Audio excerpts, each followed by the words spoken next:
Hi Cyril, how's it going?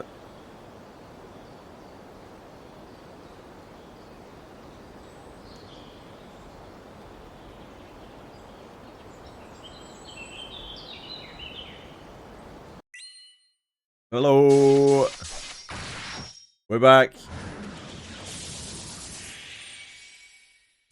We are recording 10.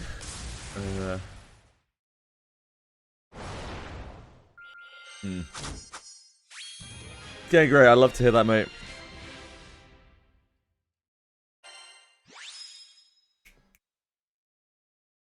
Did you have your stitches out?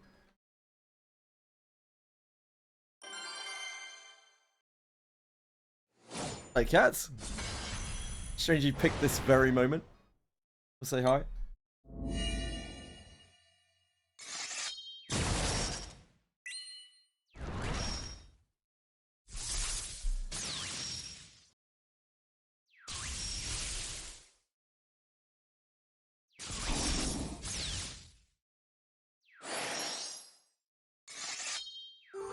Hey, Gabby's up. What's up? I love cats. Who doesn't? I mean, people who don't like cats, I guess.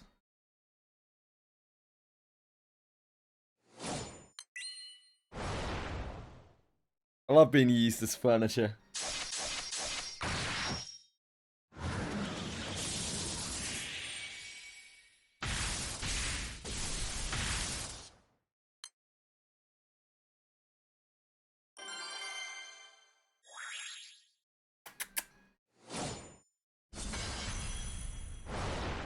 How you doing today, Capizor?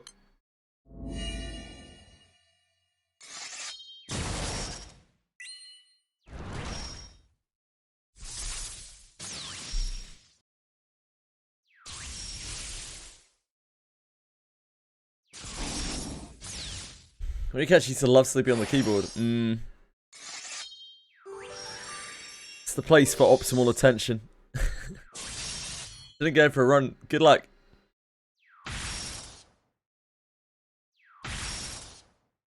Godspeed.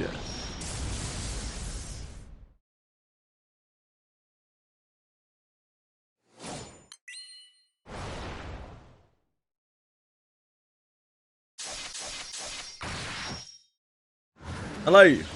Hello, Twish UI. Twish UI. Twishui. Twishui.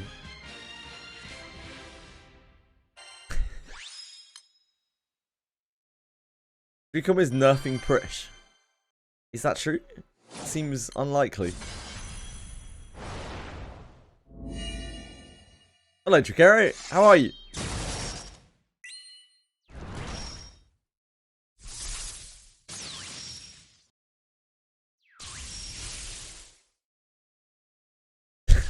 Sorry, not Dricom. Dr. Com. Curse you, Dr. Com.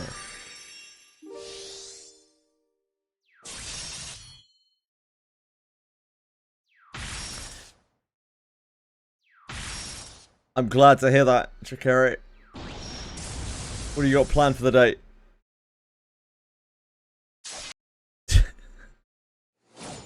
Keep fresh.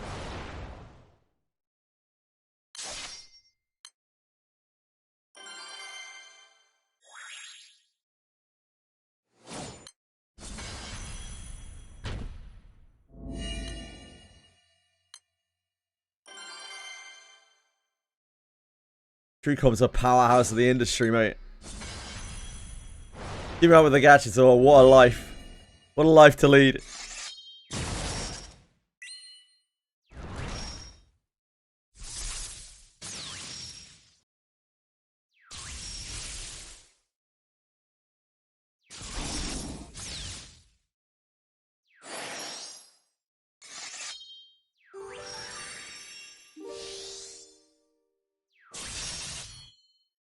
TrueCom is actually going to get out of debt, which is kind of wild.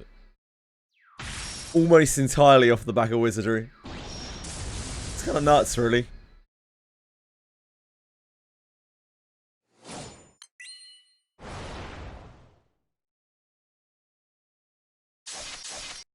when you manage so many individual properties,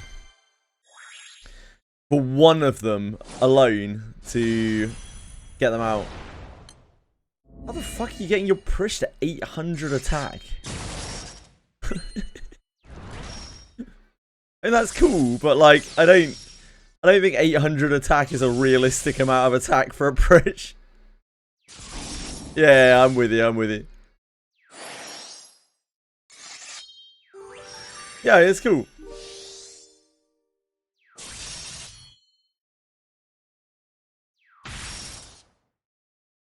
I feel like once you get to a point in damage, it almost doesn't really matter anymore. It's kind of showboating at that point.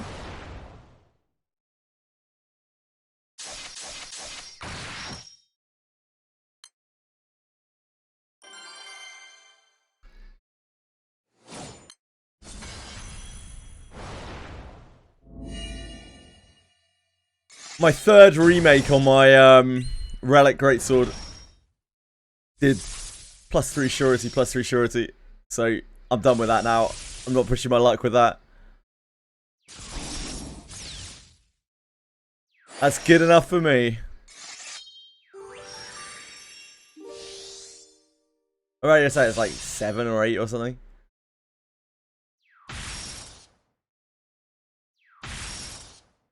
Nice median roll.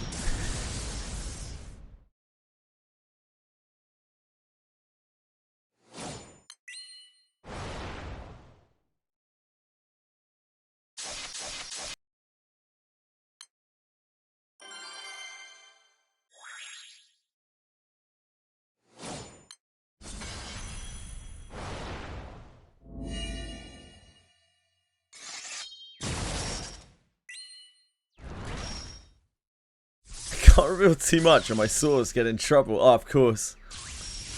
I wouldn't want to get your source in trouble. Especially.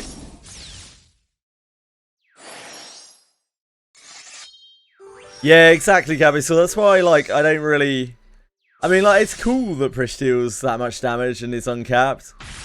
I'm sure her numbers are really high, but, like, she's not got any utility.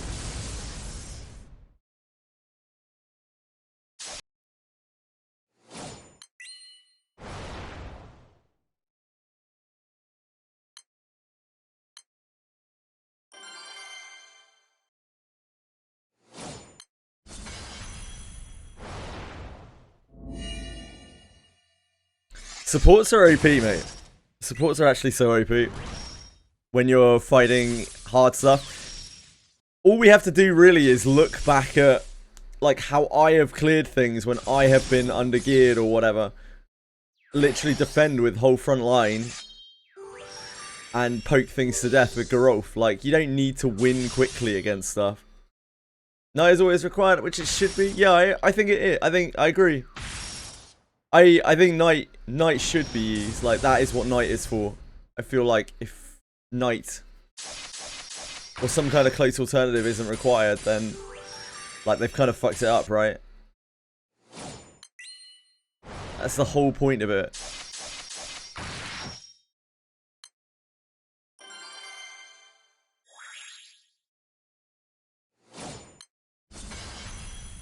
That isn't gonna stop me absolutely detesting the Knight class because, like, I don't know, man.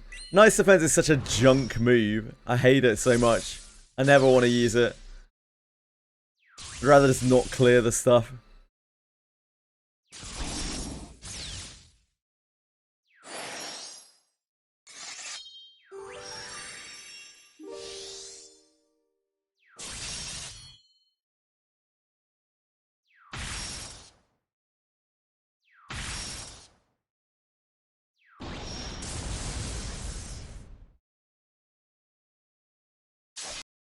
Yeah, I've seen Lavana get used for quite a few clears.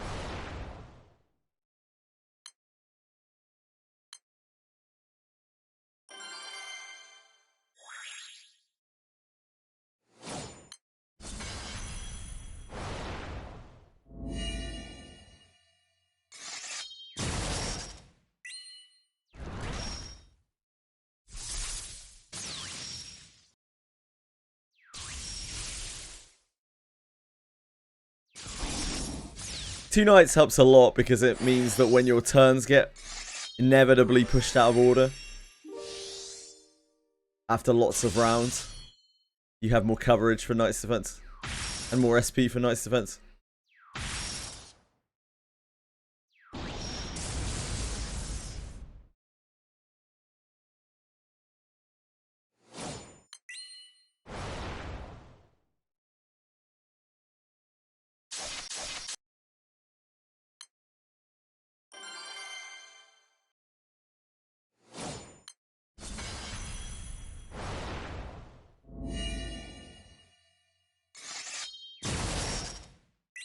Yeah, there's no need to like over force damage on that kind of thing. It doesn't really help.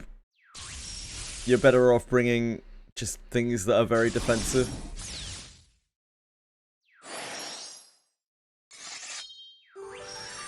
There's Prish getting knight's defense. Don't know. Maybe next, Caleb.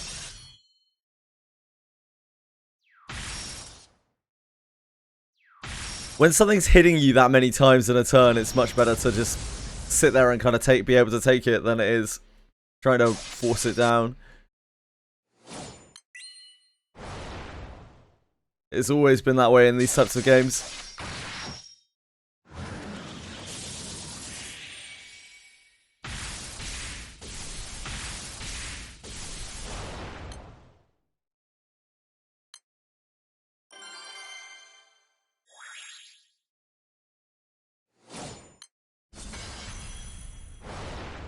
Yeah, I've seen a lot of double healer, double samurai, double healer, double knight.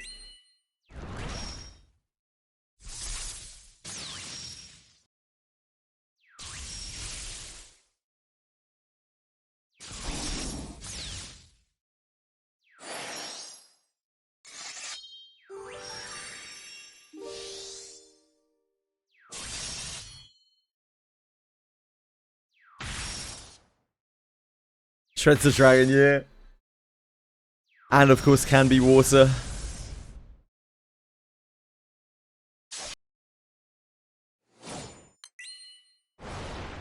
Yes, Soka. We're talking about how... First of all, we were talking about Prish. And how her damage is very high. And she doesn't have... She has 2 damage caps. That's what Capital was talking about. And then we were talking about how like damage actually doesn't really mean anything in the game. Like, after a certain point, damage is just kind of damage. It doesn't really matter anymore. And because Prish lacks utility, it actually makes her, regardless of how much damage she does, she could do 1 billion damage and it still wouldn't really matter because, like, for the hardest content, she's not really very good.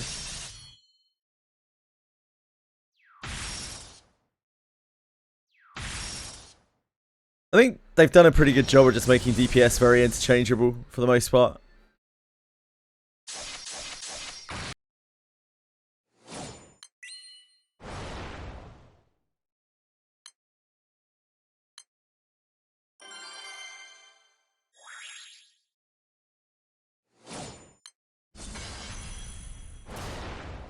MC Samurai is really good because you can change element.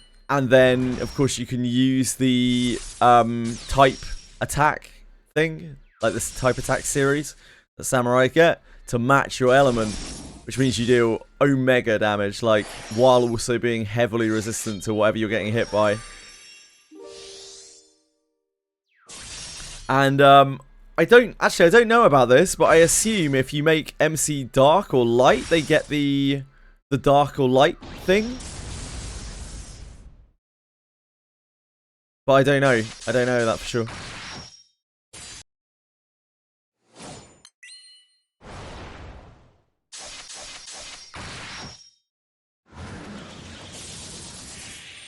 Yeah, and the relic katana is so good. It's actually so crazy, man. I still can't believe when I first saw that and I said, whoa, isn't that insane? People were like, nah, it's not very good. I'd rather use Kagurazaki. I was like, what? But do you not want a free Balafios while attacking? Like, surely. Do you not understand how much damage reduction that is?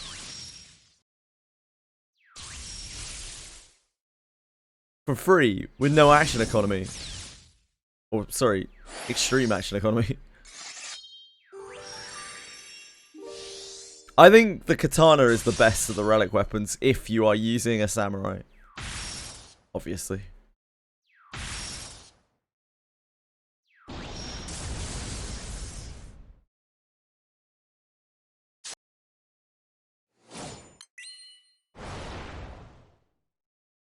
Yeah, when something's hitting you 4 times in a round, if you decrease the percentage of incoming damage, you will decrease the damage you take by a lot. Turns out, who would have thunked it? It isn't that big, but not only does it stack with Knight's Defense, but it is also a very sizable chunk of damage. Like, Balafios is a really powerful spell. Like, really, really powerful spell.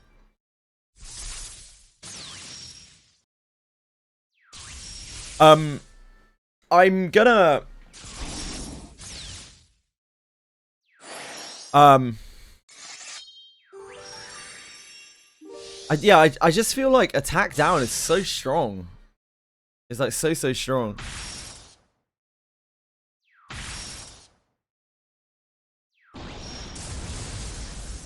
Use Kagerizaki on your MC as she was using relic. Yeah, well, I mean you can't use 2 relic weapons, can you? Yeah, I'm not going to be using Samurai MC. I can't be fucked with Samurai. Samurai's kind of lame.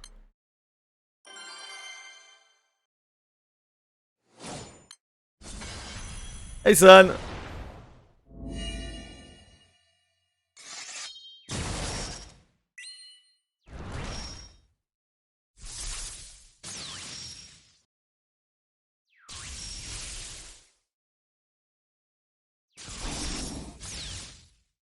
I'm going to run MC Healer eventually when they release it, and I'm just going to leave MC as doing whatever the fuck he wants to do till then.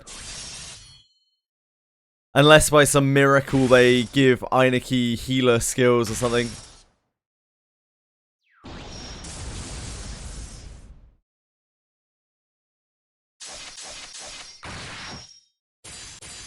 Hey, Belligo.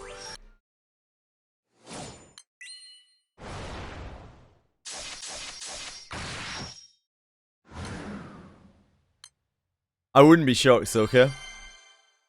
But I also wouldn't be shocked if they just make Elwyn healer. Elwyn? Sorry, that's Langrisser. Erwin. Got Langrisser on the brain now.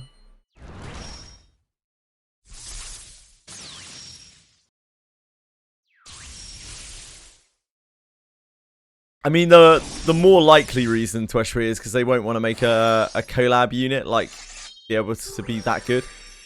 Probably. We have seen, generally, they don't, with all of the collab units they've released, they just kind of make them a bit niche. Like, they haven't made any of them particularly, like, insano irreplaceable, right? Oh, and should be next week? I assume so. It's the only thing we got left this month, so should be next week. I wouldn't be shocked if they make him a healer. He's good, right? So it follows the trend of healer. It's the only thing that could possibly make anyone want to pull Erwin. So, yeah, maybe. Like, no other class that they give him is going to be useful.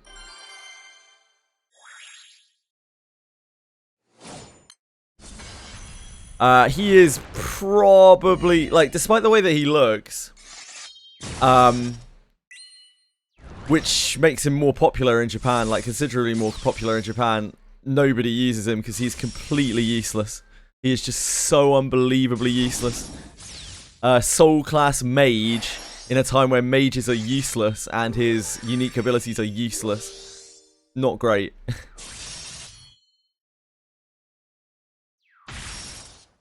What a neutral healer. Yeah, I don't know if they're gonna make one. Oh, he's neutral, is he? Maybe they won't do it then. If they do, then at least it will give us confirmation that that healer's not good locked. That's kind of interesting in itself.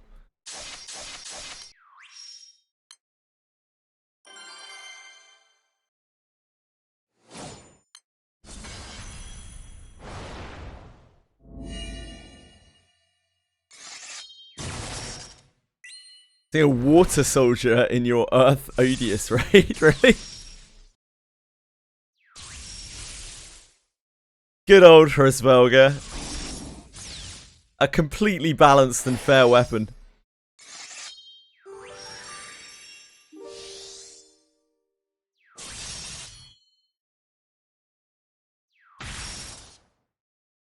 I feel like that kind of thing is a completely different class, though.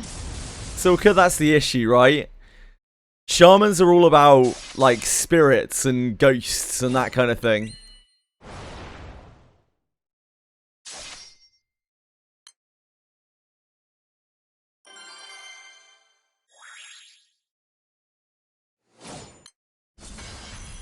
Element changing unit?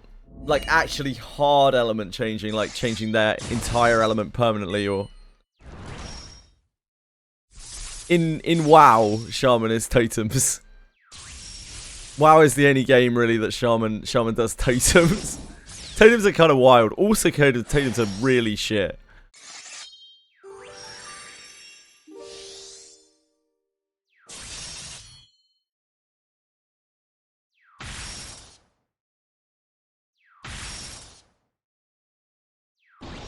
Yeah, I don't know, Jacaria.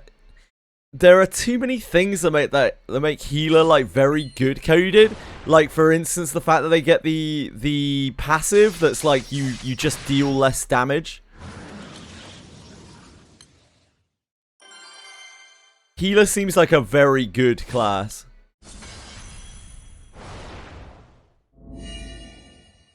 It has the selfless heal, like you heal everyone in your party except you. It just doesn't seem like it would fit for evil at all.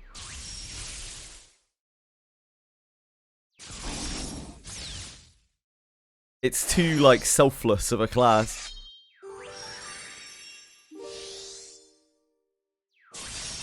But they can do anything they want, can't they? Mailers out of Russia. Oh, that's awesome. Thank you, man.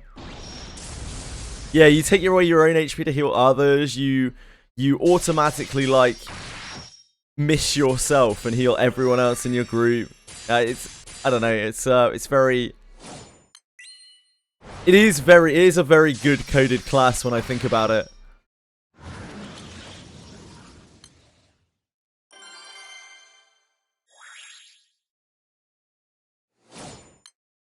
Of course, yeah, they can do whatever they want.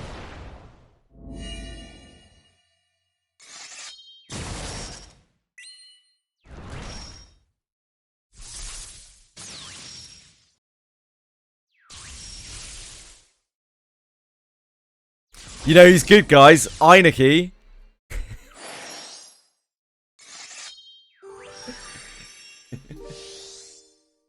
And Burke. Healer Burke? Hello?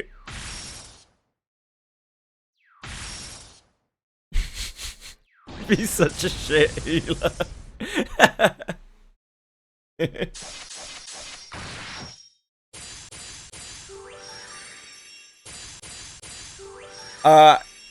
Alice was evil from the age of 0.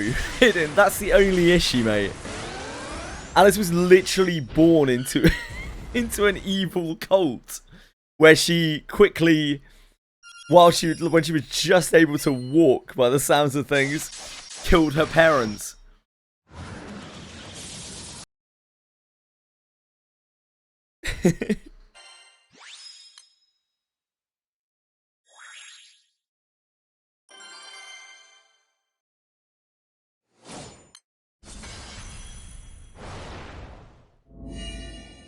She's given up for adoption.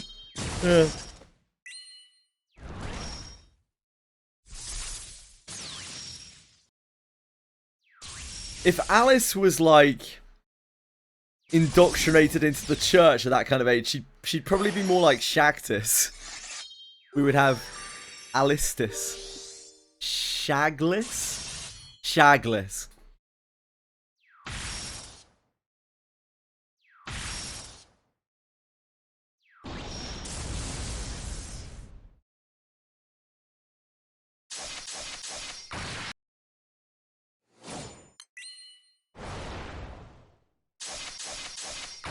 When does Velga into Earth Odious? How's that working out for you, mate?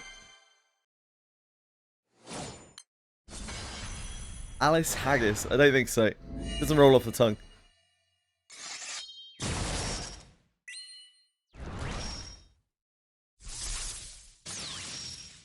Yeah, MVP. Sounds about right. That does sound like the typical Husvelga experience. That weapon is so cracked, it's stupid, man.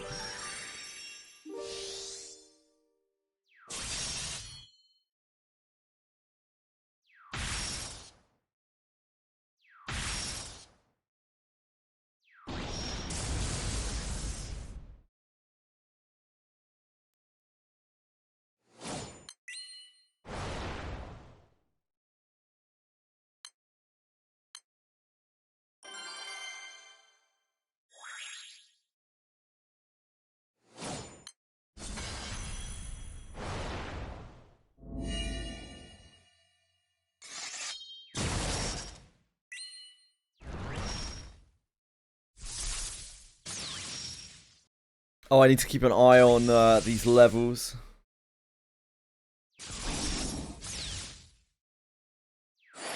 But Origin's at 28, Tien's at 109, Neon's at 108.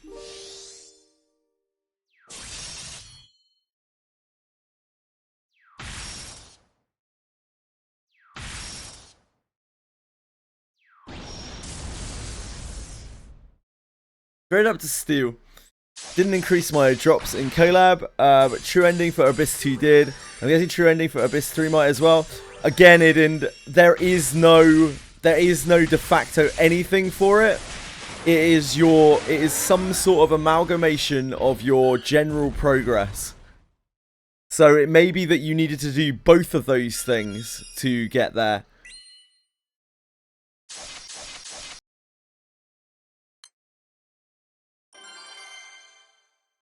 There is a hidden stat called Reputation, which is based on the number of side stories that you've done.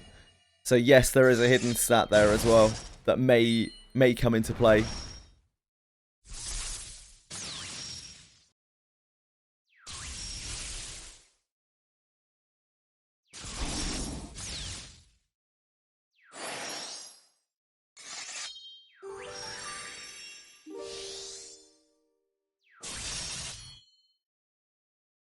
Yeah, it's just I wish we knew, but anyone who claims to know is talking out of their ass or has wrongly assumed something because nobody knows exactly how it works.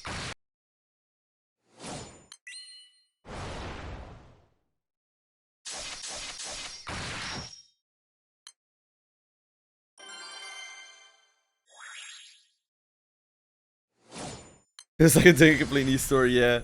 Well. Yeah, I'm glad your loot leveled up.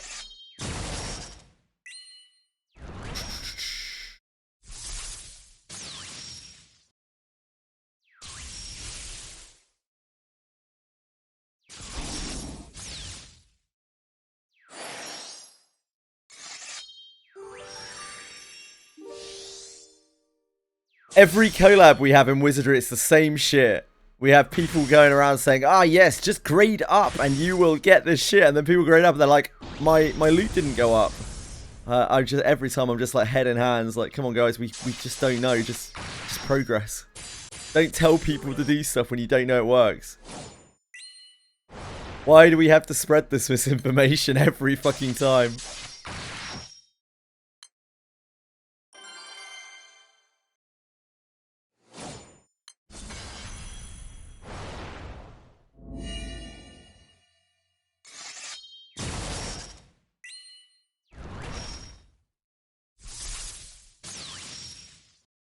Yeah, the monster bird is pretty fun. I think that's quite a satisfying quest line.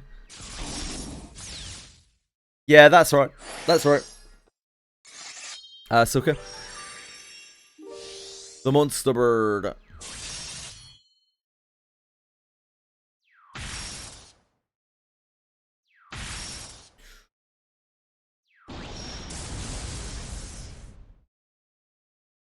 Yeah, the loot tier is based on the size of one's totem pole.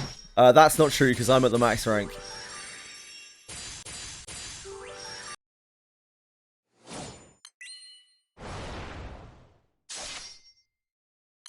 Unless you're trying to suggest that the smaller one's totem pole gets, the higher one's loot tier. In which case, maybe. There is some correlation there.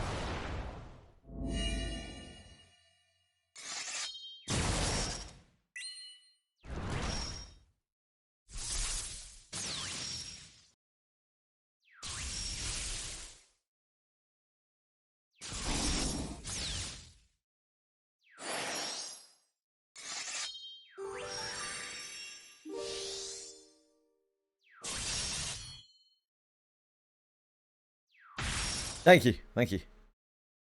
Very talented.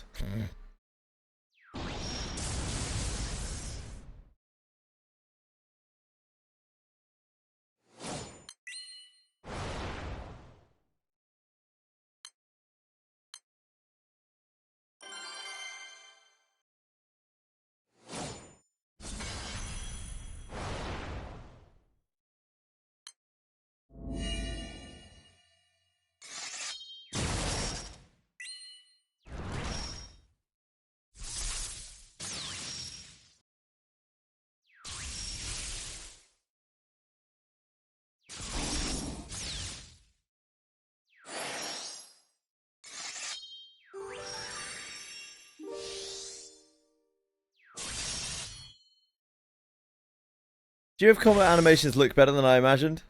There's a little charm to it. I think the GBF combat animations actually look really good.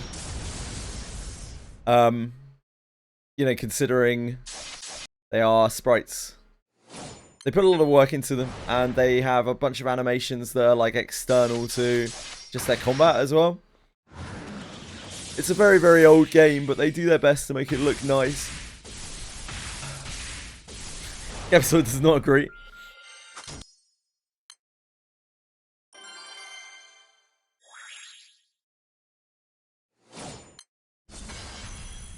Which is fair.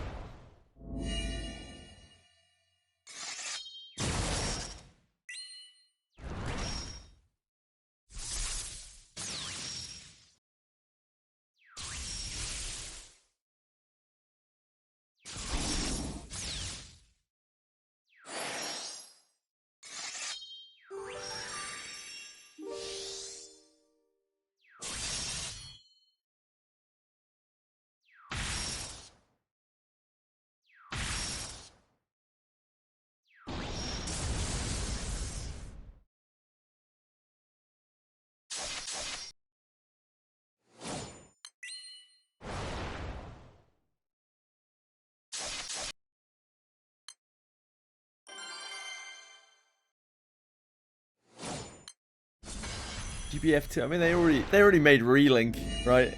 I guess that's kind of like GBF2.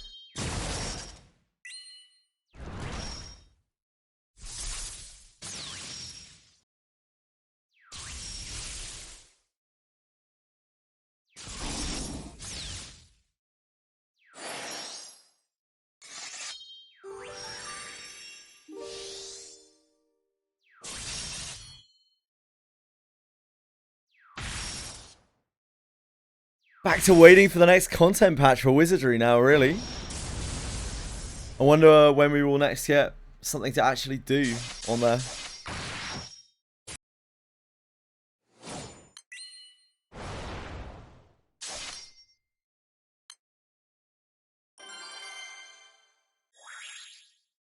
In 5 months, I might get a good cesty. Yeah, you're set up, mate. You're fine. You got plenty of things to do.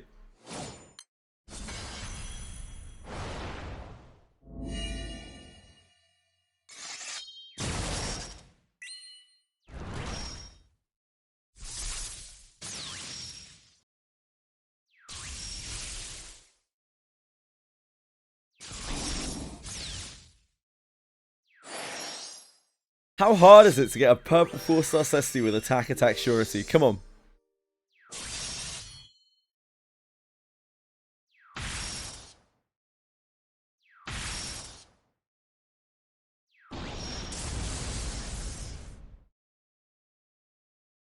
Never even seen a 4-star one, damn.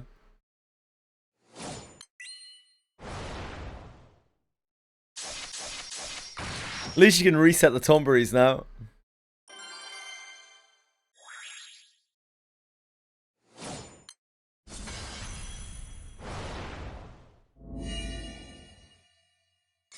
Just happens like that sometimes.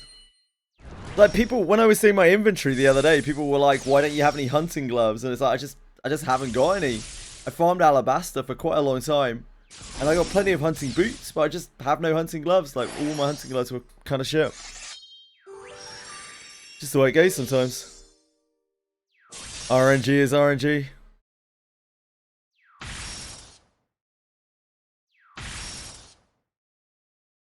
You fool!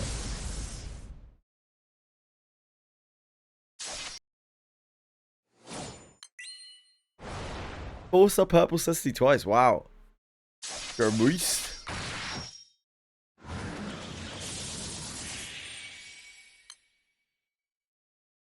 Oh, for sure. I mean, yeah, the loot system in the game is much more random than the gacha is, for sure.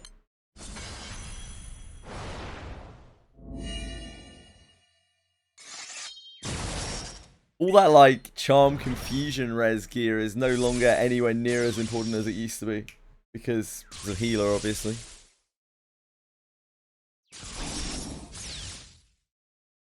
Unless you're not using a healer. It's some kind of madman.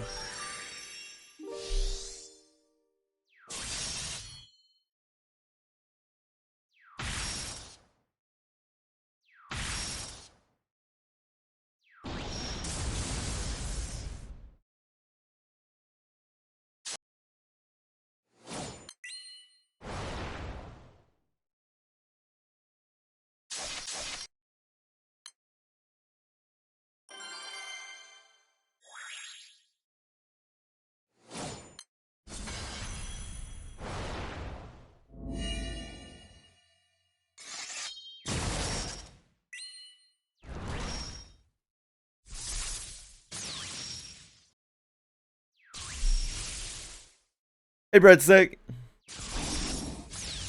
How are you, darling?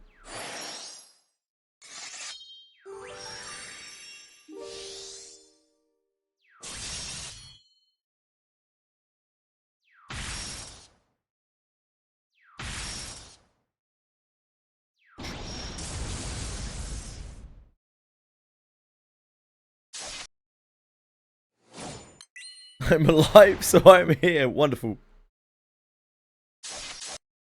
I'm glad you're here because that means you're alive. Alice plushie, yeah, hell yeah.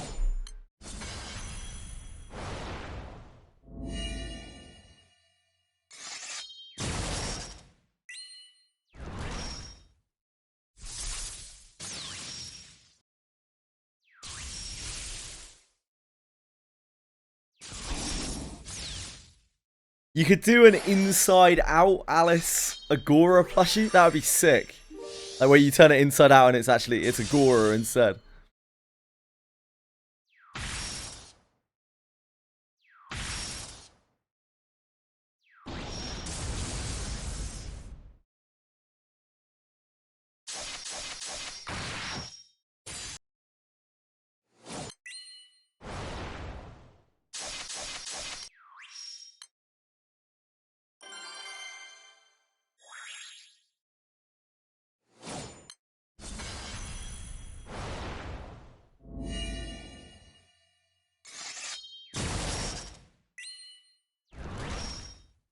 I would love Agora babies. You want Agora to impregnate you, Twishry?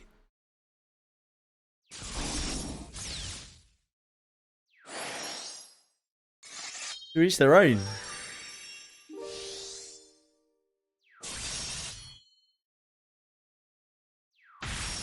Agora is male, yep.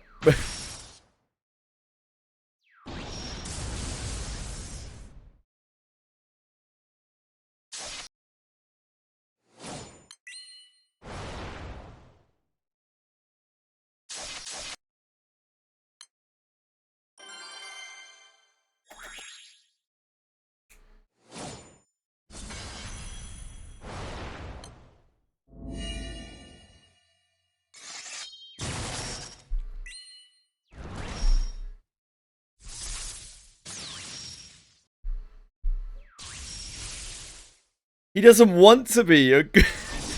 That's the thing, Eden. Agora, like, tries to take over Alice.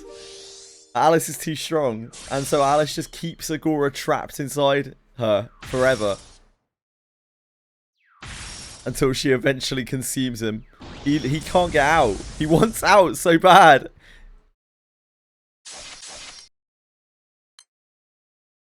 He basically tried to possess a body that was way too powerful for him.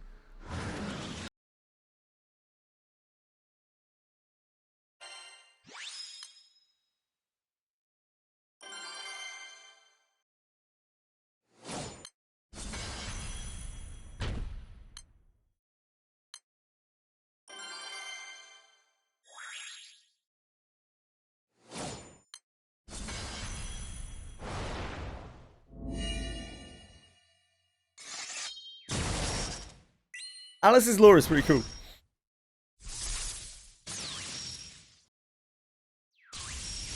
Yeah, she's fanatically devoted to Agora. She doesn't have any kind of sense of her own power.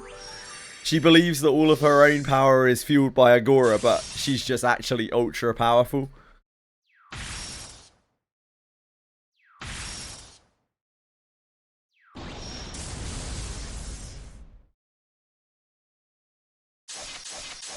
True. Where did you find the lore? It's in her. Yeah, when you max the trust, when you've unlocked all of her pages, you can read about her lore. Camille talks about Agora also, does she? That's interesting. She talked with Alice about Agora.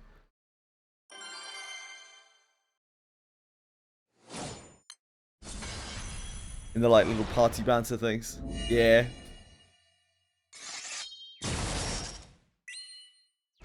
Oh, you don't have Alice with you. Interesting.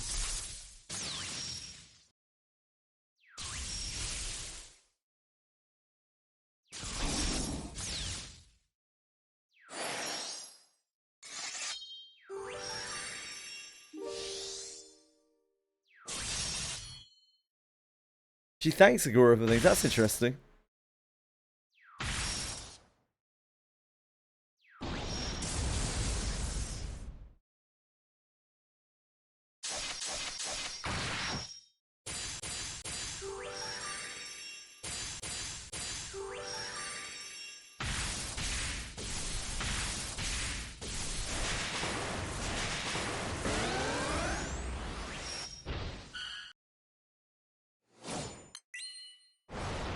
She calls it a blessing from Agora. That's really interesting.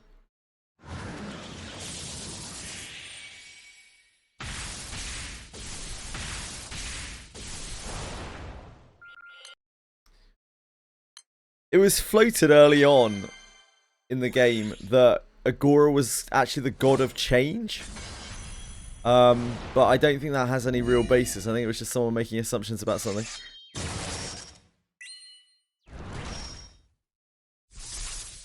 Probably.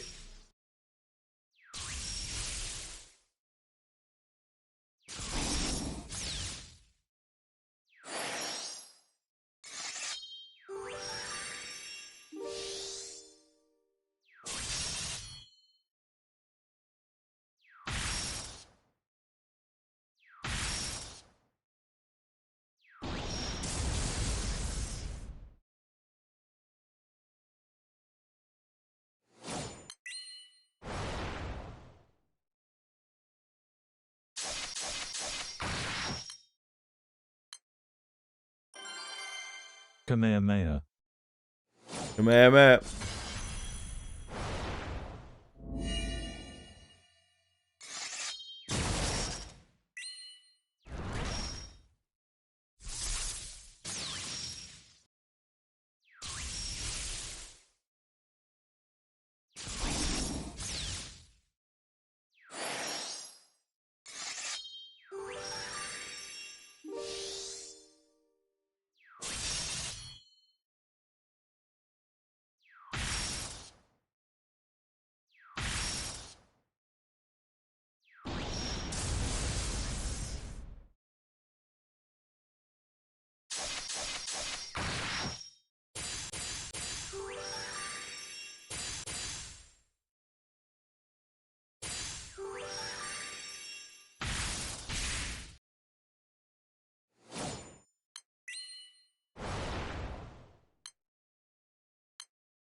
Their lights change back.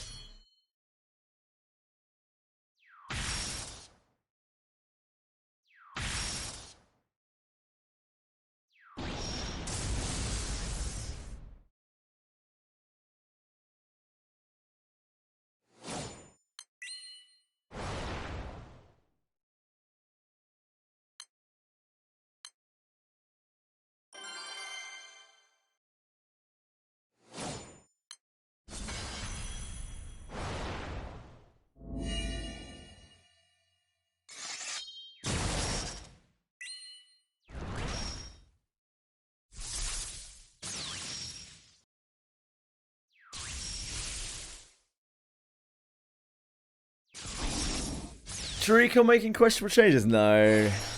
Never let it be said.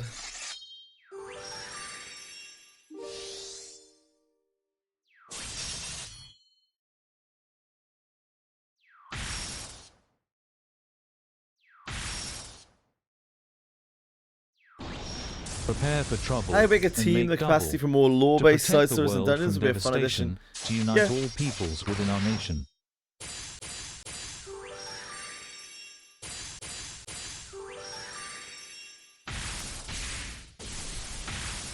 What were we quoting? The made-up Team Rocket motto.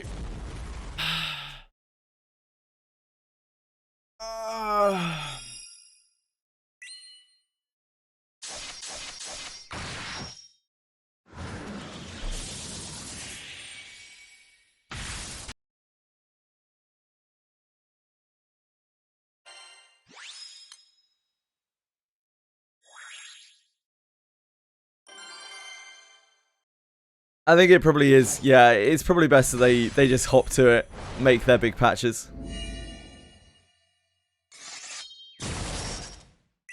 Prepare to make sacrifices.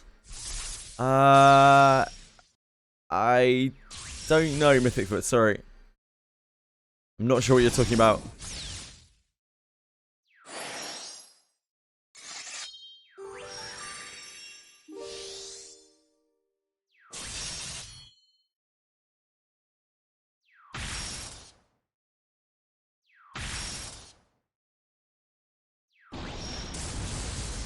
Kiraha, okay.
Darn girls.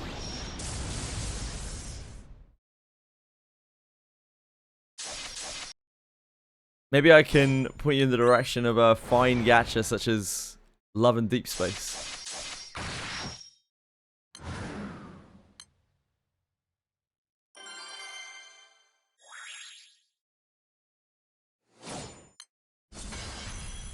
I'll get you away from all those icky girls.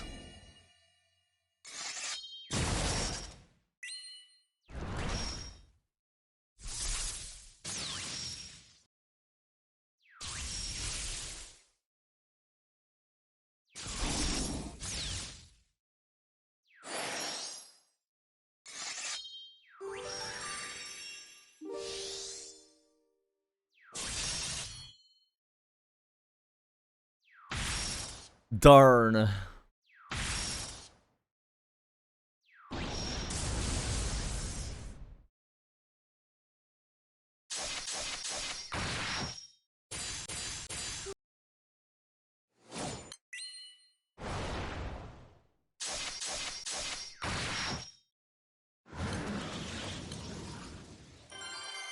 Oh shit, are we level... We max shit. Forgot. No. Right. Tiana is close.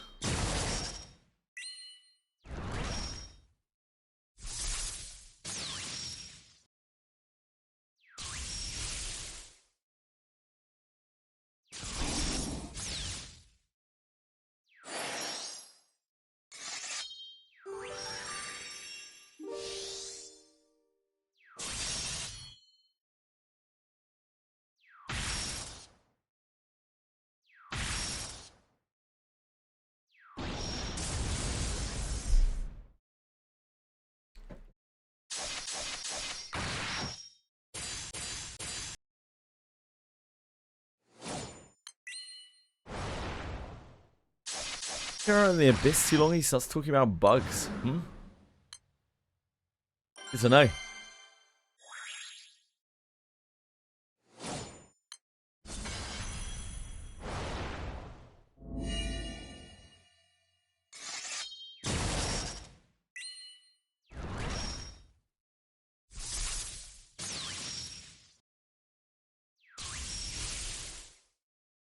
You can indeed, you can toggle back now. They implemented that quite a long time ago now.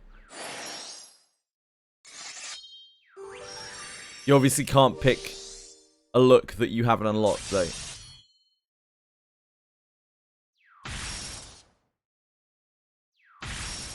So you can't like pick the other outcome of the quest for Alice. You only pick her original form and whichever form that you picked.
You ever peeled a pineapple?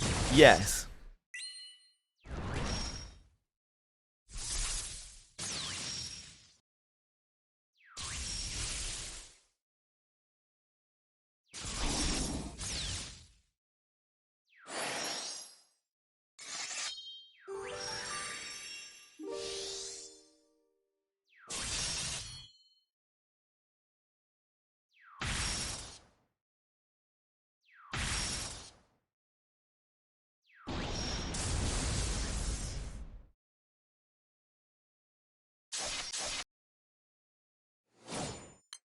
What was your method? I'm trying to find the best way to do it. Cut it with a knife? It definitely wasn't that efficient. I haven't peeled a lot of pineapples in my time. I'm certainly no trained pineapple peeler. Proficient pineapple peeler. It's right there.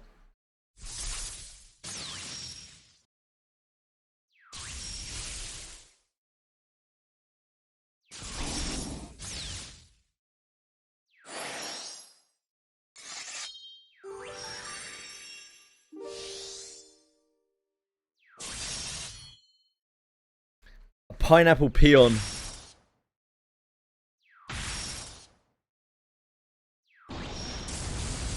Yeah, you cut the top bit and then slice downwards. That's what you're meant to do. I remember it being hard. I'm not exactly skilled at that kind of stuff.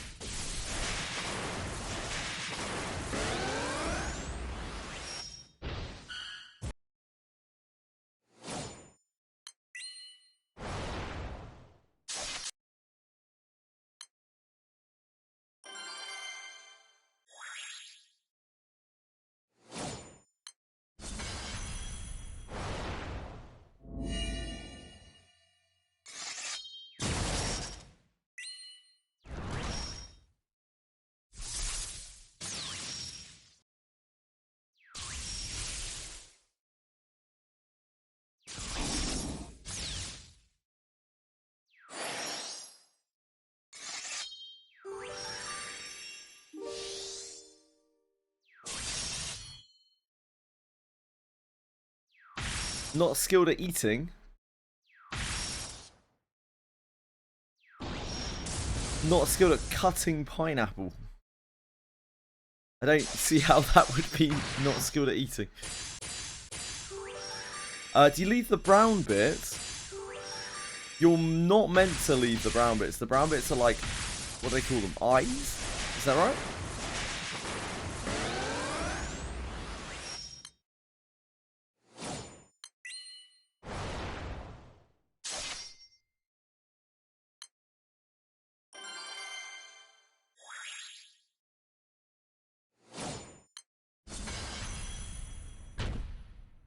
Spiral. That's too intense for me.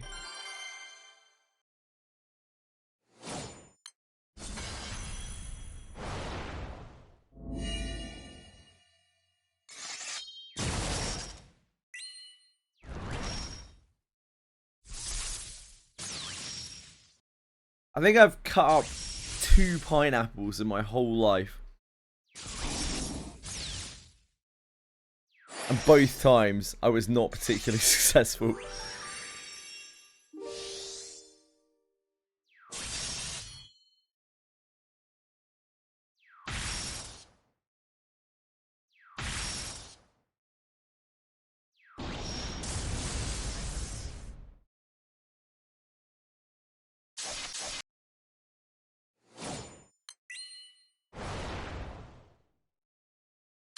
I'm a pineapple peasant, not a pineapple prince. Like a little salt. I mean, yeah, it's a pretty commonly known thing. Salt and sweet, right? I think a lot of people enjoy as they grow older.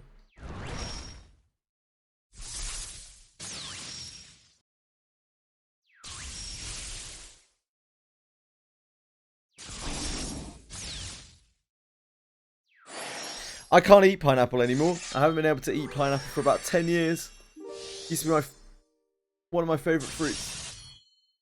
But I haven't been able to eat it for 10 years.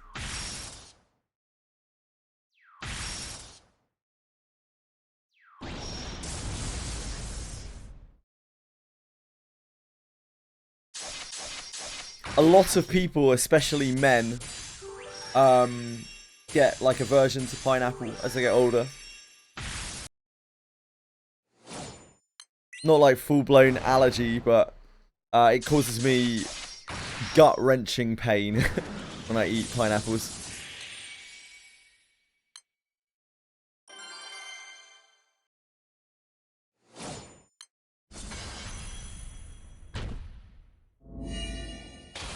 Yeah, it does suck.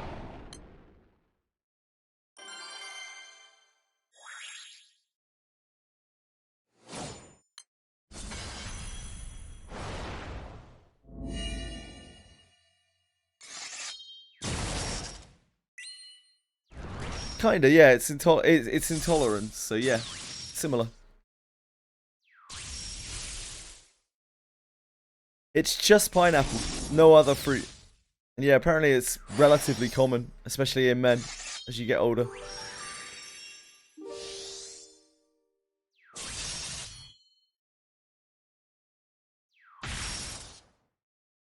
Sad times.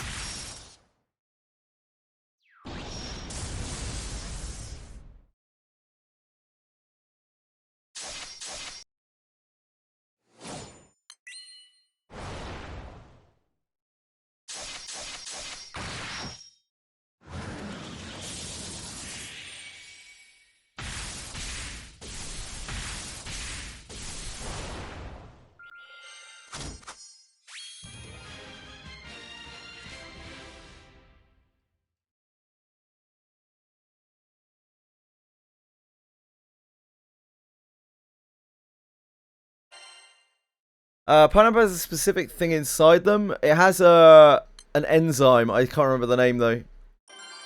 It has a specific enzyme which is unique to pineapple, which I think is what does it.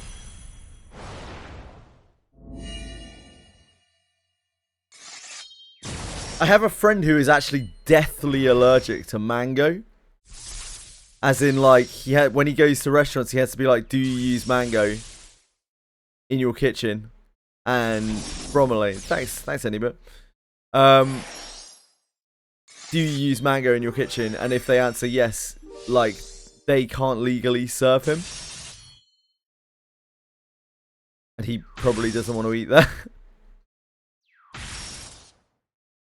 If he consumes even a small amount of mango, he will die. He will most likely die.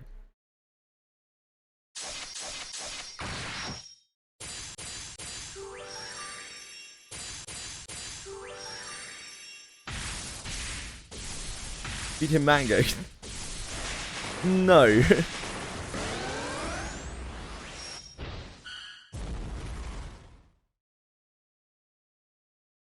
It's an oil of some kind in the mango.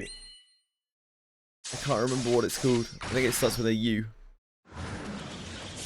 I'm at 0. So no, I haven't actually done any of the spins.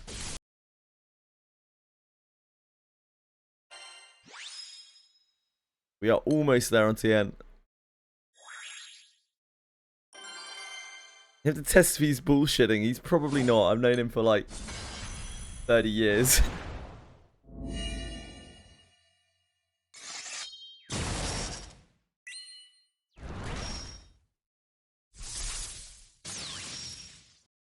Death by mango.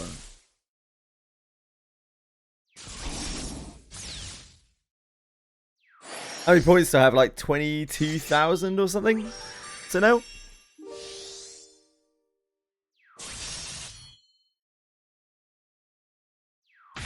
You ever had a cashew apple? Don't think so. I would just die. That doesn't seem like a good alternative for him. I'm not... If you were allergic to mango, I think you would feel differently.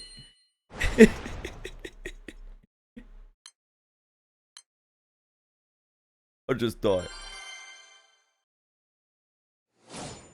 You're allergic to bullshit. No wonder you hate yourself so much anyway. Hey!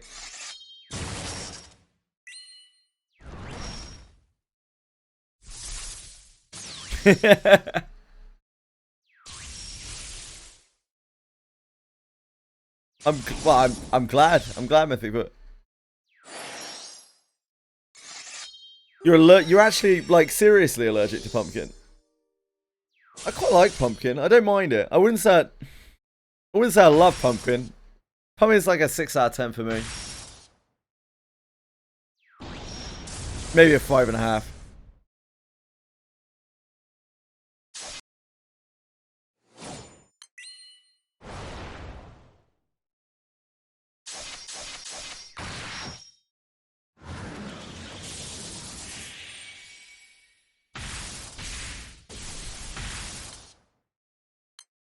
Damn, anybody's gonna treat you. Holy moly. He obviously means good food, Twitchery. Don't be an arsehole, mate. A mild beer allergy.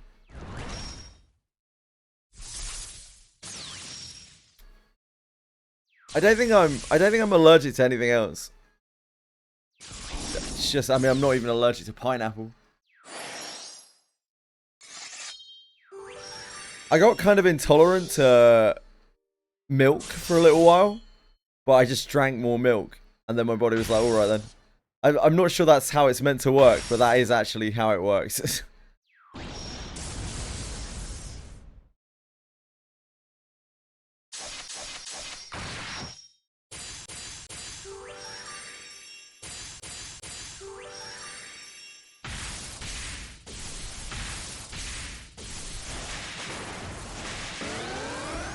Okay, Google says that is actually true, that you can do that. You can build a high tolerance to milk by drinking small regular amounts over time. So I was like, is this just something that I've made up?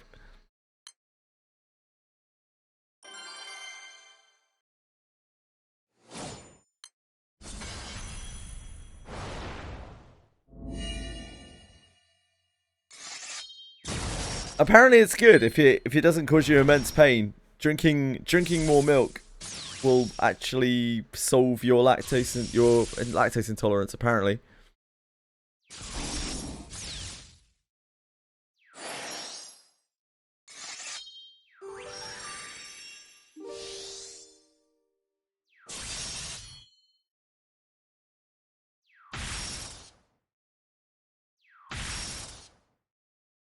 I'm not sure that that is true anyway. I don't know if every Asian person is lactose intolerant. I'm not a hundo on that, mate. Force feed babies nuts and shit. You have to limit test your babies. Okay, any bit. I don't think you should be a father. I'm just going to be real with you. Please never have children. Yeah, drinking Brim's milk. How can you... How can you be intolerant of that? Me neither, any bit. At least I fucking hope not.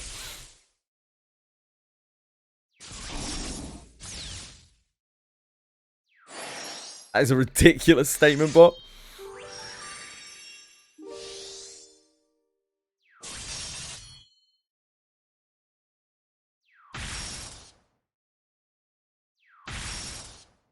Well, Tweshry, when you and Anybit have a kid together, you guys do you, okay? Everyone's parenting style is different. Once you meet up in Singapore and get your found with him, and the budding romance begins.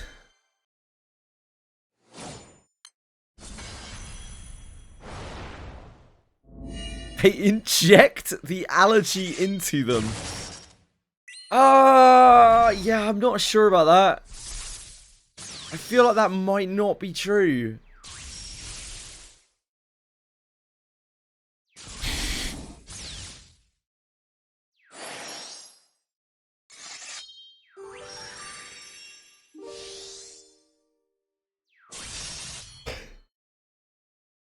So fucking stupid. Oh, jeez.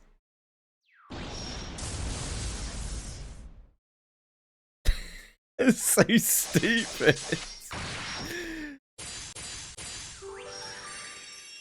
Oh, thank God, Twishry, thank God, mate. We don't get the free healthcare either, because we just get free waiting lists.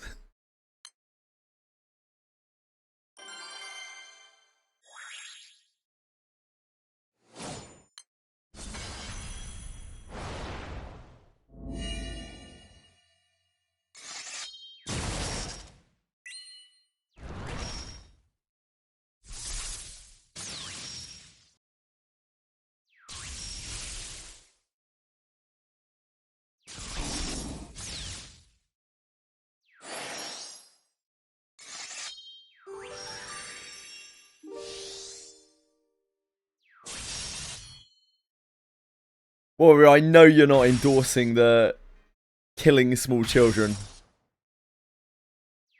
I know you're not. I know you wouldn't do that.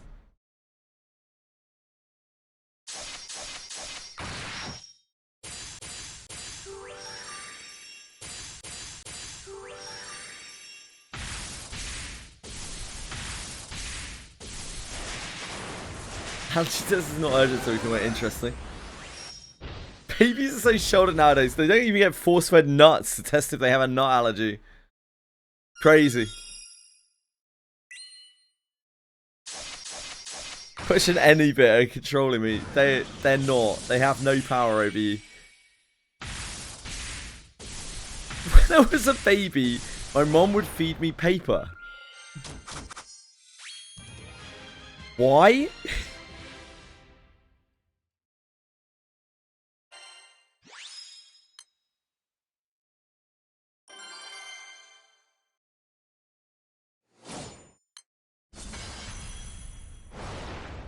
Life isn't Blue Archive, guys.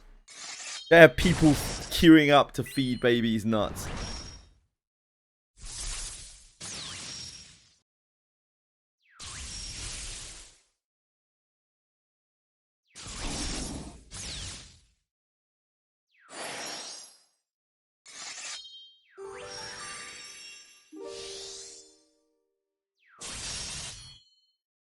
Anybit must have excellent tongue. Yeah.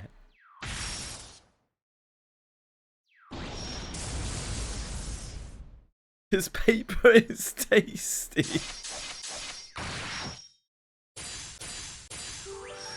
any bit. I hate to tell you this, I think you might be a victim of child abuse.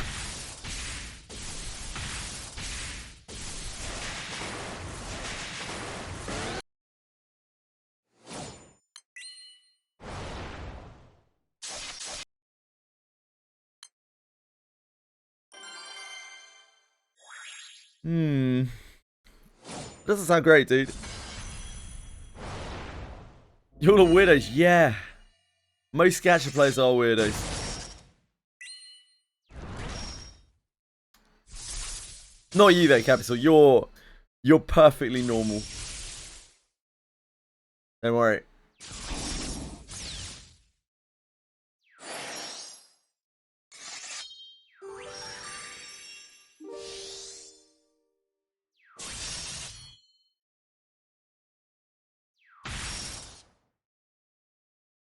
How do you think it works, Wallaby? Just for the record here, I do not endorse capital punishment of children. Or feeding them nuts. You are the most normal for sure, Brim.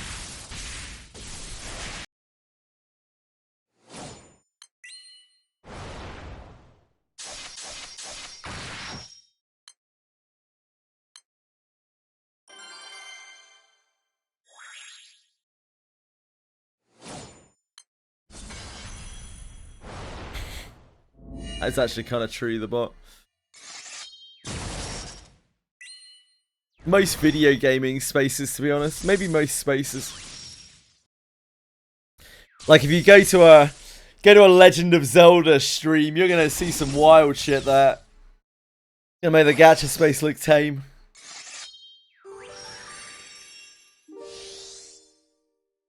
Fanbases are fucking weird. Hello, no like. I'm doing okay, brother. Is it? It's not morning for you, and it's not morning for me. It's morning for Americans, I guess. And everyone can reveal that inner form. I feel like some inner form should remain inner. Ideally, not even inner.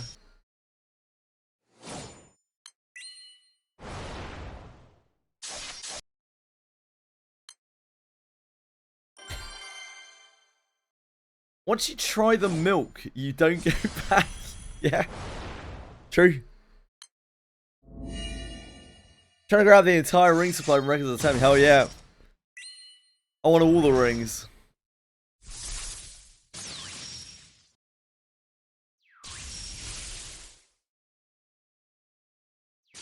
The weirdos that follow you around. Do you have a lot of people following you around, Mythic Foot? Seems odd. Gacha is just the truest way to express myself. The gacha that you pick says everything about you. I don't know what that is, other than Blue Archive. I think it's pretty clear what that says about you.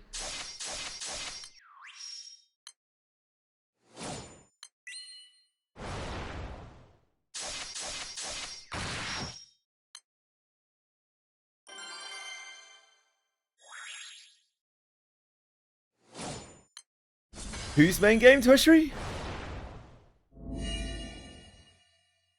pretty sure Blue Archive is not Mythic Foot's main game. Hi, Lars.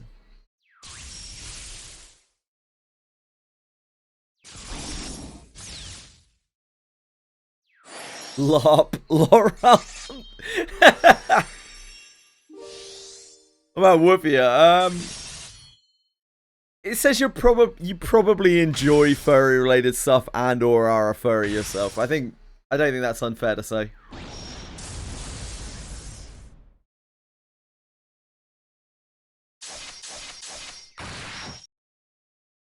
At this point everyone's a furry. I am not a furry.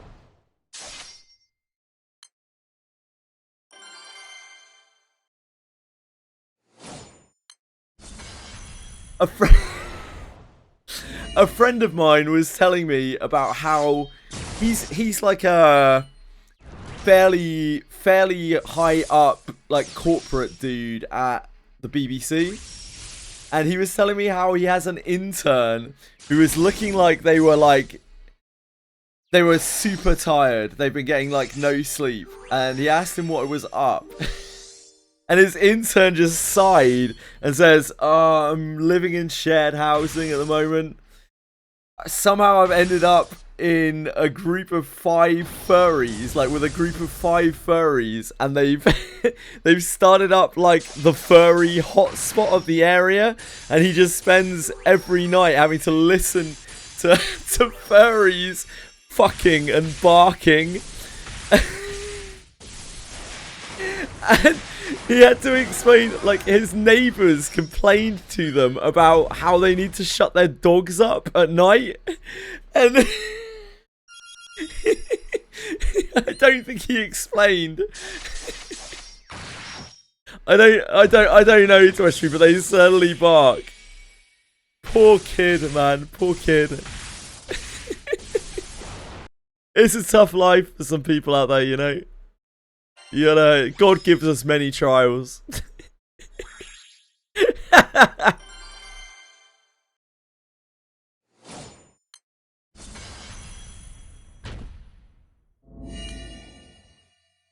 I don't know. I don't know any of the details, I'm afraid. I've shared everything that I know about the situation.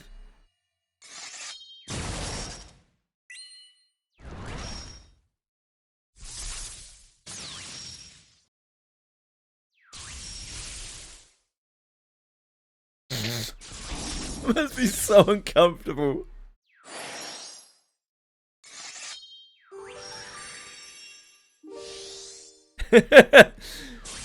Like, if I were to happen to be in England and I was going to visit an area and I was maybe looking to investigate this place a little more, where would it be? I'm sure you do, Mythic, but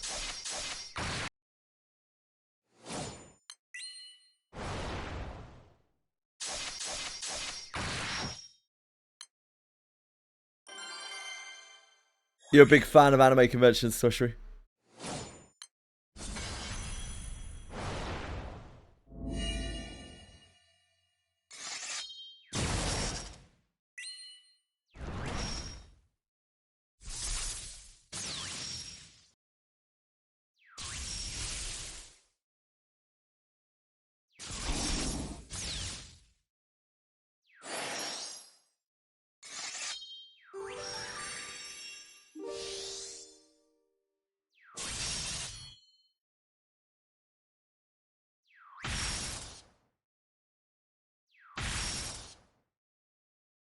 Any convention is bad because everyone's stink.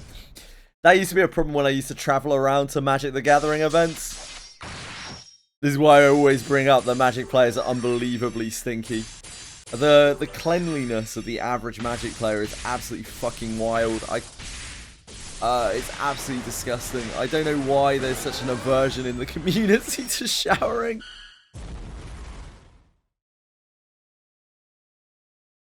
Those halls reek.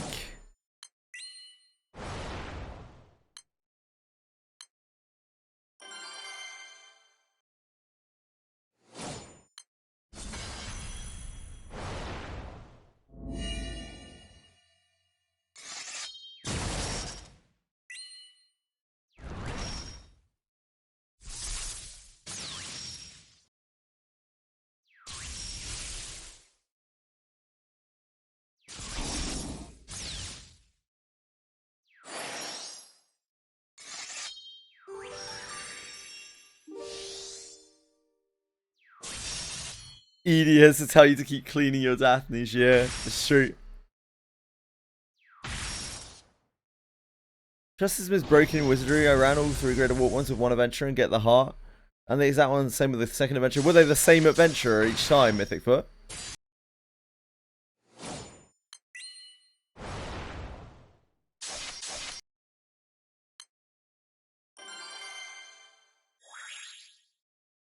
Shower every day.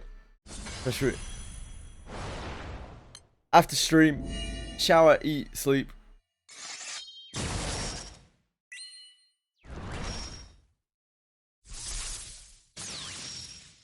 That's the thing, Mythic. But yeah, like each character has their own requirements. Each character is different. Each separate character is different.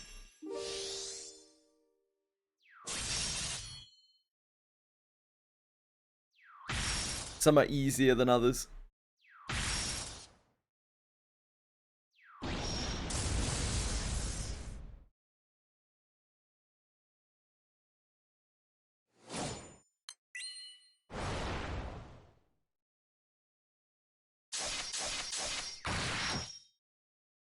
I got cooked out. Probably better to preemptively kick you out of the convention, Tweshwi. You're a known troublemaker.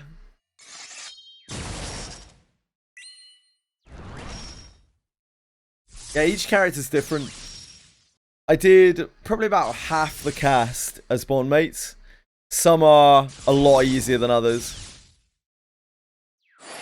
Every ninja I did was very slow, yep. Kiraha and Rene. I guess it's only 2 ninjas.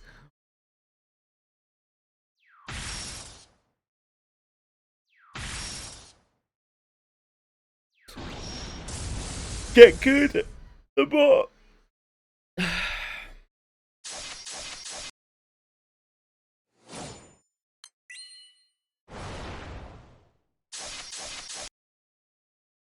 We're 100 on 10. Oh yeah, we are. Okay, let's go do the thing. Eternals. Let's go do the thing. She has 15 tokens already.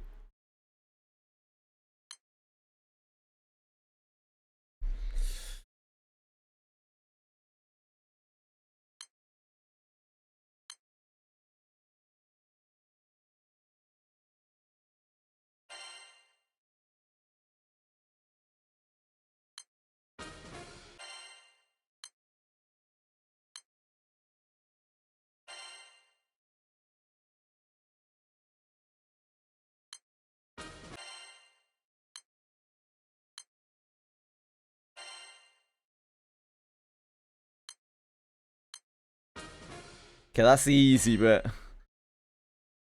Now the annoying bit. I think I need to buy some Revenant weapons here as well.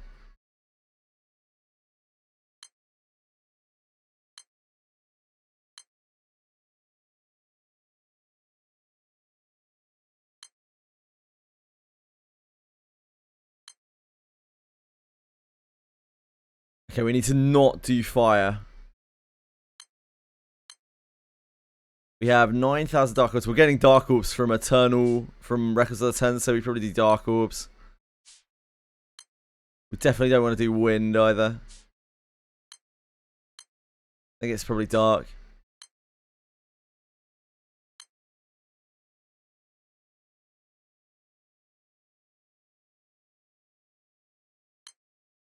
We have plenty of all this shit, right?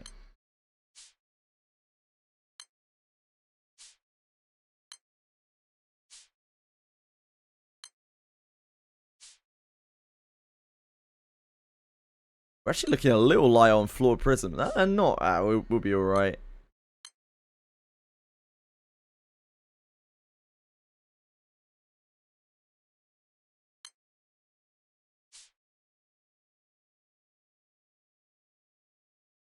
Have I done my Prism trading for the month? No, we're fine. We've got enough. Have a look.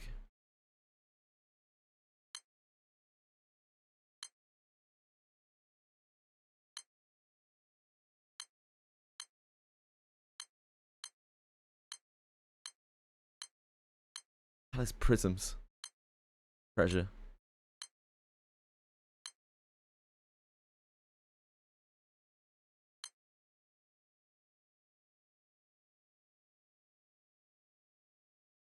No, not that.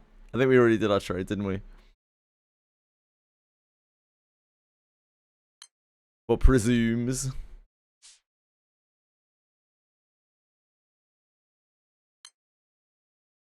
Trade chips. We don't actually have a lot of chips. Yeah, okay.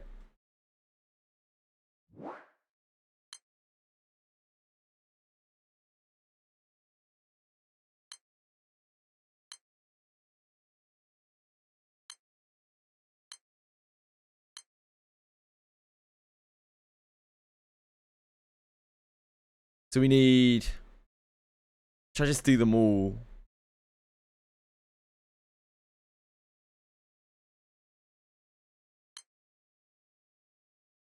We need what? 7 of these. Plus 10 harps. So we need 17 total. 17 total.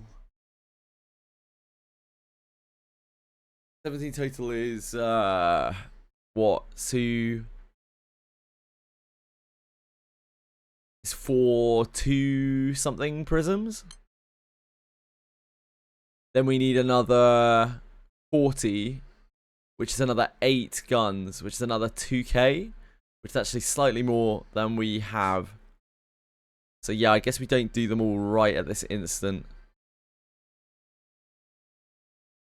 So we need to do 7 guns, 10 harps. That's right, I think. No, we don't want to do fire. We want to do dark.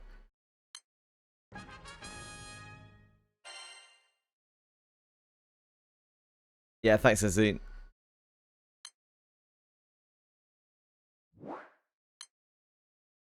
Oh, let me see how many harps we got first.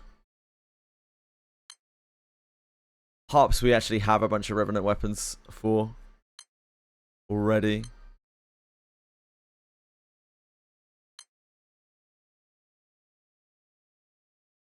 Oh, so we already have 10 harps good to go, like ready to go.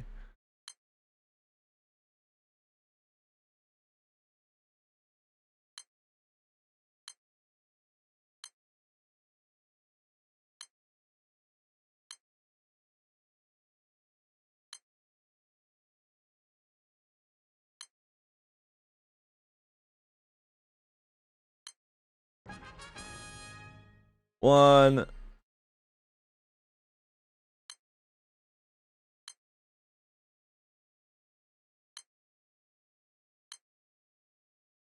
Oh, it's just going to be all of these, isn't it? I don't even need to count.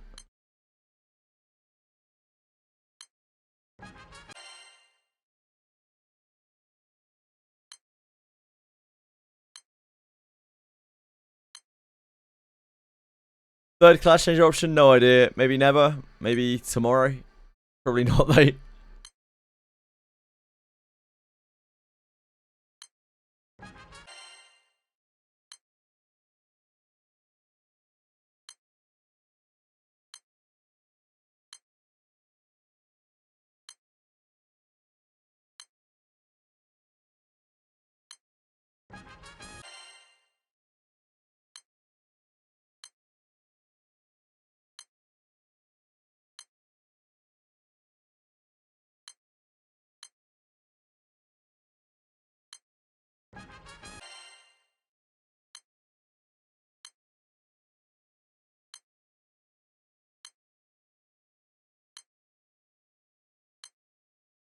We're at 7.6. We are going to farm a lot more dark orbs. I might just do them all in dark, maybe. I'll do all of these in dark and then we'll look at another element for the fire ones. The guns. I guess we only need to do 3 guns. Or 2 guns now.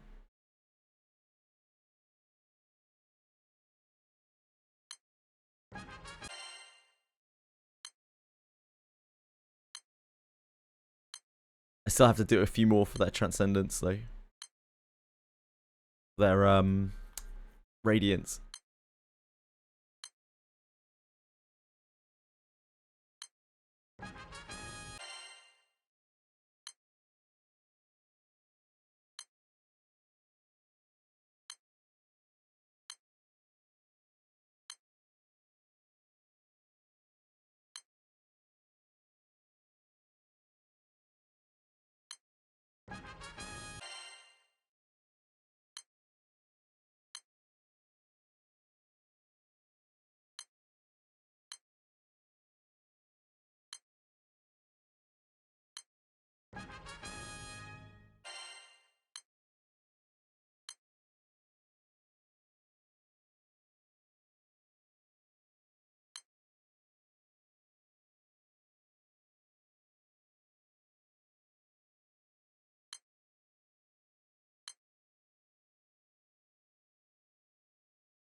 Then we need to redeem some Revenant weapons from here. Weapons. Revenant weapons. We need 8 guns. I guess we can get... the... What is it? 12, 16, 24 guns? We'll just do the 8 for now. Oh, we already have 2.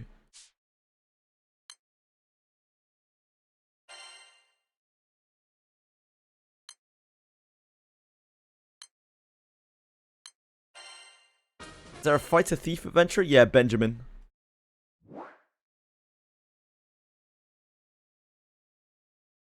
Philip is thief fighter.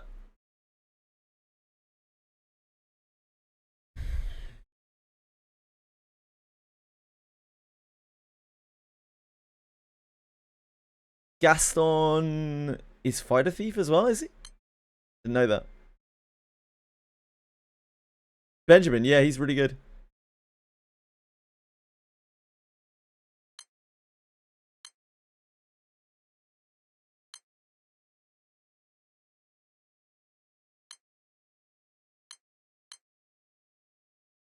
Oh, one of our guns was actually already maxed. We need those anyway, it's fine. So we now only have 6k orbs. We have 7.8k light. 8k earth. Okay, fire. Okay, let's whack out a couple of earthies. Then again, we haven't done our earth upgrade yet. Maybe we do just keep doing dark. We're gonna farm a load more dark anyway.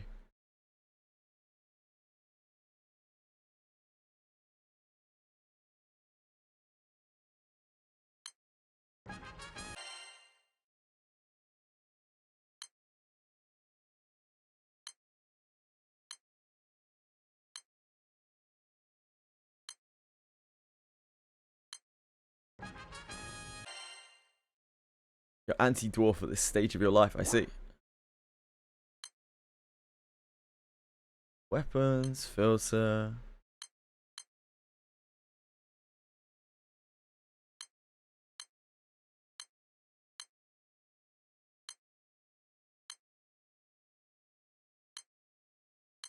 Not relic, is it? It's revenant. Nope. Apparently got revenant sticks as well. Ah, they're in our stash. Ugh.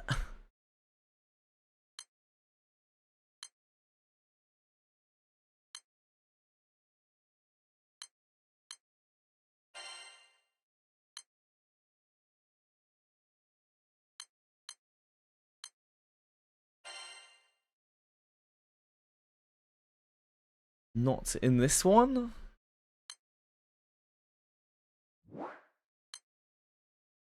Bottom right to move them? Click bottom right to move them. I don't understand, sorry Zenzi. Which menu?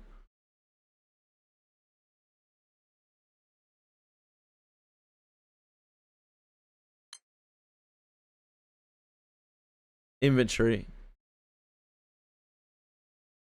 Unload, can I do? Does that move them back here? Move to stash or revenant weapons. This only goes to stash, doesn't it? Yeah, you can only go to stash here.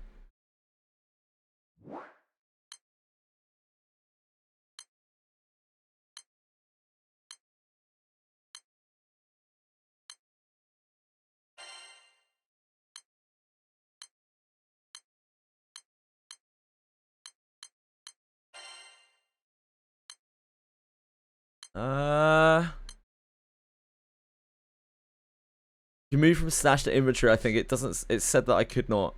So I don't think so.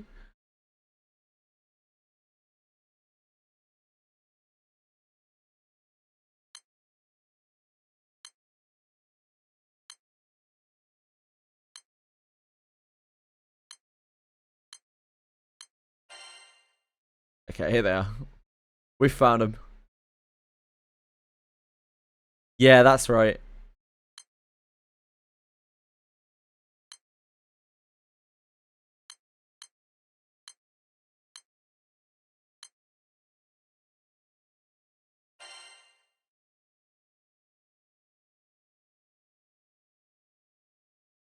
Oh, apparently I made a fire one. Oops.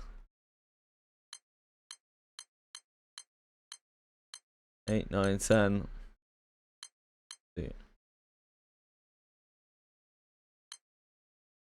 That is not max, right? Not max.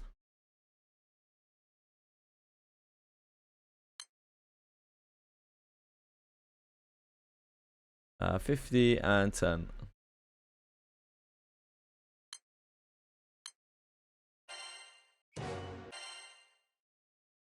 And then inventory.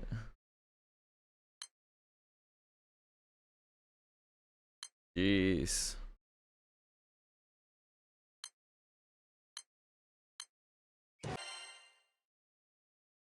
Okay. That wasn't too bad. He said, unconvinced.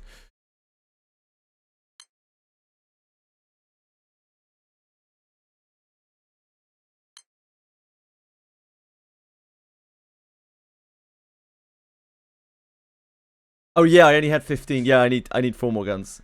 Yep, never mind. I was thinking for the we already had 15. I was thinking for the Radiants we needed 5 more.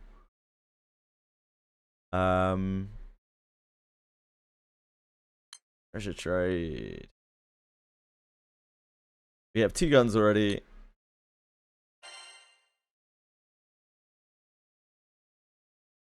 Wait, is this the wrong one? It's Dread Barrage, right? We should really use our other one, which is here. Because Dread Barrage you can trade for other things.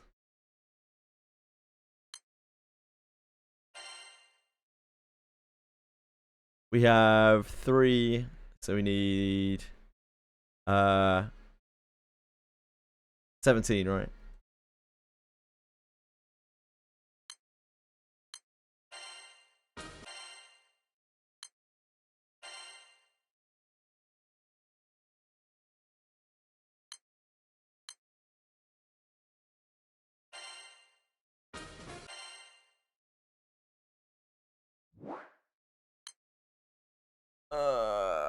Shop.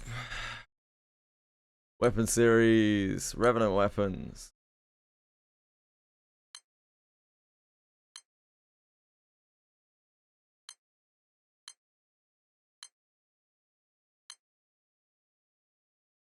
Are we tilting dark? Probably not. See some lights and some earths. Something like that. Hi Jam Man. I'm doing Eternals, so I obviously want to die a little bit.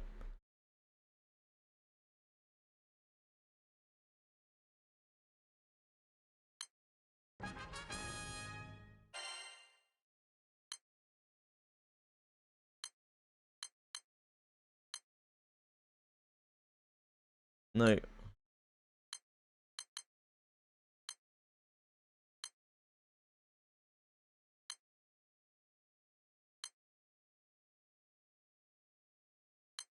Do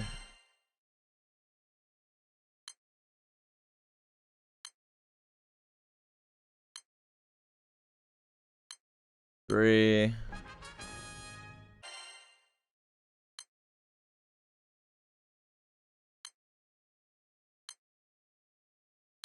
4.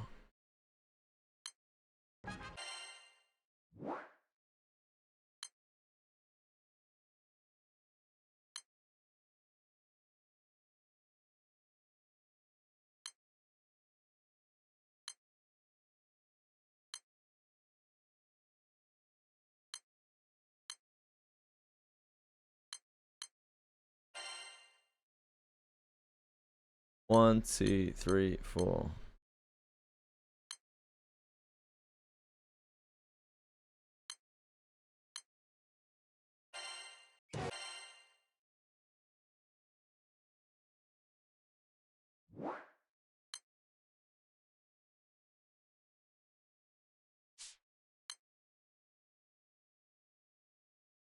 Uncap. Yeah, we did it. This sweet Jesus, we did it.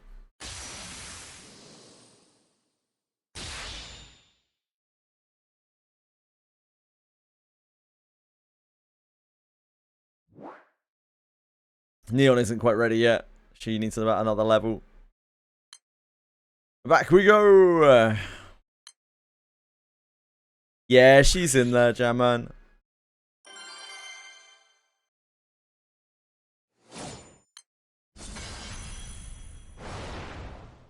I think Fighter Origin's nearly 30 as well. Yeah, 29. 29 on Neon, 29 on... Sorry, 109 on Neon. 29 on Fighter Origin.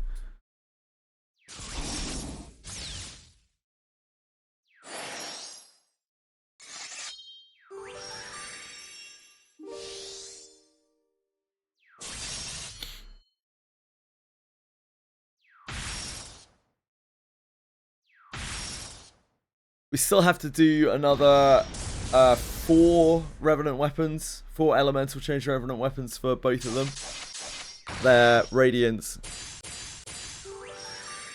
Is there any way to program the moves for auto attack in Wizardry, Mythicfa?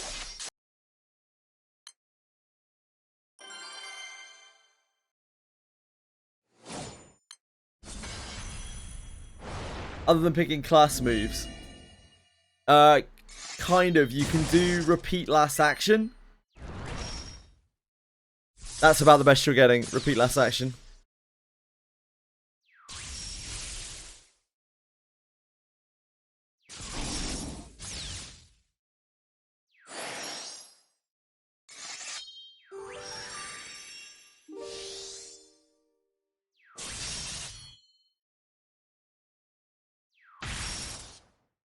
Who's that in your slot 2? That's Ariat.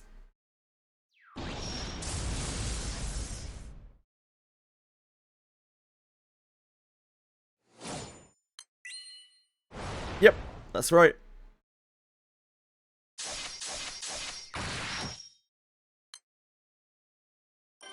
Do a combat script in a text file or something. Yeah, I don't think they want people to do that.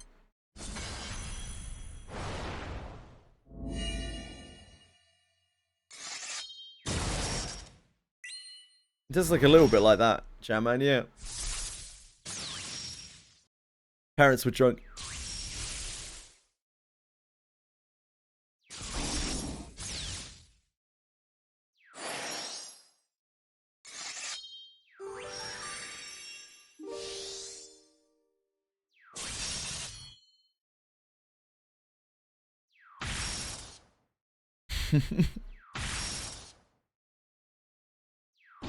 What's Tien get at 110?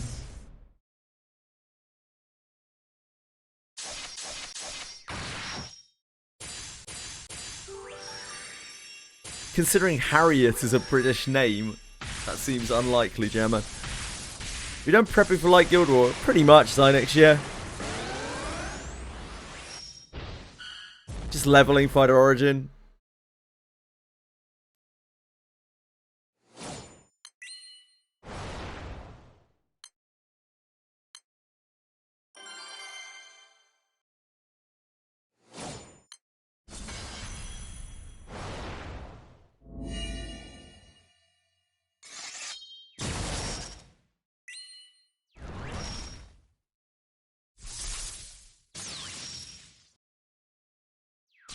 My light is a lost cause, mate. Actual dead element.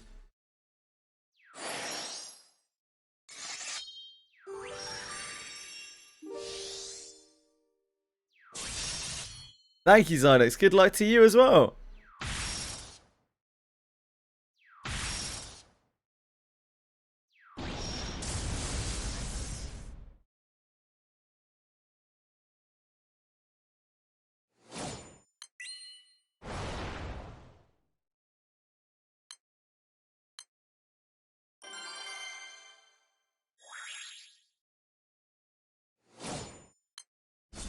Nice, Shaman.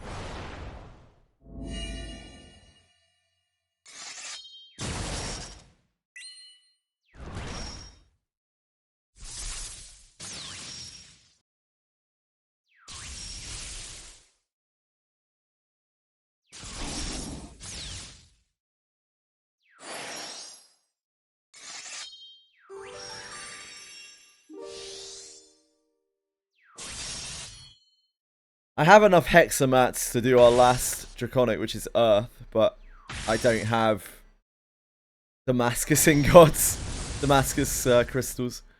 We are very dry on Damascus crystals. Used our very last for Fighter Origin.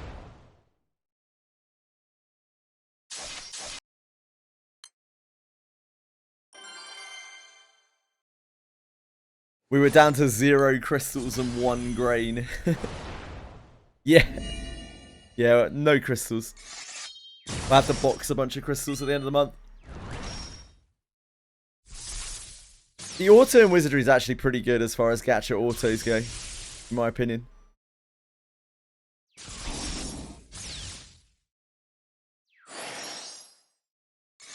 Check the monthly stuff shop. Yeah, I check it at the start of every month.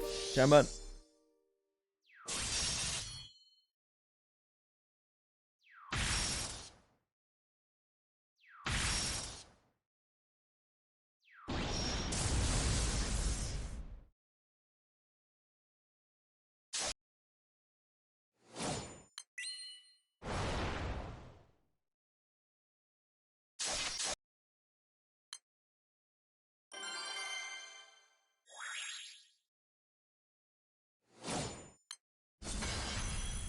I am very tapped out on Damascus stuff. I traded in all of my spare Rise of the Beast stuff for Damascus crystals as well.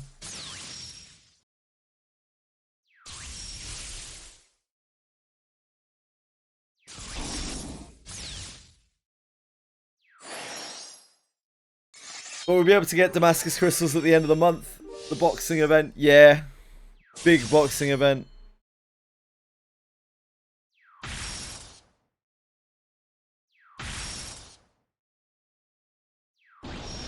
Probably get a few Damascus crystals from this as well. It's like 8 in the shop.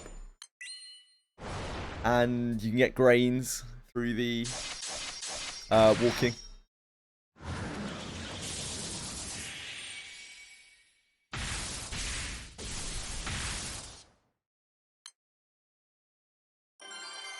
Yeah, I'll just bust out a load of laps at the end. And I'll do all of my bosses like after the event ends.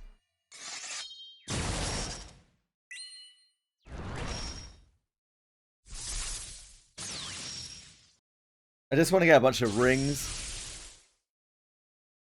We are dry on rings. You can order the 150 boss. Congrats, man.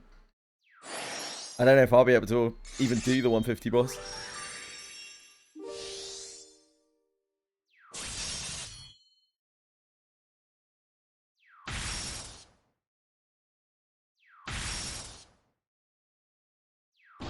I'm glad you do, I don't.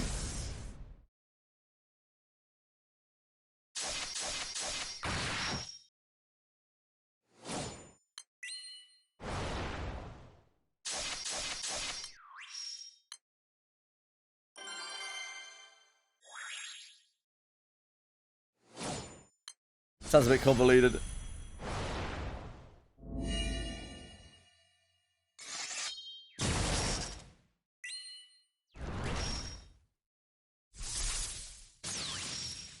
You have other stuff to uncap Fighter Origin? Yeah, I already have all the stuff to uncap Fighter Origin.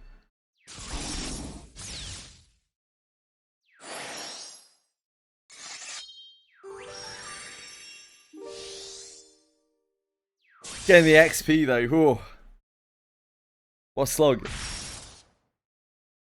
have the rupee cards. I don't have any issues with rupees. I think we have about 40 million.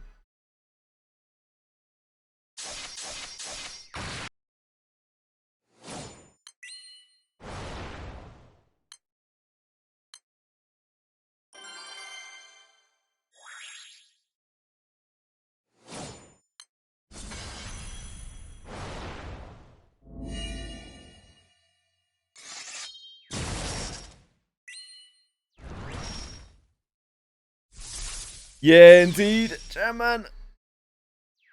That Ouroboros farming actually paid so many dividends beyond Ouroboros.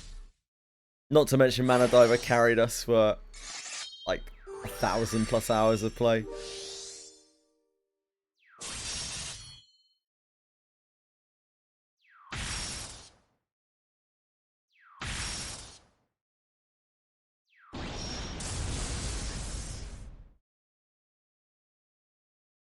Hello, confection. How are you? No, me neither, Jamman. Still up for like 2 weeks. A bit less now.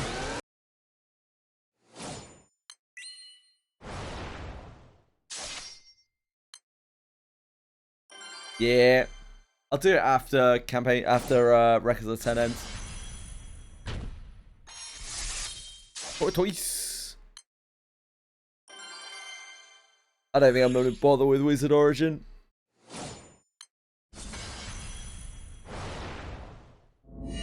Or Lancer Origin.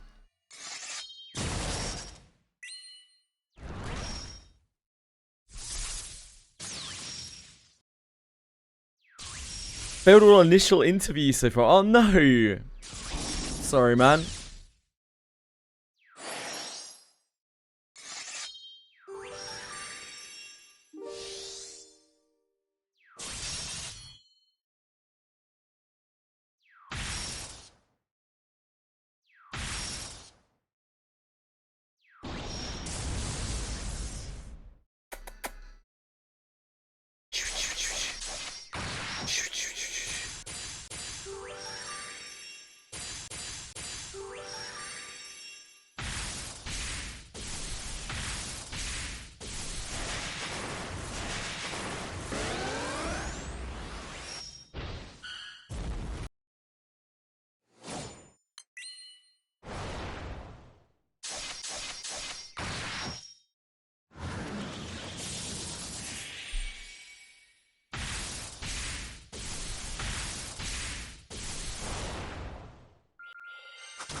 Me out.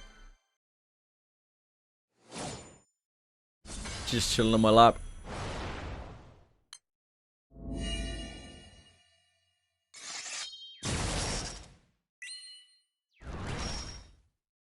Who's that pretty kitty?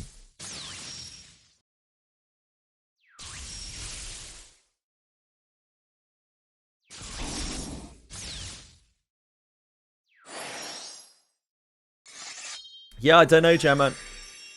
I assume they'll probably be different from the original runs. They're probably just a fast track way of people getting the characters.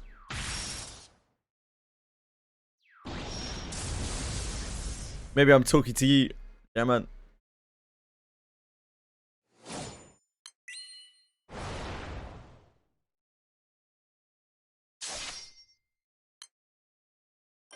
I don't have to imagine. Confection. What I need is another paler so I don't have to look at her skin.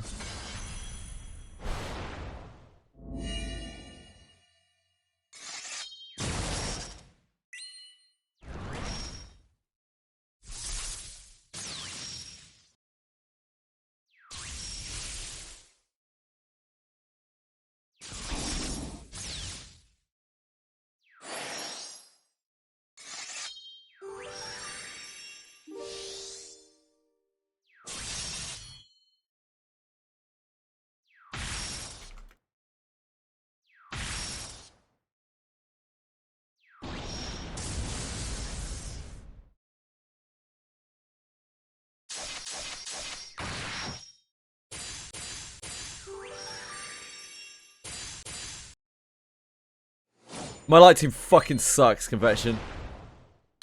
Fuck light. Shit element. Actual waste of air element.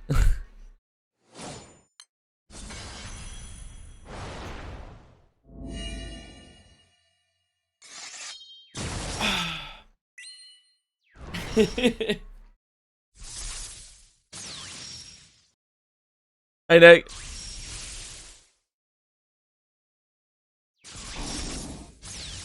Somehow, Confection, despite my light having a bunch of synergy and a built M3 grid, it's still worse than my M1 Earth with no synergy. It'll be fine, Sensi. We'll just get our tier A and get the fuck out.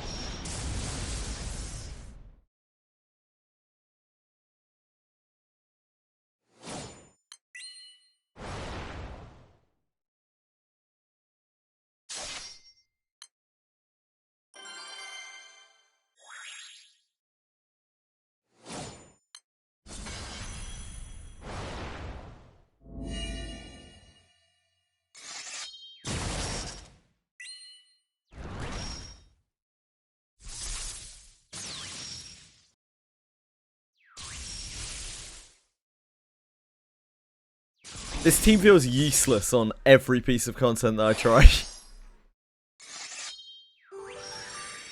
I've been active on GBF other than free slots. We got Wonton Bear and his friend in. Or are in the process of getting Wonton Bear and his friend in. I don't think we have brought in anyone else. To my knowledge. So if you know anyone or anyone knows anyone who wants to join a crew, we do have a few spots.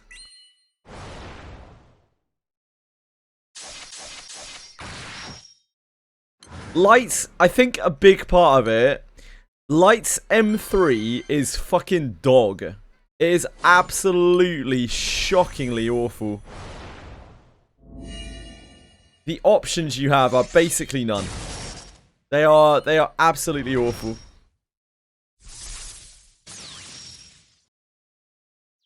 And what options there are, like actually good options, seem towards only charge attack.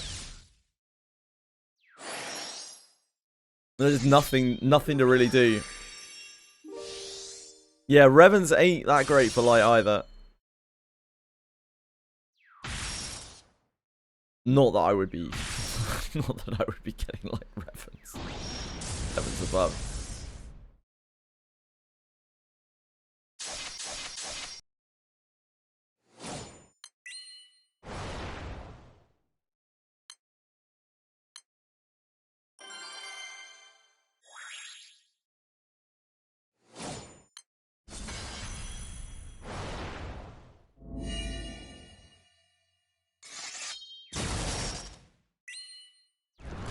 I don't think Light Exo helps me in any way.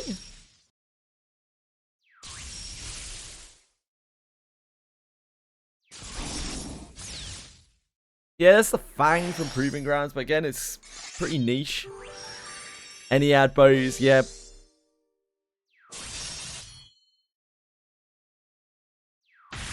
There's Pillar of Light. Good for some people.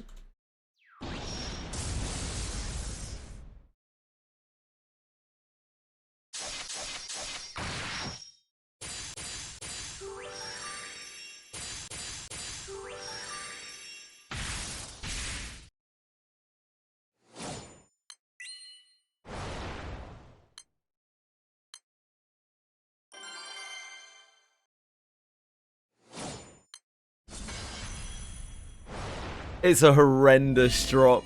It's an absolutely horrendous drop for Pillar of Light. I'll tell you what I do need to farm. I need to farm some AX Ewayar's Beaks. It's going to be like the last thing for my win grid. Maybe the next time we have wind bonus drops. Yeah, that's the best way to get pillars, is just to buy them.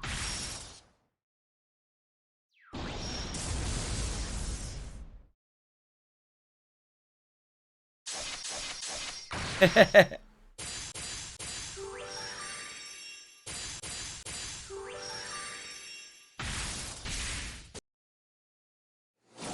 I mention Cheetos? I don't think so.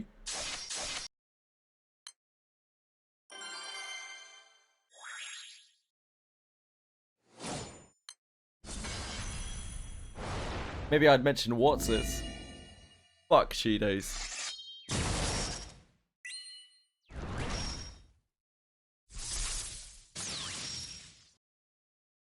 Pretty shit nickname. I haven't heard of it, thus it's bad.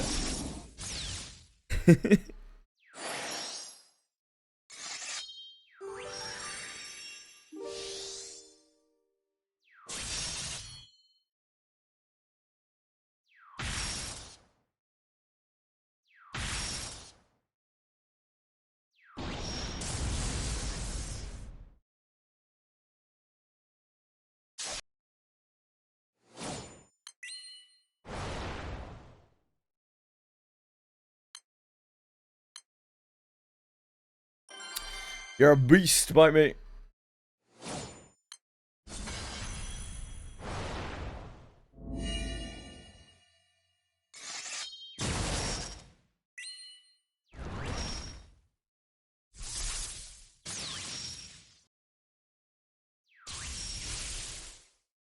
Eating all your elixirs. Yeah, I'm gonna dump quite a lot of elixirs into this event, I think. We used about 400 so far.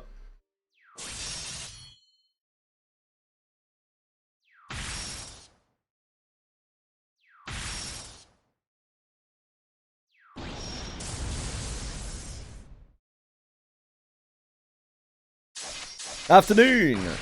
I ended up beating the Abyss 1 fully yesterday. Congratulations. Minus apparently one small tiny detail at the last boss. So some soldiers got crushed. Ah, yes. Pontiff. Pontiff is the most important route to do. The reason for that is because Pontiff rewards a book, which is one of the most powerful books in the game. You will want to repeat that every month until you have it on your whole party.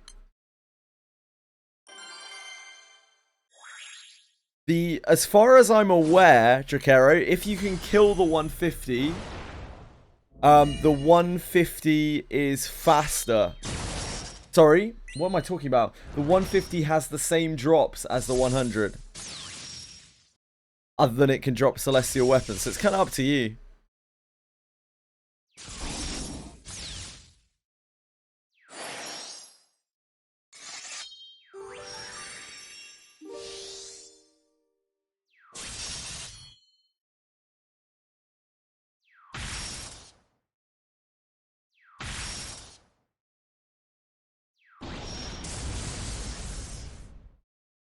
The celestial weapon drop, it's worth saying, is so low.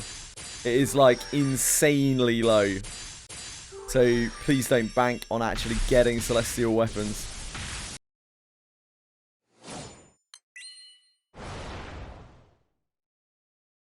I agree, right, mate?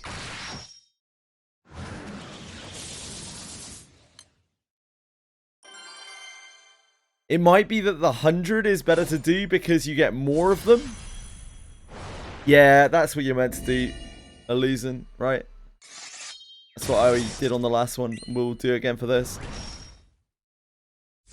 Like, it might be that the 100 is better just because you get more bosses to clear for free.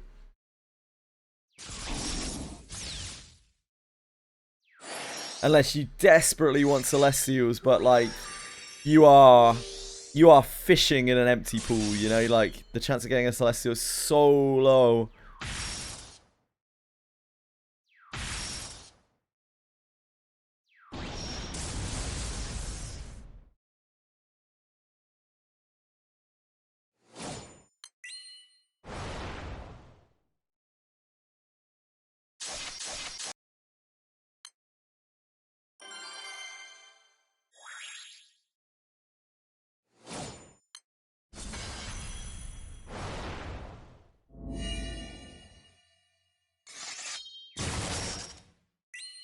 I think if you want rings, you should farm this shit out of this event. That is the main draw of this event. This event, it says it's a Records of the 10. It says it's all about the Eternals, but it's actually all about ring farming.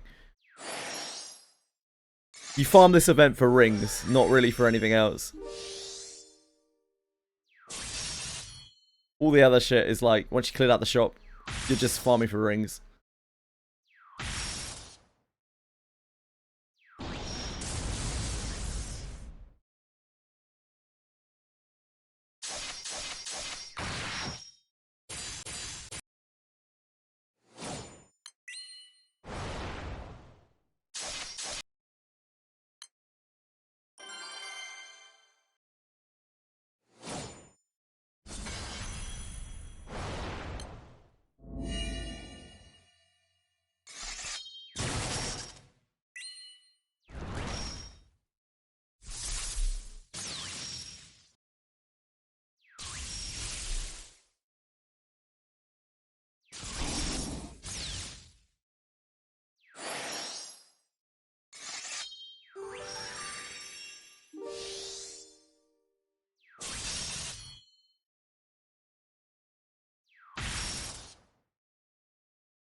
Let's check our levels second.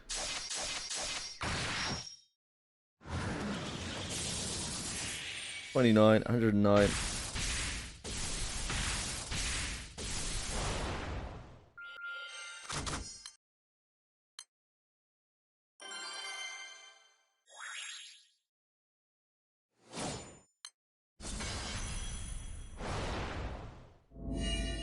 Neon's halfway through, 109. Fight Origin's like halfway through Fight Origin, so we got all a while.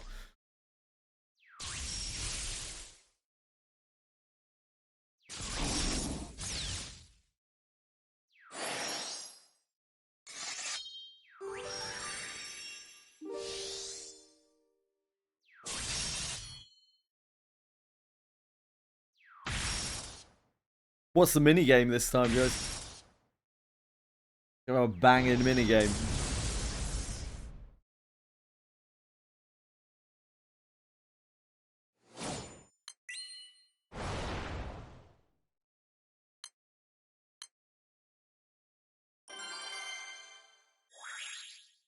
Space Invaders. Love Space Invaders. Now we're gaming.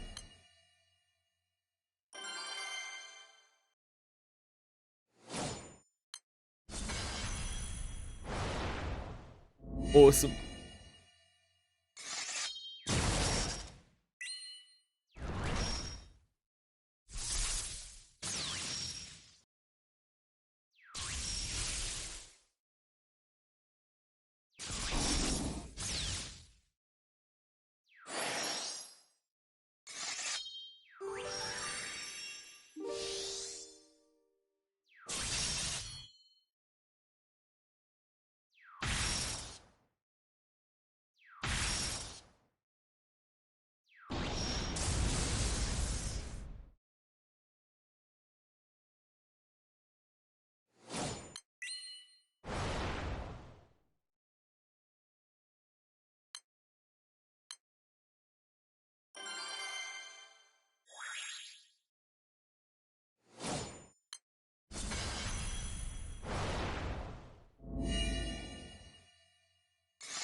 I was going to check what Tien gets at the different levels. I've kind of forgotten. She get a 110. She get the thing where she can increase bounty to 10. 110. Oh no, that's her radiance. I don't think she gets anything at 110. She gets the increased intense bullet at 130.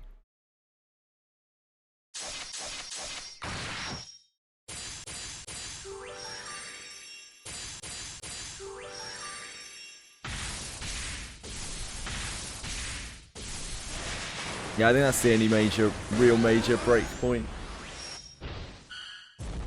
130. Now deals increased damage with intense bullet. Inflicts random debuffs.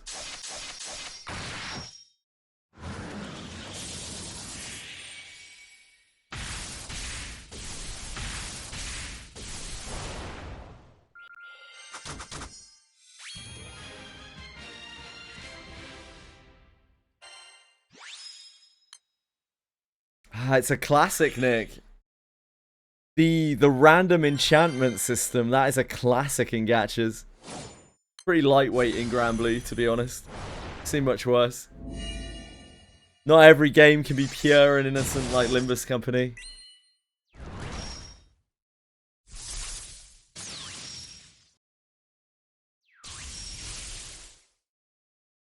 Love a bit of random gear enchantment. Oh.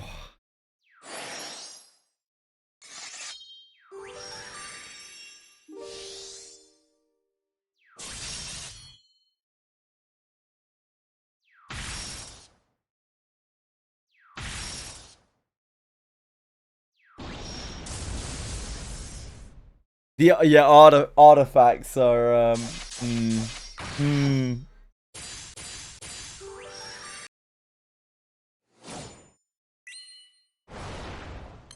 least the effects on artifacts are kind of interesting. That's probably the best thing I can say about the artifact system.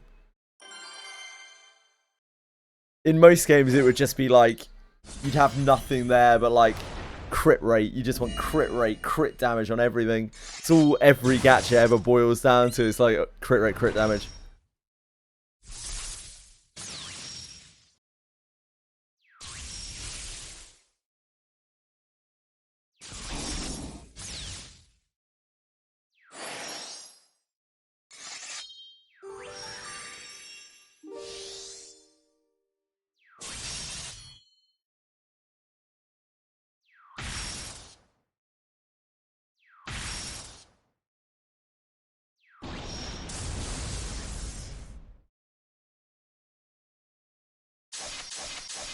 Yeah, love it, Bite Me. My favourite.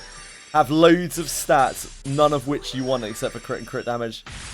That's my ideal gearing system. Who doesn't love that? Paid artifacts. Now we're talking, mate. Now Confection might be onto something here, guys.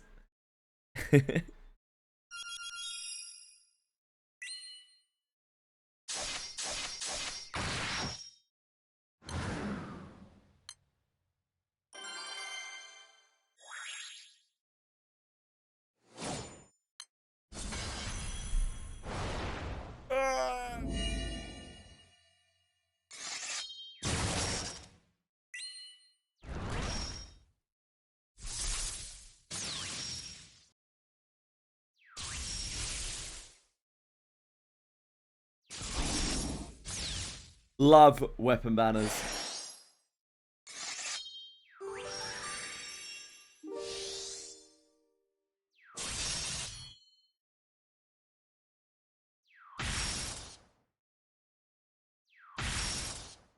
To be fair, the artifact enchantment system is age old. It is absolutely age old. Can't blame Hoyo for that one. It's a gacha staple. Hello, Kerry, how are you?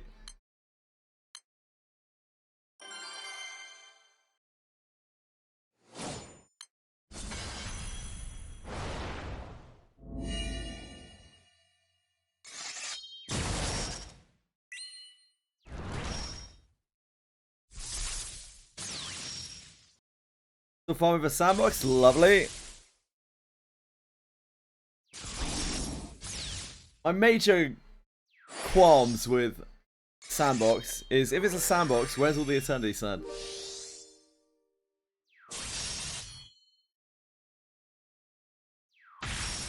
You know what's worse?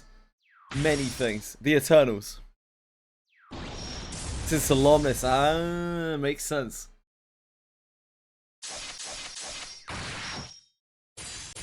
Kind of looking forward to messing around with Solemnis.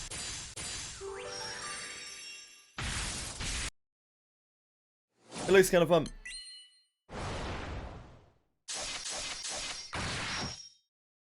Again, Kerrigo, this is not a new thing. Like, the artifact system or whatever has been in place for forever, really, in gachas.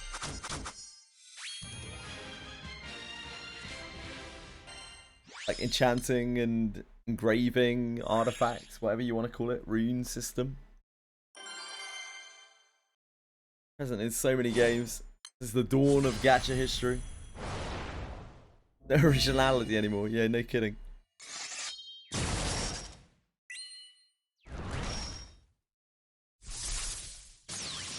Dragalia Lost, I think, had a third system, right? Like a dragon system or something that was an extra thing that you had to pull for on top of characters and weapons. I remember someone saying, I think any bit.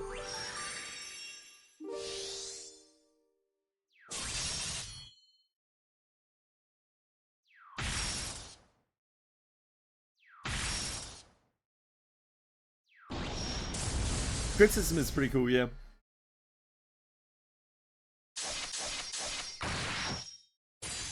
Oh, Punishing Grey Raven has a pet. Ugh, gross.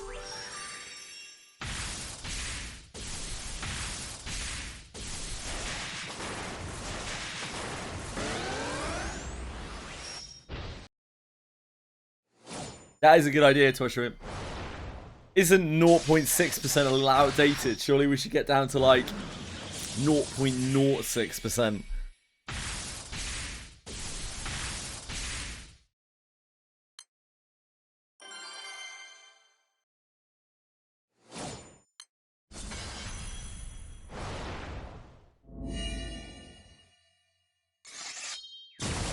These crutch mechanics like Pity and Spark. Disgusting.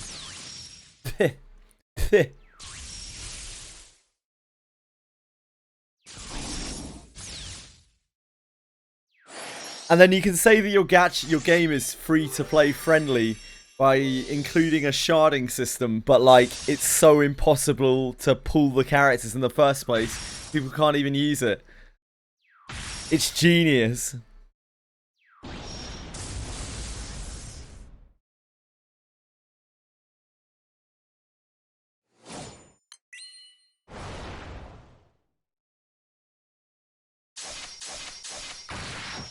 I'm looking forward to 2 gachas at the moment. I'm looking forward to Suikoden and Starleap, and I'm looking forward to Langris the Sea of Sword. I know. 2 gachas.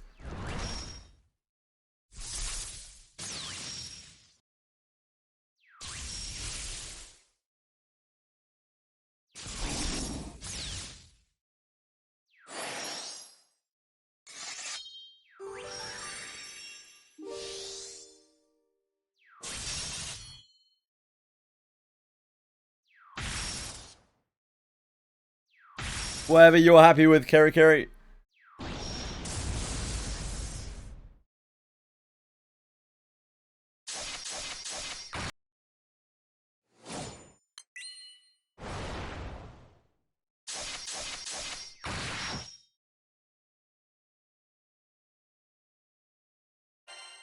What are we doing here? No, we're safe. Safe for a little while.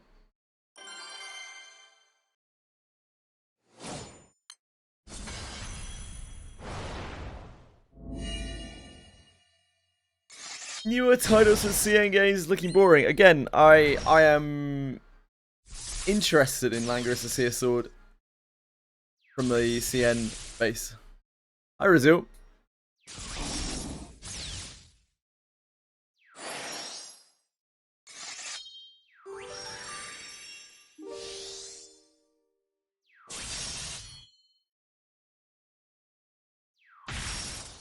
Just finished Canada 6. Awesome.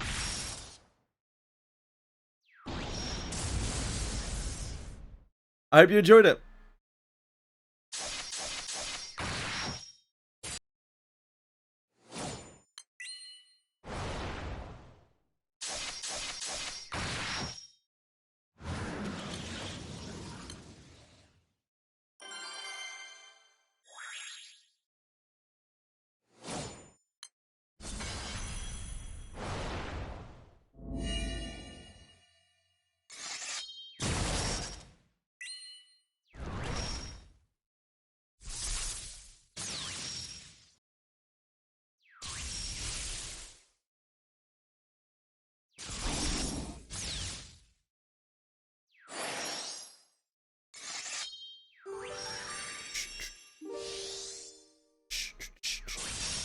We might be able to turn off her stealth ho-ho, or whatever the hell it's called.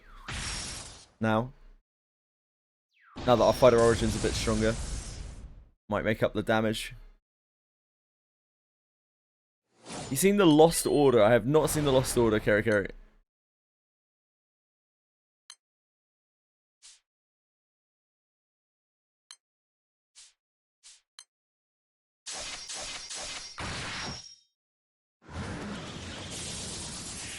Your brain's generally an 80-second delay, the bot.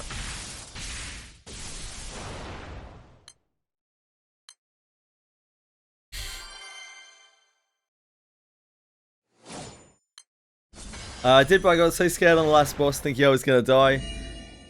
Pretty scary bosses in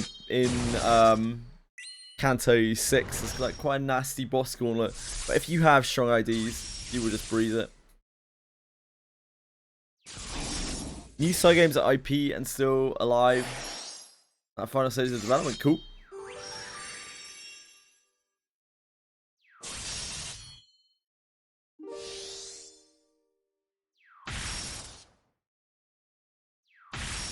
If it surfaces, then I will give it a look.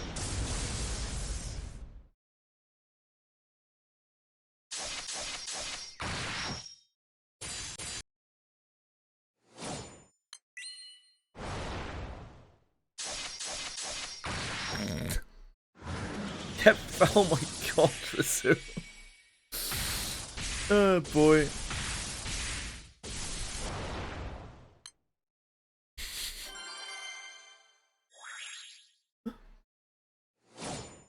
Describe from the closed beta. I watch it. It's an RTS game with Final Fantasy Tactics creator. Ah, that sounds pretty cool. Yeah, might be fun. If it's an actual strategy game, then yeah.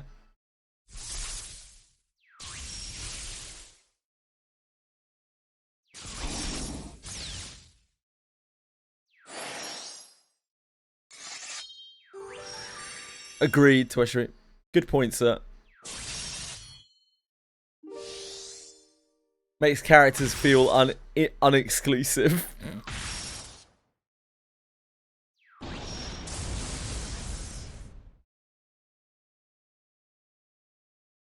Go back to the dark ages of Granblue Fantasy. There was no spark. Smart. I like the cut of your jib. Twitchery.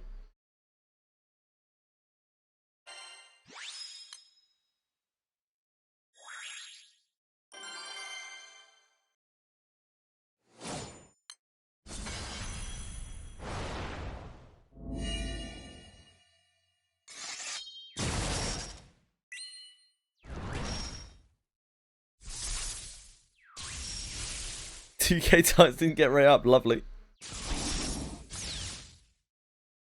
We got 2. The character designer from Lost Order is from Bravely Default and Final Fantasy Tactics, and also now part of Side Games Art Division. Cool. Awesome.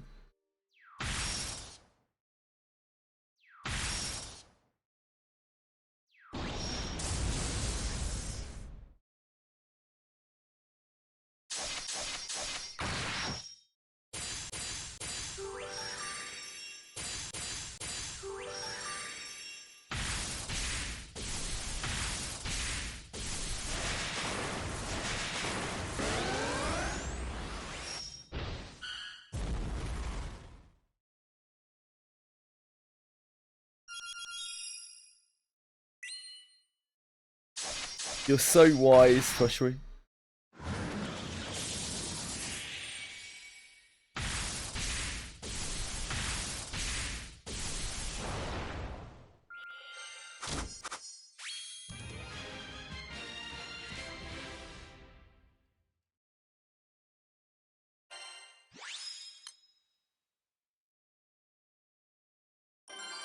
Hello, hello. How is lapping going? I haven't done any laps yet.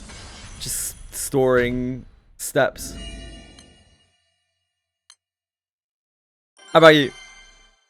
It's ironic for me, despite not looking forward to new gadgets anymore, except for Squeakin' and Sally, I'm still looking forward to Side Games' upcoming gadget side. It's cool.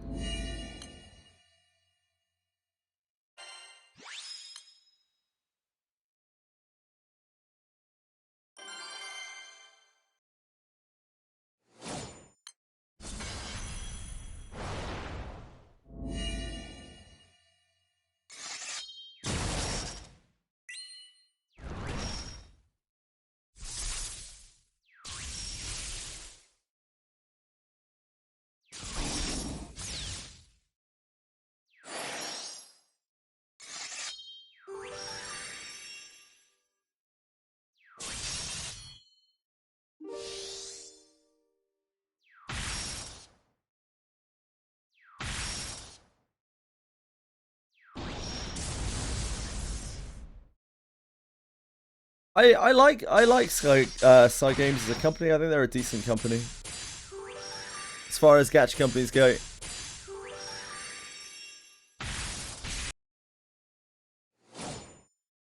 Which might not be saying that much.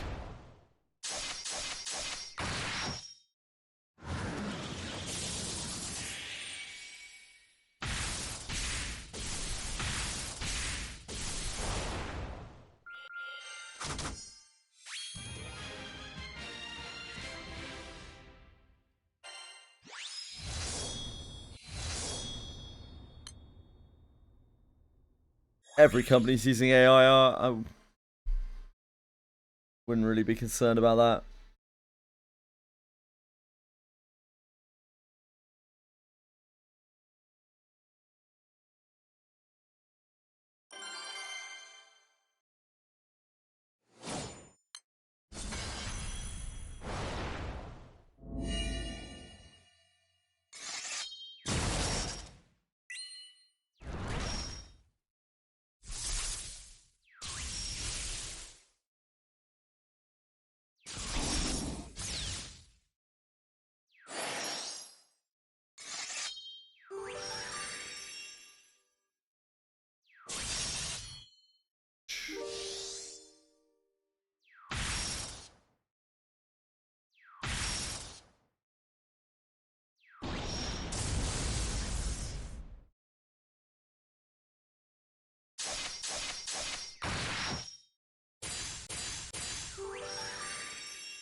Game is in development for so long. What Project Awakening? I don't know what that is either. I think you might. I'm gonna throw out there, Kerry. I think you might be a Side Games super fan.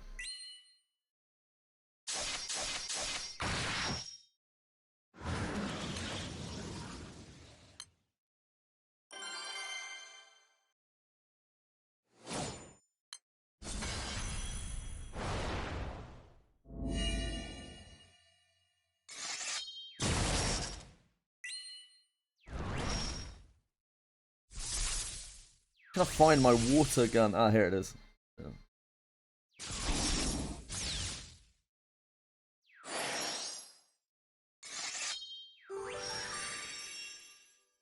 Gonna be a super fan of something. Side Games is not the worst, so.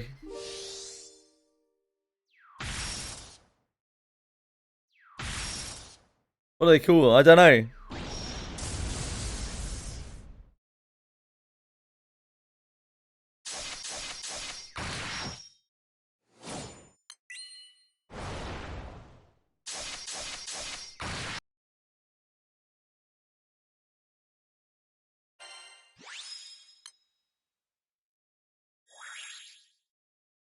More like Cry Game.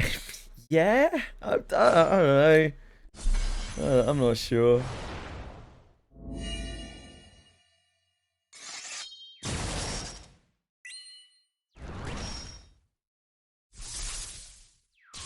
Why not?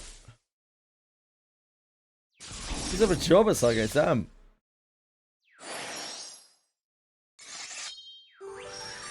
So interesting, Tweshery.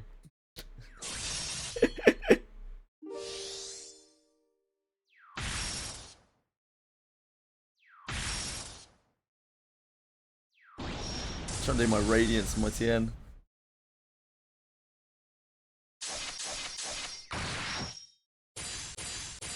We need more Damascus crystals. Okay, yeah.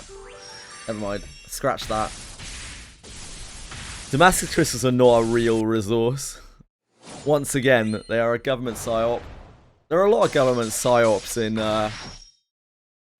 Granblue Fantasy. Eternity Sand. Damascus crystals. The light element.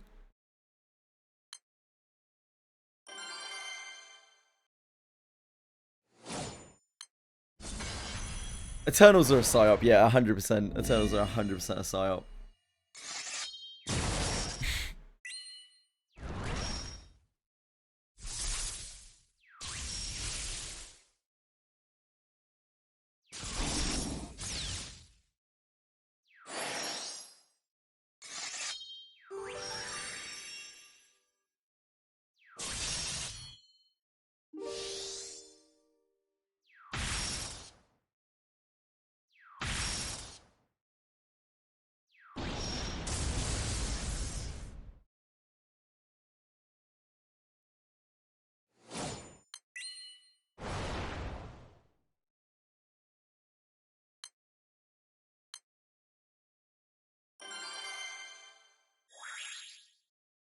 It's been a little while, yeah.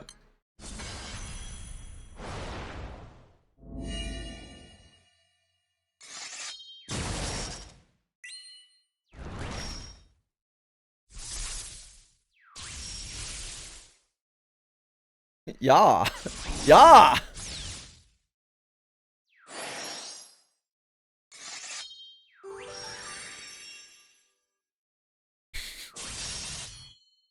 I don't know what the fuck you're typing, the bot. I genuinely have no idea what's going on down there.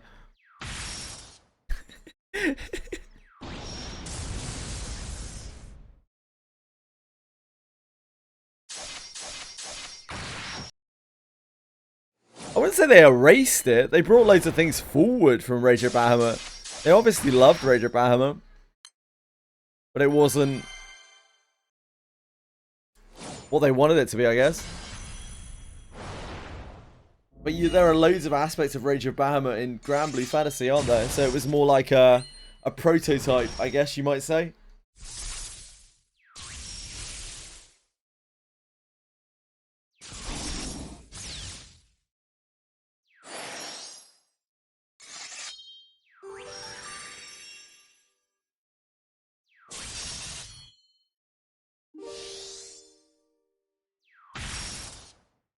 Oh, really? Is that where Baja Blast came from, Nick?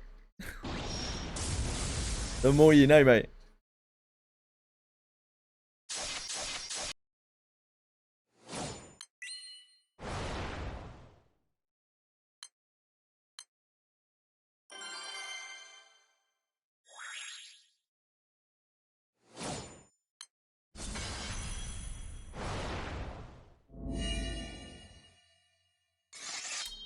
Yeah, indeed, Kerry.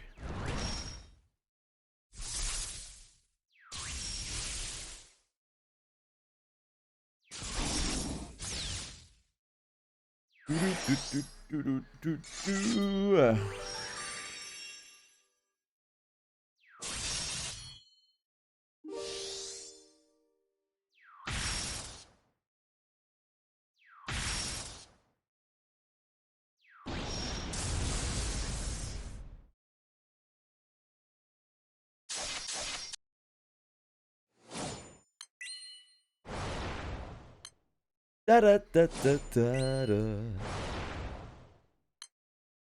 Oh shit. I fucked it.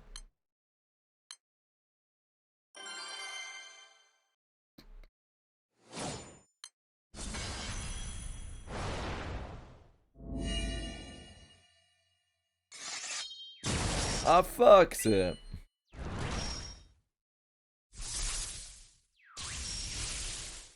Different topic, okay. I'm listening.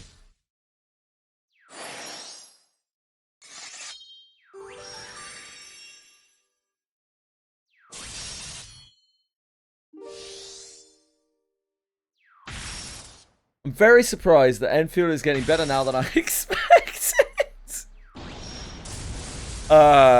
If you're having fun or know people having fun, I'm happy for them.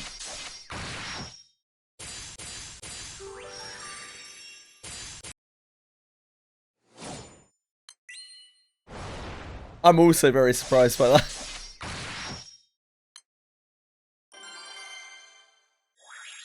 Your friend said it.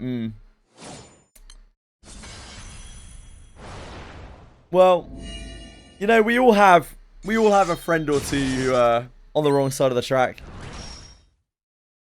It's good to have a diverse range of friends.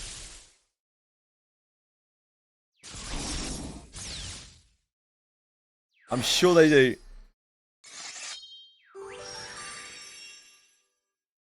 Only on rerun banners. Oh my god.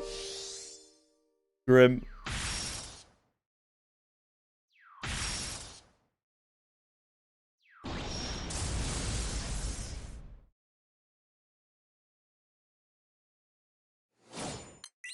They even made a spin-off game recently. And they just called it Ark Knights. Must be doing really well.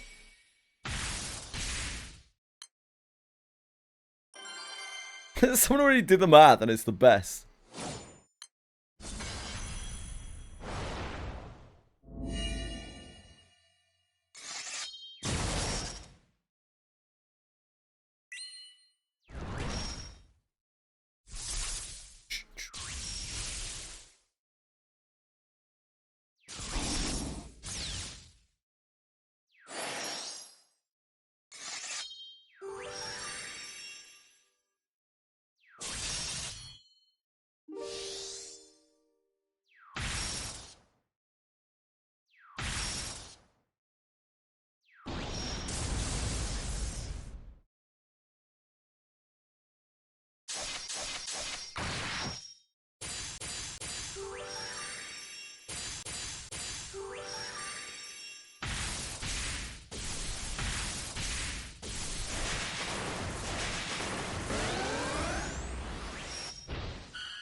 I think gacha combat in general is actually really, really kind of like low brain, no matter which game you play, compared to an actual real fleshed out game, single player game. Generally, quite rare.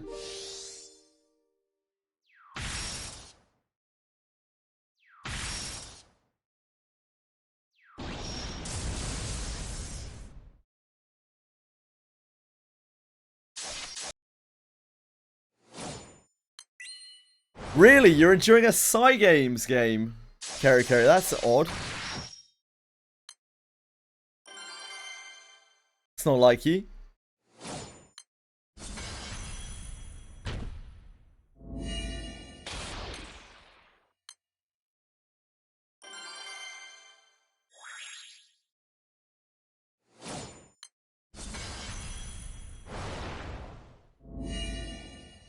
Black Desert Online is always the best combat. I never really liked Black Desert Online's combat. My favourite MMO combat I ever played was Lost Ark. I really, really like Lost Ark's combat.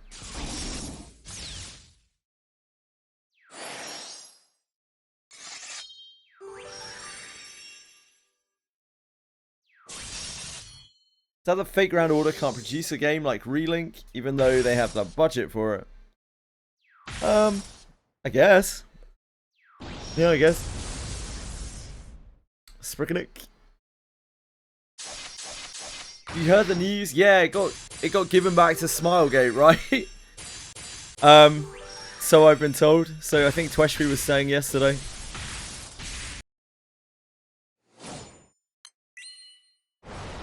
Imagine your game being run by Smilegate. Holy fucking moly.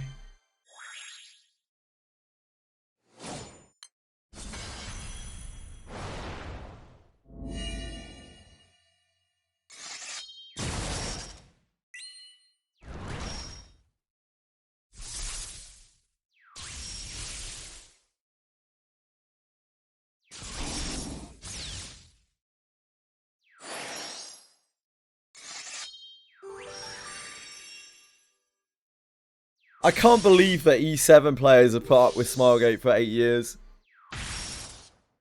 That blows my mind.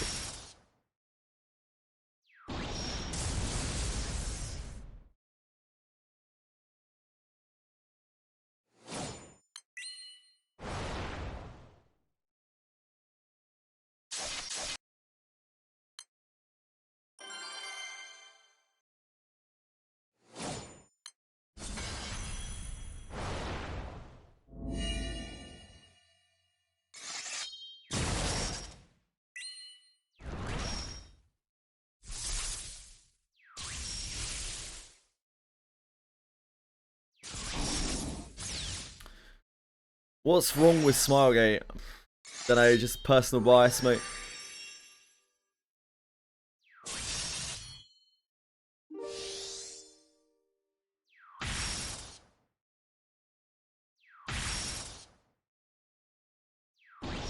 They keep playing the game because the only way to not support Smilegate is to not play their game, right? So they are putting up with them by playing the game. That's the issue.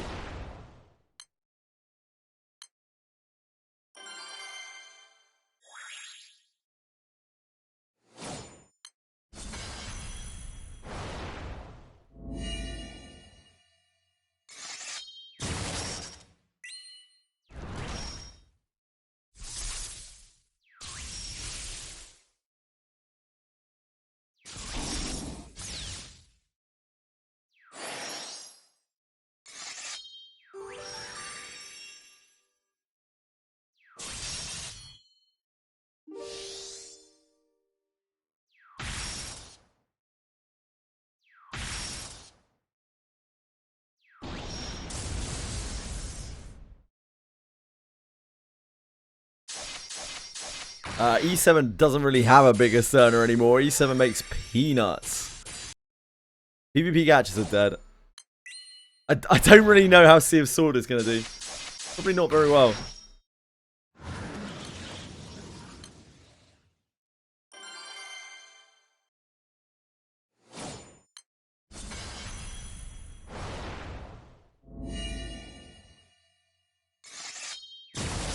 Summoners War is the biggest. Like, kind of the original. And still best, but... Yeah, even Summoners War doesn't do that great. Epic 7 is not doing well. Epic 7 is absolutely fucked. And has been for some time. Ironically, the best thing to happen to Epic 7 was Etheria Restart releasing.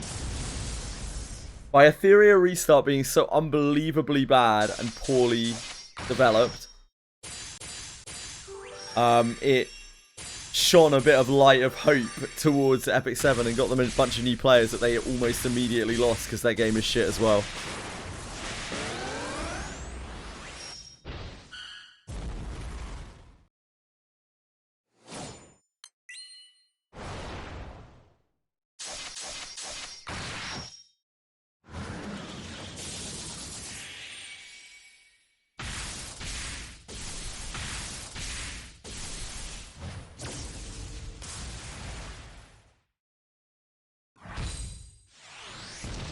It's fine, yeah. I just mean it's not like popping off or anything. It's very much like it's been on the decline solidly for, I mean, forever really.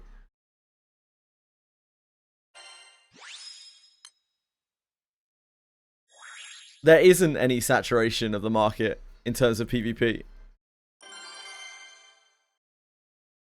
PvP is not successful in gachas. People don't make PvP games.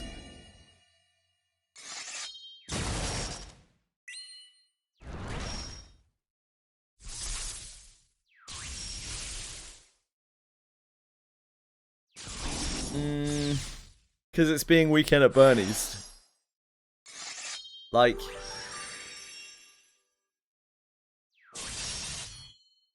I don't know, man. Like, a lot of these games, like, they are still alive. They're still getting run, but they're not really getting the support that they used to and never will again. There's a lot of gachas out there. It depends on the developer, right? There are two real strands of developer. The first is the developer that as soon as their game stops making money, they just shut it down because it's not worth the effort. And the other is the type of developer that just keeps the game around literally forever and bleeds it repeatedly while keeping it on essentially maintenance mode, where they just churn out characters and don't really release any kind of content.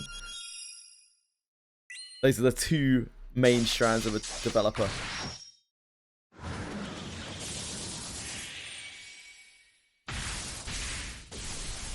CZN is so bad. I don't think CZN is a bad game at all. I think there are many awful aspects about CZN, but the actual gameplay itself is alright. Yeah, it's pretty good.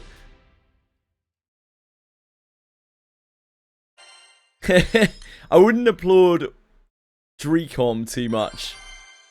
Drcom has no choice. It's their only successful IP and it's single-handedly pulling them out of debt. So Drcom don't really have much choice in the matter. If you're going to celebrate someone, celebrate their design team, like the design team of Daphne, which aren't really particularly affiliated with Drcom. Those guys work incredibly hard.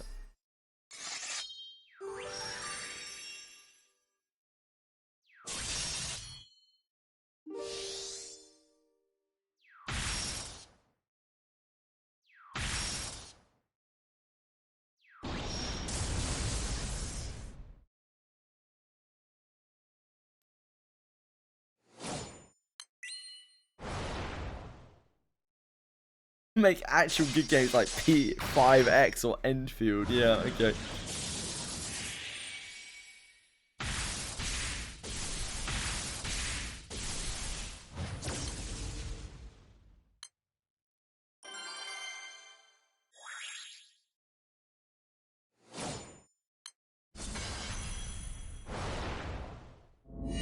Okay.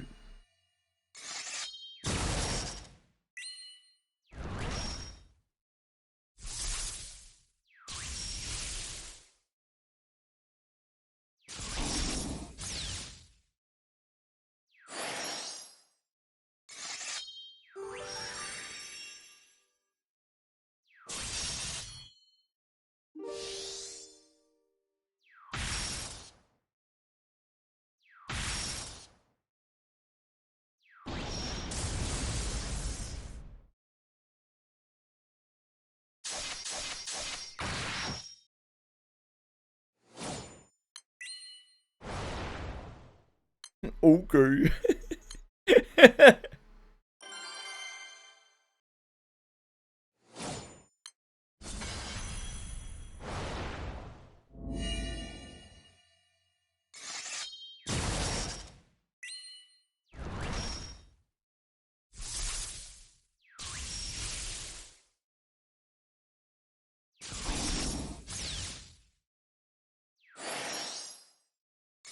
They tried so hard and got so far,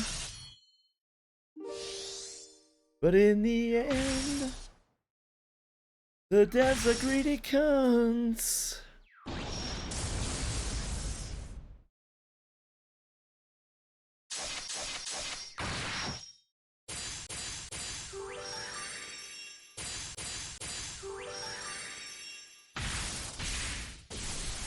Oh yeah, no doubt, Kevin.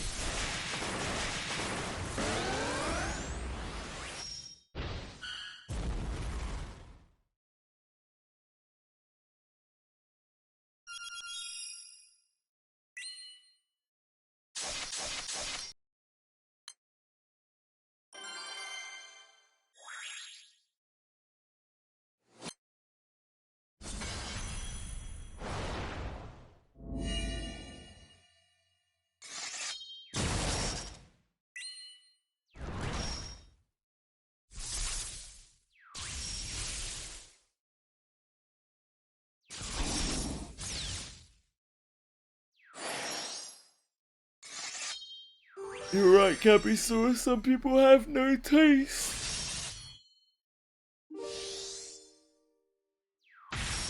There's no accounting for good taste.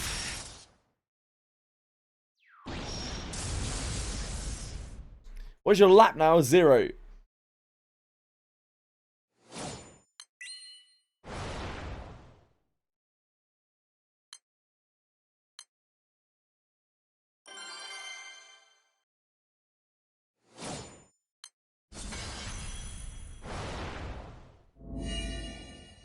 Caprisaur and Twestry out here like Jesse and James. Yep.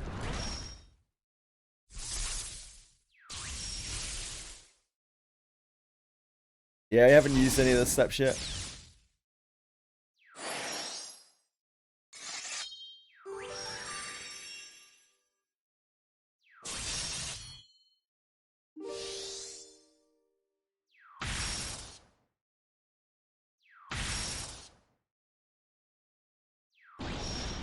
Every gacha I've ever seen on the entire market is Guna. Every single one. Even Reverse 99. It has some Guna elements to it. There are some characters who are obviously meant to be there for a certain demographic.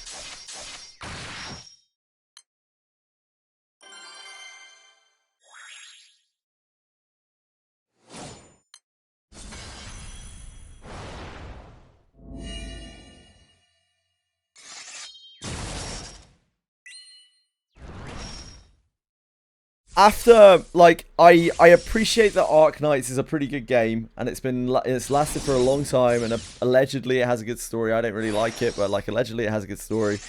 I can't trust that company after Enfield. I don't believe they have any care for the players in Arc Knights either. So I just can't really, like, when you've done Enfield, it's kind of hard to go back to Arc Knights and look at it in the same way.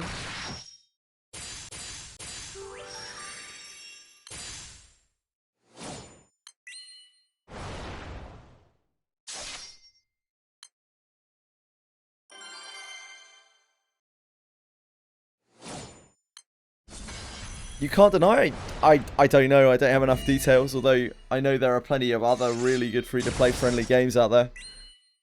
So I have no idea if that's true. I've heard that Arc Knight's gacha is actually awful.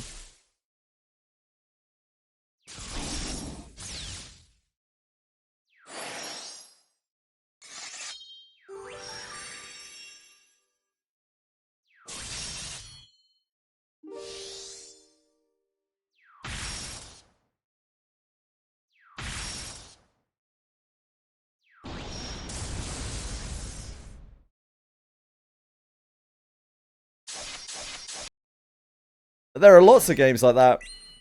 Like, I play Wizardry Variants Daphne, where literally the best character in the game is a general adventurer, so I don't know about that.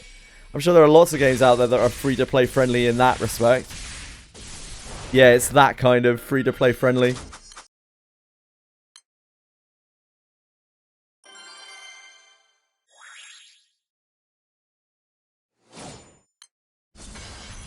Yeezy's fucking shag, mate.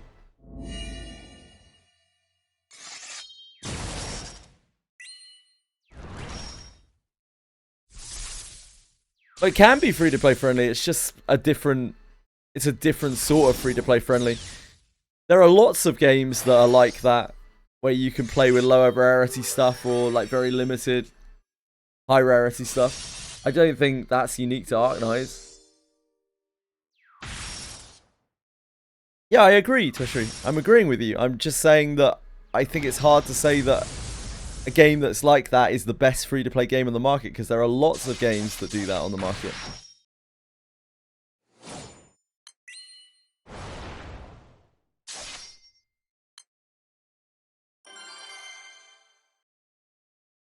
So surely the best free-to-play game on the market is one that has that and also has the ability to actually interact with the gacha without getting completely shafted. I don't know which game that is. I don't know enough games on the market, but I'm sure there is one.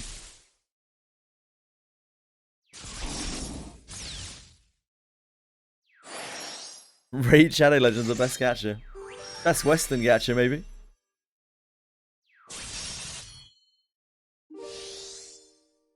Didn't spend a dime, but I played in launch. Yeah, so that's really similar to Langrisser, Tweshri, where if you played from launch, you would have basically everything on the entire roster except maybe a few of the newer characters.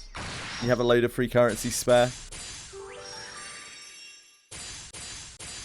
think that's just something that happens in a lot of older gachas when you've been playing forever.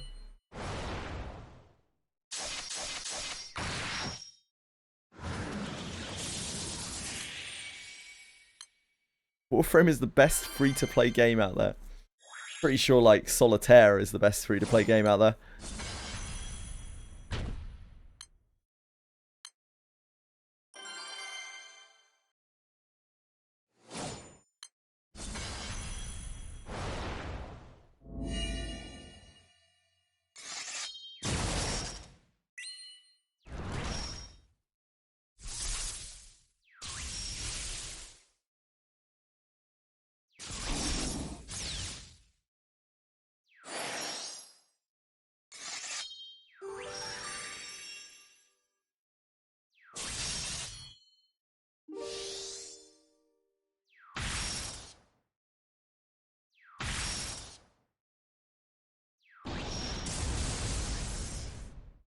And that's because other games don't have operators, Tweshri.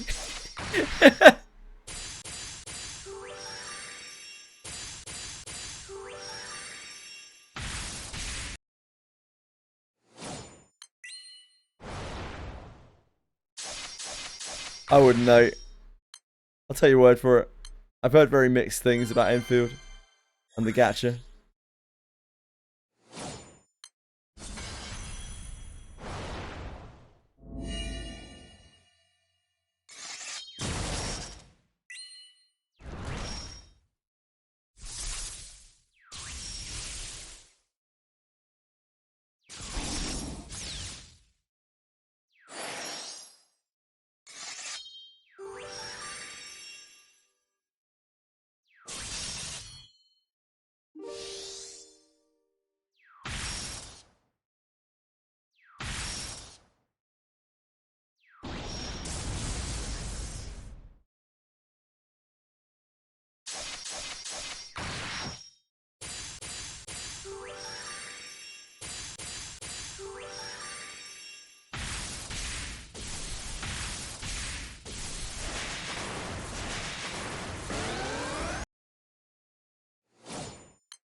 Are we leveled up yet?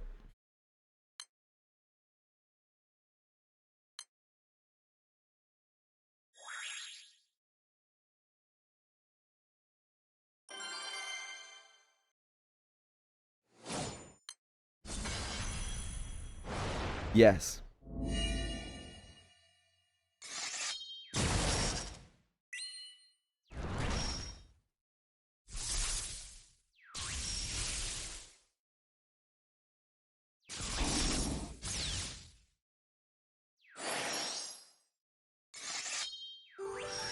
Uncap.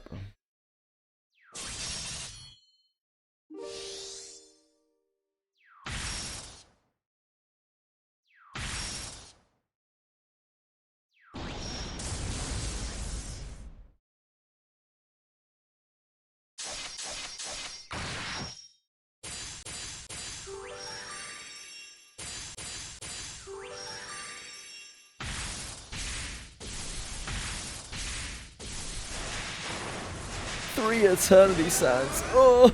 Oh.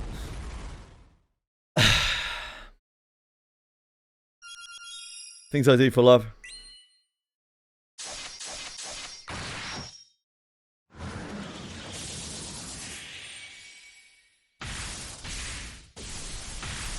Neon's almost there.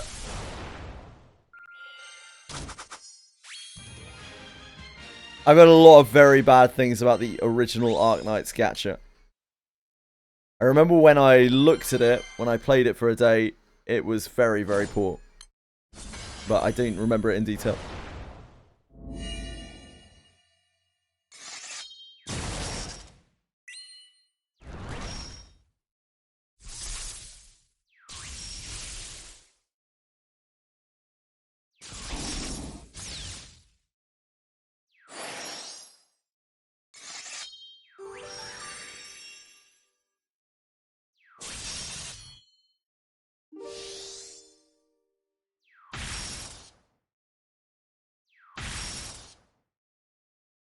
That is what gacha is for a lot of people. That's what I've grown to understand over the last couple of years. A lot of people play gachas to gacha.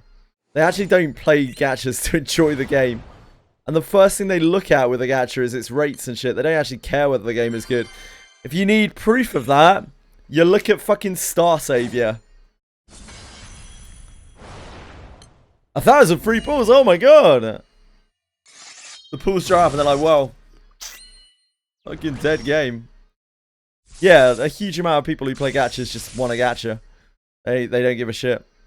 They're just addicted to the thrill of pulling. It's not even gambling. Thank God it's not gambling. It's a bit less insidious than gambling.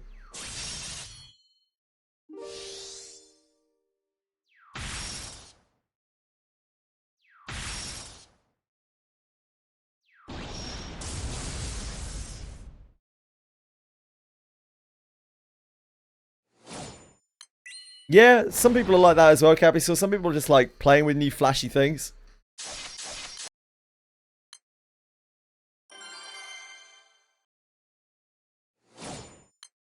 All of these are reasonable ways to play games, by the way. You can do whatever the hell you want, as long as you're having fun.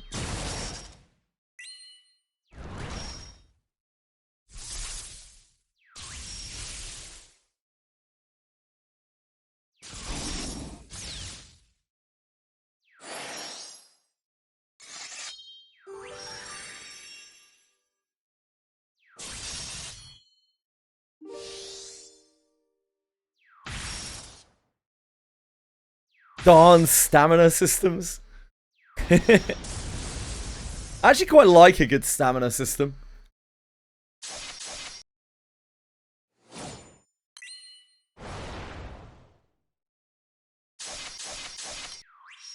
I don't think it's necessarily a bad thing to limit play. I think what can get really annoying is story gating. That upsets a lot of people. Like having to... Because it makes you feel like you have to really bleed your stamina out in order just to be able to see the rest of the game. Time gating kind of sucks. But I don't mind stamina as a concept in general. It's fine.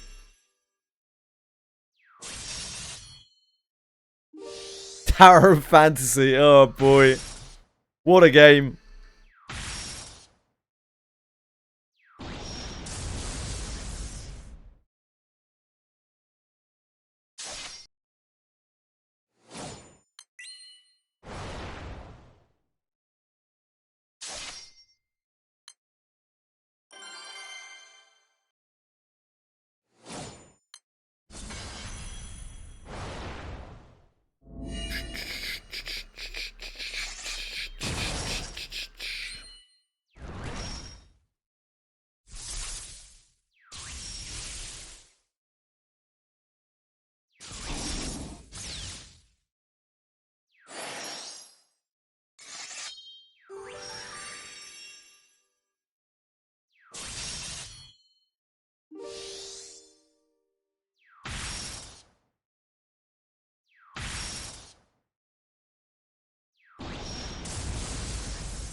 Oh, we can equip 3 class things now.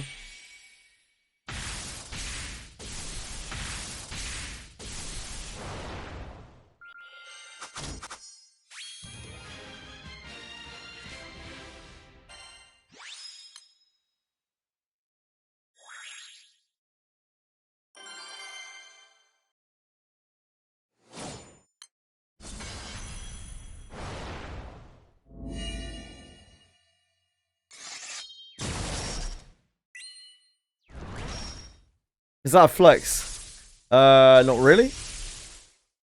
I was more questioning which level it was that we could equip 3 class skills.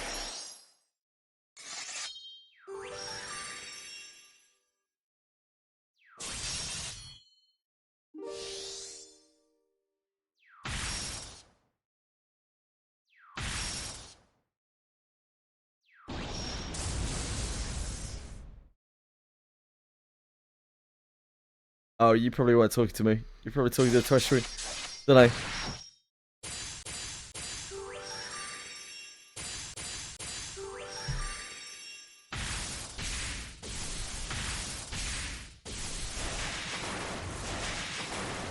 So good, Sensei.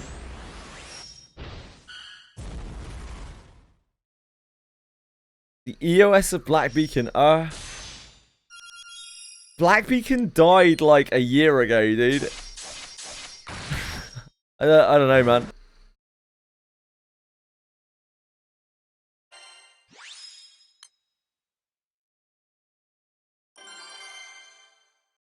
I would never play any game with AI content.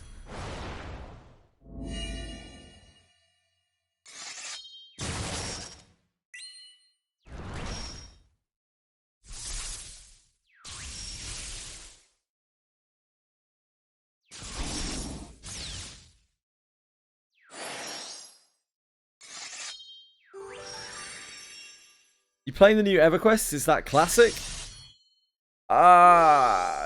Kind of. It uses the classic zones, but like you get to play as 3 classes, and there's an entirely new gearing system and stuff. So it's extremely custom.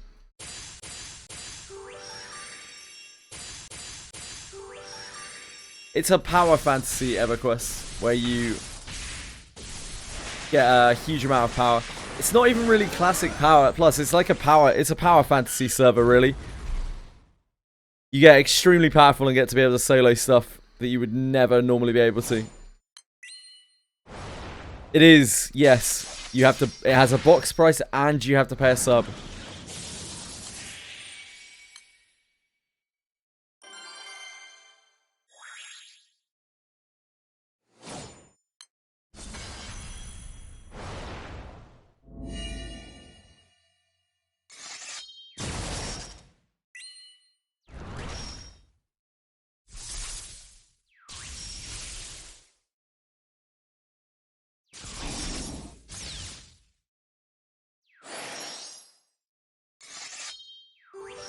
Ragnarok Zero. Really, they put a sub on a Ragnarok game. Wild.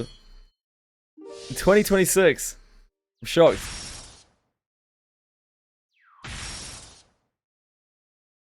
I would not say that is a good place to start, Kerry. I'd recommend that if you want to get an experience of EverQuest, there's anything like the original, I would go and play on Project 99. Project 1999.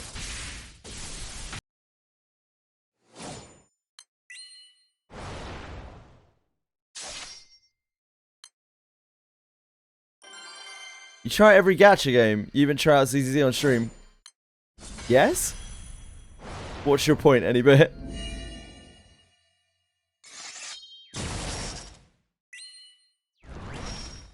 Is it time to try out this?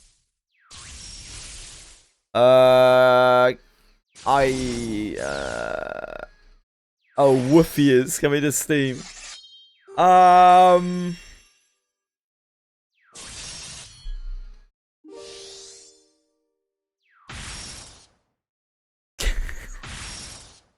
I can't even look. I have to do age verification to look at it. I have to do age verification to look at that in the Steam store. Probably not, no. Probably no Woofia, sorry.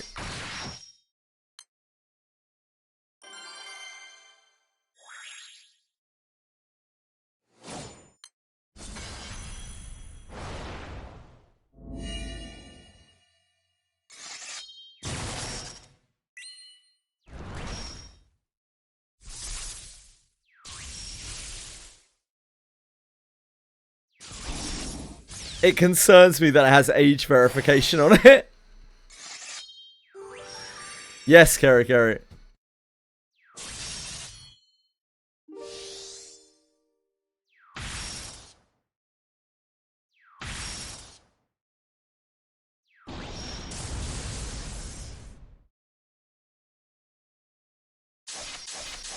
MMOs did you play, including old ones? I played a lot of MMOs, but the ones that I've played for meaningful amounts of time, The Realm Online, EverQuest, Ultima Online, Anarchy Online, The Legend of Mir, the original, Warhammer Online, Age of Reckoning, Champions Online, Guild Wars 2, World of Warcraft, Final Fantasy 14.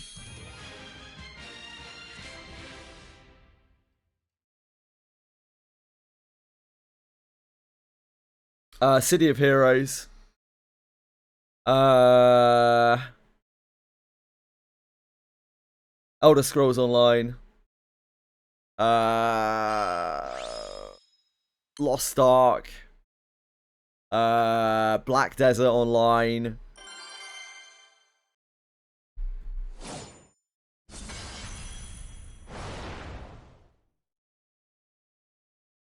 I never played SWTOR.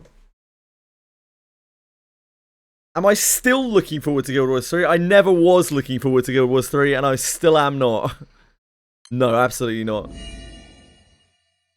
Oh yeah, Dark Age of Camelot as well. Yep, and Shadowbane.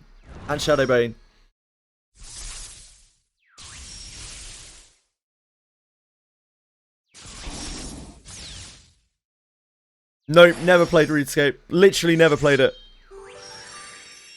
Oh, I played about 20 hours of Maple Story, if that counts as well.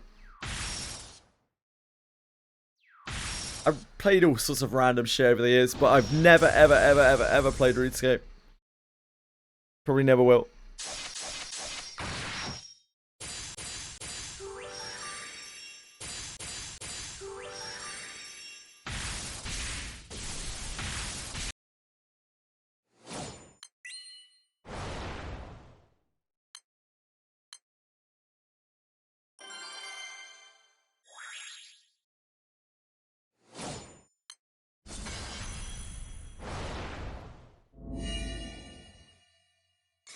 It's just not my, I don't know, it's not my thing.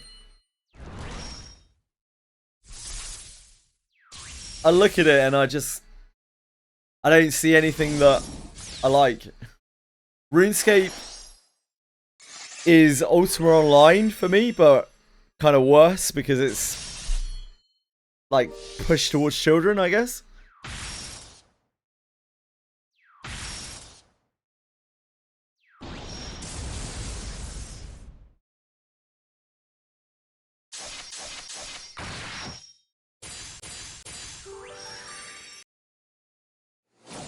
And I never really liked Ultima Online that much, so I can't imagine I would like RuneScape that much.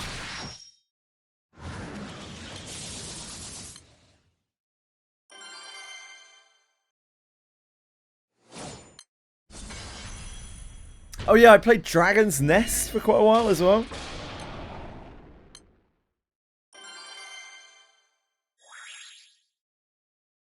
Played a good chunk of Terra, too.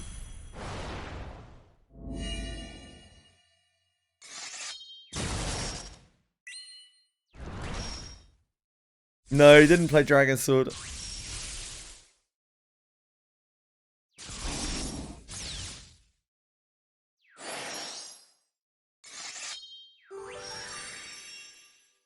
No, I never played Cabal Online.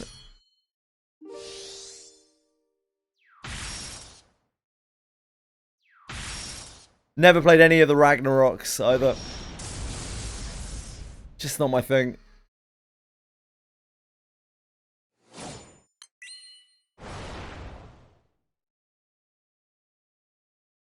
You got scammed by your friend in Cabal Online. They sound like a pretty shit friend, mate.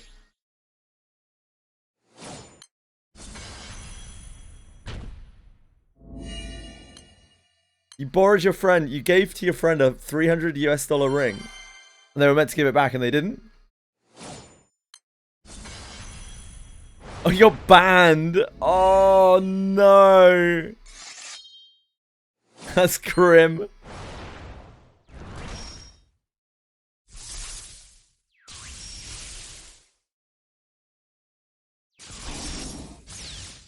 There's an 8-year-old playing some random Moo online private server. I got scammed and they stole my wings. Oh, man. I remember I was playing the Realm Online.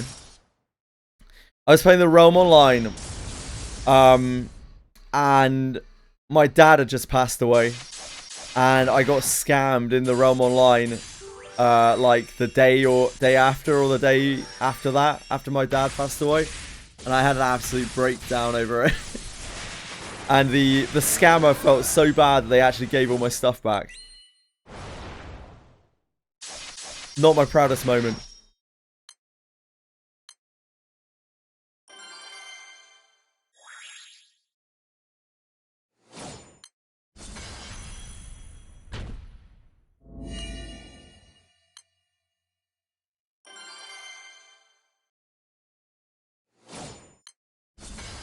I will never forgive him, and that is why we are no longer friends.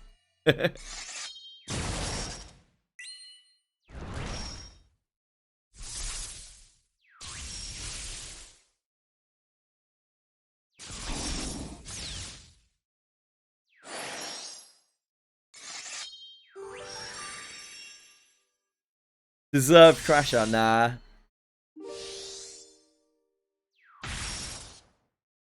Just young.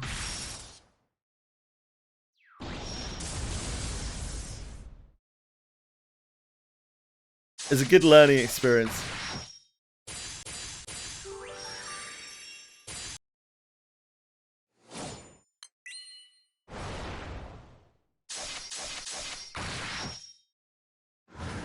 Oh god, yeah.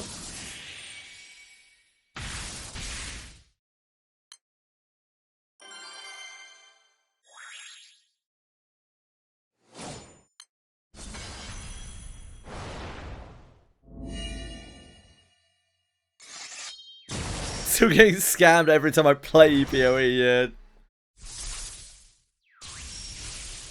Get scammed pretty much every time you log into a gacha. The median for the scamming has just changed, but the scamming is definitely still there. Yeah, Mythic Foot's getting scammed right now.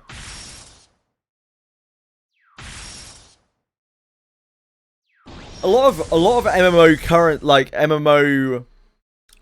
economies are completely fucked to the point where like you pretty much can't make money in them anymore. You can't get anything worthwhile without either buying currency or scamming in some way.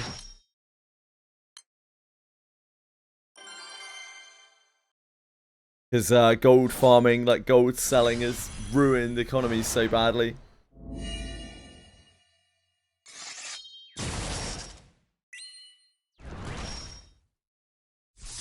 I heard 2XKO just released a pack that's like all of the aesthetics from the game, all of the cosmetics from the game, here for like $40, and they were touting it as like a incredible good bargain.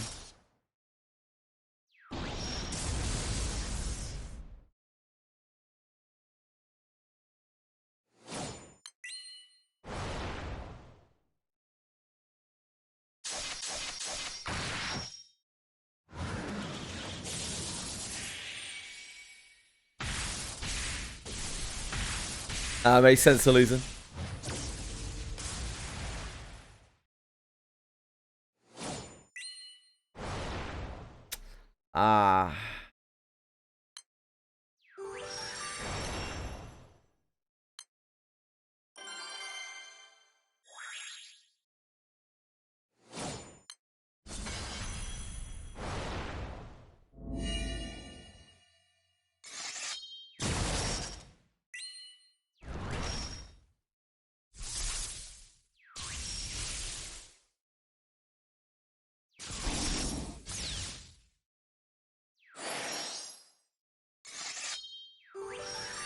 Riot Games are not a good company. I don't know what else to say.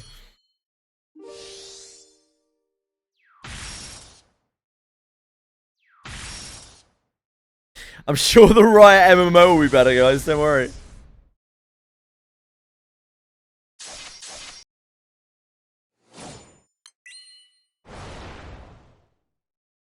Don't sweat it.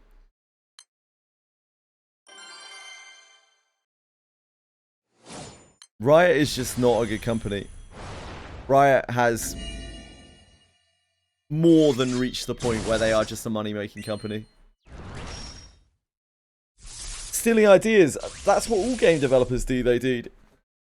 Like, this is not a new thing. Blizzard, like 20, 25 years ago now, like said on record, they were like, it's very important in game development to scope out the rest of the market and take ideas and make them your own. Take ideas that have promise and make them their own. Like they basically publicly admitted to stealing ideas from other developers, and that's just what you do in game development. You look at what's good and what's working, and you make it your own. The Riot MMO isn't even coming out, Kerry.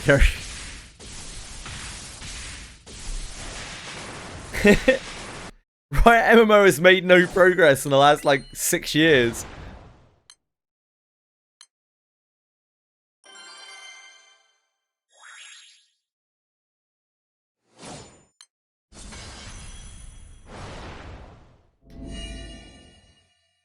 Genshin, what are you chatting about any bit? Genshin stole all of its ideas from Honkai Star Rail, the progenitor.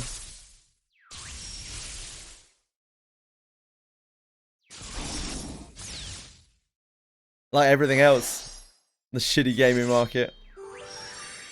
All Honkai Star Rail copycats.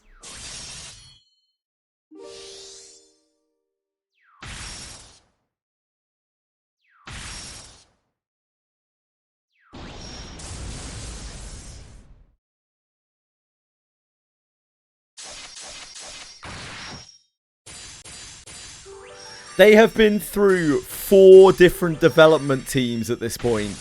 They don't have a fucking clue what they're doing. They're not making anything. I think they just don't want to cancel the project because it makes them look weak. I can't think of any other reason. Like, it's clearly not going to make them any money, and they know that. So I guess they're just going to pretend that they're making it forever.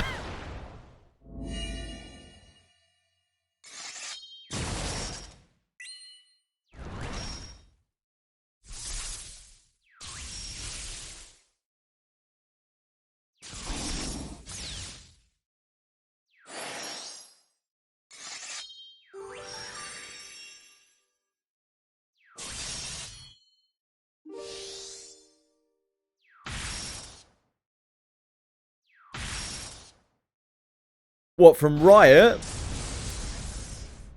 Depends what you mean by worked, because everything Riot releases has a shitload of players. Like even 2XKO, like if any other game developer had released that, it would have been immediately just completely discarded, like never have any kind of attention. The fact that it lived for a while is a testament to like how big Riot are and how big their fan base is. Have they released anything good since Valorant? I don't know. That's your personal take.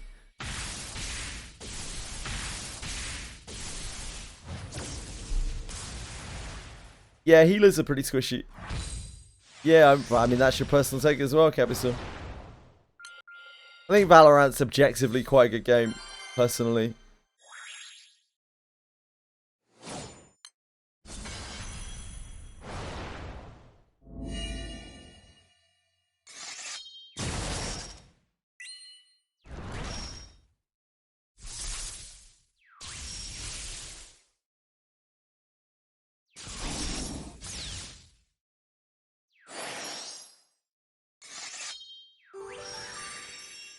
The most successful thing that League of Legends, or sorry, Riot Games have released recently, I think, in the last 5 years is probably Riftbound, the TCG.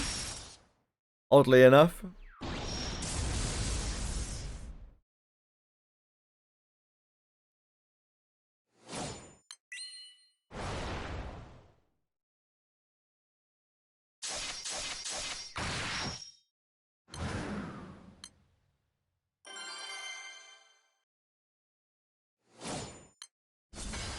Yeah, that's the thing, right? Like, Riot just has so much popularity. It's the same as Blizzard, it's the same as Hasbro, it's the same as Games Workshop. All of these just massive, massive companies that could release the fucking biggest pile of dog. Like, and people would lap it up. They would be on their knees, tonguing up every tasty morsel of that pie.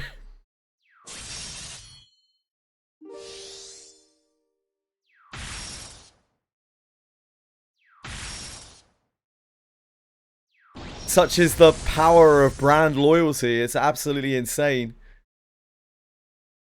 I am friends with people who are like Blizzard fanatics, Riot fanatics, who they're smart people, you know. These are not stupid people, but you just get so ingrained into like fan bases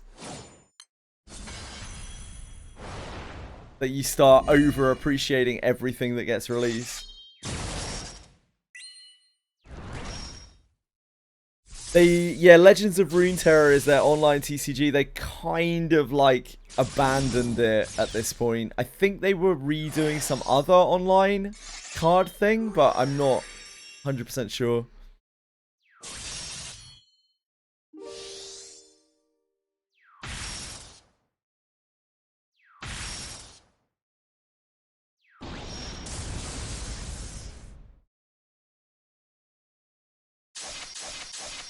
I don't know. I can change it though.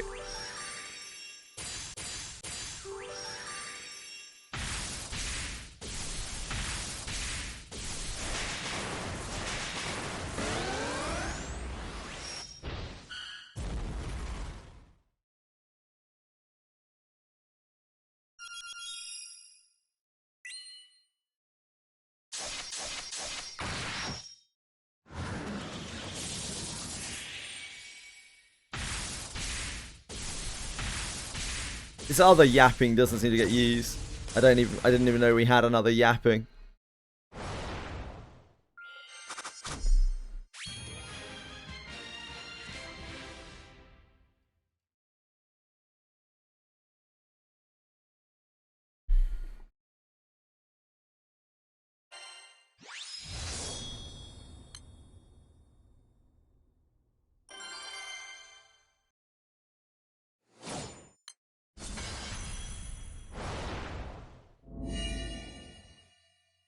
I don't know who Marvel Cinematic Universe caters to anymore other than Marvel super fans. Nobody seems to really like it. It's just that there are a lot of Marvel fans out there.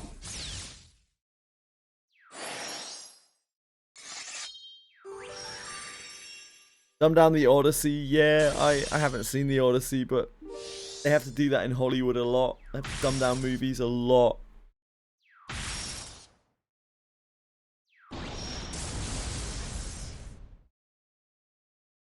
TFT, I believe, is probably fucked because what's his name got tired of the community and is no longer involved in it. What the hell is he called? Nort Dog or something? Mort Dog, is that it? Mort Dog? Yeah, that's it. Mort Dog. I don't know if he got fired. I have no idea. I would certainly hope not. He's been single-handedly carrying that game for the last forever. Maybe they just don't care about TFT anymore. Maybe they just don't give a shit. Wouldn't be surprised. Sounds very Riot. Yeah, I heard that he finally got pissed off with the community because he has to deal with so much shit. Like, absolutely insane if he got fired. Like that is like end of TFT if he got fired. Because it means they don't give a fuck. Yeah.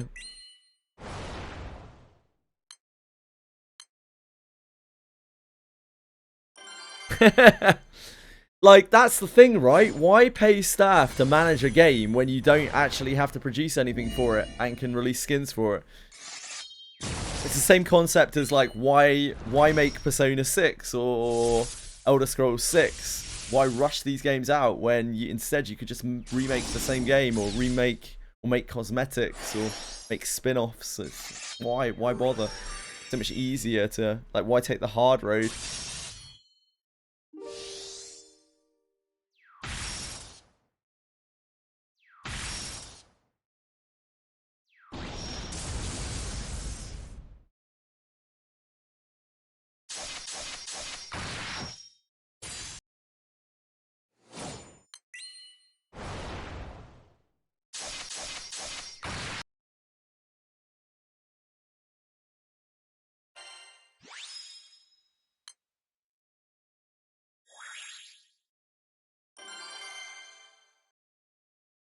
I wouldn't be shocked if he stood up to to Riot.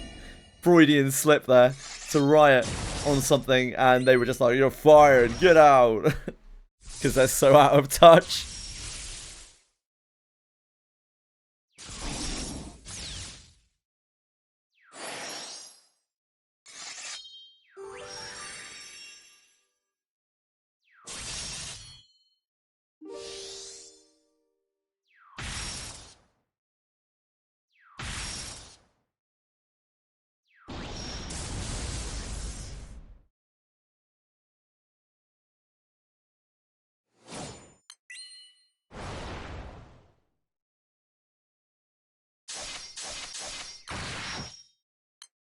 It's like with Diablo 3. You know, like the team that worked on Diablo 3 made all of the good changes to Diablo 3 and made it into the game that everyone wanted it to be. Like all the people who loved Diablo 3. Like after Blizzard stopped being involved in it, and the team, which was probably just like one guy working out of a closet, just made it into a really great game. And gave the community everything that they had wanted for a really long time. It reminds you that, like, sometimes the people who are playing, who are developing the game and designing the game, are nothing really to do with the company that's behind it. Like, their wants and desires are completely different.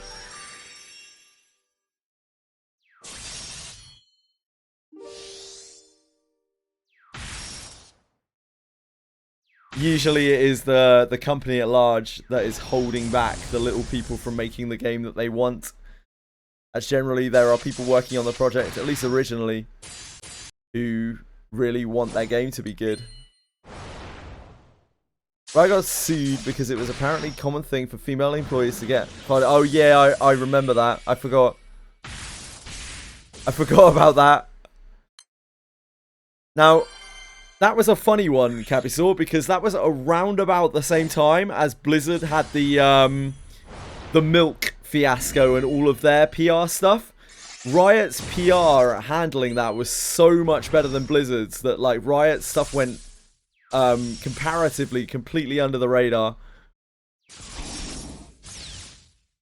Whereas Blizzard had to do this whole, like, PC revamp thing to just try to convince people that they weren't a horrifically misogynistic company. Nobody really remembers the Riot stuff.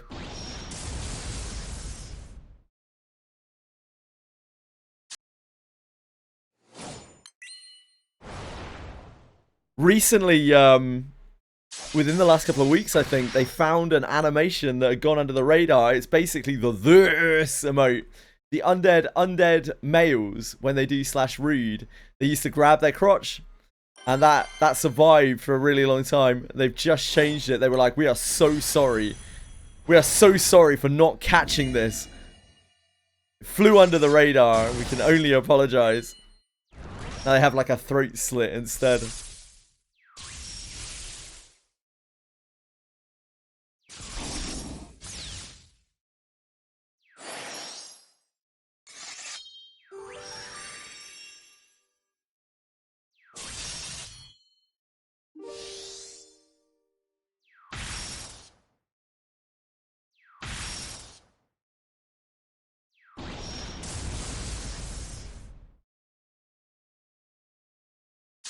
Enrico Bone in Mausoleum. The Real Money Auction House was... I mean, I made quite a bit of money on the Real Money Auction House. Which is kind of fun. Wasn't like a worth the time farming thing, probably. But, like, it's kind of fun. It's an odd choice. I'm not surprised it didn't last very long.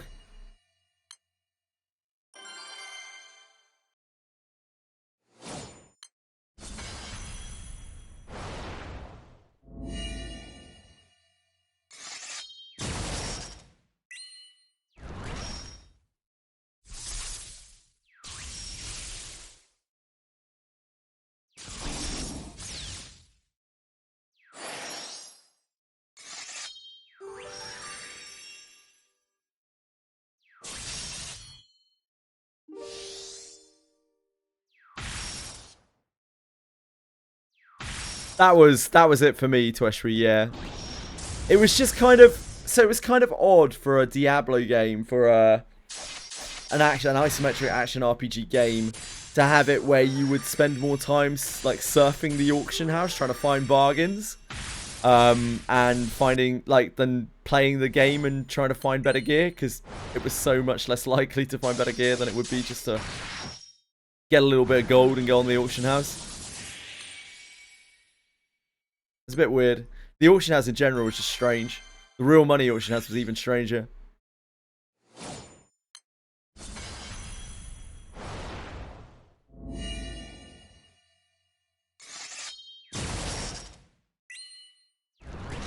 Yeah, D3 launch was extremely bad, but Reaper of Souls, the first expansion, was fantastic. They did an amazingly good job with it. They really turned it around.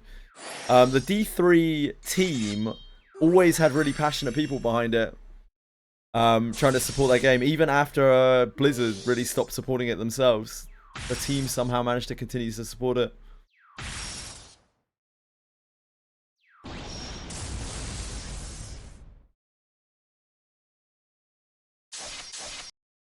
I guess so, Zenzine, yeah.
Still not sure. So yeah, I find that stuff kind of weird. I don't know.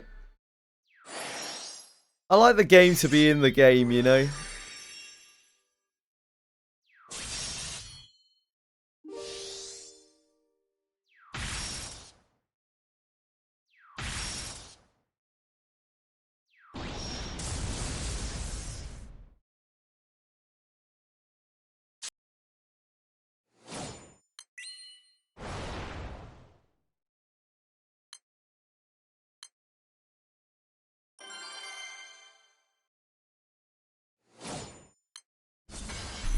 In EverQuest, people used to sit in East Commonlands Tunnel or Greater Feydark, where there would be like thriving auctioning communities. But there was a big difference between having all of that like interpersonal communication and doing everything integrated into the game. It felt so much more immersive than having like a faceless auction house, or even processes that were external to the game in order to facilitate trading.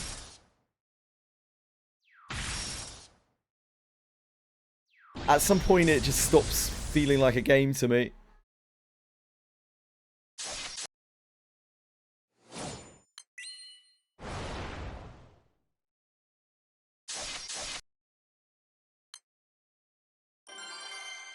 For taxes? Oh god, yeah. If you're making money from anything, you need to file it for taxes. You're meant to.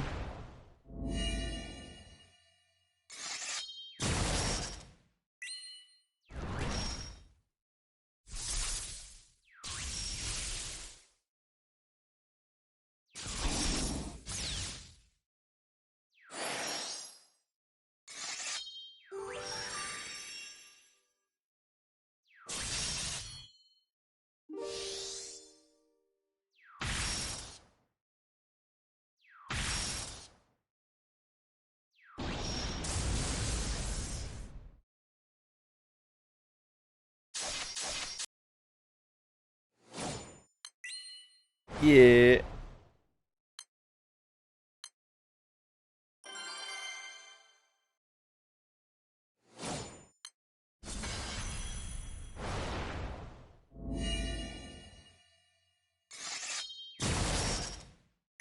Oh, it's about that time. Right, I better go check on the cats. Back in a second, guys. See you in a moment.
Oh!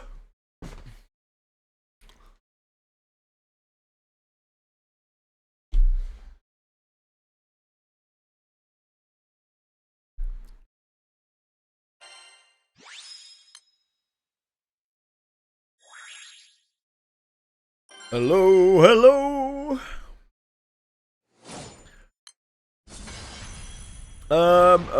What shaman spell should I moat up? I'm 30 at the moment, pushing to 50. The only thing I've moated is Spirit of Puma. So whatever.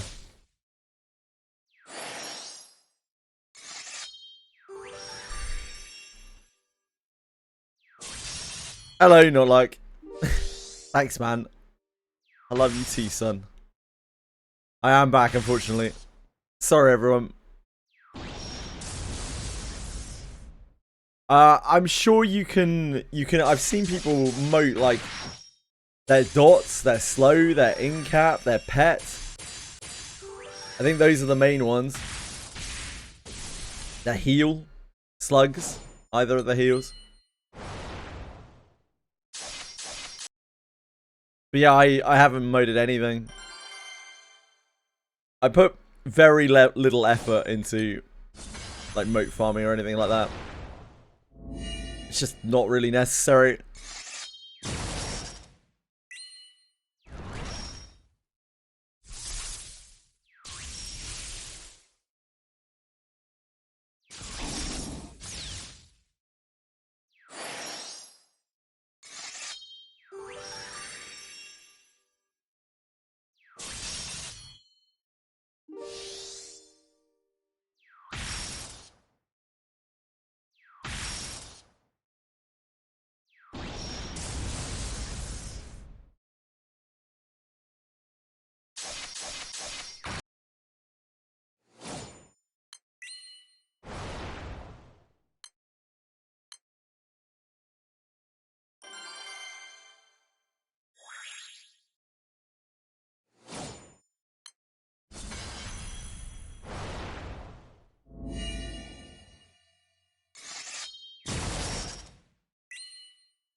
Two Celestials from 150. Nice! Wow! That's very lucky, Zenzi.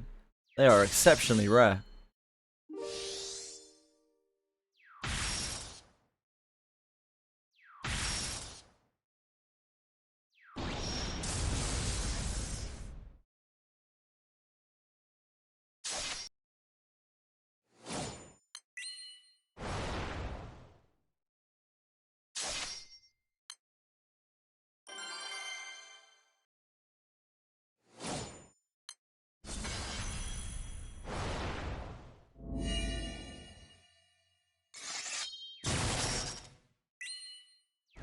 The rates are very low, or they were previously. They are very, very, very, very, very low.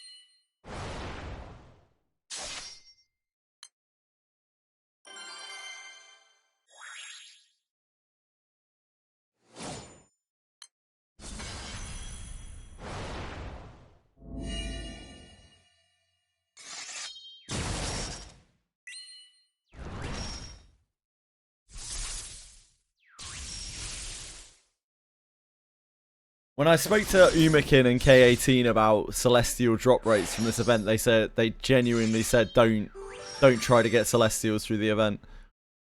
If you happen to get one, then great, but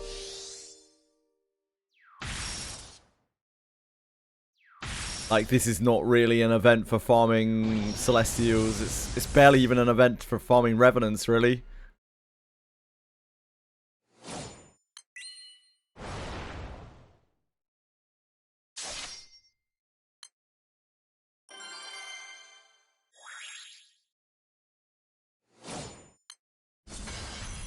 This is a ring farming event in disguise.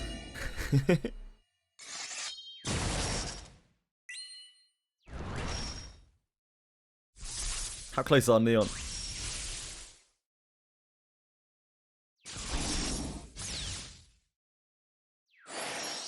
Oh, she's there. Shit. Oops. Uncap.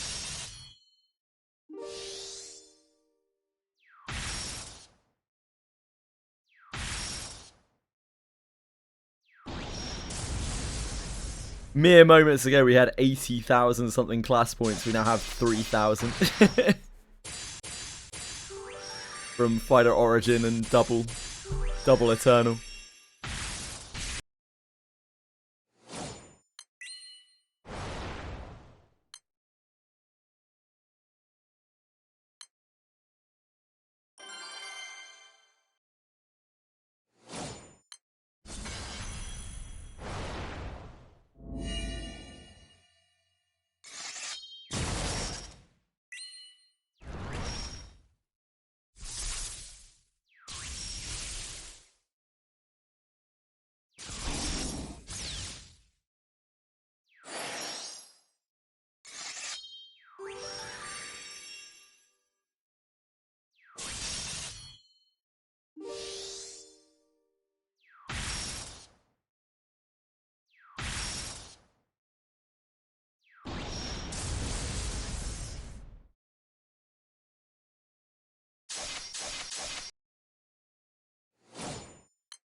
You can be the 150 by the skin of your teeth. Lovely.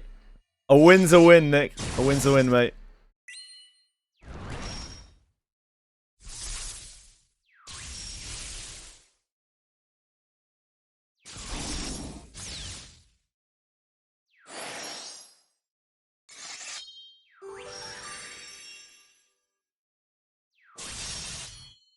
Get 5-star Celestial, but looks like I'll need Celestial Axe, Celestial Katana for some console on run. Fair.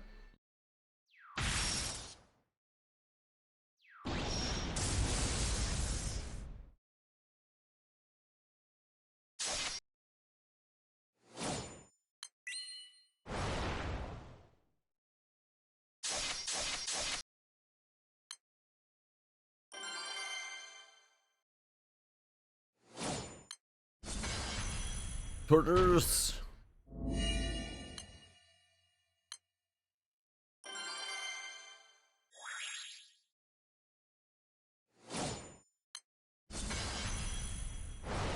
Yeah, 4-star is pretty great.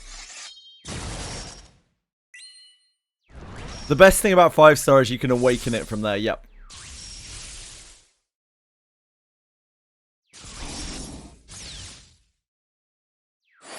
The actual 5-star bonus is not very big, but you can awaken it once you get it to 5-star.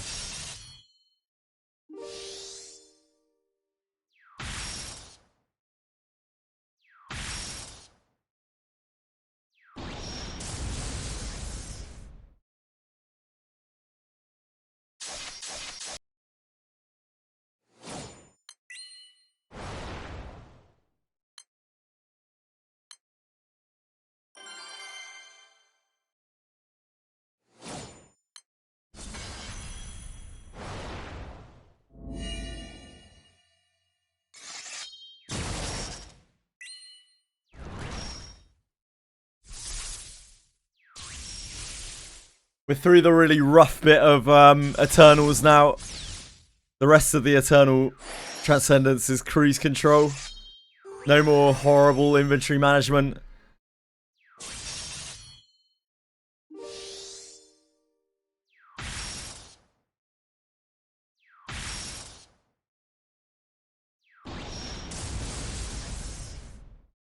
I guess at some point we need to do 4 element change weapons for Neon, but other than that.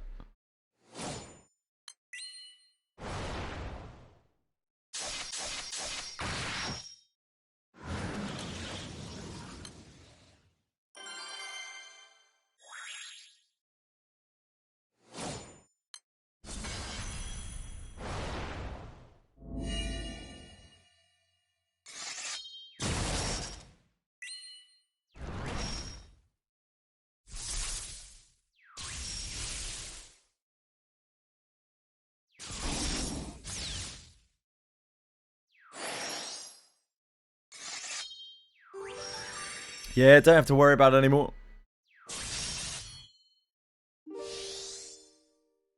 I think I'm gonna have to kill a Xeno boss for a Lapis merit though. I keep almost forgetting that. We are short 1 Lapis merit.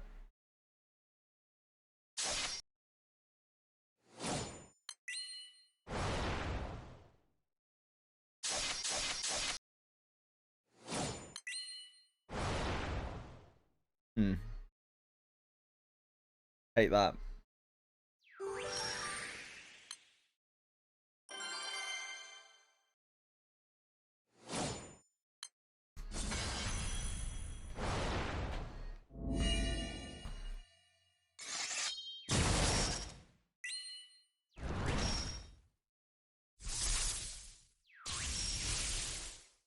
Maybe one day I'll really want to build one of the other Eternals, but for now, I'm not really too fussed.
I guess the grind, I don't know. You weren't expecting me to be streaming on Saturday. That's interesting, ED. Was anyone else not expecting me to stream today?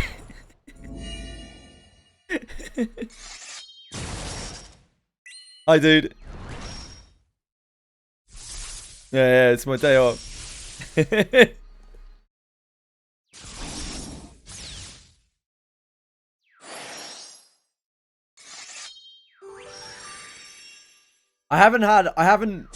I've streamed straight for like 700 days, I think, at this point. I will be taking my first days off next month because Kurt's wedding. I can't exactly skip out on Kurt's wedding.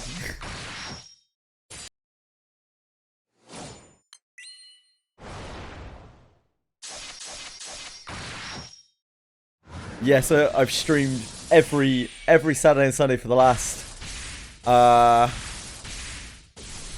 probably like 100 weeks.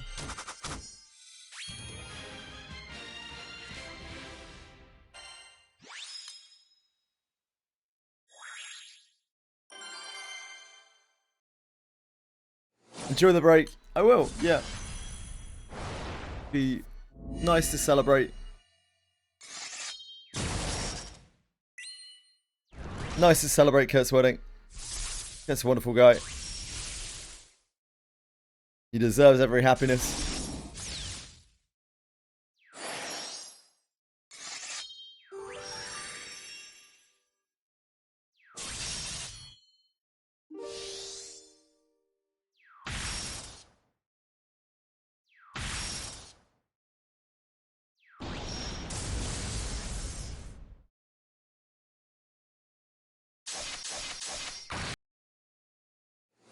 That's fine, Edie, don't worry about it.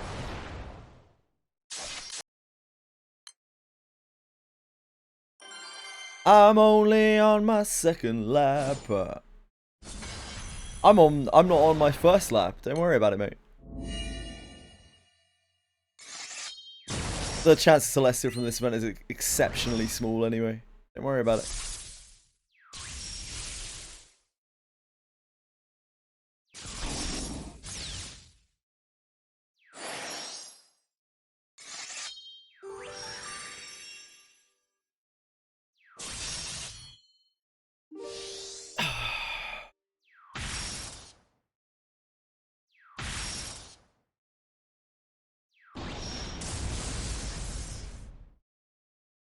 A horde of steps. I love steps. Need to get my RL steps in, see?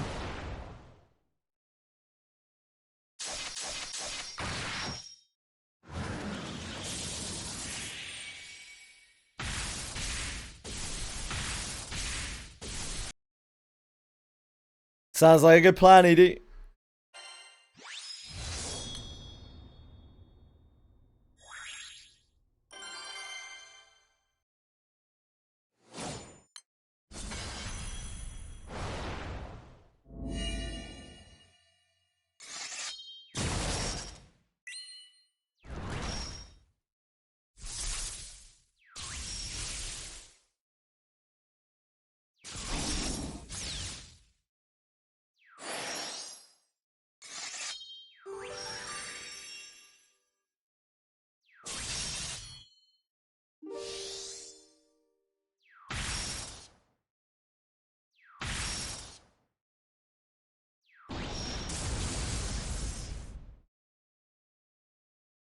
We're not so different, you and I. We both can now two-turn this boss. Yeah.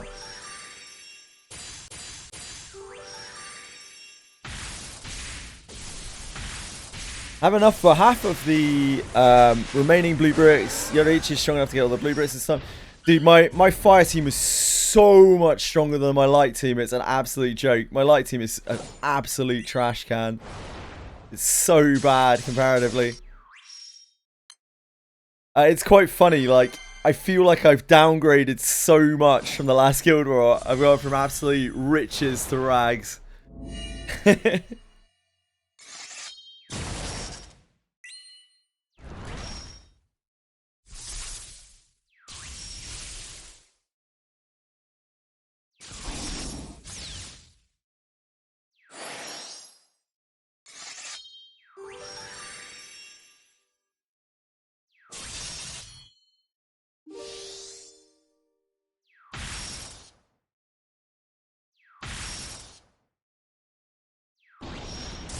Michael's honestly pretty minor.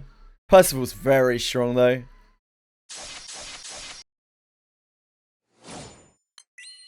I only slept 3 hours last night. Woke up with my dog at 4 AM and staying up since. I'm sorry, man. I hope you sleep better tonight.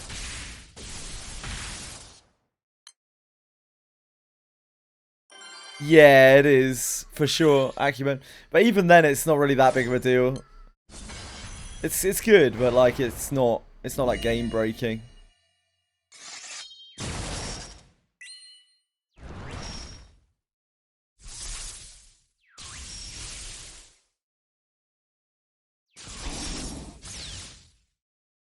Yeah, Percival for these sorts of things is so strong.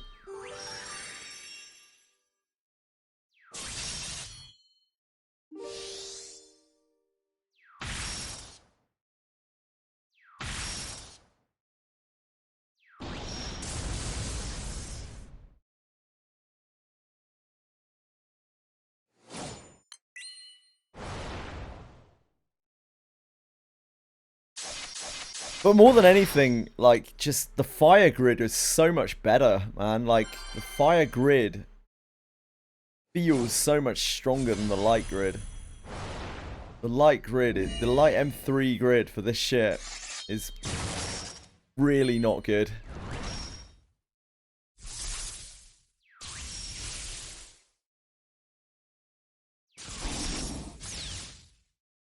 Because Fire Grid had the Astral Axe as well, which is so good.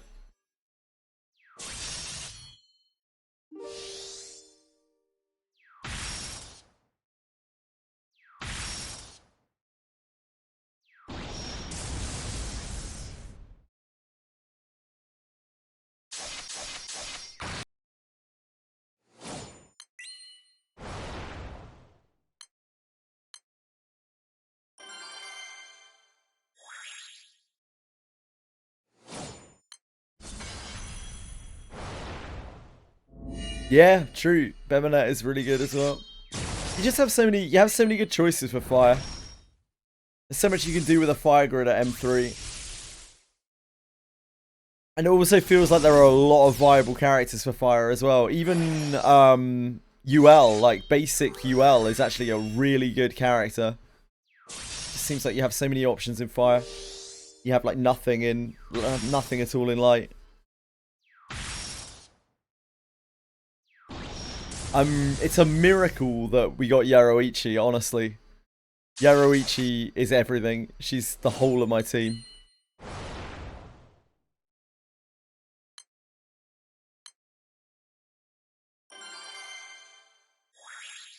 Yara sees more use in water than fire? I don't think that's true for a new player. Elysian. UL is very, very strong in fire for a new player. He's absolutely fantastic.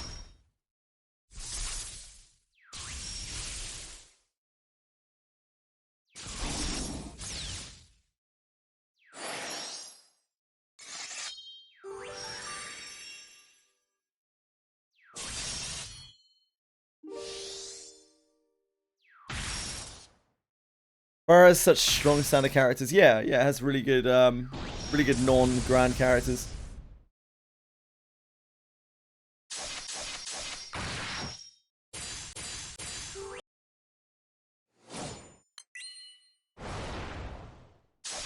Also, Frau is an insanely good evoker and also has huge natural synergy with Ragazzo. The two quite accessible pieces of your puzzle right there.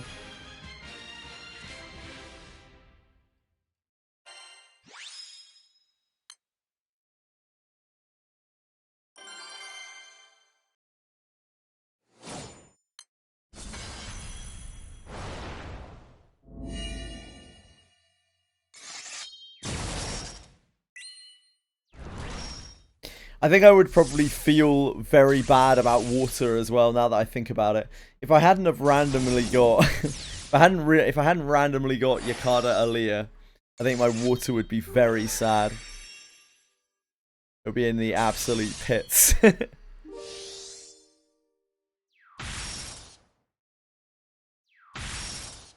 That character is my water team. Yeah, it's definitely possible.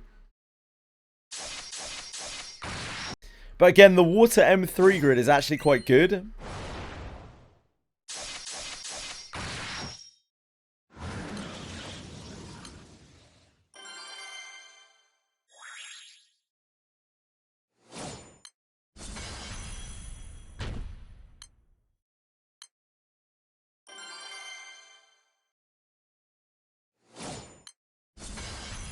I don't know.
The days of light bullet farming is probably good luck, Nick.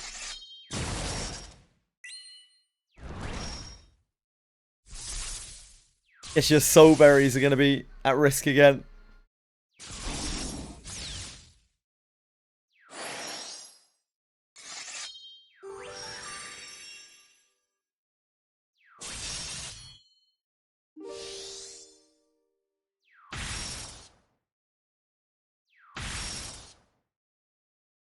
Optimally in light, you're meant to use the Luminera gun with bullets. Because the Luminera gun has a really good ammo pool for bullets. It's actually insanely strong.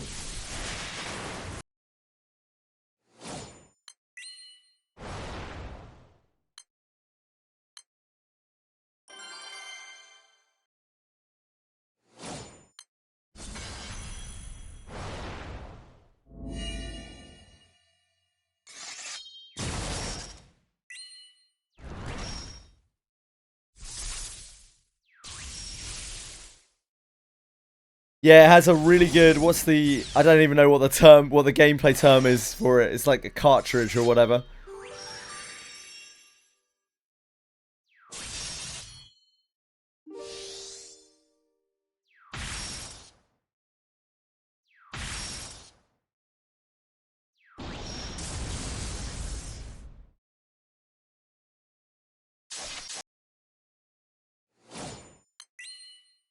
Still really good, apparently.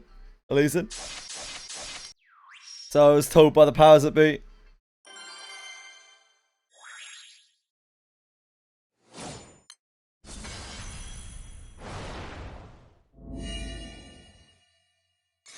The idea of farming bullets for non-Hrisvelga. Sadistic. I guess if you farm bullets for light, then it gives you an excuse to branch into Hrisvelga water later. Yeah, I've also only heard of water and light soldier, really.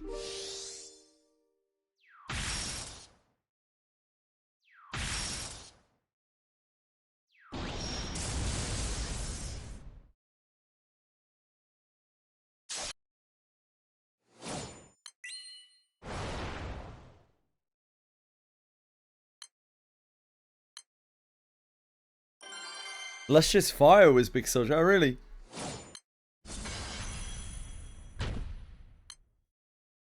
Interesting.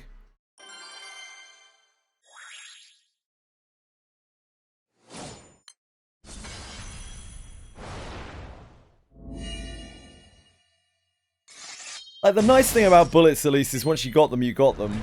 You're not going to need to get them again. There's that.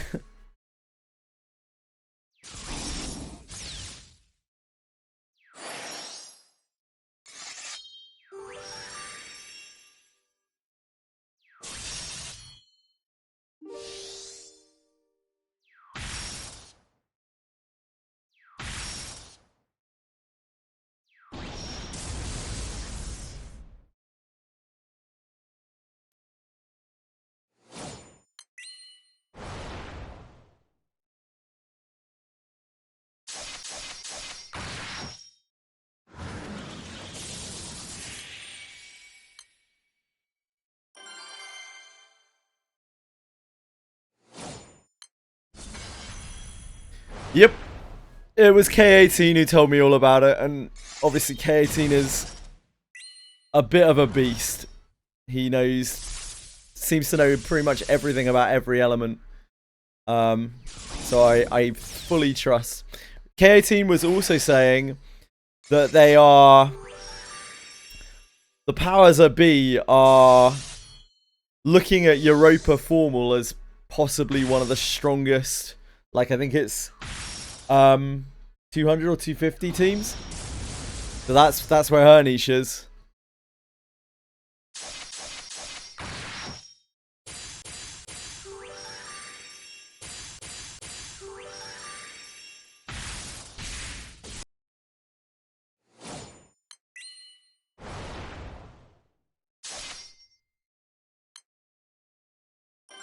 Yeah, maybe Elysian.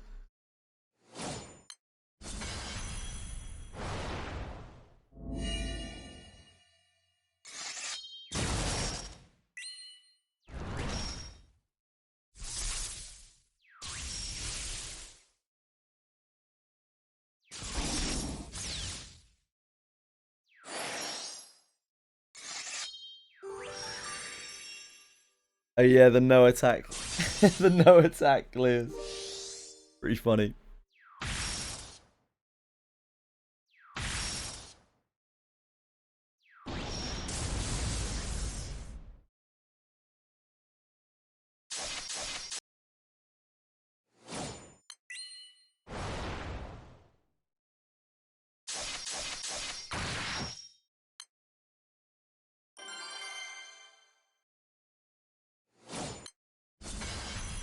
Tortoise.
I'll just be glad when we can be done with Light Guild War.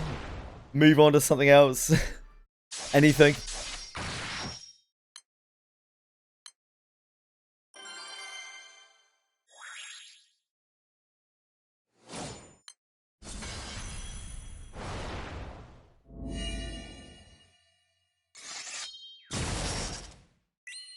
I don't mind dark, no. I like our dark characters at least.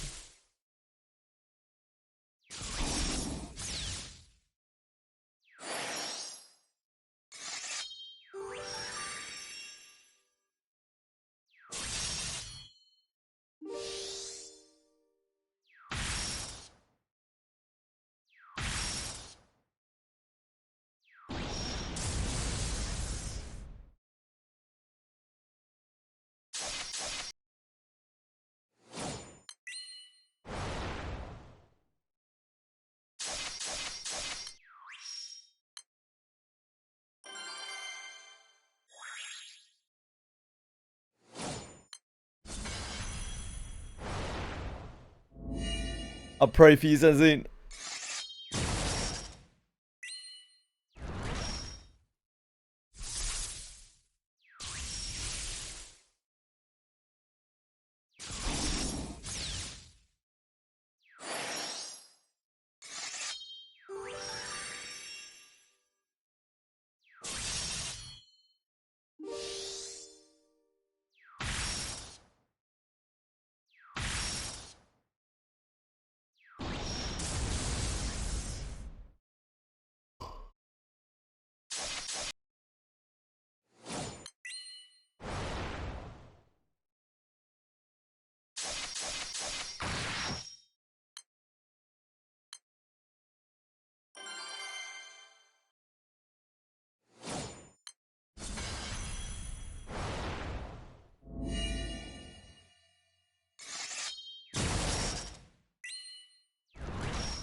What's our rank?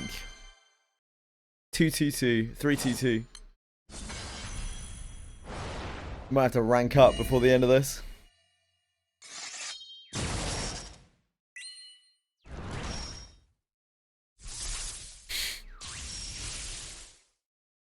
The time has come and so. This always makes me think of Bean.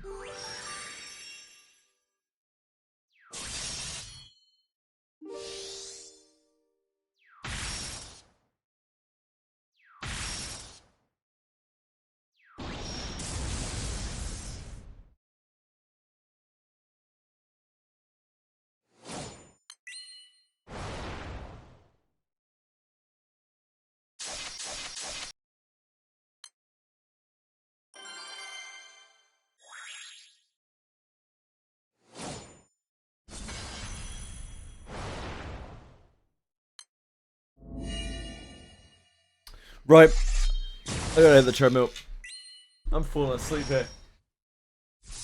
No good.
I don't think I'm going to buy another Illustrious in the shop. I'm going to get Sierra Carts pick tickets.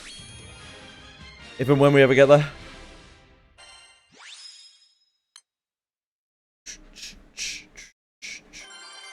I think the Providence summons are more important.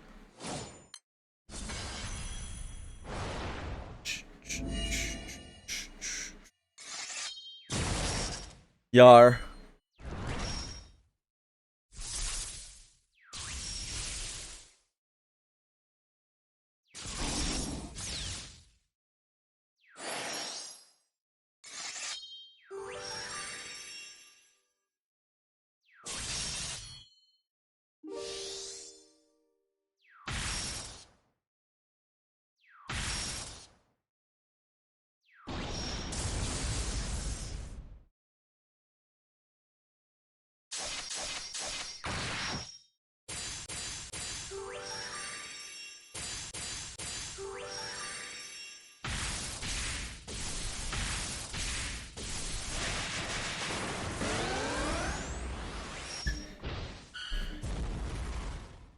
I don't think Sir Leeson has all sorts of stuff built.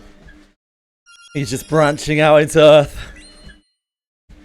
Damn, you already got 125 Zenshin. That's so many more than anyone else that I know that started with Steam. That's crazy, man.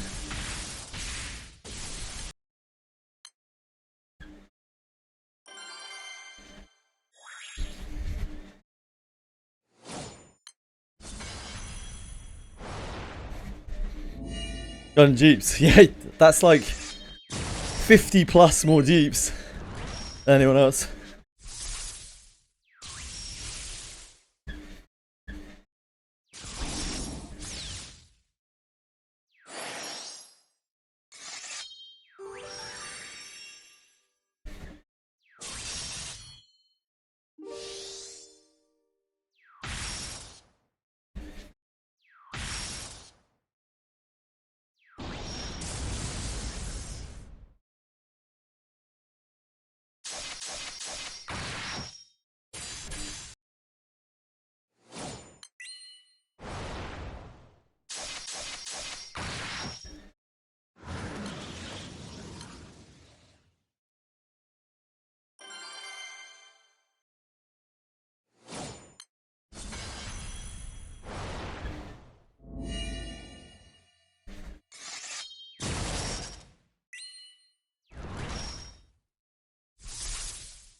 Sandira is like the most brain dead character in the entire game, I'm pretty sure.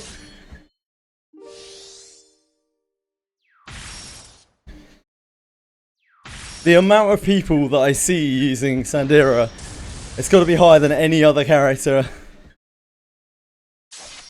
I see start with a horse constantly. Multiples. So many.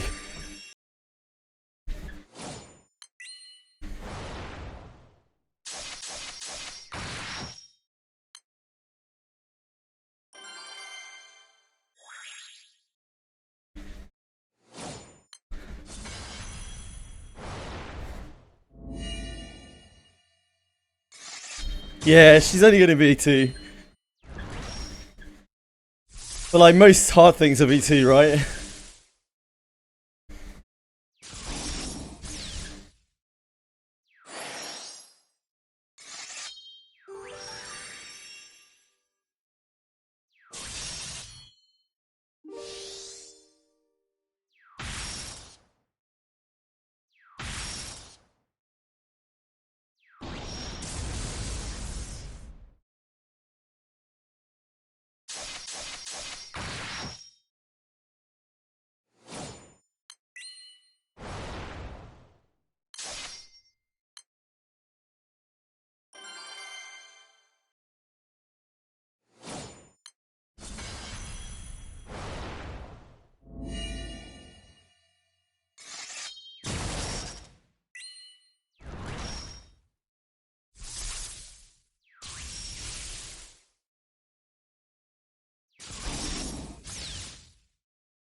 Sure, that makes sense.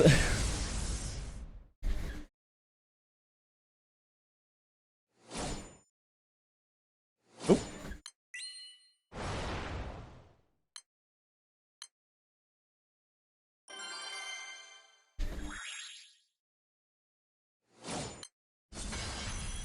Chorus.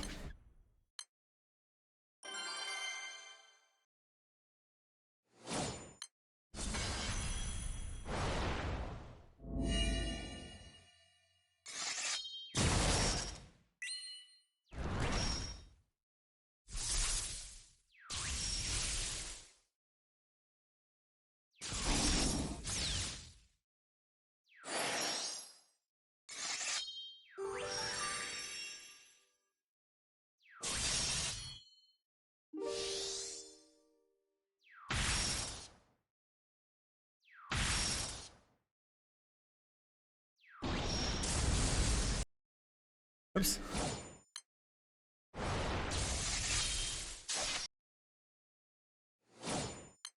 Welcome back, Narcos. Congratulations on your laptop recovery. How are you today?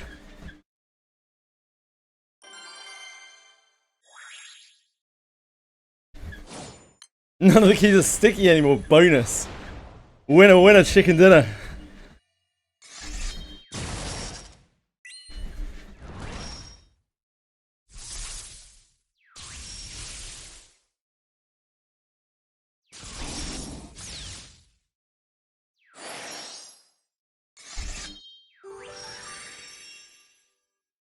Good on you, Narcos.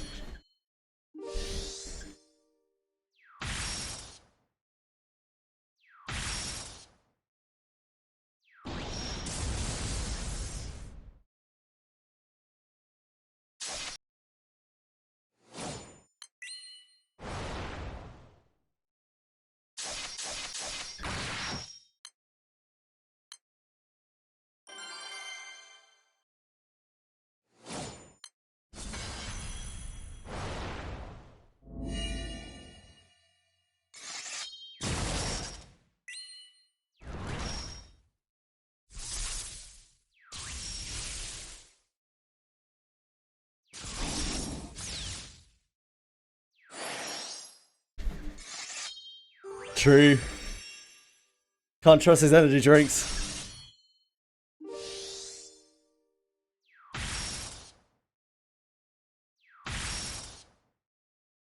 Never write shifty characters.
Orders.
Sounds like a plan now, guys.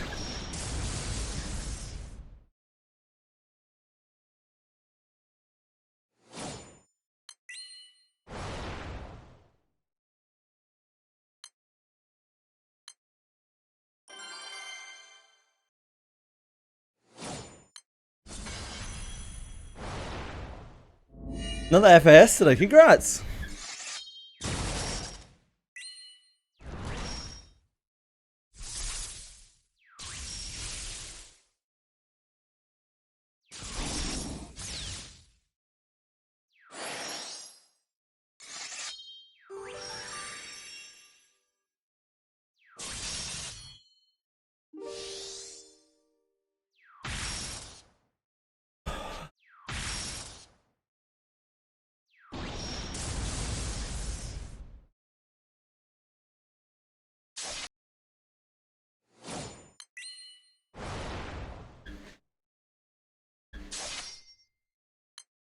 Boon Swarm.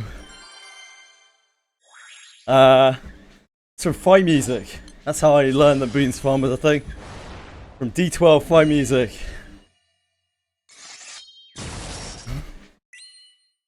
Just trying to figure out which of those lines I can say. Pretty much none of them.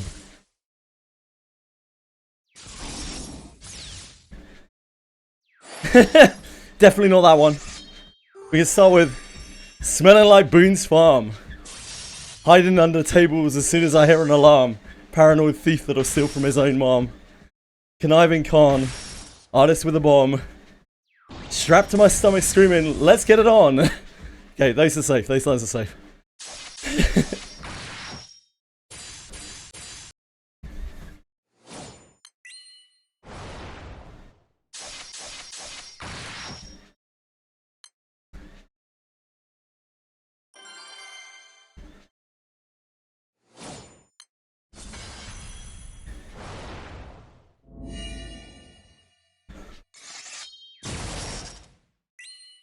It's always a danger. You gotta be careful with these things.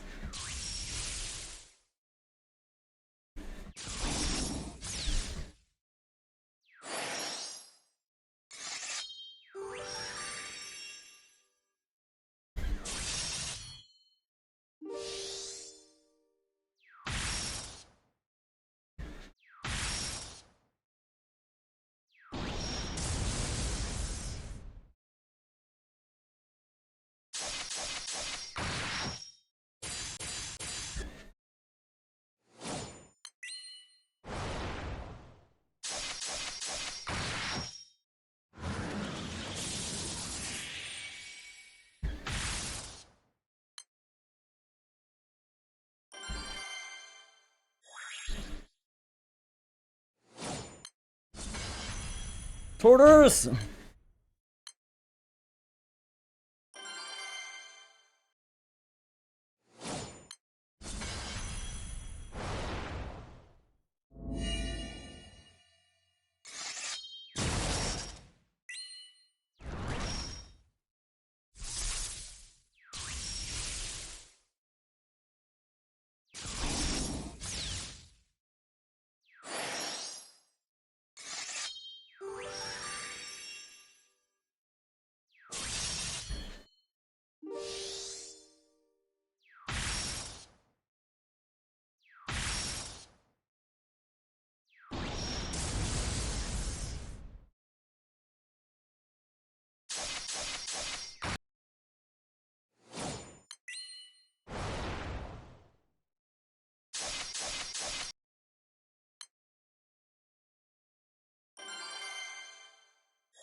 Love bum.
No, we've strayed pretty far from God, I'm afraid. Simply by logging into a gacha, we've strayed so far from God.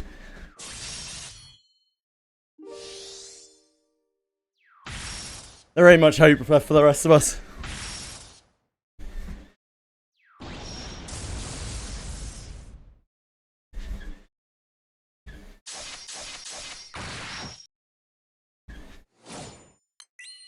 The tabletop video from yesterday definitely contributed. Yeah, you are not wrong. That was an excellent video. That made me laugh a lot.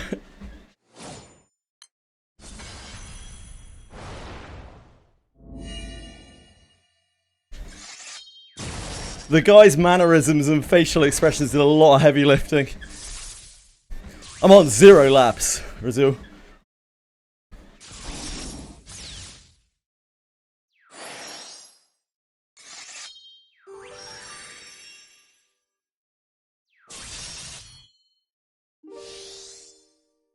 We only earn our steps here. We don't spend. It's outrageous. Maybe at the end. I don't know, like 20 something, 200 and something thousand. Check out for this.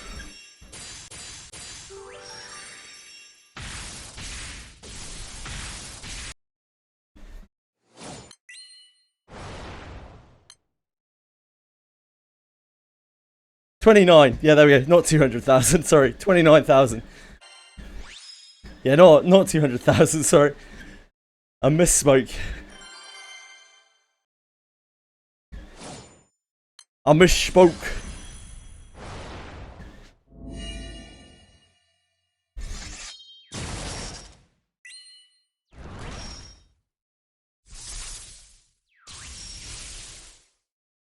That's what, about 100 laps? Just under 100 laps?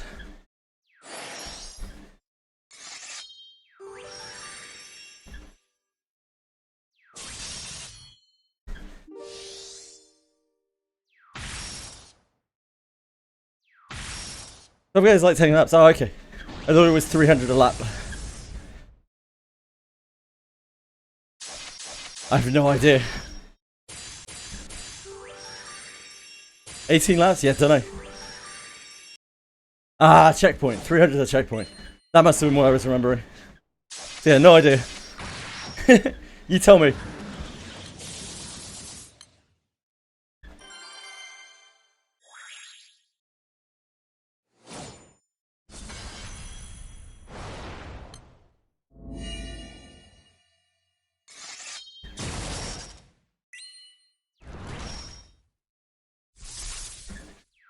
Excellent. Sounds good.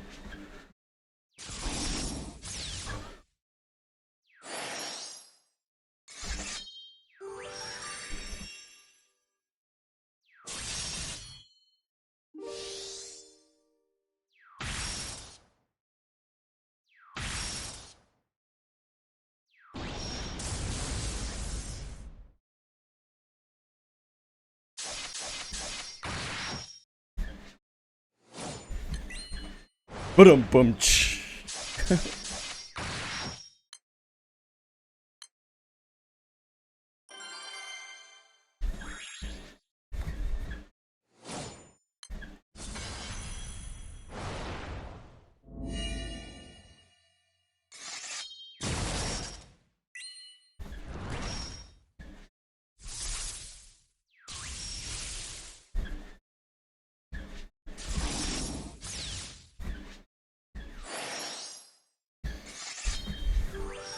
I don't think anyone would blame you, Brazil.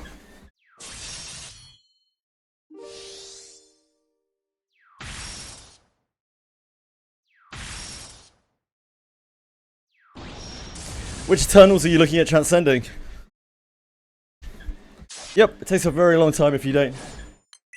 Which ones are you looking at transcending, Brazil? That makes you want to get all the Eternals out.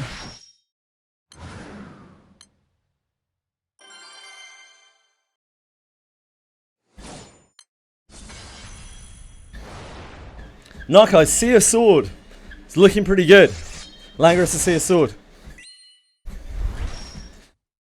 The gameplay looks fun, and it has shard farming.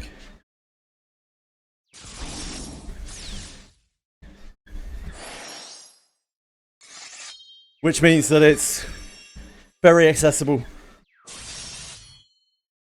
There's still a lot of things we don't know, but everything I've seen so far looks great.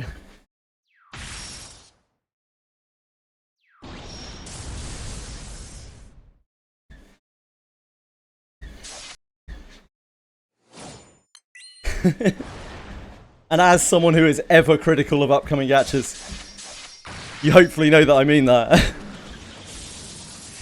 I love sharding too much.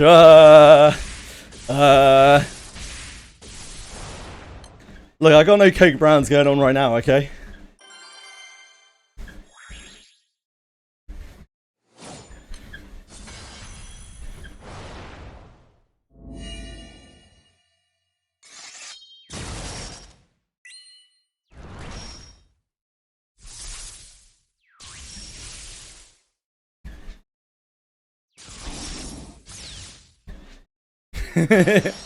It's true. I do. Langris already a big, likely will be a big pull game. I'll be pulling all day long.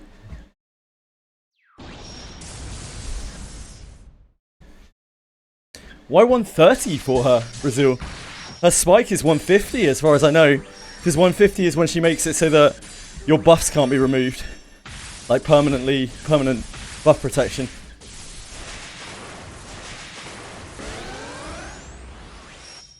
$155 makes sense, yeah. 155 is really, really crazy.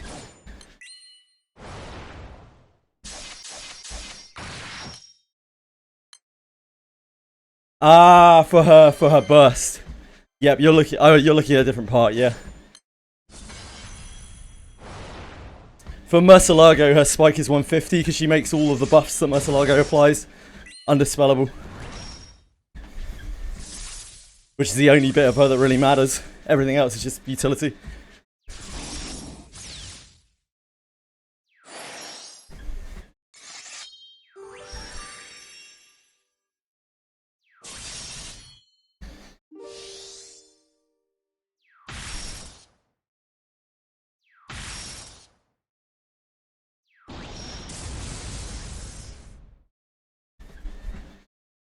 Earth Master Trial, I see.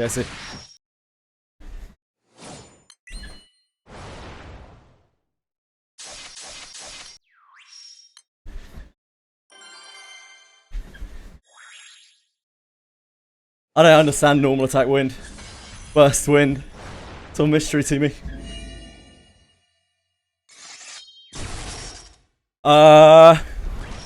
You will need to download it off the Japanese web store, I believe. Which probably means you'll need a VPN.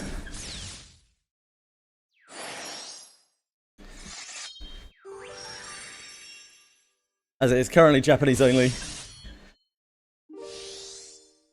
When it launches in global, whenever that will be, it will be on Steam. Hopefully. Yeah, Lamorak's crazy, dude. Lamorak's crazy. Summer Galleon is really nuts. I know that much. Summer Galleon is actually like absolutely insane.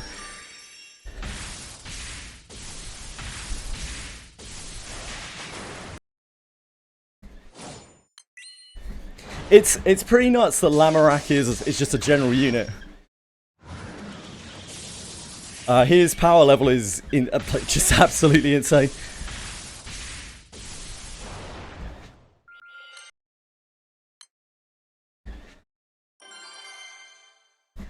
It's nice that they don't make every like must-have unit be Grand Plus in this game.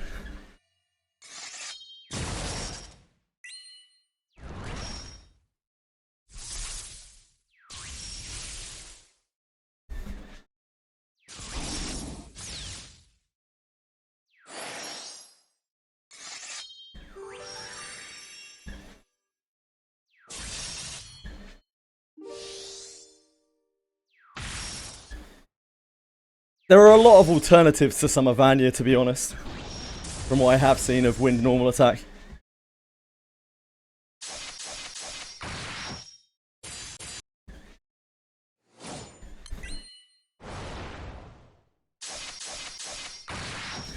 But Summer Vanya has some really nice perks.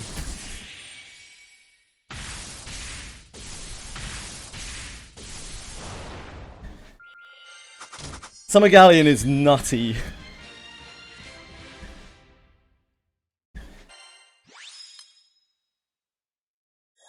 I would love to Suptix Lamorak, but all of my Suptixes are reserved for Alexei Deeps until she is 100. My Suptix equals buy a Sunstone at the moment.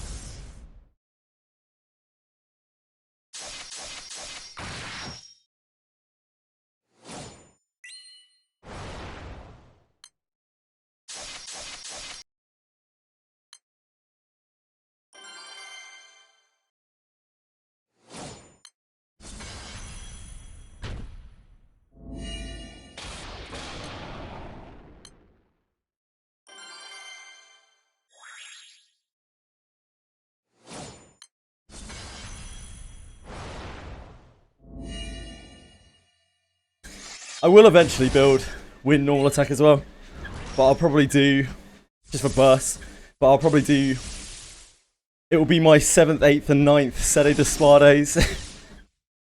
We'll do the 6 attack Sede de Spade build, because it makes me laugh.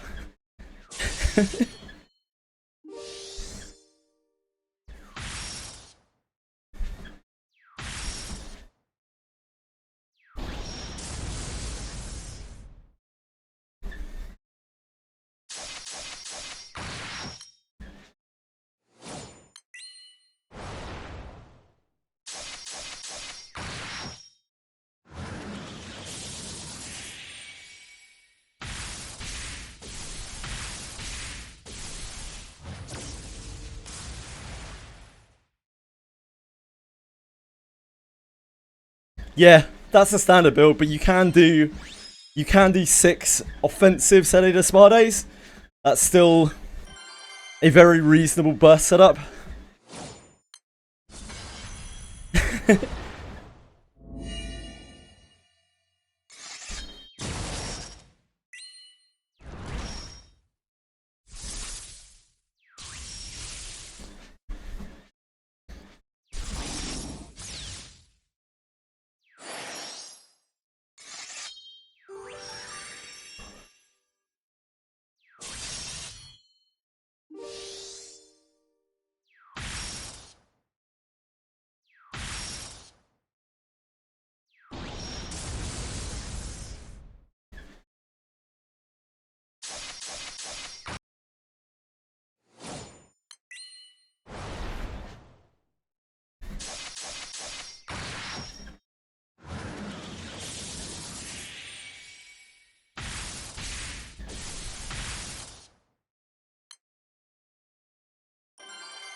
Yeah, 6.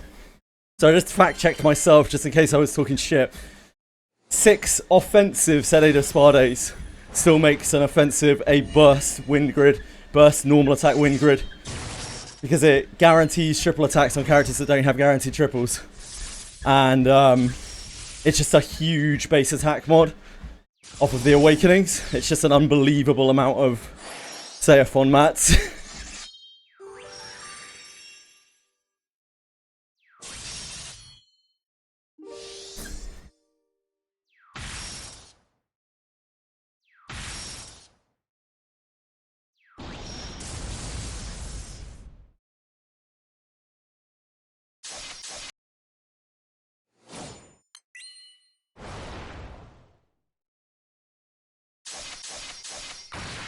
Sounds like 2023 also wouldn't crit this Noxus. Yeah, crit. It isn't a crit build.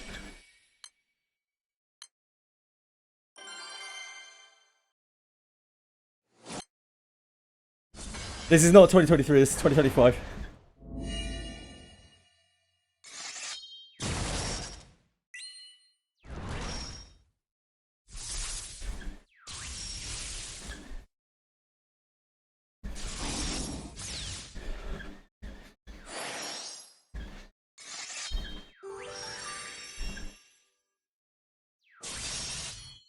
Where are you getting bonuses up from? Don't know. I'd have to look into it more.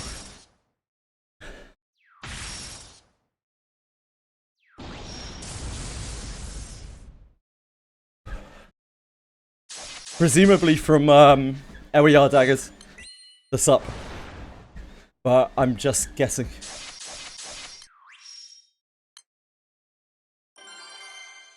It's gonna be world weapon. Maybe it isn't world weapon. Maybe world weapon. Celestial, Ultima, or Destroyer. And Dark Opus. Plus 6 Sedes. Plus double piercing Gale Wing, plus something. But I'd have to look.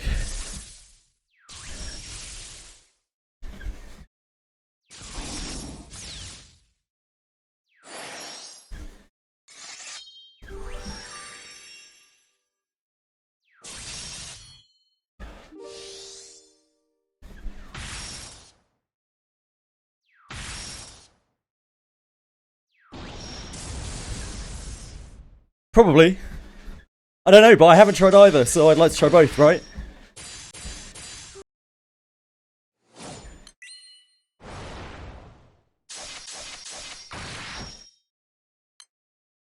I don't just want to blindly believe stuff that I read online without actually trying it myself. It's my main element, so I'd like to try it eventually.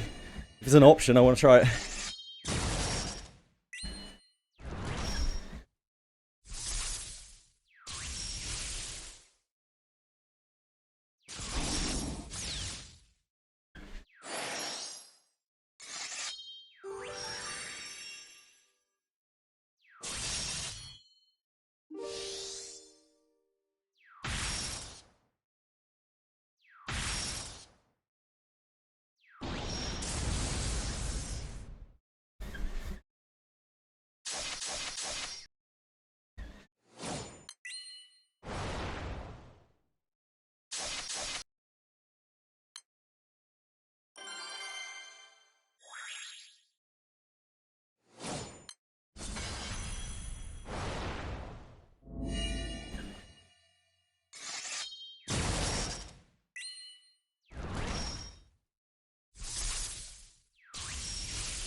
Since Cosmos does superior damage against all Ellie, does she ever see play outside of light? Probably not.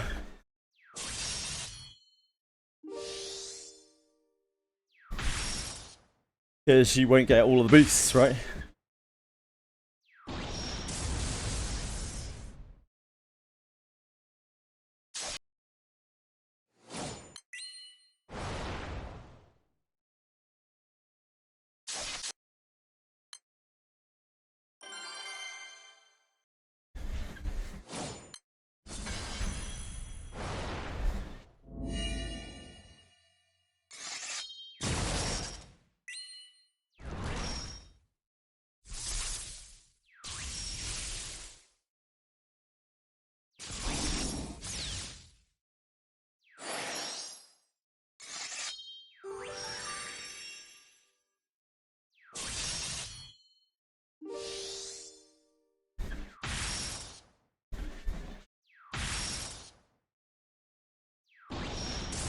There are quite a few characters that do superior element damage.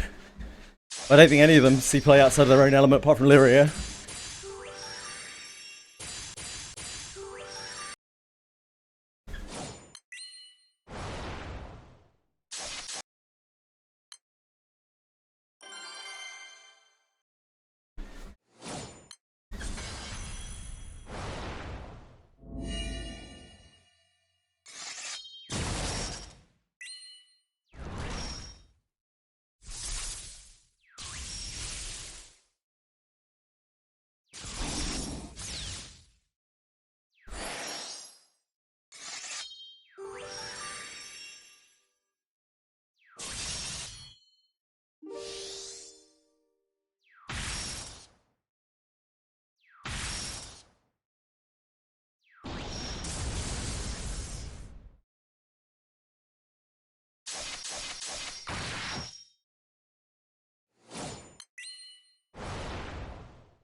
Yeah, because most of the time you're dealing superior damage against what you're fighting anyway.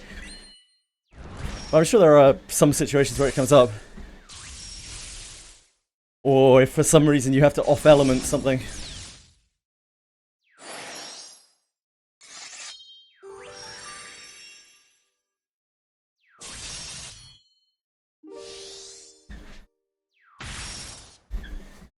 Ah, yes, that would make sense as well.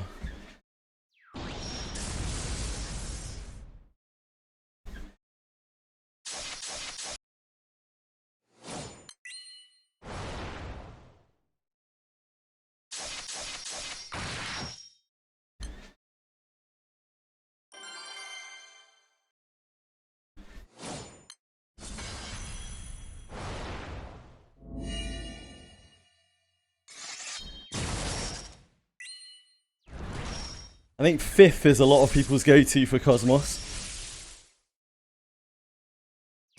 155th.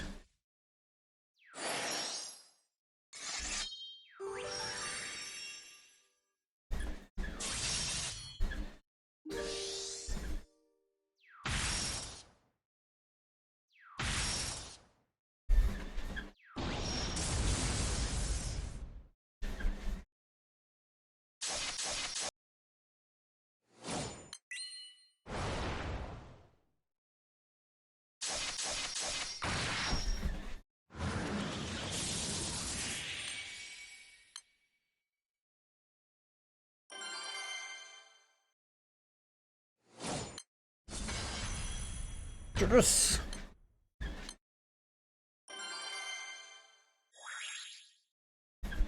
Nice, Luzon.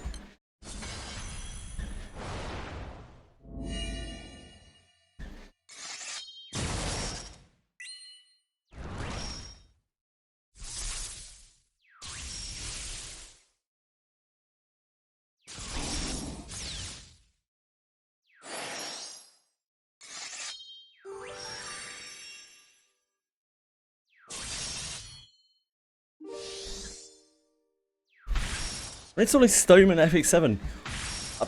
God have mercy on your soul, mate.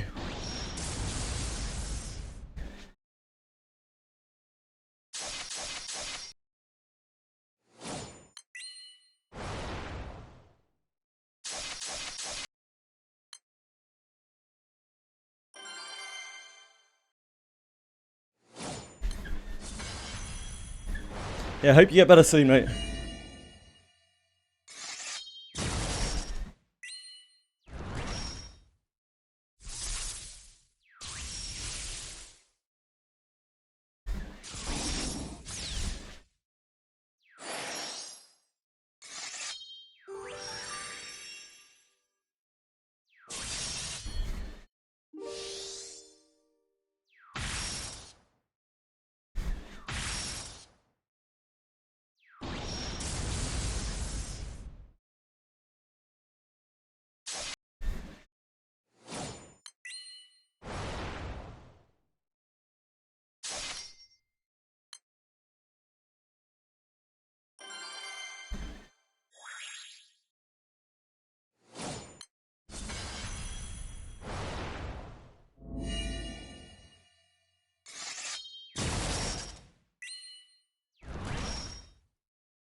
What was Warrior Princess bonus again?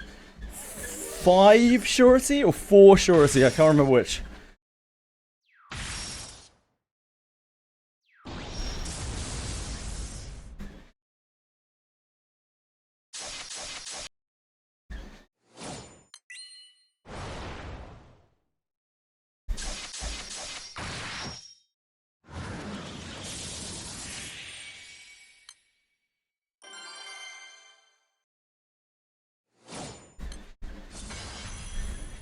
Is it worth to farm for that ring? Not really. The only item in the game I would honestly think is really truly worth farming for as itself, as a base, is Hunting Boots. Hunting Boots is absolutely fucking insane. Everything else is like, it's pretty minor, to be honest. You're more looking for stats than you're looking for the gear piece itself. Like, kinda chainmail, but it reaches a point where the surety is a bit superfluous unless you have a host of other gear that you can take away surety from and add more attack.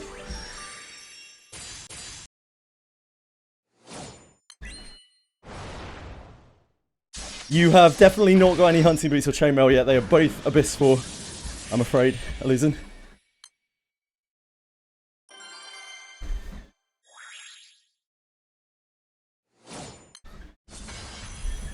Gloves actually aren't that big of a deal.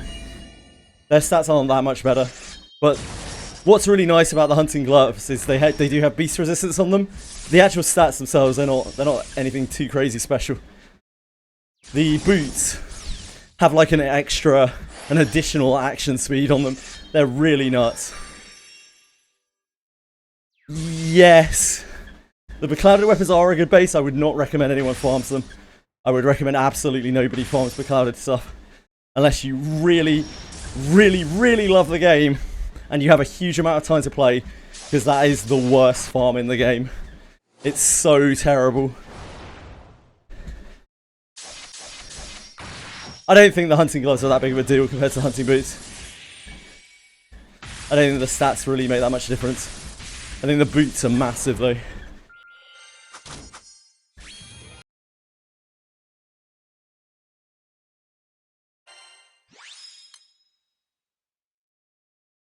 What's really great about hunting boots as well is it's hard for them to roll bad. Hunting gloves, trying to get a good pair of hunting gloves is obscenely difficult because you're really looking for like double attack gloves for most characters. And that's rare as fuck. Boots, you're going to be farming for a random amount of time. You're going to get a decent pair of boots. You're going to be able to use them. You're going to keep them for fucking forever.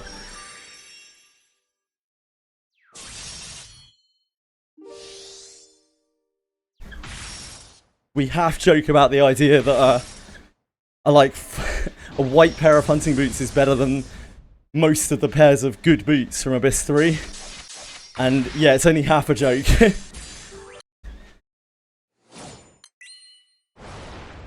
Ranger wants accuracy over attack, yeah. So for a ranger, you may be hunting for a much better pair of hunting boots. Because you're looking for double accuracy hunting boots.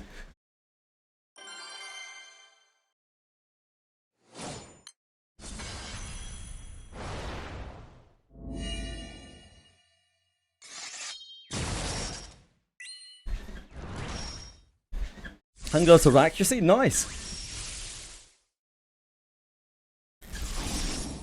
I love to hear it.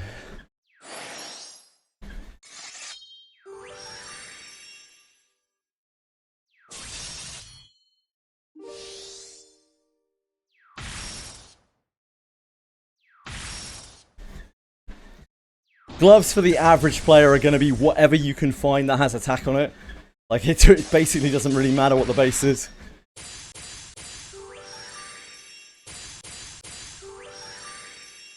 But hunting boots are something that is feasible to get for your entire team. With not really a lot of farming. 3-star blue hunting boots, pretty much regardless of the stats it rolls, is going to blow any other boot way out of the water.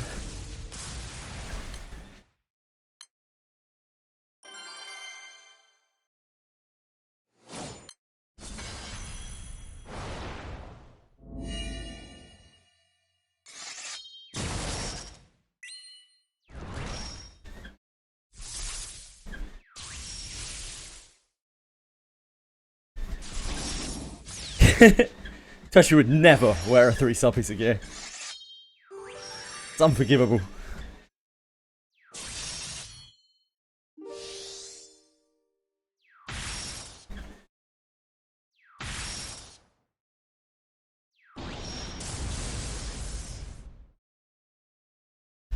No. No, Toshi. No. Oh. 3-star mana font. Disgusting. What the hell is the matter with you? Such a broke boy, Tweshry.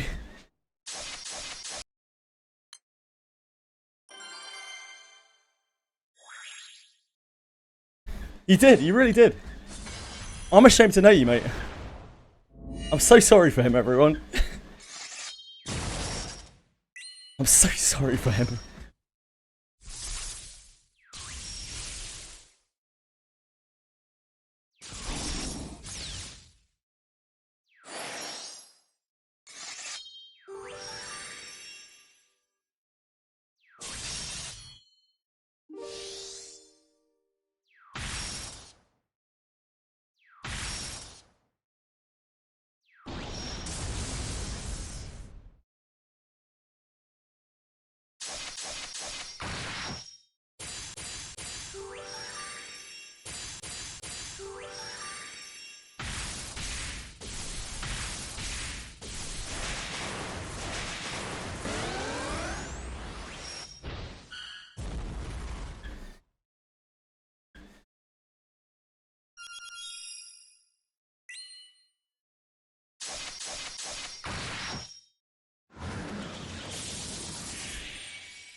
I'm gonna start farming Abyss 2 now. For some steel gear. My units, I wouldn't worry about it too much, mate. The first good farm spot that you're going to have, if you really want to stop to farm, is Ship 2, which is right at the end of Abyss 2. That's where I would recommend, if you're really struggling, that you stop to farm. But if you're not struggling, I'd suggest just pushing on through. I would not recommend farming if you can avoid it anywhere before there. It's comparatively such a waste of time. Big Sagan that shows up and one-shots your entire front line. They are pretty scary, yeah. You may need to upgrade your gear a little bit. Have you done the bronze trial yet? Sorry. The copper trial? No? Iron trial? Fuck, no, that's not it either. Which trial is it? Lead trial? Lead trial. Have you done the lead trial yet?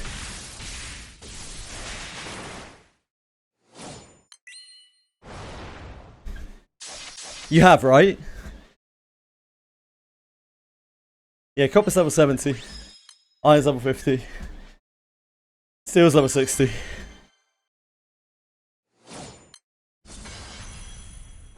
Ah, okay.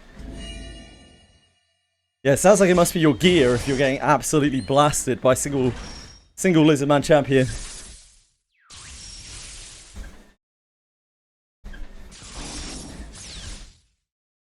You can always defend against it as well.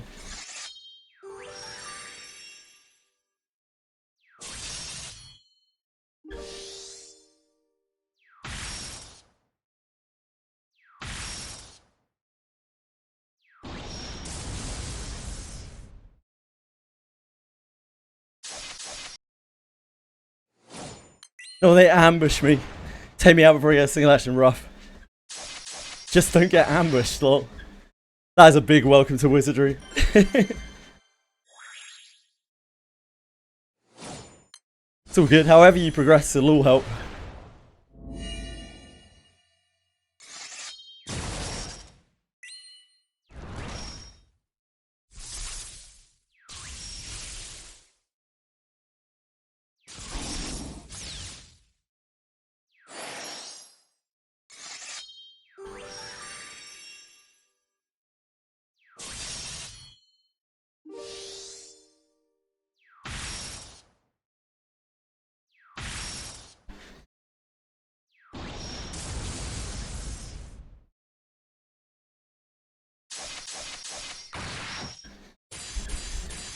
Think of the ambush system. I run into them, I get ambushed.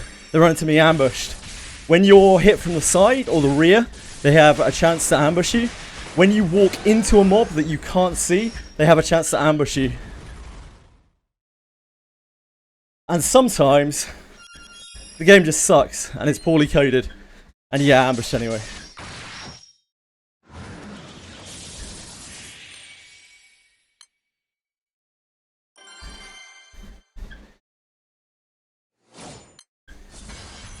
No, we know exactly how the ambush system is meant to work. Oh yeah, if you're dirty as well, that can add to your ambush chances.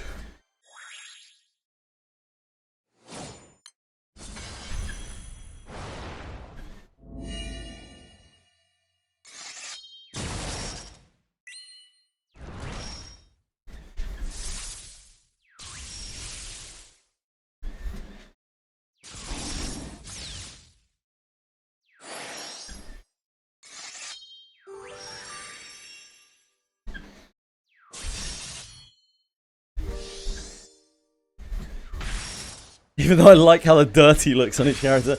Yeah, it does have a gameplay implication.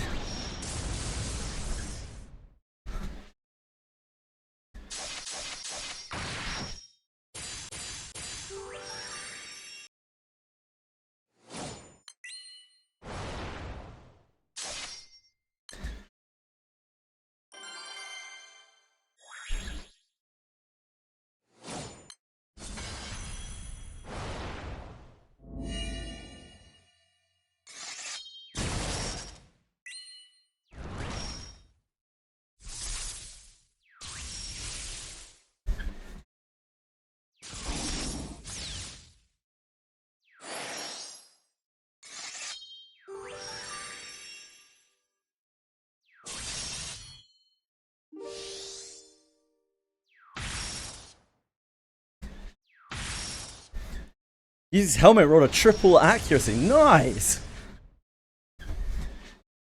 She's gonna be ranging so hard.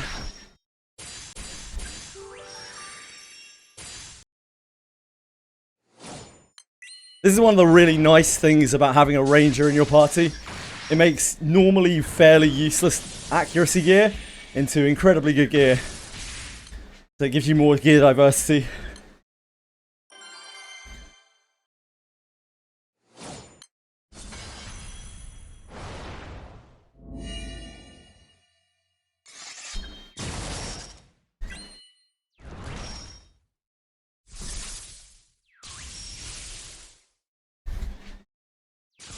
She loves ranging.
Is this some sort of weekend raid? No. This is an event that runs over the weekend. That runs over this weekend. Runs probably once every 3 months or so. It's called Records of the 10.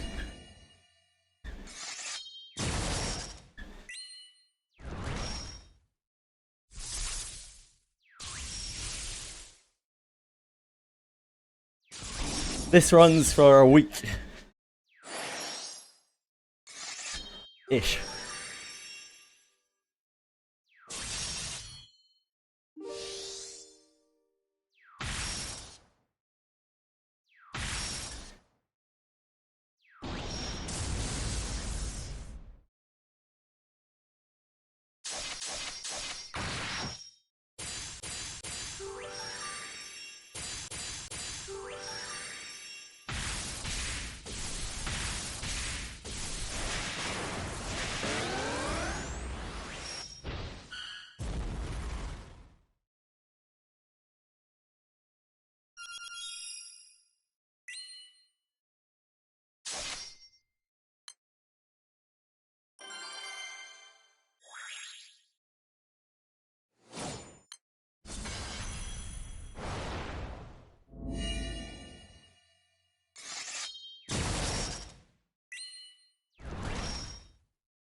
Wizardry very good at making you attached to a team. Having hard picturing who you'd want to replace. Yeah. It's very good at like helping you form bonds with the adventurers. Making you feel invested in teammates. I think that's a really cool part about the game. Whereas most gachas tend to put you on a treadmill. They make you want to swap things out. Wizardry is kind of the opposite. Game looks like the grind. It'll be fun. I've got Fire Samurai to raise. Yeah. Understandable, mate.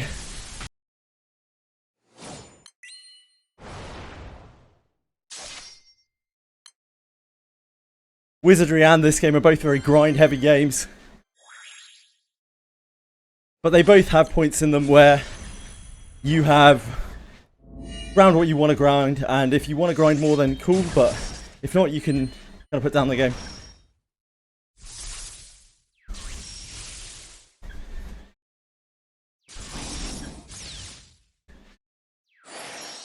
You do, pretty much.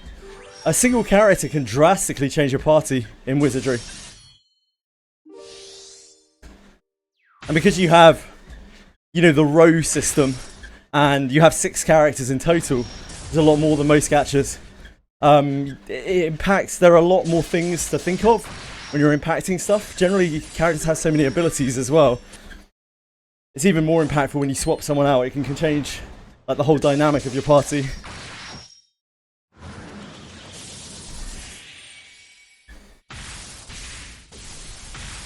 Now I want 8 slots. Some of the Wizardry games did have 8 slots. The 7th and 8th slots were joinable NPCs though.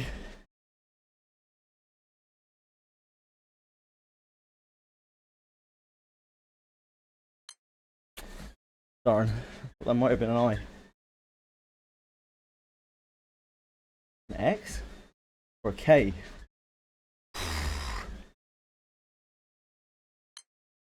Okay.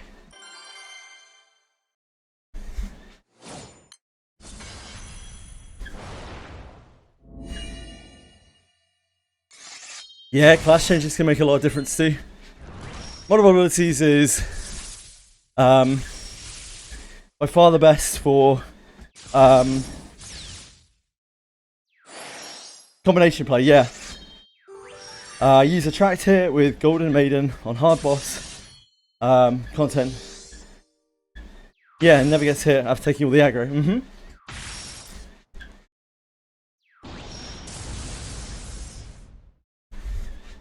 I would love that as well, Narcos. I think that is a sorely needed change in the game. I think there are two very outdated things in the game which I would love to see gone. One is amnesia in sense. Like, what a pain in the ass for new players that is. And the other is the class change tickets. I think once you've changed class, you should just be able to swap back freely. Just very, very archaic and like gatekeepy design. It's frustrating not in a good way, not in a wizardry way.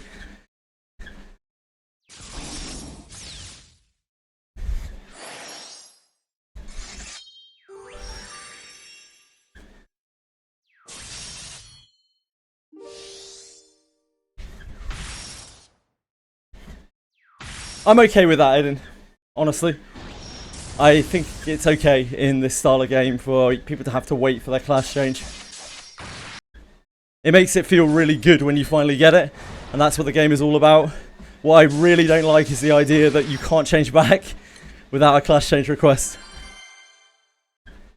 So many people like switch off their class earlier and are like, oh shit, I didn't get... I swapped Knight Lana before she got her passives. And it's like, yeah, you're shit out of luck, brother. You have to wait until you get a class change request to swap back. Hello, Rocky.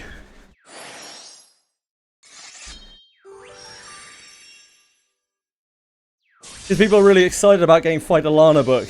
That's the most common one. Or Alice book, or Major Alice book. And they just swap them because they're like, oh, cool. I can now level this up. And then they're like, how do I swap back? And it's like, oh, man. It's the same with bond mates. Where they're like, how do I get these bond mates off? I put it on the wrong character. It's like,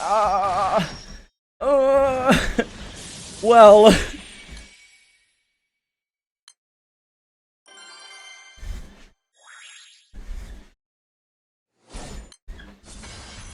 Tortoise.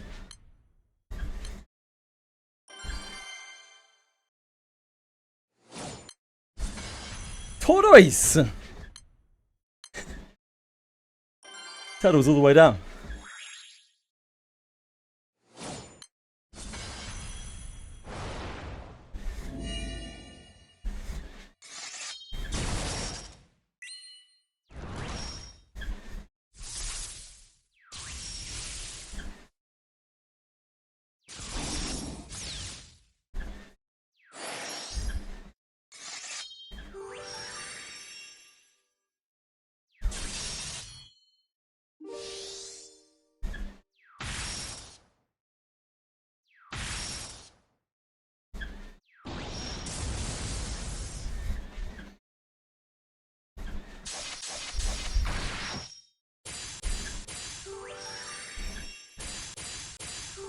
Yeah, it is like that.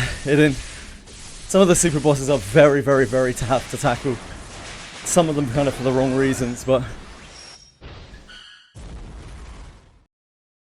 yeah, if you like mad amounts of endless grinding to prep, you're gonna love the super bosses. As they really benefit people who are willing to grind X piece of gear to a good level.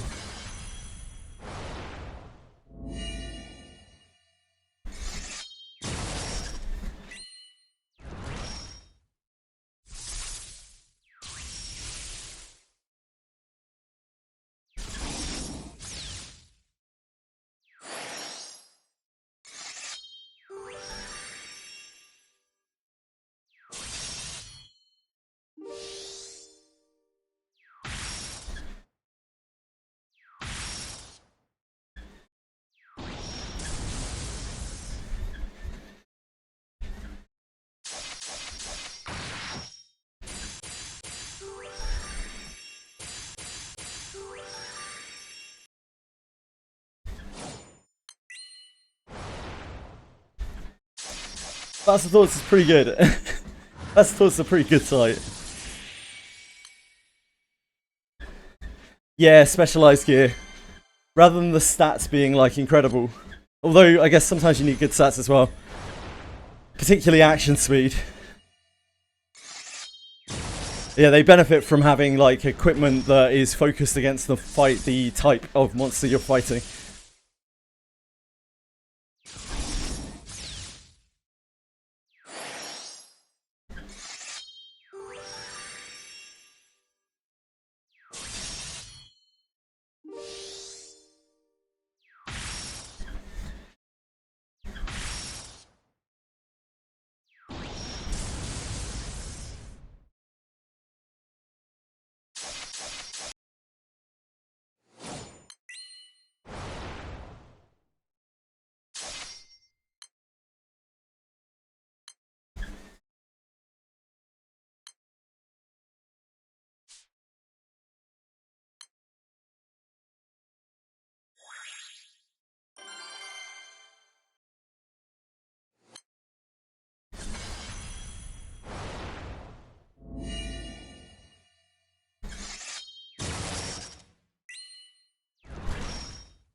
Passive thoughts, yeah, it's an amazing sight. The lifeblood of the community.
Went 400 pots already, damn.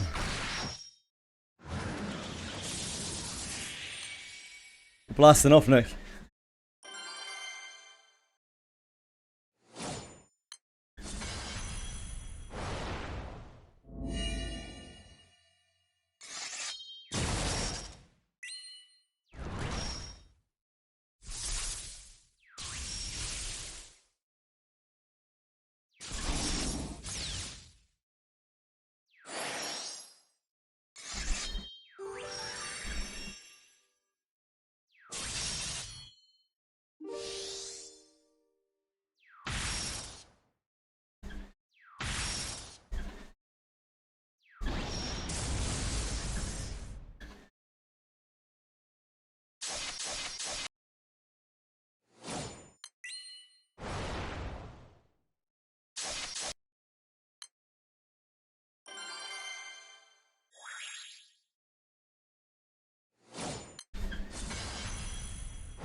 Is it possible for losers?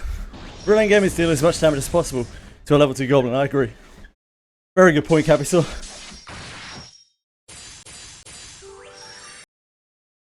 Here's a crazy one for you. The real end game is just having fun. If you're having fun, you're winning at the game. If you're not having fun, you're losing at the game.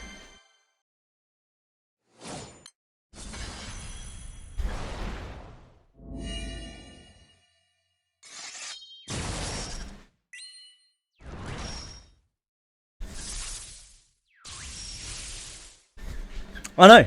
I've had fun since WoW Classic. Farming Stranglethorn Veil Twings. True. People are speculating Classic Plus is middle of October, apparently. Gabby, I don't know why they're speculating that. Some kind of scheduling thing, I think.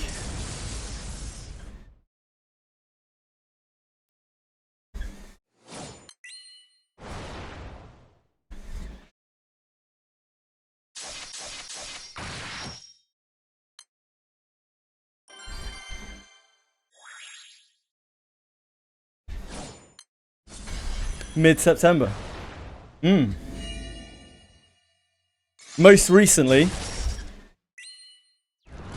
it sounds like people think it's going to be mid-October. From what I was reading a couple of nights ago. Because of some scheduling thing by Blizzard. Where there's like a gap in their schedule. But I don't know. Beats me.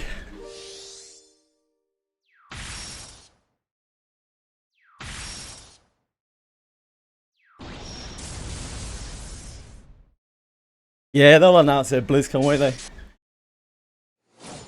One way or another. I don't exactly have my finger on the pulse when it comes to Blizzard.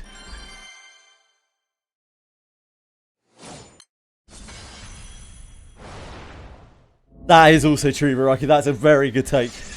Extremely good take from Baraki. Baraki's a gamer.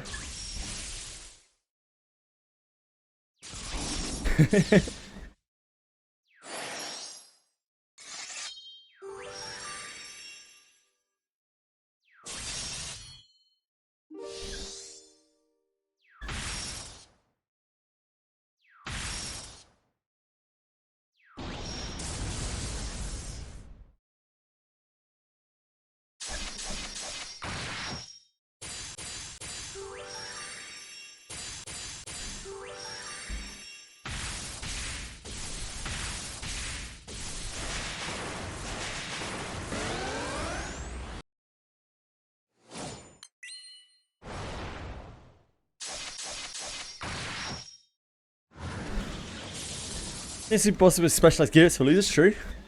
You're using the tools that the game gives you, such as powerful classes and hard to farm equipment. I mean, that is for losers, isn't it? Unless I'm using them, in which case, obviously, it's cool. No, this is Slay the Princess. One of the shifting mounds.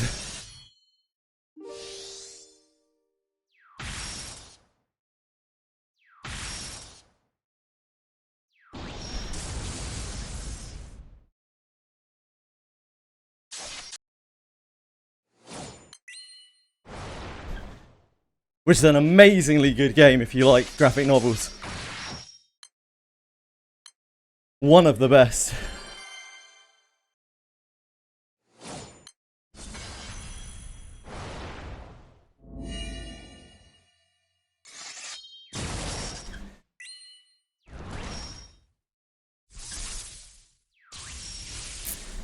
I've never played Silksong, I'm afraid, so I would not know.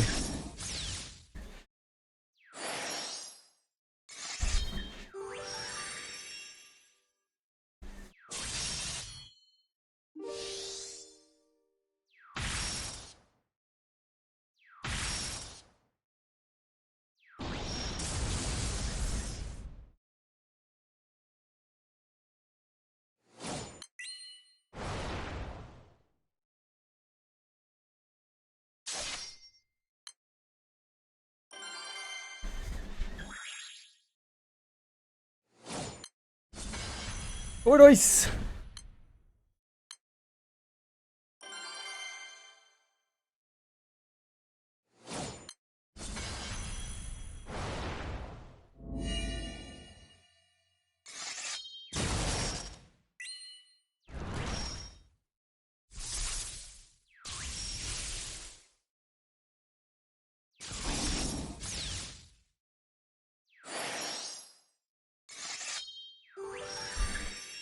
What was Ragnar on max roll stats? Fuck knows. Rocky will know, right?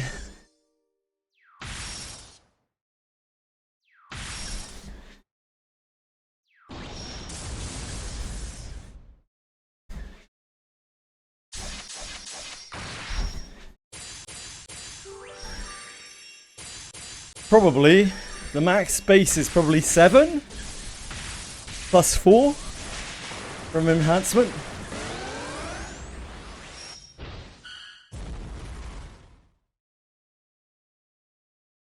I'm not sure.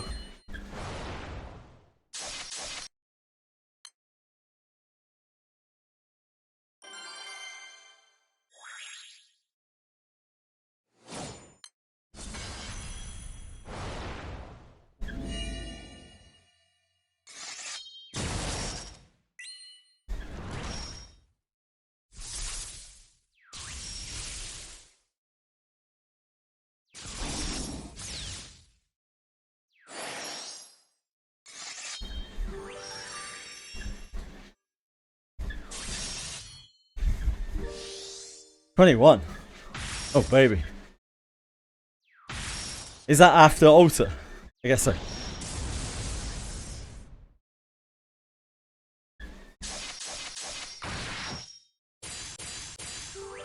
Seven plus 4 plus 4 plus 6. I think, right? Yeah, after refine, sorry. That's what I meant.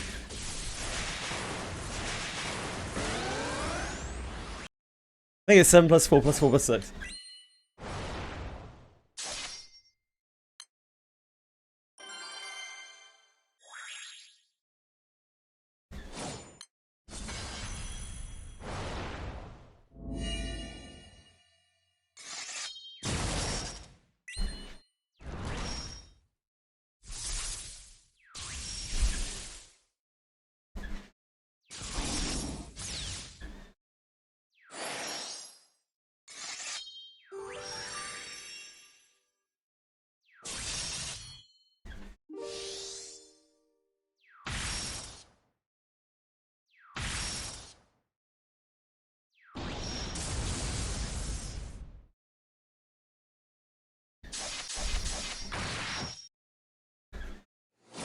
I'm guessing so, Capital, yeah. Sorry, Tweshry. Saw Capital's name come up and I answered Tweshry. COD Modern Warfare 4 comes out soon. Where are you dropping Unk in the VR? Yeah, I'm not going to be playing that. COD peaked at Modern Warfare 2. The peak of action shooters.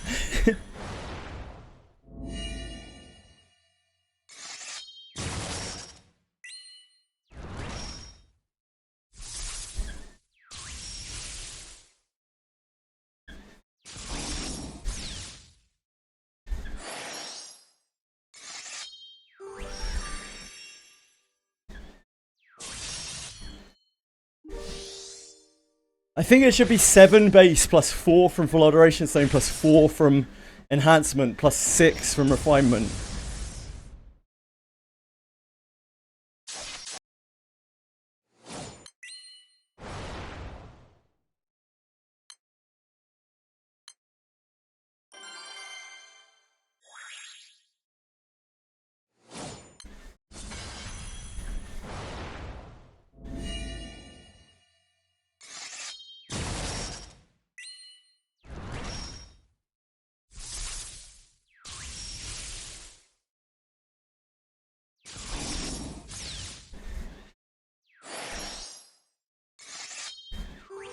Mm.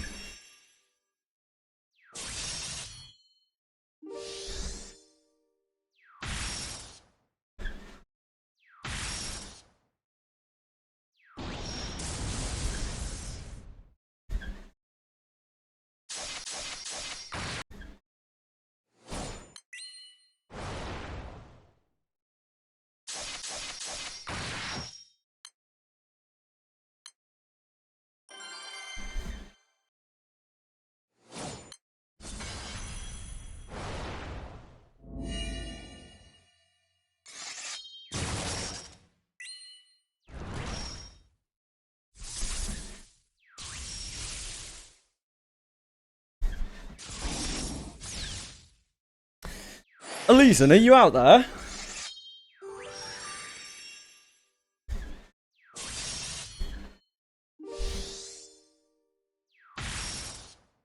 I want to ask a Granblue Fantasy question.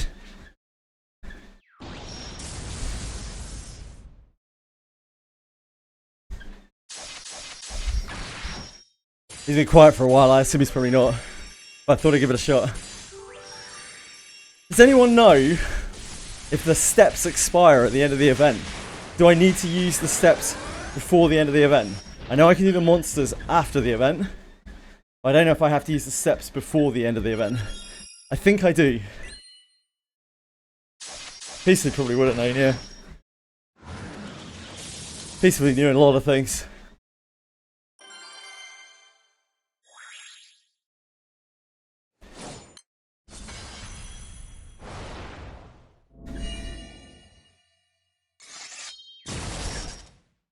You need to use the steps before the end of the event. I think so as well, sir. That's what I'll go with. Thank you. I didn't realise you were here, or I would have asked you, son. You know a lot about the game as well.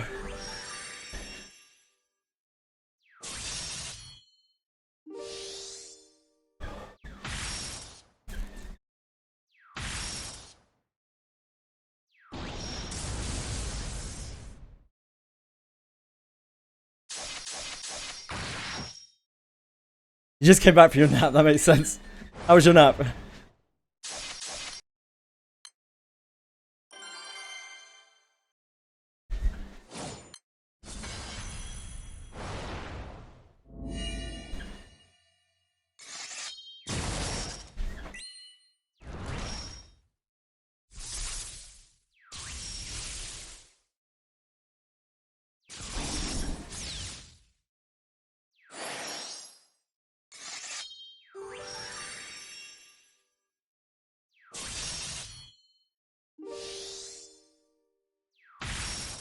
Got some food just now too.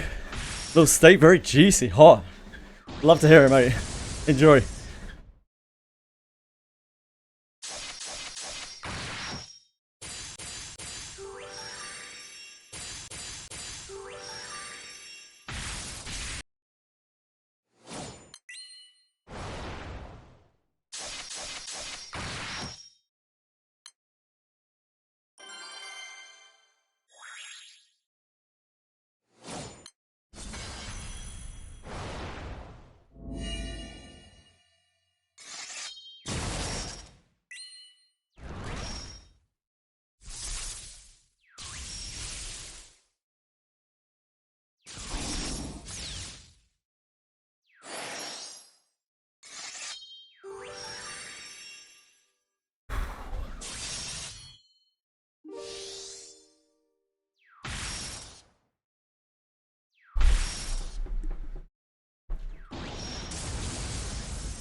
Can you do tallow bone summoning once a week? Or you can do as many times as you want. The tallow income is the weekly part about it. You can do tallow bone summoning as many times as you want to, limited by the number of tallow that you have. Yeah, so tallow income is the weekly part. What I would recommend that you do with tallow summoning is you empty out the bone that you want inside the Colosseum, in the mausoleum, sorry. Then you repop bones until you hit the bone that you want. Then you go and refarm until you've hit that bone, and then you repop again until you hit the bone that you want. That's the most efficient way to farm with tallow. So the more tallow you can save for one kind of like farming effort for it, the better, really. You don't want to be clearing unnecessary bones that you don't want, so anytime you've like got a bone up and you've cleared the bone that you want, you should repop immediately. Yeah, it shows, doesn't it?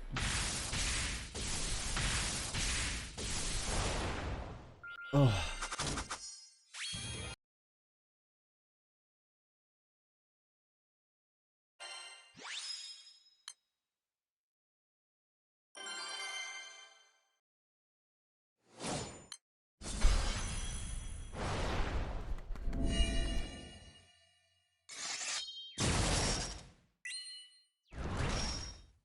When I tested tallows right at the start, it showed which bone had been repopped.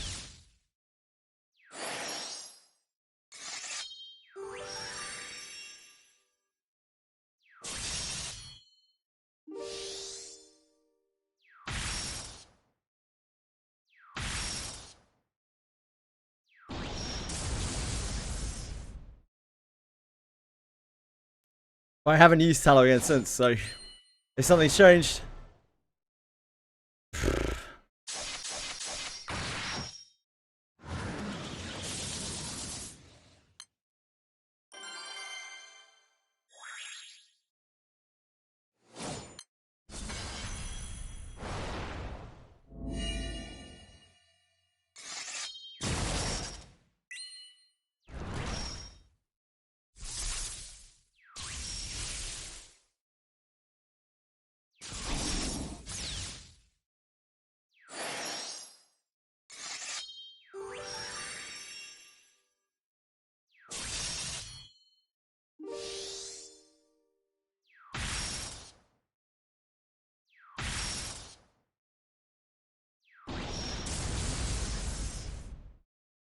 You'd love to hire the guy for 100 gems. I mean, if you don't die in there, the guy just stays with you forever. He's like a extra party member. Kinda.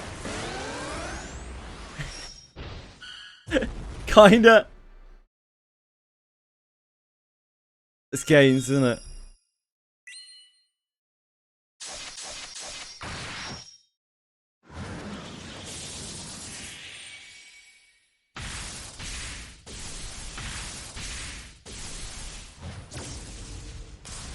Yeah, it means you've hired him once, Spreadstick, and haven't died in there.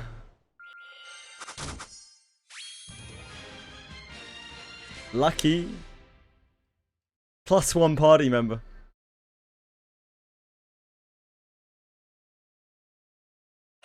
Extra DPS. I don't think he does anything, does he? I've never hired him. I've never hired him. Does he actually deal damage? Does he do anything? Anyone? I think he just hangs out, doesn't he? He waits to res someone if someone dies. If you die, fuck knows. What? You get damage out of it. Oh my god. That's broken. I want to hire the Necromancer. That's sick.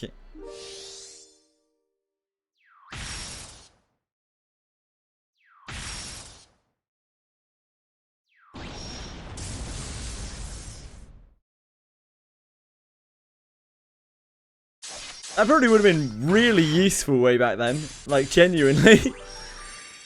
I don't know if it's worth 100 gems, especially considering it goes when you die, but...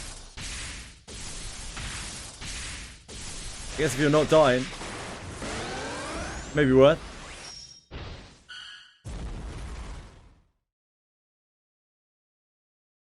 Yeah, like genuinely good for new players. I had no idea it actually dealt damage. That's so good.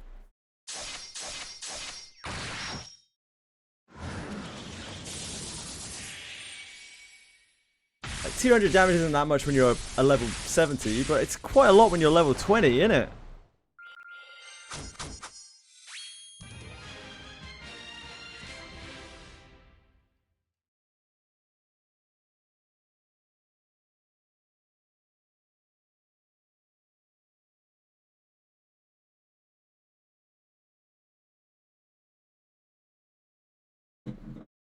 Oh.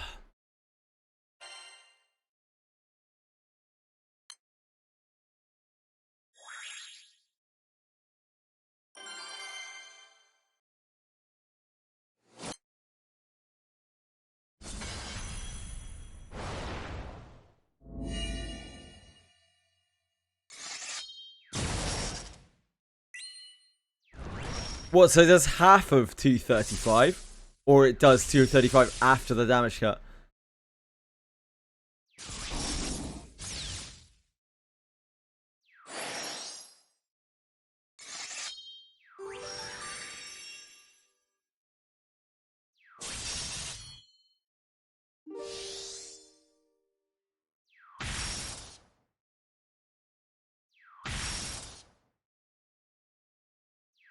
How much does the dwarf hit for in Abyss 3? Anyone hide it? Anyone seen anyone who's hide it? Surely like gagging has played around with the dwarf.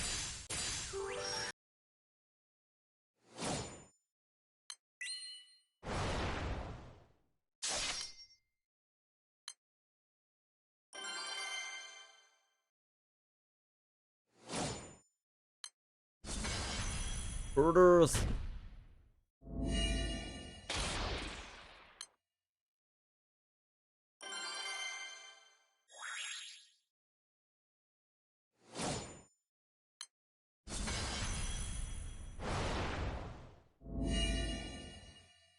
$700. That's not even that much for Abyss 3, man.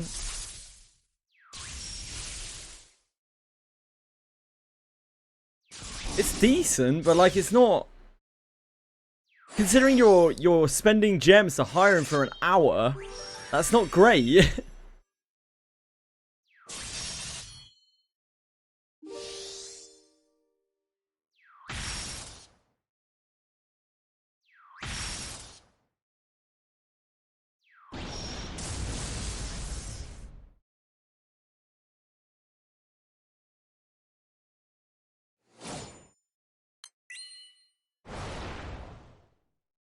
I just would have expected something that cost that much gems and it's that limited. Took him 20 minutes to travel there, yeah. Yeah, catch during maintenance too. Lovely.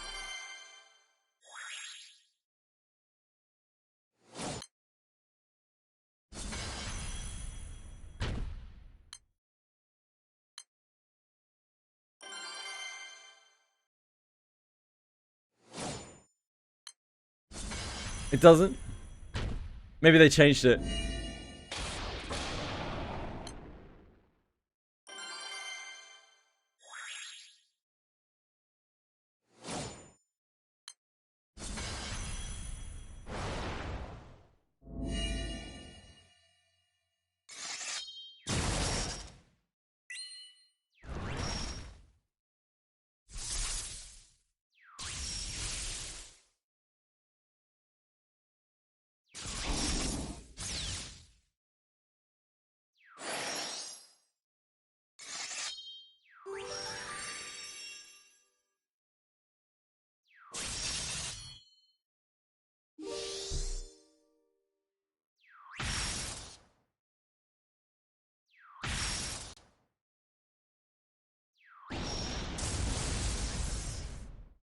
Ooh.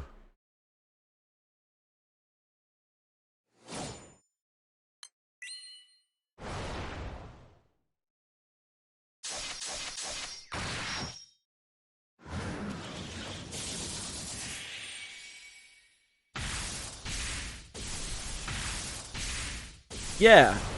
Yeah, that's what I remember as well.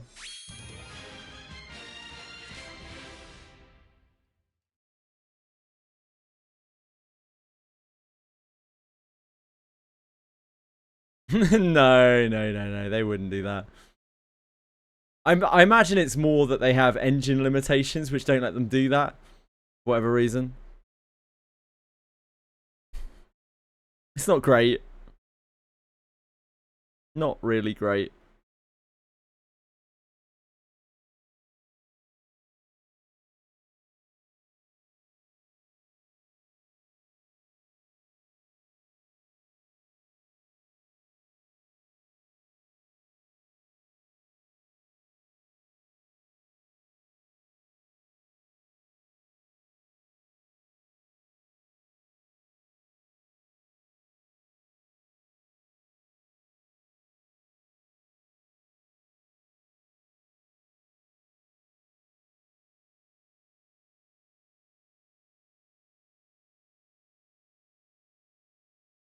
Is this poison?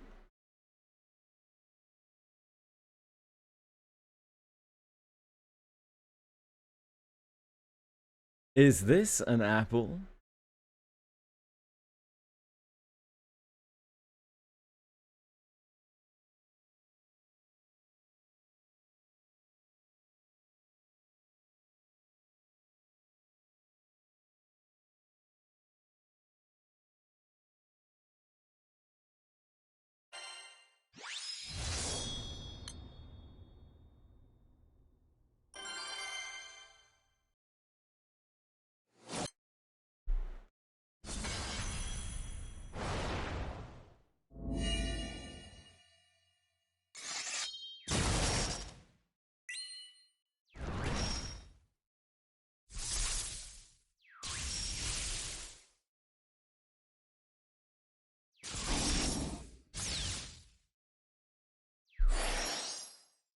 Free Ultimate Memories! And they're free! I love free things. Thanks, son.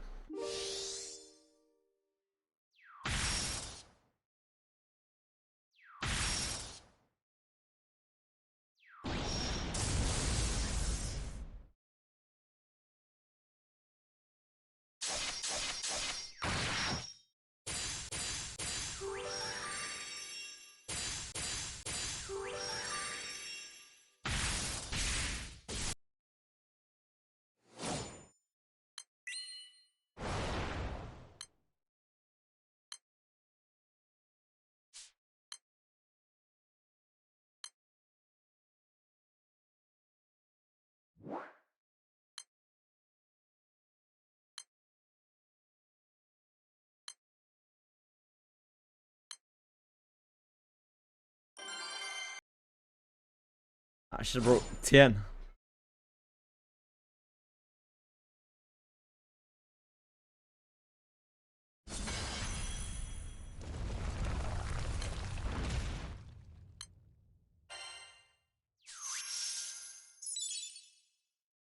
Thanks, son.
Tweetus!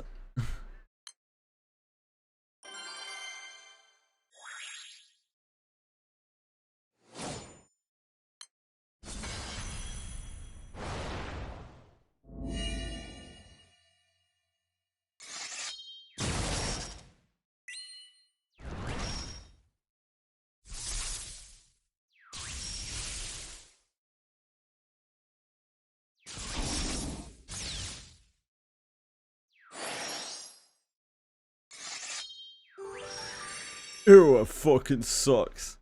Why'd you say that, sir? Issue with Iroha?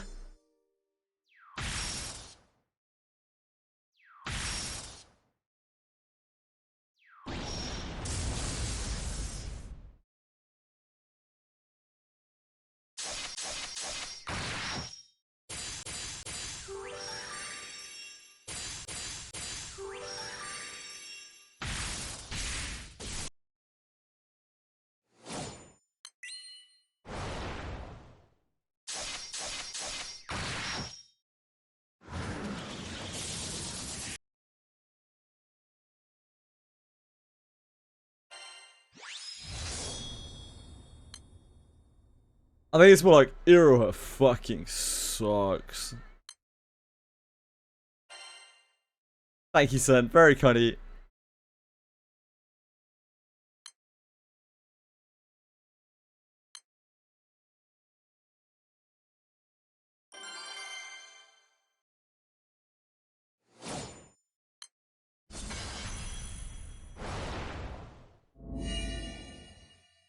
Priest Trial.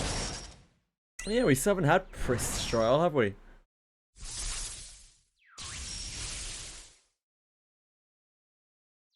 Can't wait for Priest Trial and the Piety Ring. Everyone's going to want to use that. People are going to be queuing up for it.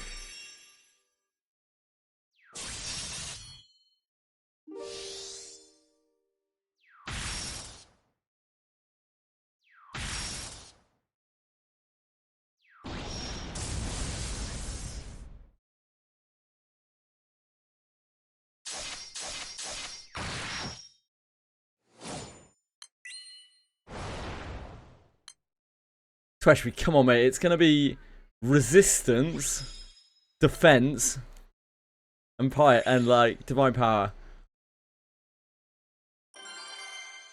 With piety as a bonus.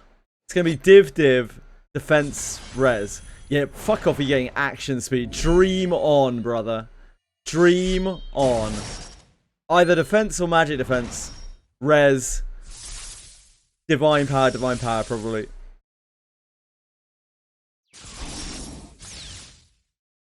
It's going to be god-awful.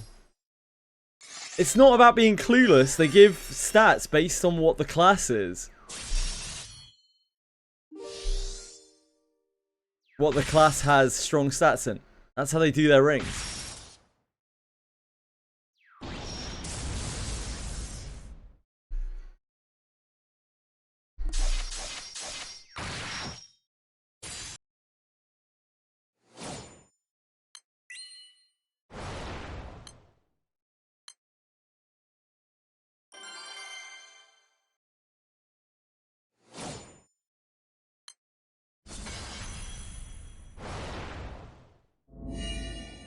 Difference action speed, actually. That is not happening. 0% chance. That is Dream World.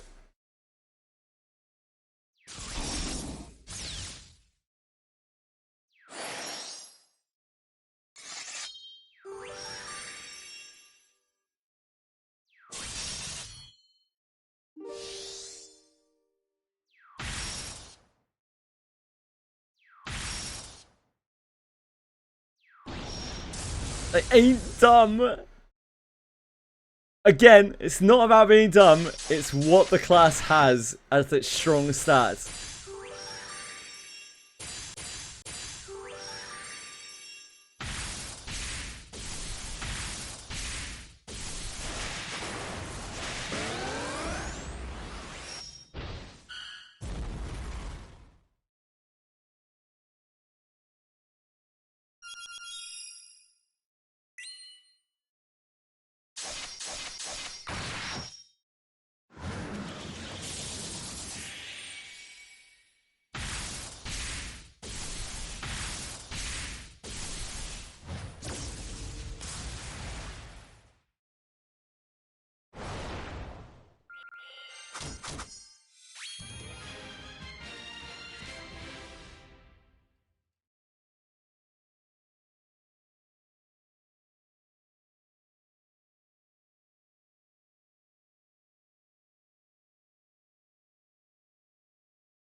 It will be div div without a doubt. Div div res. The last stat is a bit up in the air. I think Priest's strongest coefficient is magic defense or defense. Magic defense probably. So my money would be on div div res magic defense.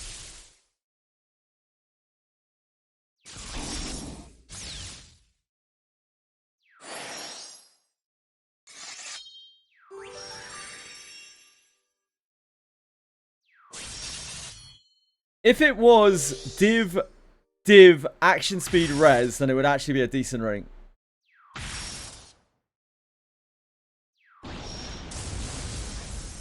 But not a great ring.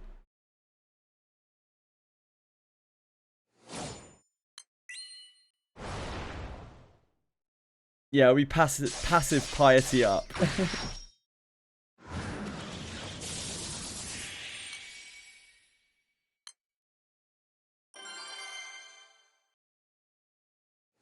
Yeah, they'll just make it passive speed up. They'll make it the thief ring, but better. yeah. They'll probably do that. You guys are right.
If they ever do a ninja ring, that ring will be cracked.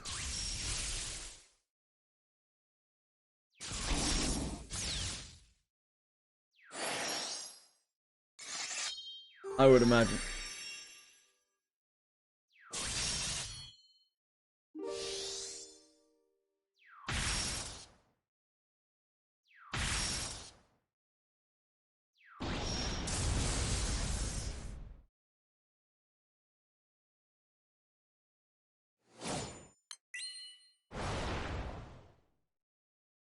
But I don't think Priest ring is going to be it, guys.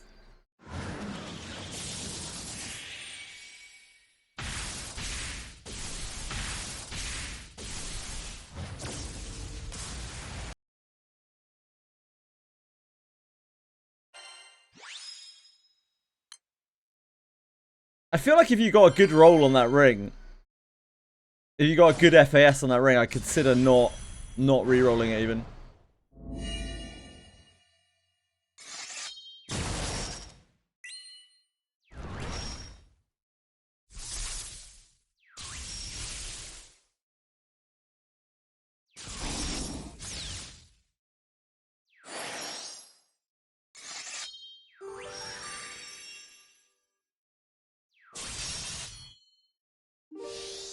Thanks, Toy Appreciate it, mate.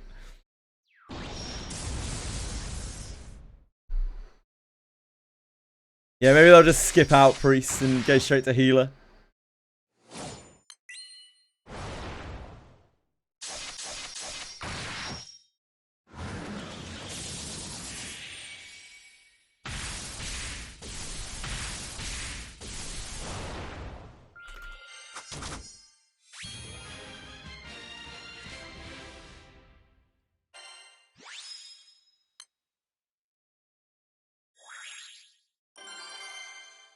I imagine that healer is going to cause them a great amount of design difficulties for future content.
still farming Notorious Monsters. Who is?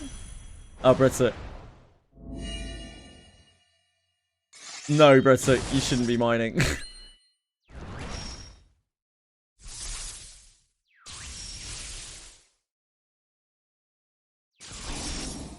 I'm so glad I got an acceptable roll on the sword on the third try. I really didn't fancy having to dig up Ouroboros some more ore.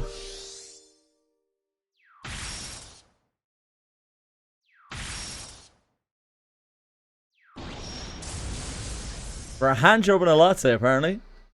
Really? Are they legalizing prostitution in Starbucks? In America?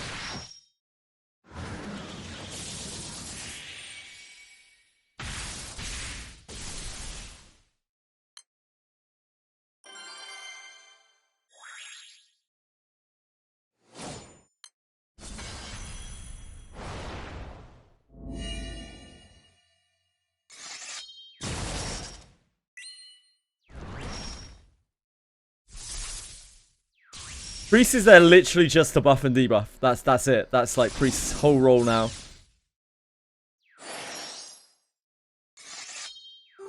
Priest has taken the place of what Mage used to do. And Healer has taken the place of what Priest used to do.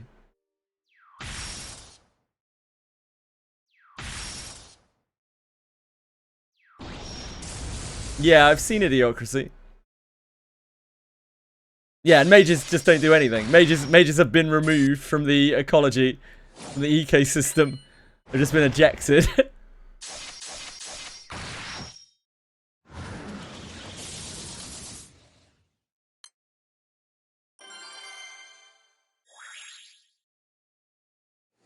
Mage is kind of dead right now. Yeah, Mage is not in a great place.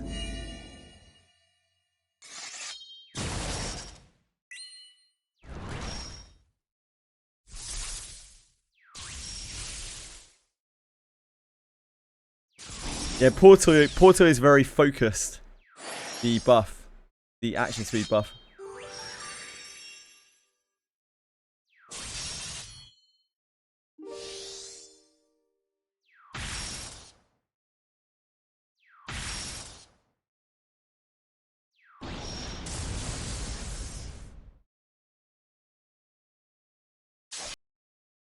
Hello, Johan Tran. How are you?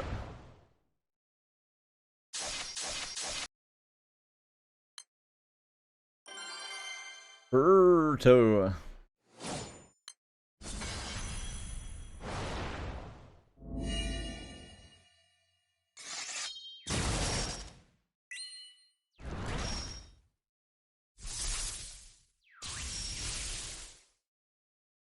Yeah, I don't know. I don't know how they make Priest catch up to Healer, and I really don't know how they make Mage catch up to anything. Any of the, like, either of the other casters, really. Thankfully, most mages are Priest secondary, so you have that option, but, like, you're competing against Alice. And I guess to a lesser extent, Asher.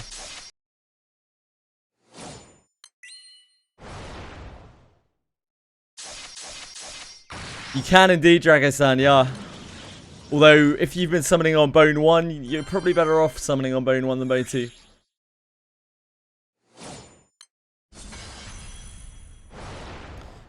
Yeah. Healer's pretty good, guys. Don't know if you've noticed.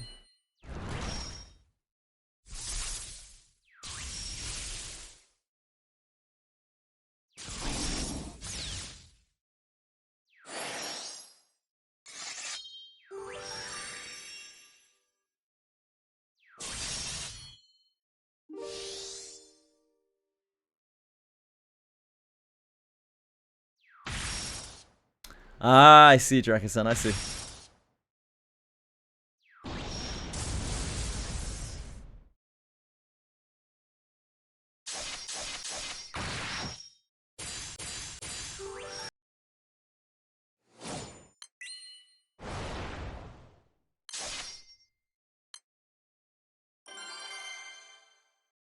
I think this healer class might be good.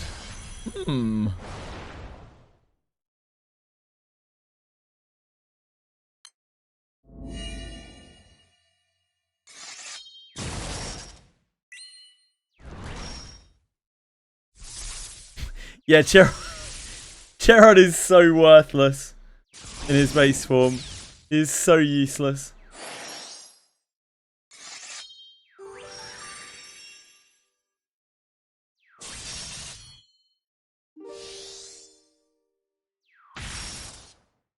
The thing is, like, there are two reasons you pull on Bone. Sorry, there are three reasons you pull on Bone 2, really.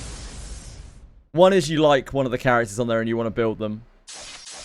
Two is you're looking to get get 2 copies of Wana. 3 is you're looking for a copy of Redbeard. I don't think that Rene is a compelling reason to pull on Bone 2. Not compelling enough, in my opinion. But it is nice if you get some Renes, because Moment of Finality is a decent inherit.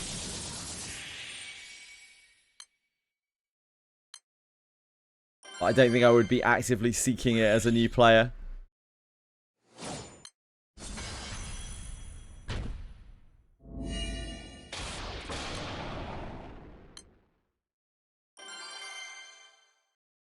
I personally don't think that Rene is a good character to build for a new player.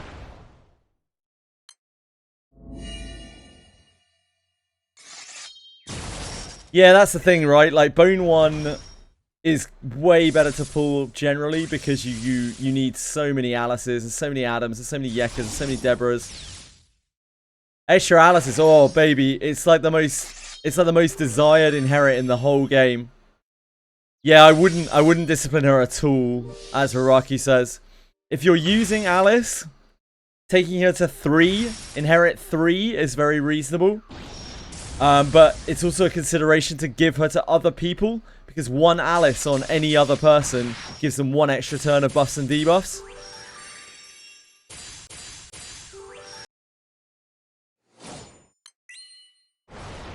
And it isn't worth disciplining Alice to her, inheriting Alice to herself unless you can take her to an odd level of inheritance.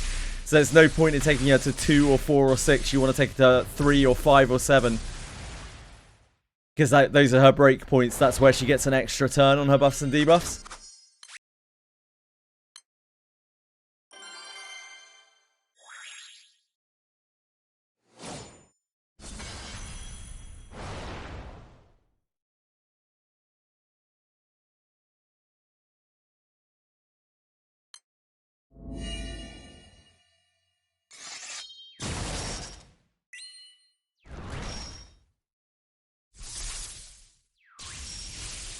Great advice, guys. That's just super. It's going to really help him out.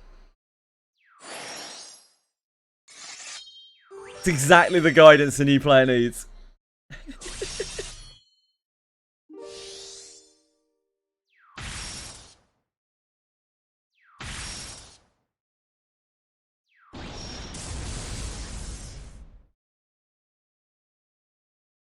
Three is relatively easy because you only need 1 copy for each inheritance. So 2 copies of Alice takes you to 3.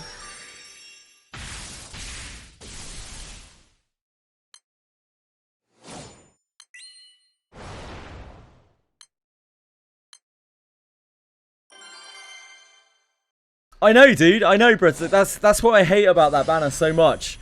They've made it look really appealing, like it's this really special banner.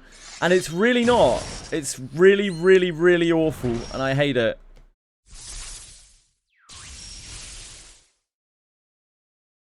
Thank you, son. Very kind of you. They love Wizardry? Why? It's madness. What is down there?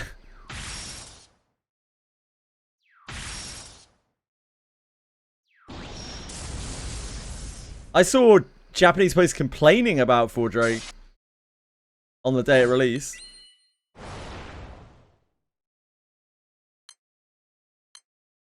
Yeah, how useless the... Exactly, Twitchery. How useless the Eagle Sword is. Like, it's just worthless. It's just completely pointless. It doesn't help anyone. It doesn't help new players. It doesn't help old players. It doesn't help anyone.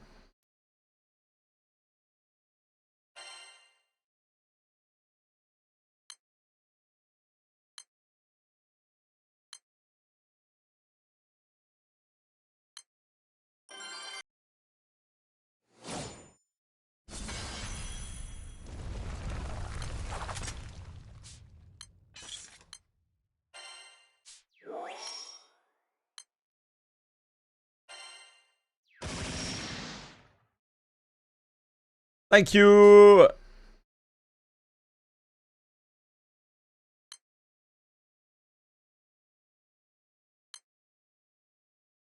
Yeah, like genuinely, what is the well? I mean, the reason why they don't do that is because they want Cuisinart to keep selling, right?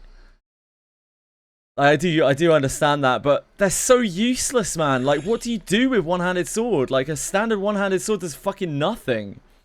You need to start putting some kind of something on it to make it more worthwhile. Something that's useful against all targets as well, not like Beast Slayer. I don't know what you can put on it. Like, you can't put Armor Pen on it because that's Axe's thing, which are also fairly useless outside of Guardian Blow. I don't know what you can put on it.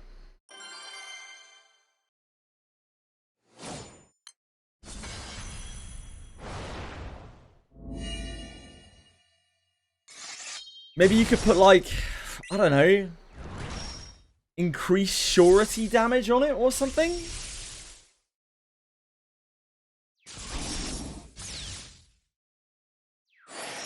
Yeah, or start making one-handed swords into a more, like, maybe start making one-handers into more defensive weapons, so that you can, like, they're a defensive option rather than an offensive option. They need to make swords better so they can make one-handed maces and one-handed axes 2 hits. Because right now they're in an awkward spot where one-handed swords are trash. And, like, because they're stuck on on 2-hit one-handed swords because they can't take them to 3, one-handed mace and axe are both stuck at 1 hit, which makes them completely worthless.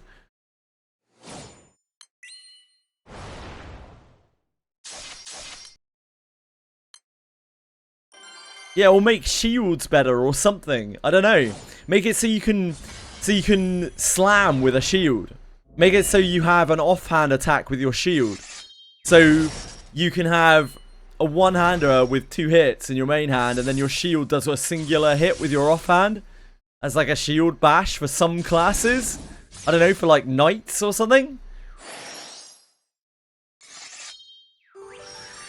Yeah, that would be sweet.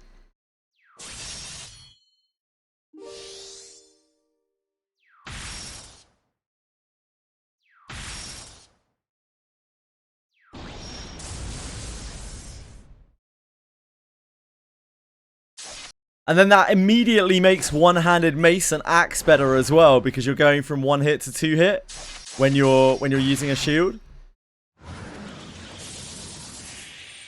I guess the problem is that makes Cuisinart and Raven Dagger too good again, right?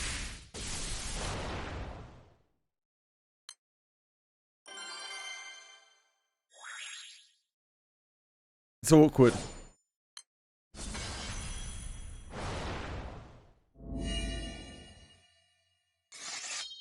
Maybe make it so that the next tier of axes onwards, axes, maces, and swords can do that, or something like that. Or the next tier of shields can do that. No, that wouldn't work. It has to be the next tier of axes, swords, and shields, swords and maces. Yeah, partial opening would be cool. Like passive opening with shields would be very nice.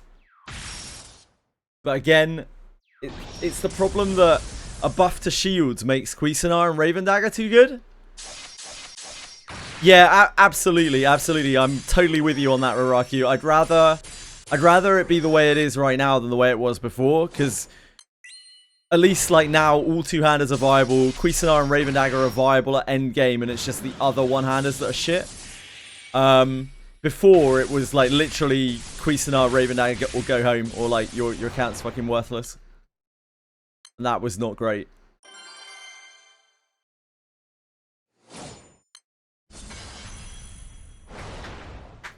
I think it has to be a buff. Like, the bash idea is cool, but it would have to be limited in some way. Like, it would have to literally be if your main hand doesn't hit 3 or more times, like a weird caveat line of text, you can bash with your shield.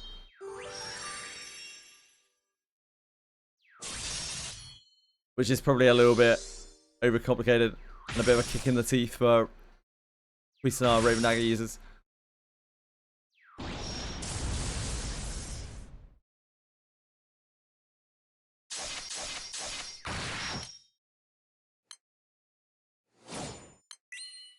Imagine if they put imagine if they put shield bash on a gacha shield. Imagine if they made a gacha shield that hits 1 times.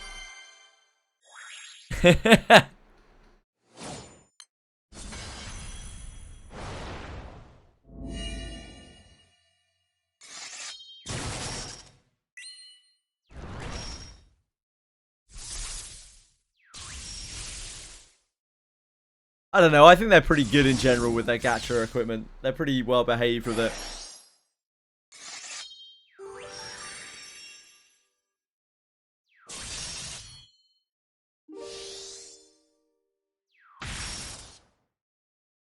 I did see that, Breadstick. They do generally make the gacha general adventure equipment not that great.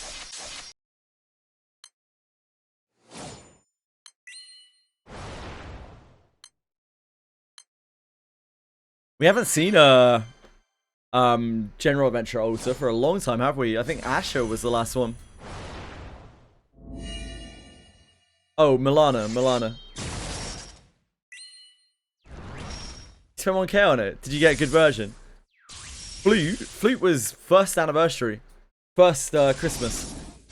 Milana was second Christmas.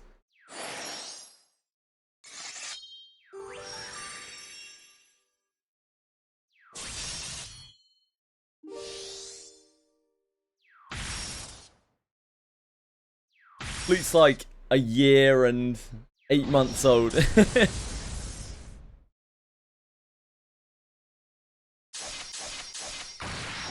game hasn't reached second anniversary yet. No, but it's had 2 Christmases. Because that's how time works. The game was released in October.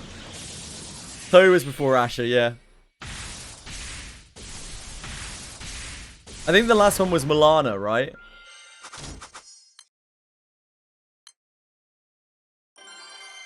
I think it was Chloe, Asher, Milana? I think. So it's been 8 months. 8 months since our last general altar.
Weak mind.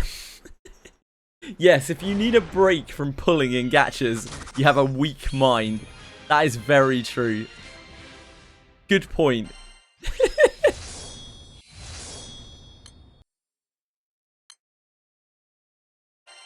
Thank you, son. Very kind of you. Oh, triple ultimate mastery. Oh, baby, a triple.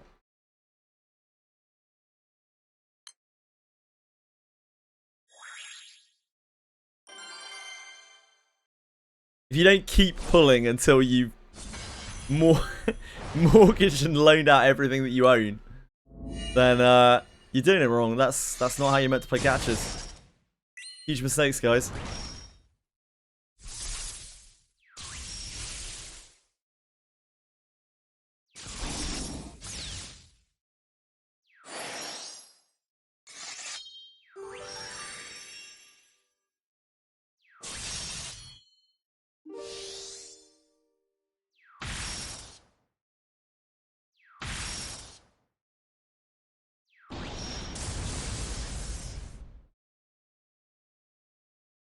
So remember someone pulled like 450 plus in Granblue Fantasy?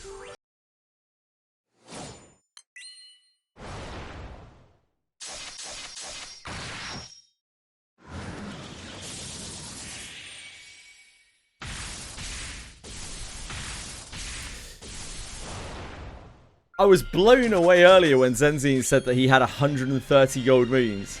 That man must have pulled a lot. That is a wild amount of gold moons for a Steam baby.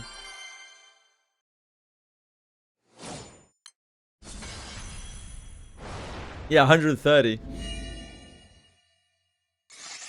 Because he was talking about, like, getting his new Illustrious. I was like, oh, it'll be a while away, won't it? And he's like, oh, I've already got 130. I was like, holy moly.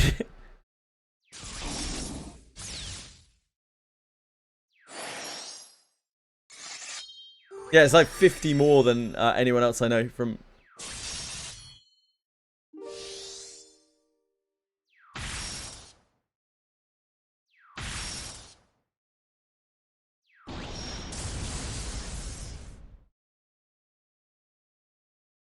As me with Seox. Hello, Libra. Hey, wait, did you not get Seox, son? I don't think I heard that.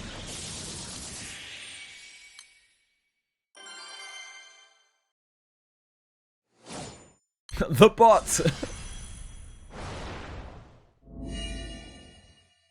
I did not. What? Oh, you like Seox? Why for Vivian? Because that's all he had, brother. That's all he had. He blew it, his wad. There was nothing left.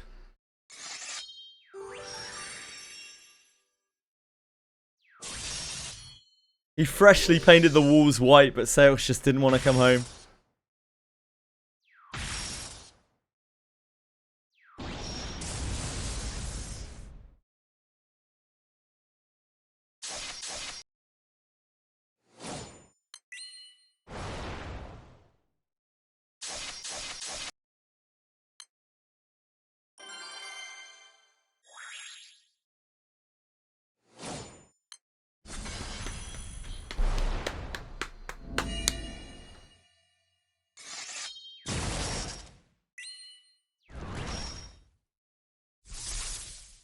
Hello, chili rat. Chili ratters.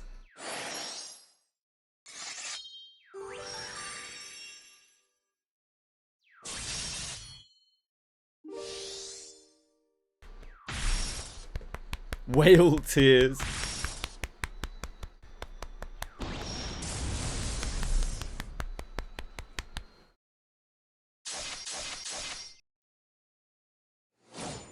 You could take the second account very not seriously and just not farm on it. That might be your best bet. Or you could play some of the older Wizardry games. I'd recommend the remake of Mad Proving Grounds on Steam.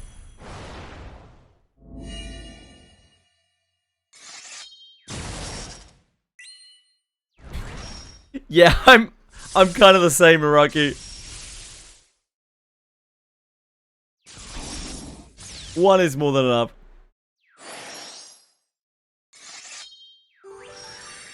Mate, if you can stomach it, I'd recommend Wizardry 6 to 8. Wizardry 6 to 8 is they're such good games. But yeah, they are old as fuck now. And they look as such.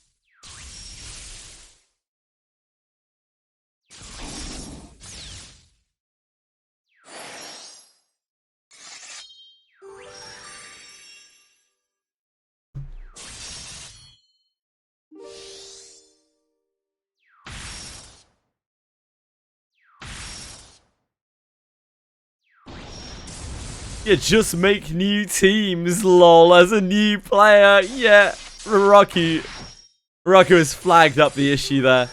Tag is non-issue, just pull more, idiot. Just pull more.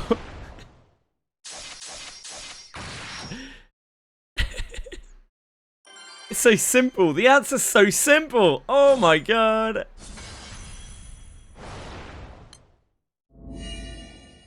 Just pull more.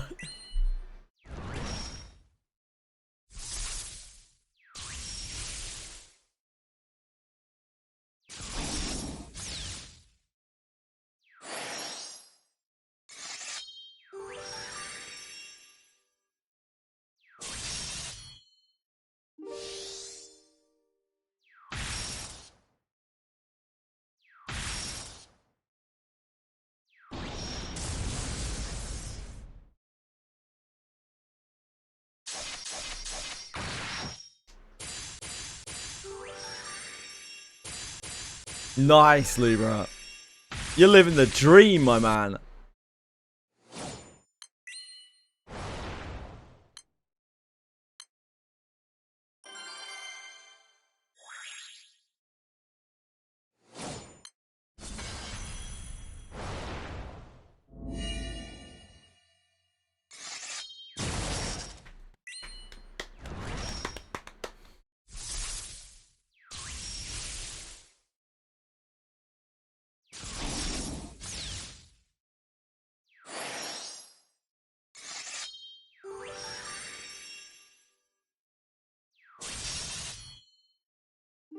I love Cosmos. I fucking hate Cosmos.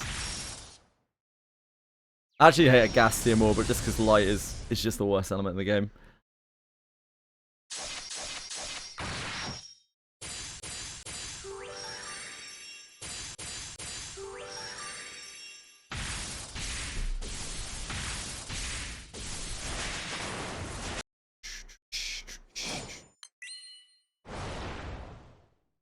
Well, my best elements, wind and fire, my best elements. By like a really long way.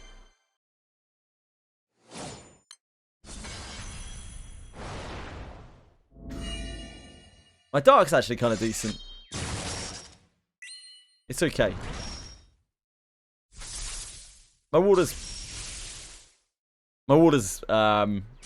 yeah. I mean, it's basically Aaliyah. It's probably dark. I think my dark's stronger than my water.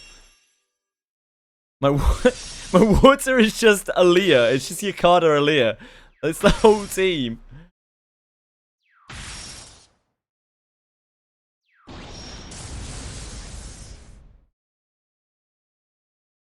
I have enough Concordias to make a Concordia, but like, I don't really see the point because I can't easily hit 280 without taking double Luminera. I don't even have a leveled up Luminera myself. I don't have a Sandalphon.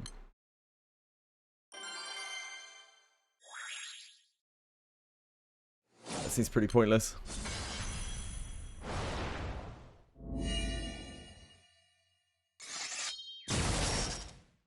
The only reason I farm Cosmos is because I need Arbitration Cloth for Sede de Spade.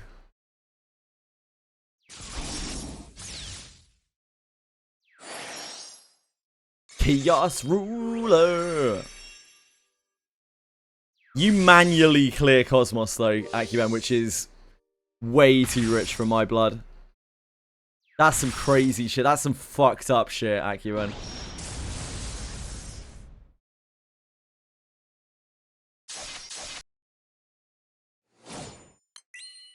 That's fucked up, mate.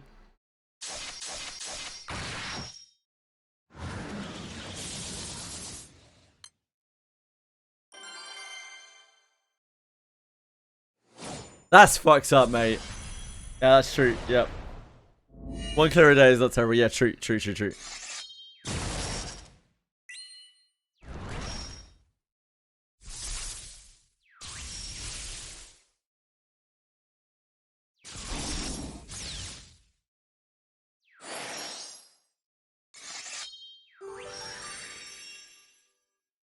Yeah, that's not it. That's less than it. Don't dismiss Adam's attacks. Absolutely not. Absolutely not. 100% not. He's got like one of the best inherits in the whole game. No. No, no, no, never. Never, ever, ever, ever, ever. No, no, no, no, no.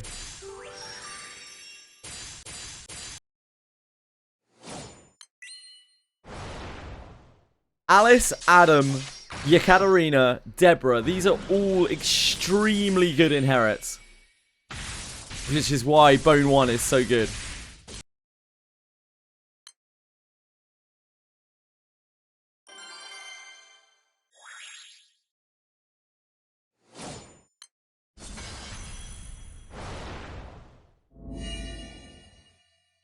I'd suck a cheater's dick for more Adams.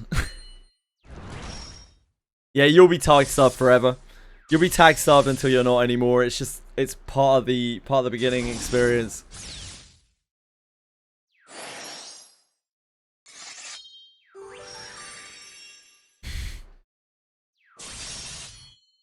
Yeah, you'll still be tag starved then even.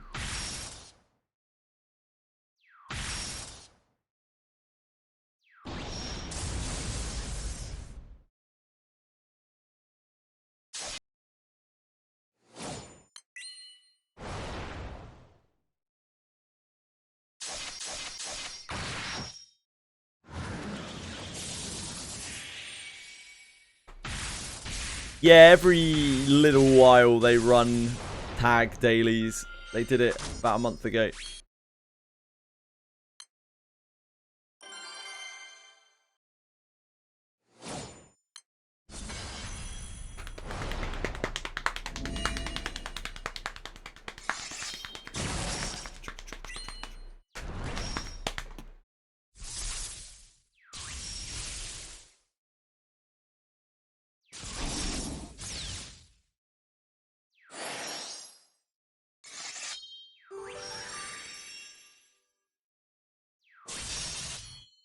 I felt panic. I felt genuine panic then. When Drake Stan was just like, should I dismiss Adam? I was like, my eyes went wide. I was like, no! No! I'm wanking on stream. I was...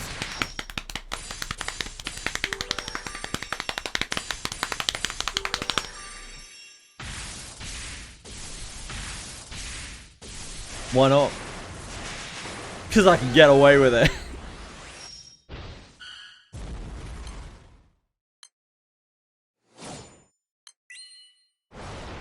I don't want to make my legs sore. The double-handed repeated slap technique on the old penis is a well-known strategy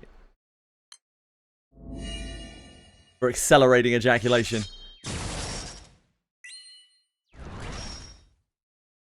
Who did I feed him to? In order, Drakistan.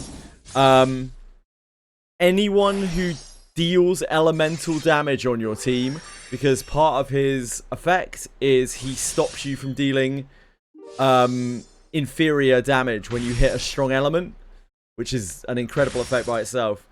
Then after that, probably your MC, and then probably your front line, and then probably your back line.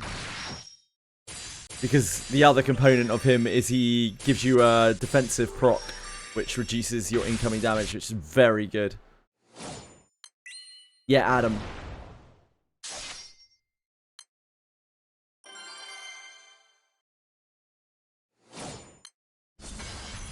Birders.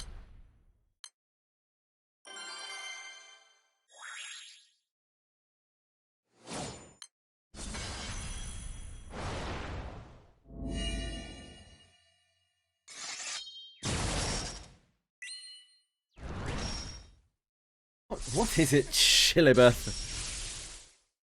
Chilifer.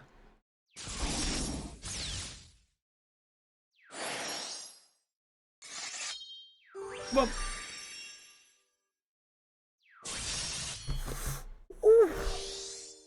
Ow. Knocking my phone off the table. Thank you.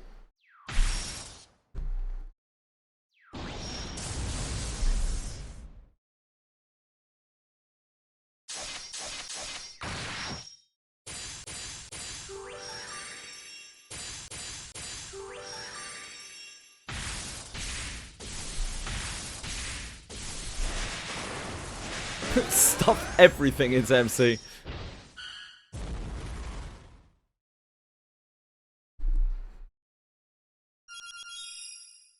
You really can't get deep enough inside MC. Keep going till you bottom out.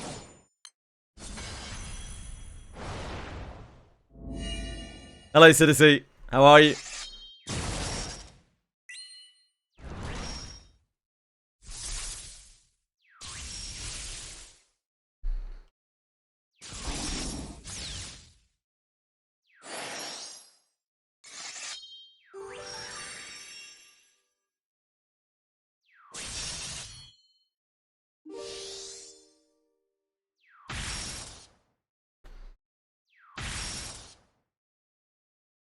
Got my master's ring. Your master's ring is very nice.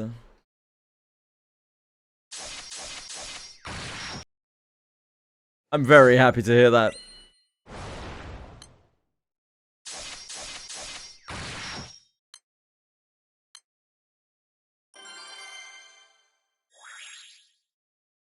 Boom, boom. Boom, boom. Boom, boom. Boom, boom, boom.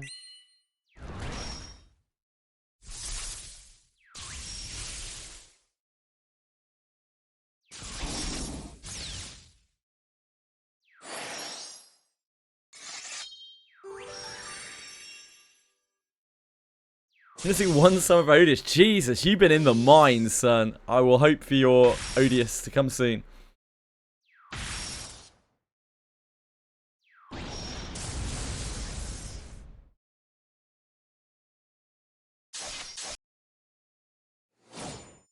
I think that is what Citizen did. But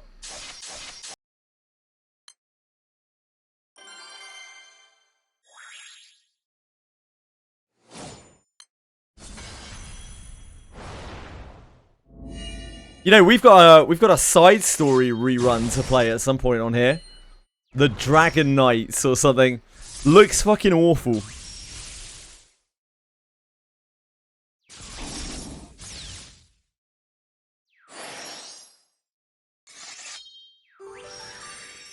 There's no such thing as dew, for a sec. Dew is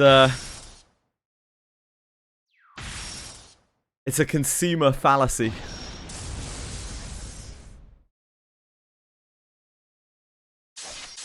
Yeah, Dragonblood Songwhirl, that's the one.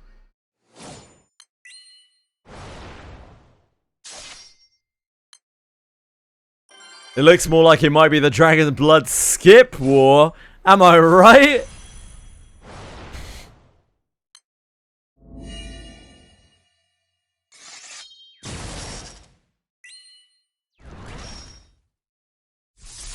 Nah, it's in the side story section, Nakiben.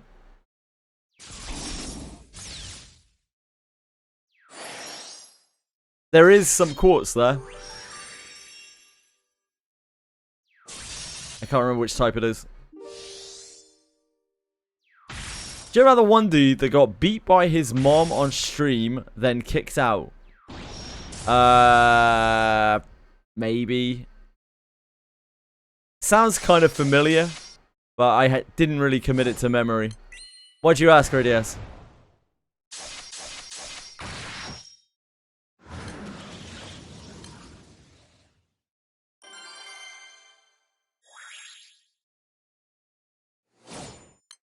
It got viral.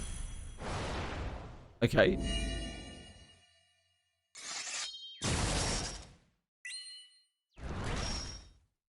Still a little bit sad.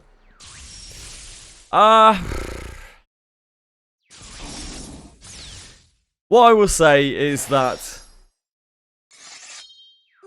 there are a lot of sad things that happen in the world, and I personally can't really be bothered to get upset over one clip of someone suffering like that, because, like, I know there's so much suffering happening. The more that you obsess about things like that are completely external your control, the unhappier your own life is going to be. And most of the people reacting to those videos are just doing it to get clout, to look like nice people. Fuck 'em.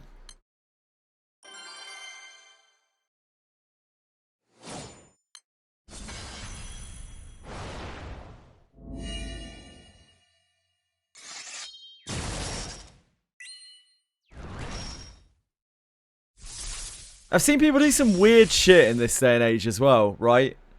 Like, I don't really believe anything I see online anymore.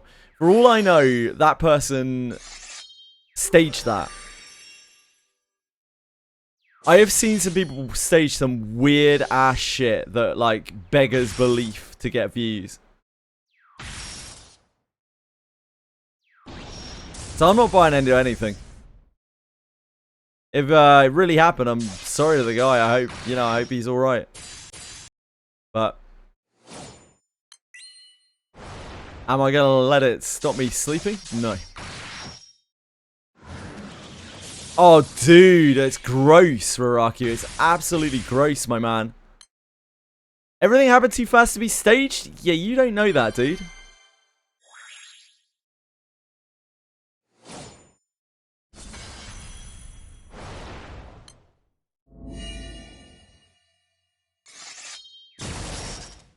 I would strongly urge everyone to not believe anything that you see online anymore.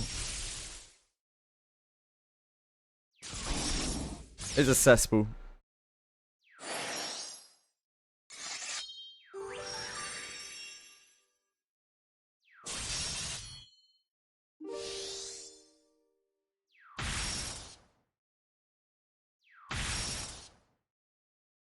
Hello, Chiwi.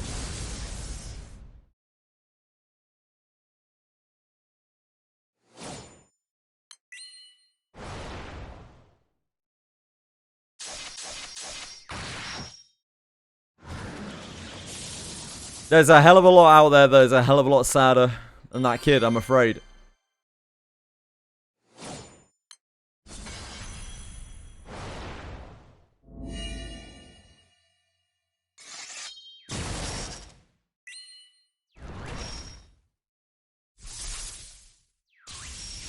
This is your recommendation. I refuse to believe that I shouldn't believe anything on the internet.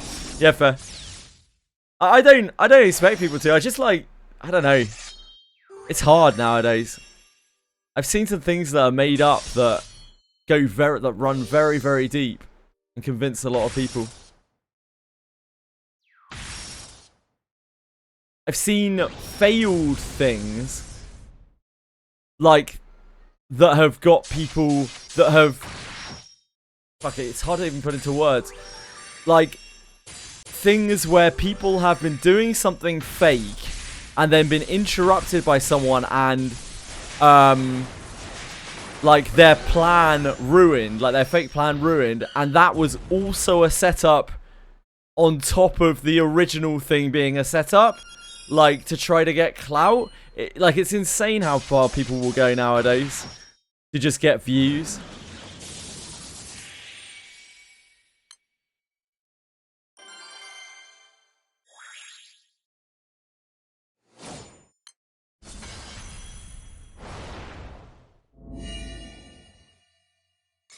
It's a lot easier to gain reputation and gain viewers and stuff through those like instant things. I don't know, man. I think people just really lack purpose. I feel it as well. Like people really lack purpose, and getting famous online. On the outside, you see all these people on Instagram that are super happy and look like they're having great lives, Instagram and TikTok and all that shit. And you see like big streamers on YouTube that look like, again, they look like they're having a great life. They're just getting to play games and it's all super easy. And people just really want that because they feel like their lives are super shit. And I'm not really surprised because, like, we just don't have much purpose, do we? I think it's more a statement about society than it is about us. Oh, for sure, that's not a plot twist. It's just that not a lot of people realise that, Citizen. Like, when you see social media, and this is one of the worst things about social media, you generally see all of the good bits, right? And none of the bad bits. It's like gacha. It's like gacha discords, where they have the pull channel. And all you ever fucking see is people being like, look at these 3,000 SSRs I got in my first pull. And And everyone's like, oh, I want to pull now too. This is so great. Why do I never get this lucky? It must be my turn now. And yeah, it's pretty much exactly the same thing. It's basically FOMO.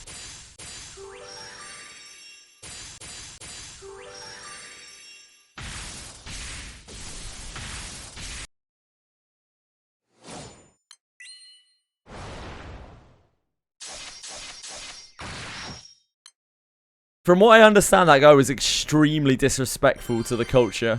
Mythic Foot. So, maybe deserved? Don't know the details.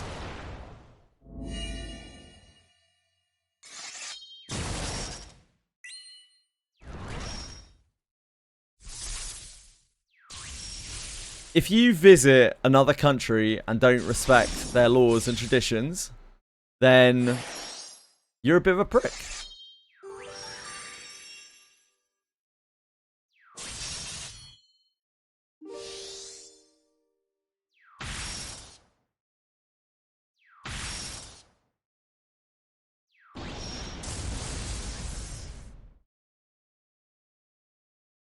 Nice, the boy. I hope you enjoy, my man. I personally will be absolutely waiting for its global release. I do not want to play on emulator. Tweshui is a gem, except when he's an arsehole. It's a coin flip.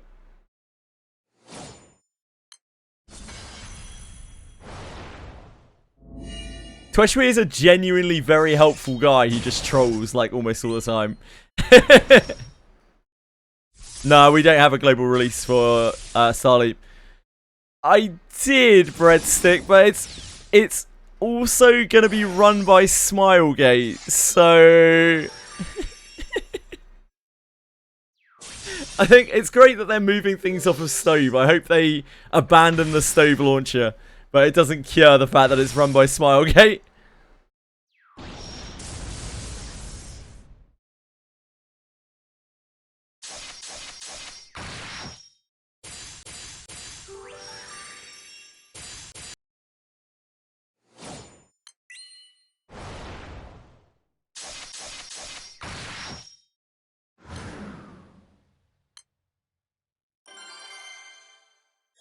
It'll be banned instantly on Steam. Why?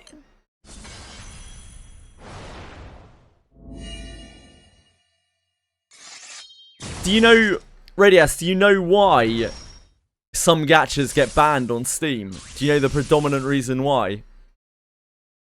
This is a test of gacha knowledge. Ah, you do know why. You do know why. Yes, that is against Steam TOS. They will be banned instantly on Steam. You're right. Yep.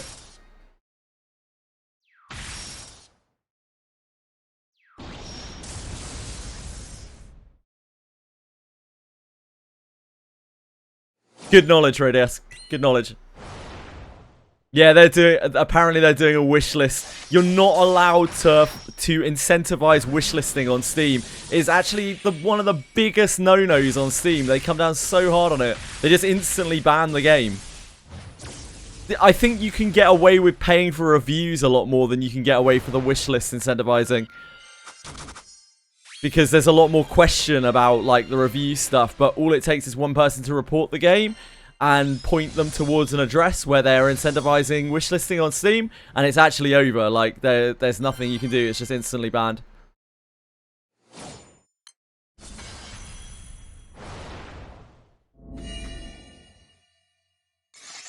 You told some content creators to tell Smilegate.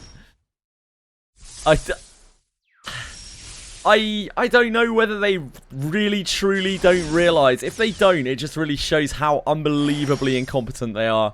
And if they do, then it just shows how unbelievably arrogant they are. Either way, company is fucked.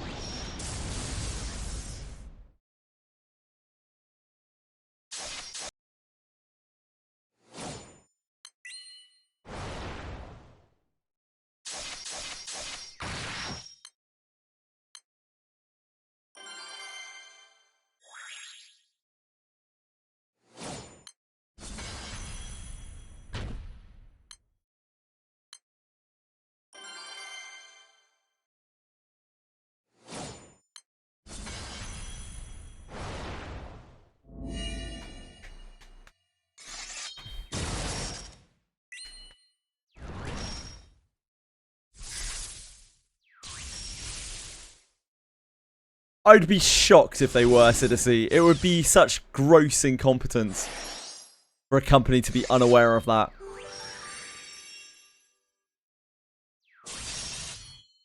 I want to use a ranger on my team. Is Urza good or is Heinrique better? You're going to be way better off with Heinrique, dude.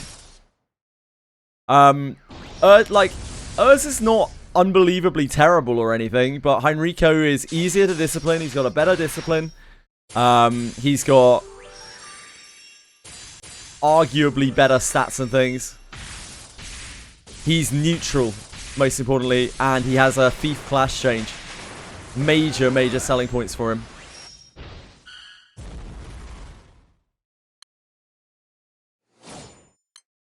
It's happened quite a lot of times to various different companies, Acumen.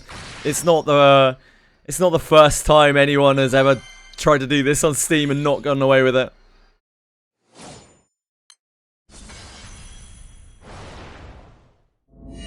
Yeah, just get Yuzu and her Ranger book. I would not recommend what Breadstick is suggesting for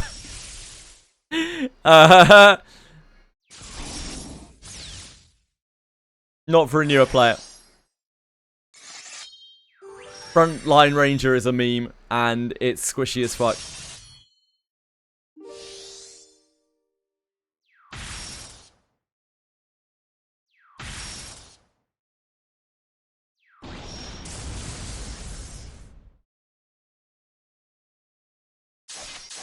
Yuzu banner is up.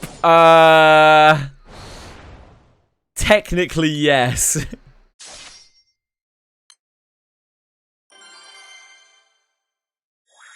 Luckily in Gacha, you either get it or you don't. It's always 50-50, thank goodness. Otherwise, that banner would be awful.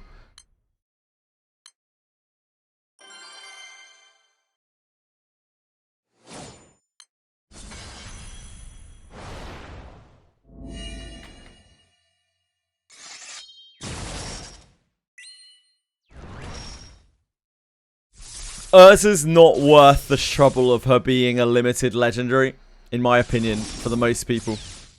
The majority of people. Even if you reroll for it, you have to roll 100 times on the other banner to get hairpin. Yep. Sucks. Legitimately, rerolling for Camille is like the best advice I can give a new player on Wizardry. It's so stupid, but it's really true. Rerolling for Camille is the most powerful thing you can do for your account. You'd be better off with a no legendary start and Camille than pretty much any combination of legendaries and no Camille.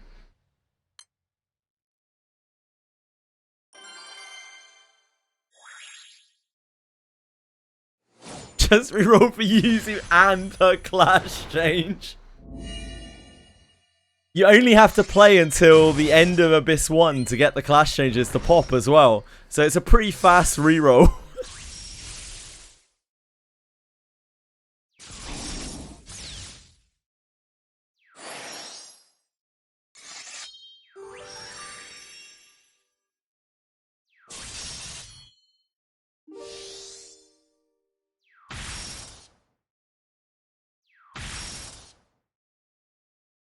Because the bot sourcing her ranger book is just as hard as getting hairpin, or maybe harder.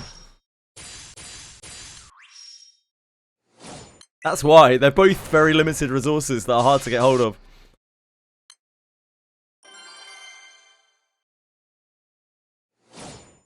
Just wait. That doesn't really help someone right now, does it?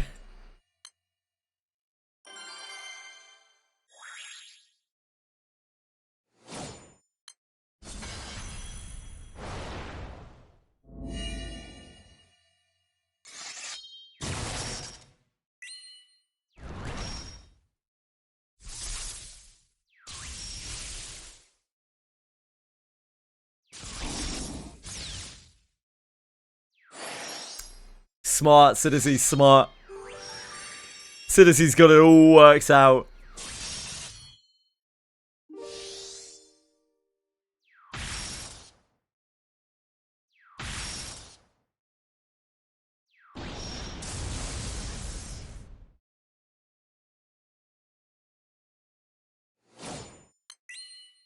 Hello, Chiwi.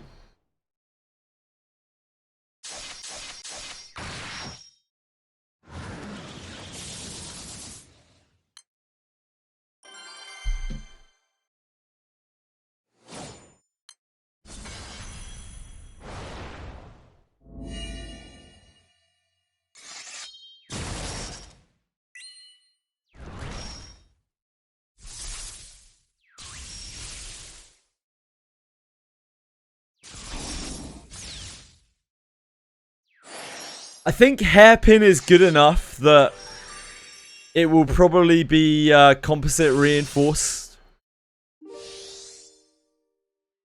Hairpin is actually kind of nuts. Unless they make another 3-hit kunai, it's going to be really, really hard for it to not get composite reinforced. Which is, unfortunately, quite a high price for ninja users, but it is what it is.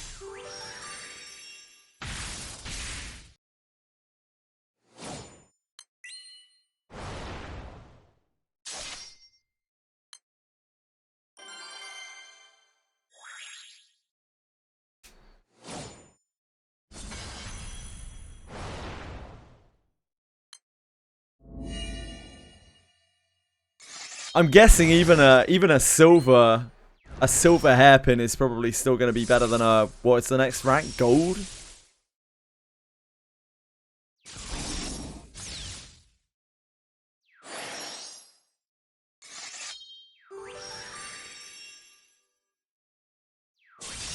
It's just too strong.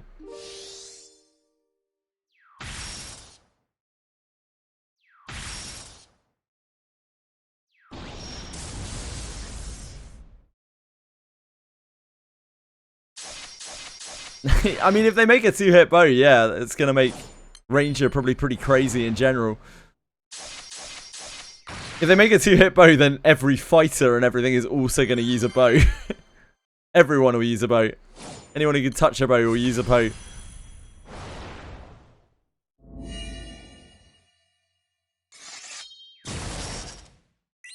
If they ever make a 2-hit two-hander, Jesus Christ. I don't... Yeah, that's going to be just bonkers. Just absolutely insane. The power jump from a 1-hit two-hander to a 2-hit two-hander. Ooh, Nelly.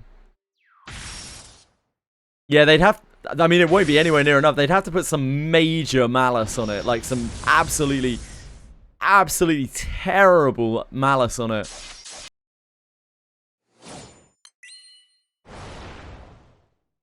Yeah, maybe make it really slow. Maybe if they made it like minus 100 speed or something. See you later, Breadstick. Take care of yourself, man. Love you. Maybe even more than that. Maybe if that would be kind of interesting item. They made like a 2-hit mace that was a sledgehammer that gave you minus 200 speed or something like that.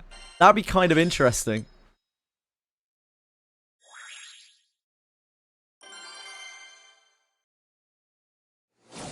Thank you, Breadstick. I appreciate you.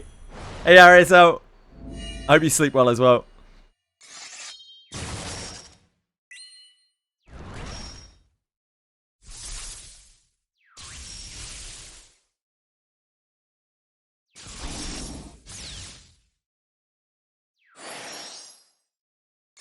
Morning stars are typically one-handed, the bot. 50% of the time you hit all 6 of your party members. I think that is less interesting. That's probably not it.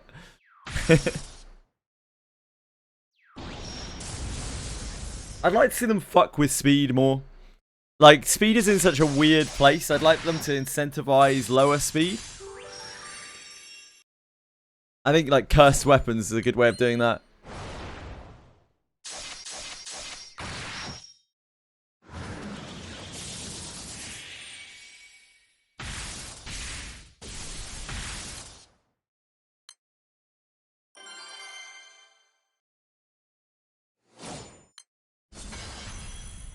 What's with you? What's yowling so much?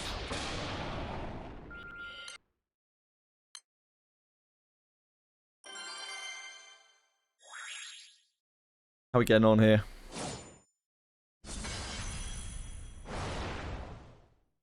Spider Origin 33, TN 113, Neon 112. Long, long way to go.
Excuse me. Lubra. Lubra.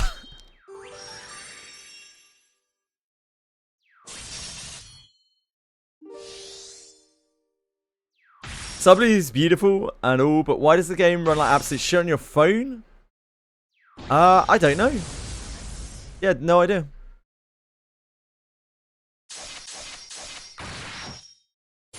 Shit phone. Lubra.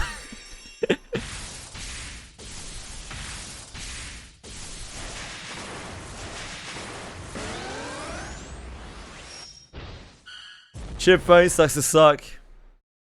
Skill issue. Get good, etc, etc, etc.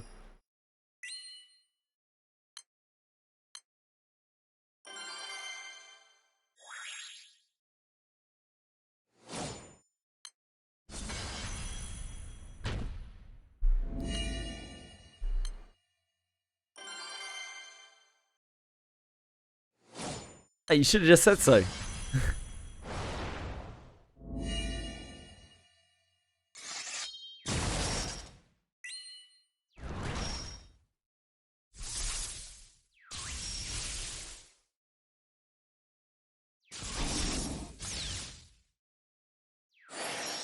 I'm sure the 312s take it out of you quite a lot, area, so.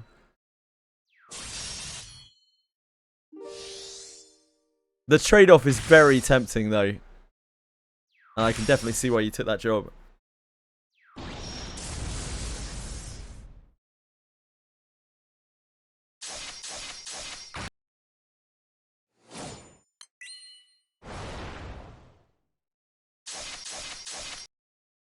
It's one of those things that looks incredible, but I imagine when you're actually doing it, it feels very, very unpleasant. Those 312s, they probably test you.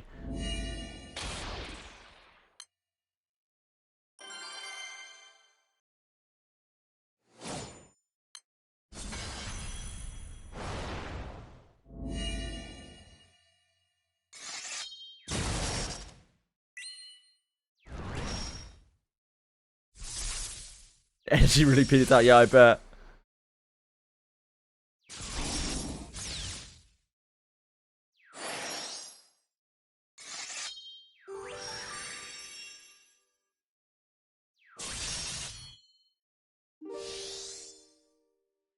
You owned a pub, cool. Doing management and bartending is 12 hours a minimum. Oh, dude, no. How long did you do that for, Citizen?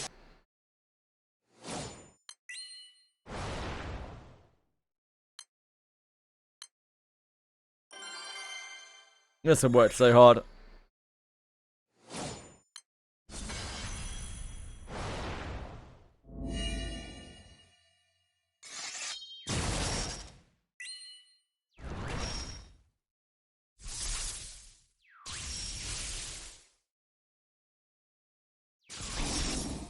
on my own one for about 5 years.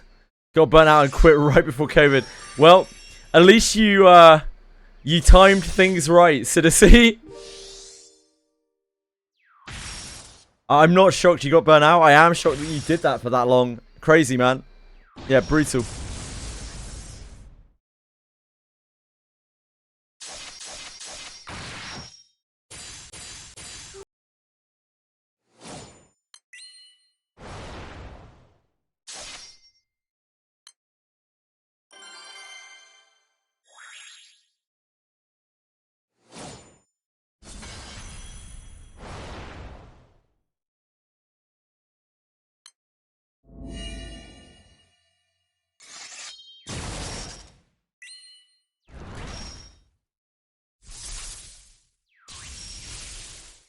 $30 mark. Jesus, you're ancient, Citizen. Fucking hell.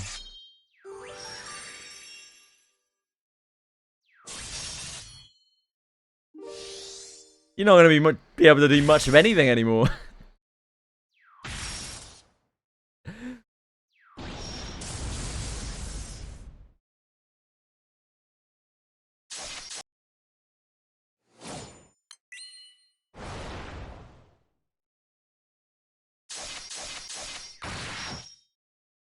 Yeah, just grind the Wizardry.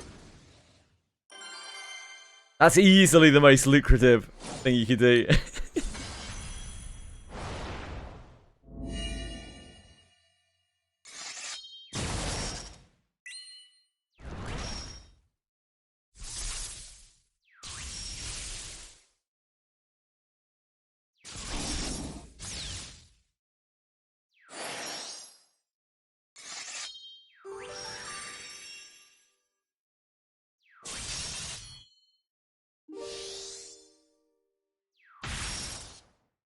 Three-star purple Mace of Teemo. You're rocking out, mate.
Is the rest of the team dead a lot, Mythicbird?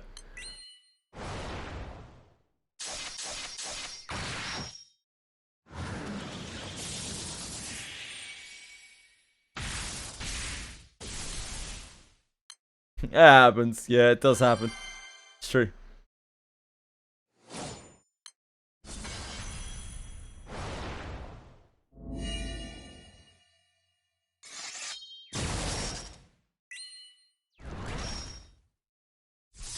Oh, that must be killer as a firefighter as well. Those 3 days work, they must be obscenely stressful. You're going to have long periods as a firefighter where you're doing absolutely nothing, you're bored to tears, and then suddenly you're just thrust into action, right? It's that breakneck, that like whiplash. I have a friend who's a fireman as well, a firefighter.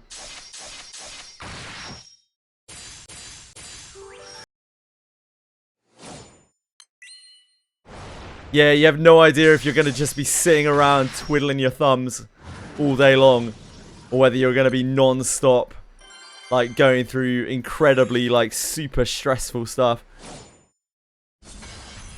Potentially very dangerous stuff.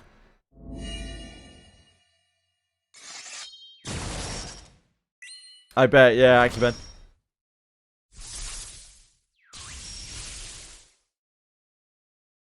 Advertising's overworking until late. Yeah, brutal. Get free Lana from the Elise Ultra Pass. Congrats. You can just get drunk on the job. True.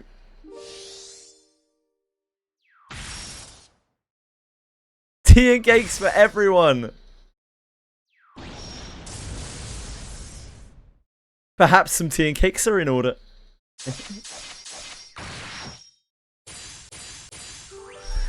Yeah. We can celebrate Libra's Lana for a few minutes until I get bored of speaking into the mic this way.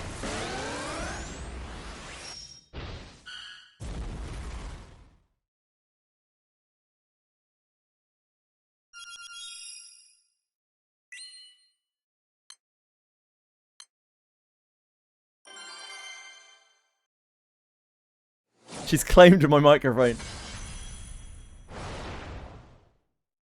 Tea cakes and microphones. She wants it all.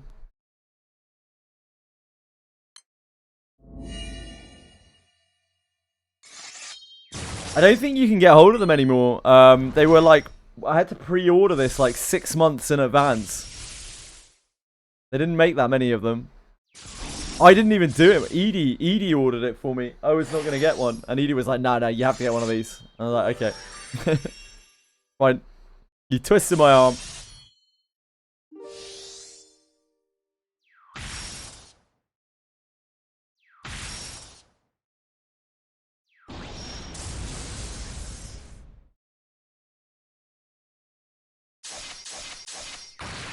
Oh, Good Smart's still selling them. Oh, awesome. They must have made more. I guess they got enough demand. I hope they make more. I'd love to get like an Alice. An Alice would be so cool. Quite high quality. The hair's kind of weird. It's like felt. But it sort of works. And the robe and everything, the cloak is really detailed. See like that lion on the back of that focuses. Dude.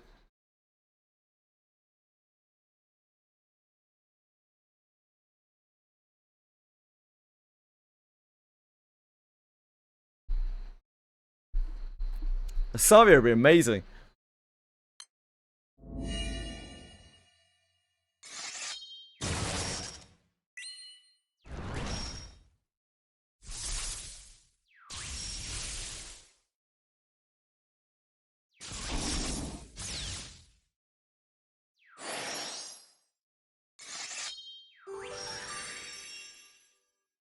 Grove plushie made out of real gamer beard hair.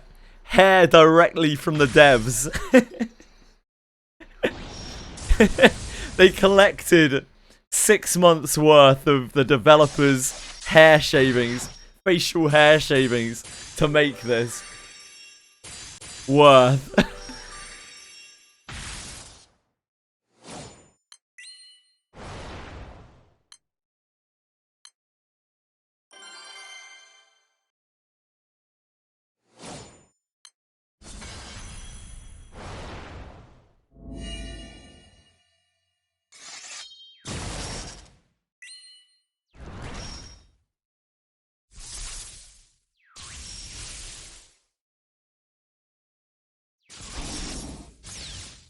I'll do this to the OG.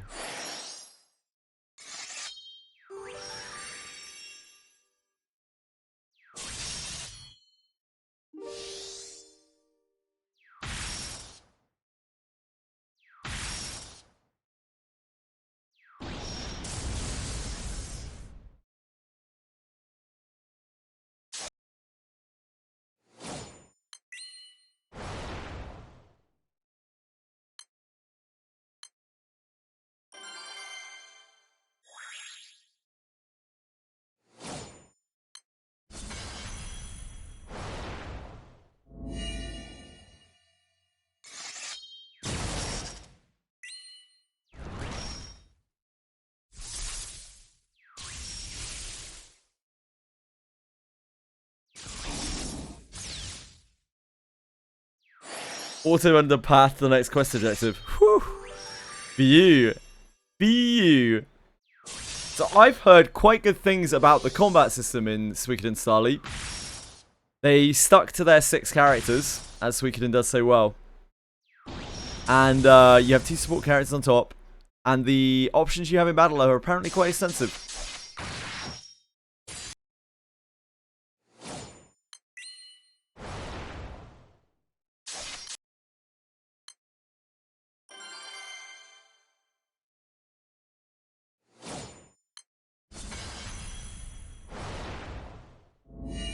Maybe you can confirm for me. They have the old like element kind of wheel thing where certain weapons are good against others. They've got the old gacha special. Because Sedibai's obviously having different teams of different weapons or whatever.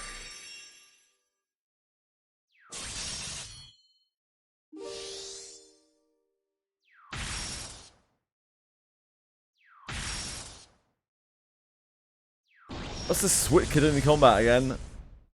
It's turn-based. Turn-based, like, battler. Six units. Yeah, apparently you have a few different options in battle.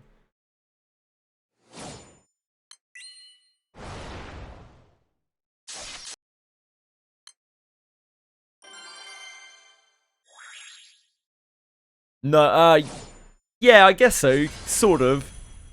It's like standard kind of JRPG combat.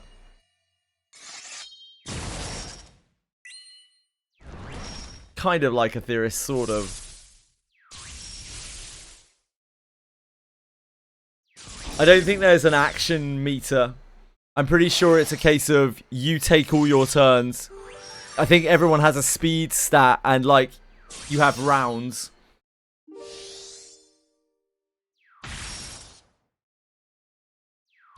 You act in speed order, but you can't like take extra turns if your speed is too high.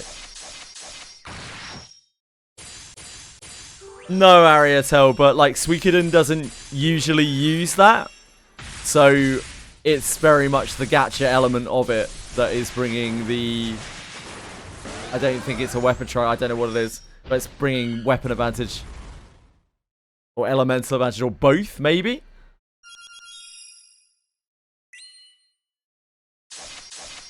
That is not a Suikoden thing.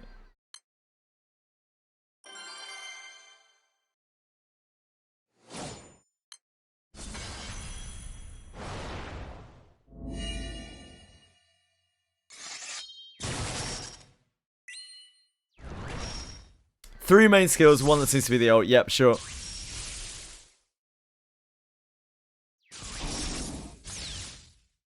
Bing is good memories. What a great search engine.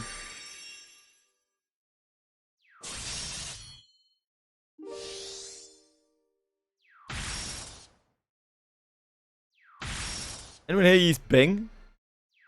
Any Bingers in chat? It's elements, is it? Not weapon types. Enemies have a counter for their weakness. That if you displete by exploiting their weakness, it will stun them. Okay. Makes sense. Ethereal Restart was your most watched game. Lovely. That is splendid, Bellico.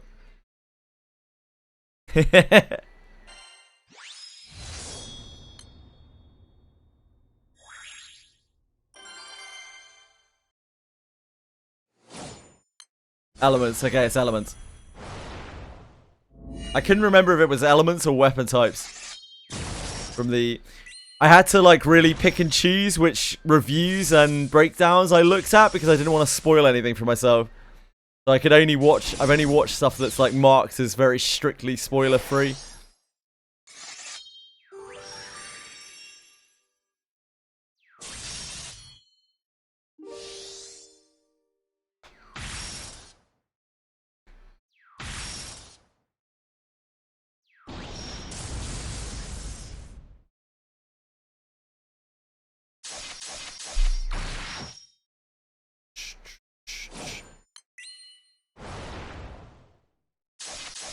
of the 2 gachas that I'm interested in that are coming out, Suikoden Starleap is an entirely story-based experience for me.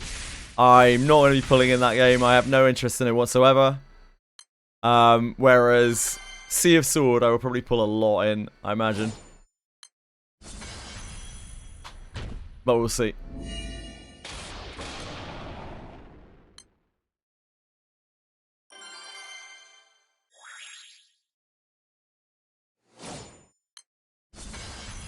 T-Skills have the image of a fist, and T-Skills have the image of a wind. Of a wind. Suikoden Starleap. Acumen. Like, Langrisser will be a game that I'll play for the gameplay.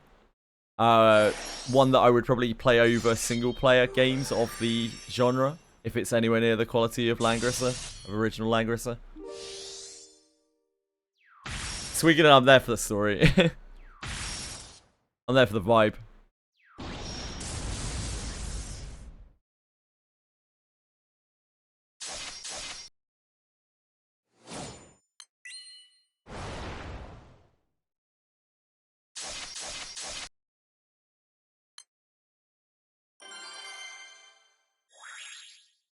Nah, I won't even pull in Starleap.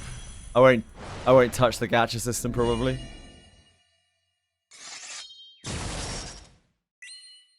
I heard really bad things about Fire Emblem Engage in general.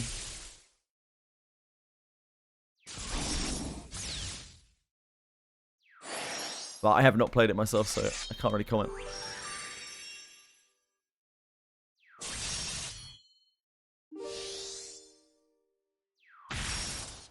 Where'd you find the catacomb? Abyss 3 catacomb. You need to do like a quest for it, and I could not tell you how to do that quest off the top of my head.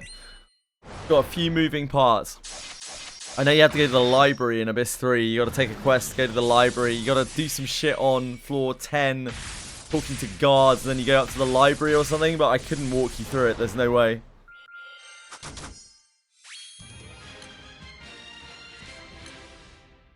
Yeah, all good, breadsake. Love you, man. Take care. Fire Emblem Engage is a million times better than Three Houses. Three Great Rounds. Like, ah, cool. I just heard the story was absolutely abysmal. Like, the story and characters were absolutely terrible. Maybe the gameplay's really good.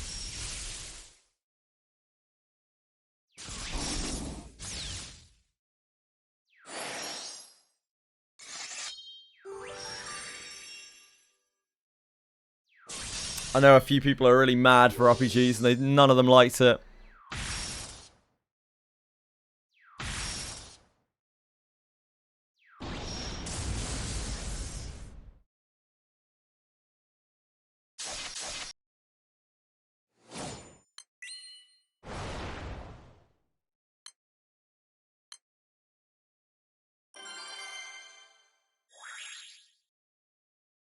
Oh, awesome, man. I'm glad you enjoyed it.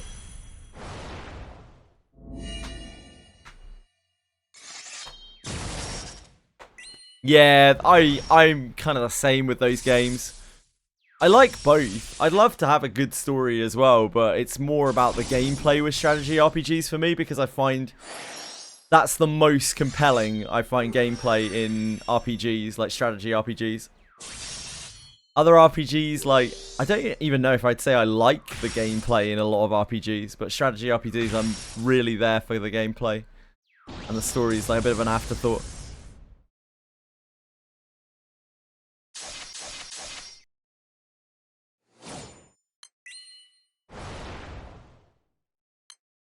A lot of the gacha, good luck. It's got a 5% rate. And I think it's got 100 spark? 5% rate, 100 spark, and there's a sharding system for characters that you do pull, so you can work your way towards the dupes. Some of those numbers might be wrong. My memory is of an old man.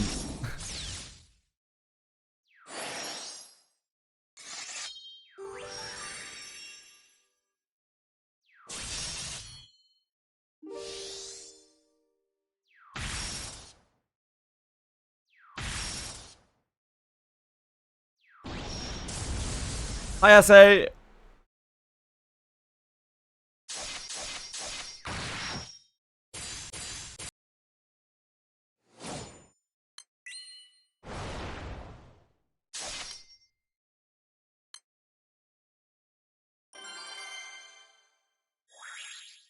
How are we doing today? I am living on cloud 9, as I... We're in the Granblue Fantasy mines. What more could we want? Gases. You're just really excited to see Asahi, I understand. Can't really blame you. I gotta do my second sweep on the cats in a second. I'm gonna queue this back up.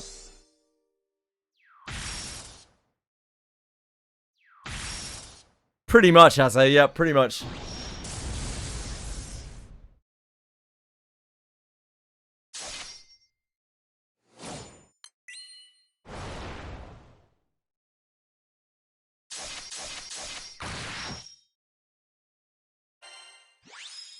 I've got enthusiasm for days, mate. For days. Right, I need to go check out the cats. Get back in there.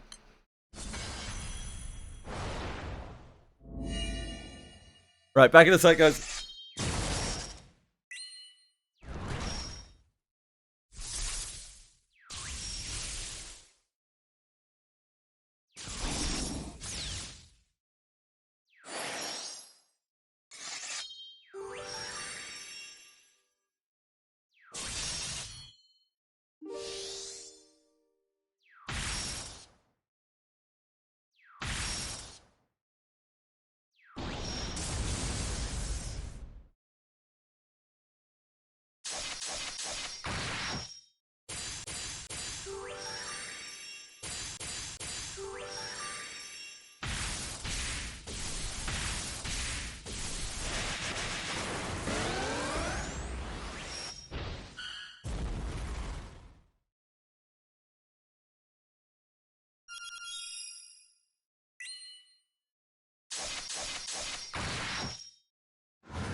Hello, duckers.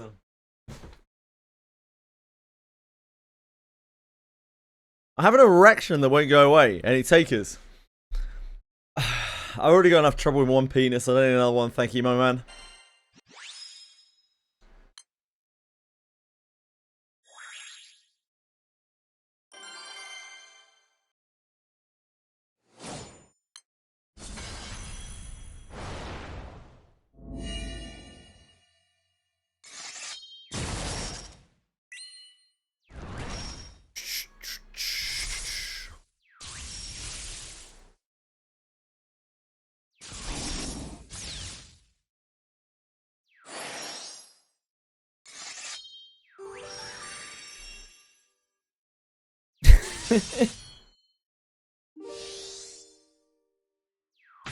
Bum bum bum bum bum bum.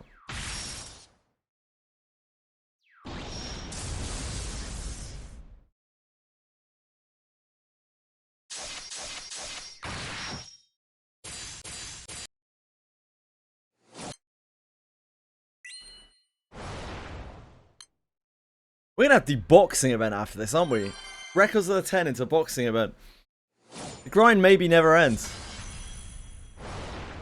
Like, it's great that they removed the cap on Damascus crystals on boxing event, but at the same time, I've got to say I kind of wish they didn't. I kind of wish they just left it. Now I feel like I need to grind out the crystals because we do desperately need Damascus crystals. We are like hard gated on Damascus crystals. Oh well. What's another week of grinding, eh?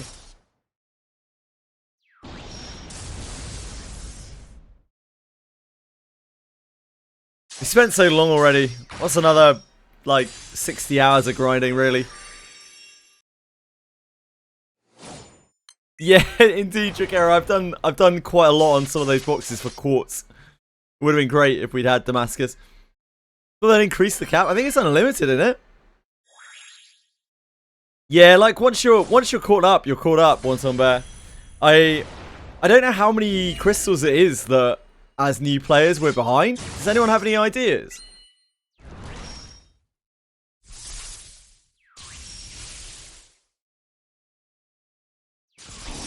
I know it's a lot. Yeah, I wanted to say like 350, but I didn't know whether that was my imagination. But like, how many times are we realistically? How many boxing events is 350 boxes? That's not one boxing event, is it?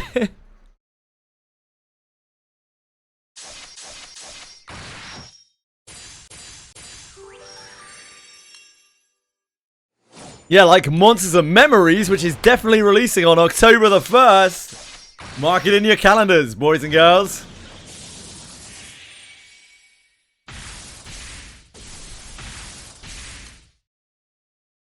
You did 400 boxes a few events ago. Jesus! I don't even know if my light can one-turn.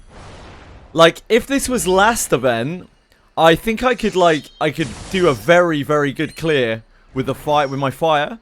But this event is going to be light. No, it's going to be dark, right? I can't imagine we're going to have a great one-turn clear on our dark. I'd be shocked if we did. It's better than our light. I'm just assuming that it's going to be light quartz.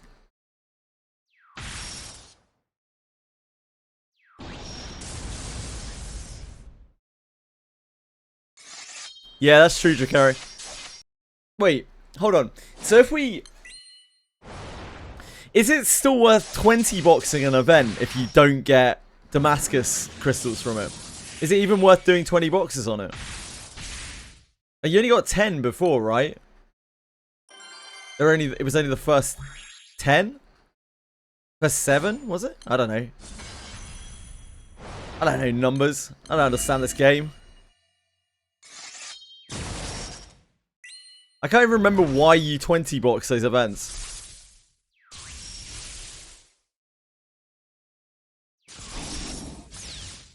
Ah, the amount of backlog Damascus crystals obtainable via draw boxes 4 to 10 will be increased. Ah, okay. So it may not be completely uncapped. Star Sailor.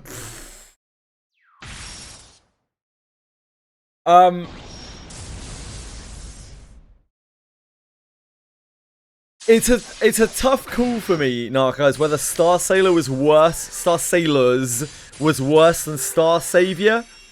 They both came out at very similar times. And I actually wouldn't like to call which one was worse.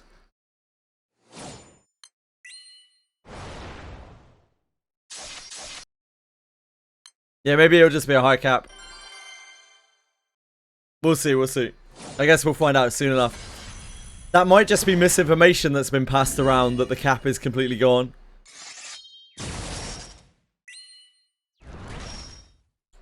As sometimes happens in gacha communities.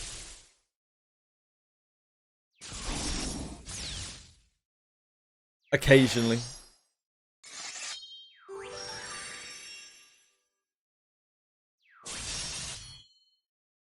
Look in future updates. Boxing event damages crystal stock? Oh no. No. On the GBF wiki, it says starting with the end of the month story event in August, the amount of Damascus crystal obtained via boxes will be uncapped. So, I know that they don't put stuff on the wiki unless it is 100% confirmed. Because I've talked to Umi about that before, and she told me that it would not be on there if it wasn't 100% confirmed. So yeah, Damascus crystals will be uncapped at the end of the month.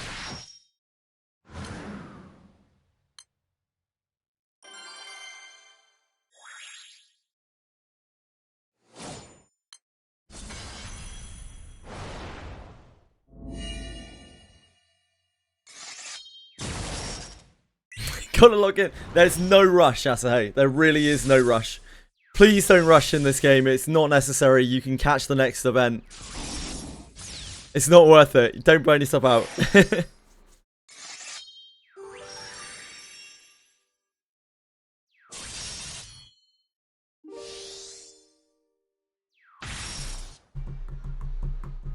Excellent. I love to hear that.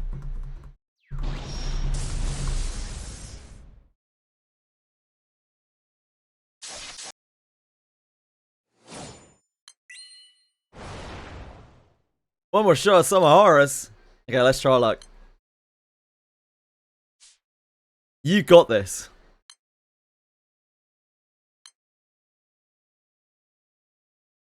To be fair, the amount of people that we still have playing is actually insane. Our retention rate has been very high.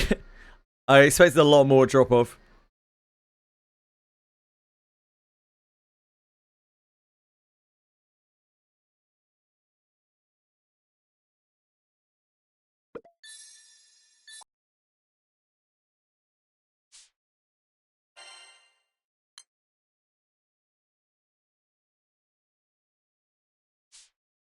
I would never use my...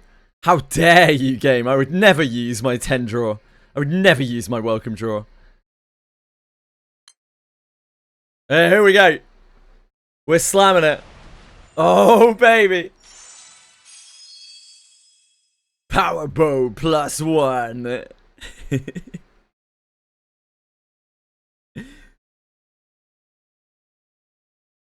It's just generally good advice in gachas, just utterly in general. I think the only time you should ever compare your account to another account is if there is a directly competitive mode in the game, in which case you might be able to learn something by looking at the other account. Like you can figure out why X or why Y based on their stats or whatever. If there's no direct competition, you should never be looking at other people's accounts. Like, it's a fucking waste of time.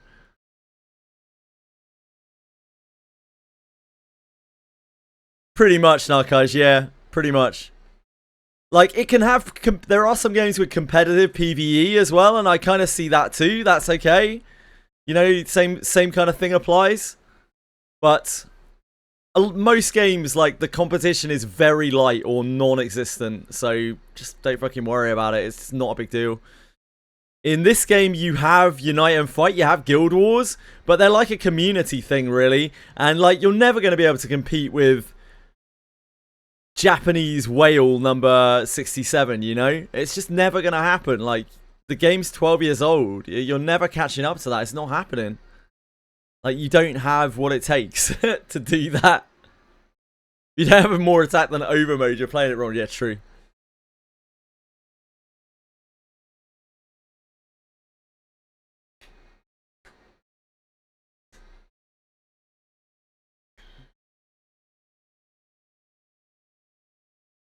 Yeah, missing out on 12 years of progress, so what's a little bit of inefficiency doing? That's what I've been saying since the very start of this game. When I started playing it, I was like, what does it matter if I miss some pools? Like, we're already playing suboptimally by not starting 12 years ago. Like, what the fuck does it matter? Who cares?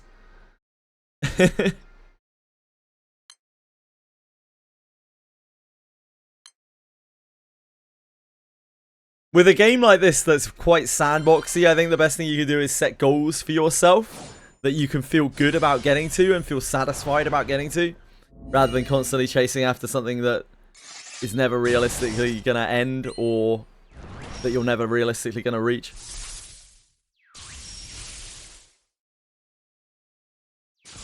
Because that's a good way to have fun, in my opinion. My kind of fun.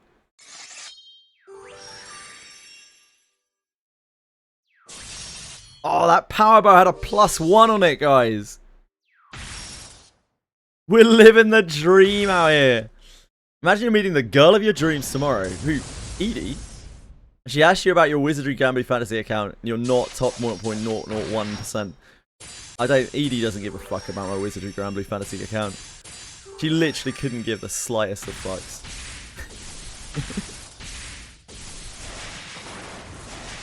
I don't have to worry about that.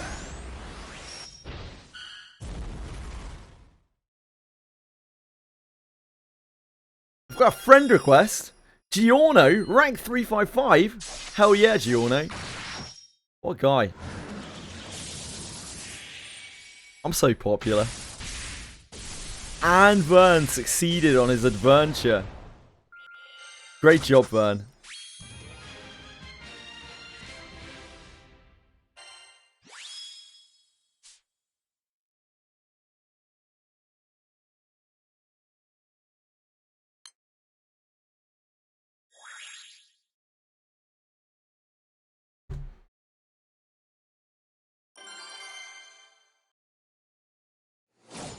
Go meta only, get max swipe and you will do well.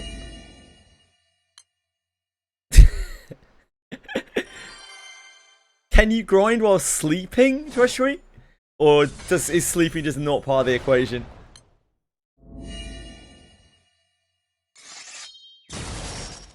True, once on bet. Yeah, I play Granblue Fantasy in the shower. Fuck yeah. I've got a nice waterproof display for my Granblue, for my phone in the shower. Also great for wanking over the screen. You grind while sleeping with Tweshri.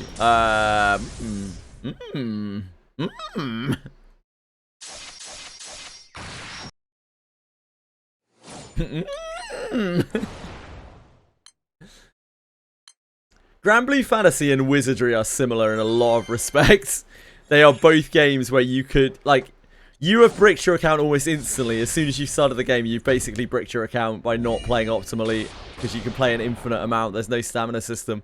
And the number of options you have to progress your journey are huge. Near infinite. So, like, yeah, if you're worried about playing optimally, you've already fucked it.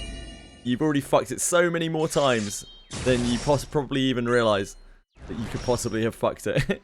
So don't worry about it. You fuck it every time you're not playing. You fuck it every time you take a break. You fuck it every time you don't spend infinite amounts of money on the game. Yeah, where are your... If you were really truly devoted to the game, then you would have 15 account managers taking shifts.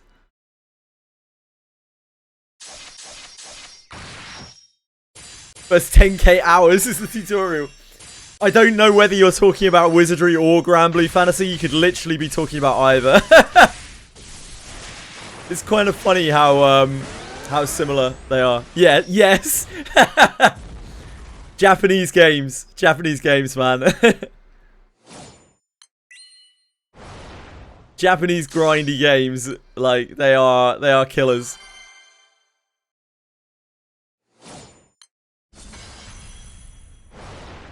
I know quite a few new players who have skipped in the entirety of the story and they are still playing. But yeah, most of the people once on there that skipped the story completely, that don't even try it out, have stopped, I think. Yeah, true, Narcos.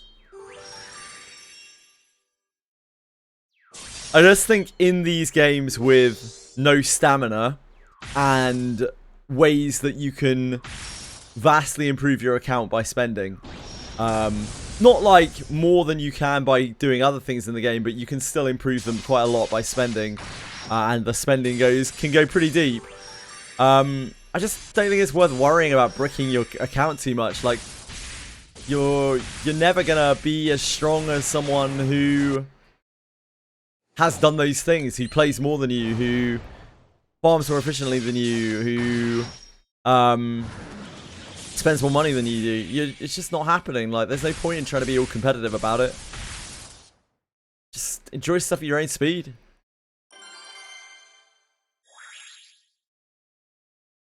I have no regrets reading all the story, or most of the story.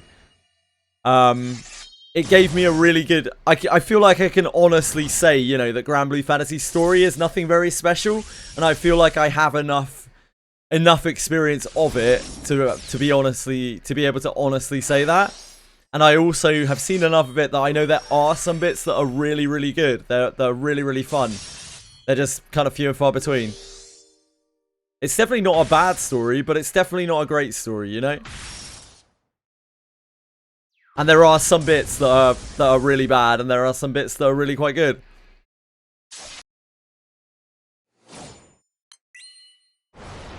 You are pretty bad or unskilled because when I bang your mum, I am still grinding.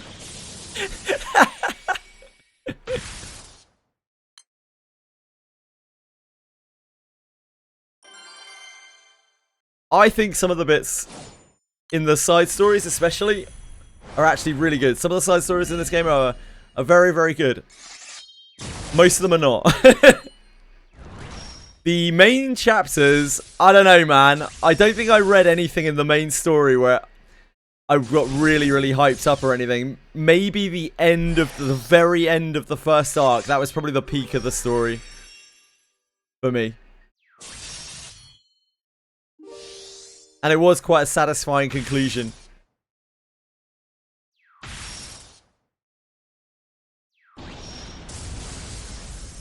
"11 years in the making."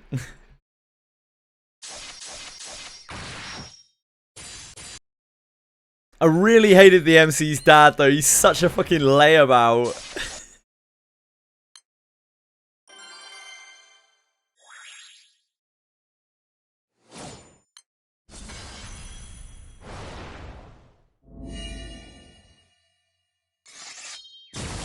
Yeah, I like that. I like that too. I think that was before they were particularly good at like animating stuff. So it was very, very old. But it was good. It was a good story. Like, it was a good enough story. We don't talk about those bleak middle chapters, like 130 to 170 or something. The less said about that, the better. Maybe before that.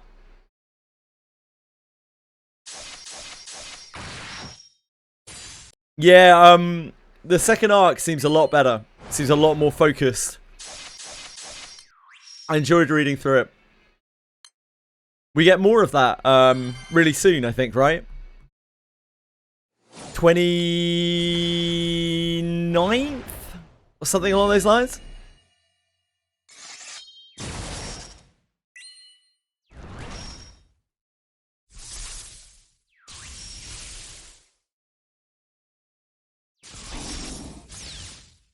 Oh, 912 already dropped, did it?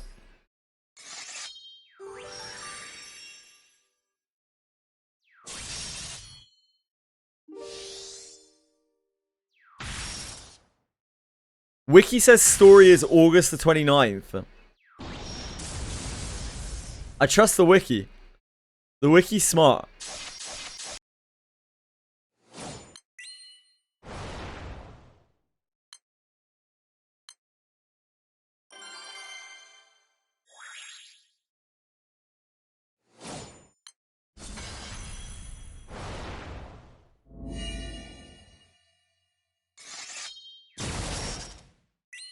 Maybe, Acumen. Yeah, maybe.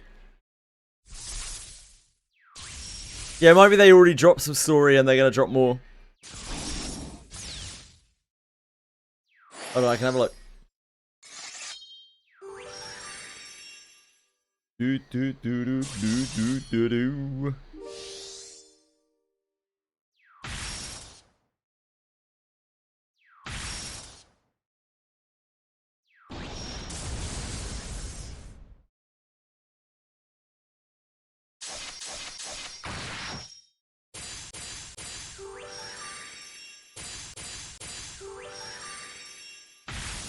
I guess I can't really have a look. I'll have a look on here in a second.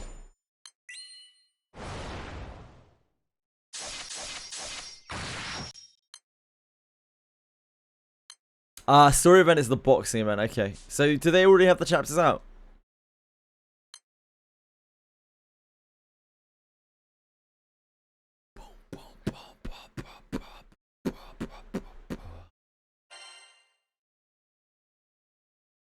News section. On the wiki, you can see the new main quest. Okay.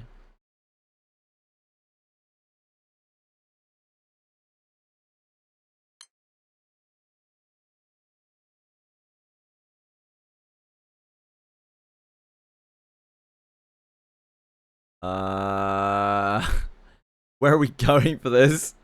How do I easily access the story? We need to go back to Skydoms, don't we? Yeah, new arc.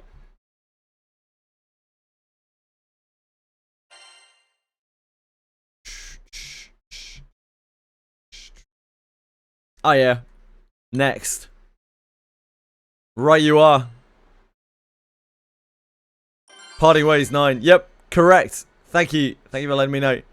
We'll have to knock this out at some point. But not right now. We got records of the turn to grind. How are our potions doing here? Not soulberries. Of course our soulberries are fine. We've used like 500 potions? 500 elixirs?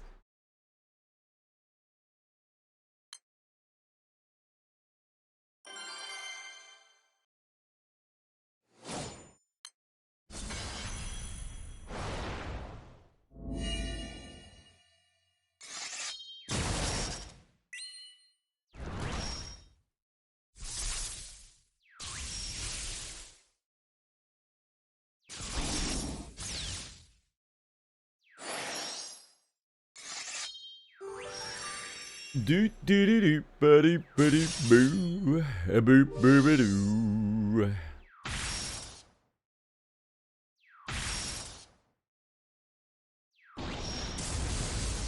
When does Records of the 10 run until?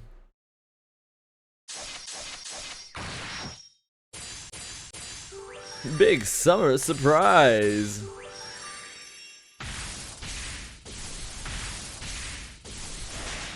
Oh, we've got another. And I'm gonna take advantage of the wind bonus drops event to farm. I need to farm AX Elyar beaks. I don't need like necessarily crazy ones. I just want something that's not a base Elyar beak, because Elyar's beak is very crucial to the Sete grid. The base Sete grid.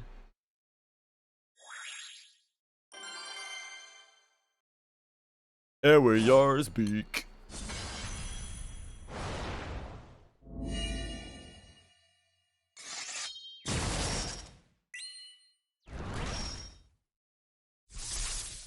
Apparently it's wind again on like, I don't know, 10 days time or something.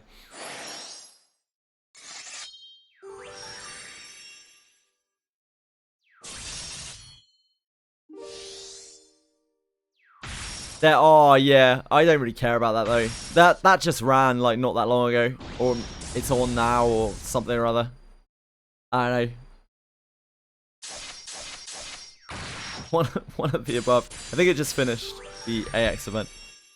But I'd rather get bonus drops because it's way more chances of getting LER's beaks. As the drop is kind of awkward. Dragons die very quickly. It's really hard to blue chest the dragons.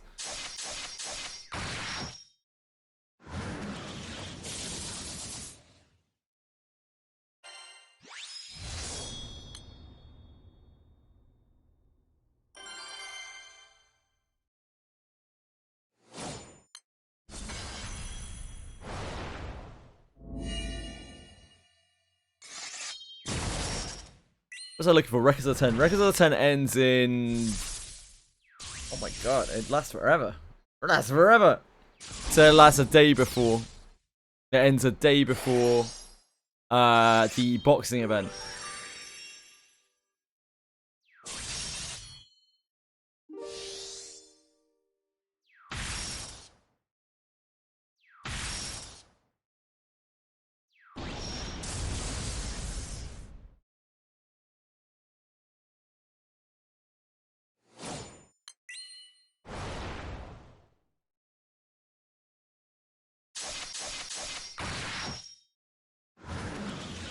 Yeah, you can use Matera's grand weapon.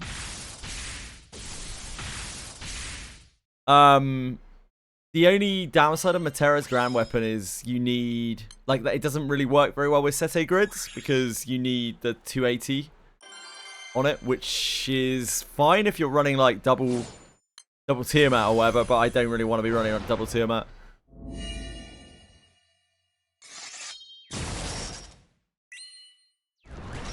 LER's beak is really good for that grid because it not only gives the supplemental, but it gives a large amount of attack, which is of Omega Optimus attack, which is something that the grid massively lacks. So it's giving you a multiplier that you don't have access to much of.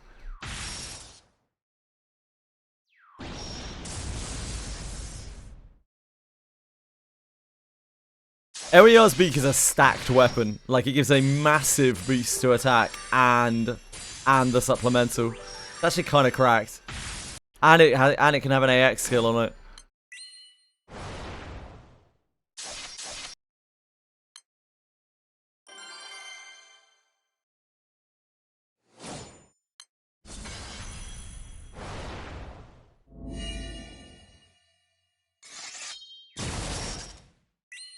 Yeah, you have a primal wind grid, right? So you don't need such things. But I'm planning on having Sete grid for as my main grid for wind. So like my grid is basically like it's non-sided. My grid is going to be non-sided.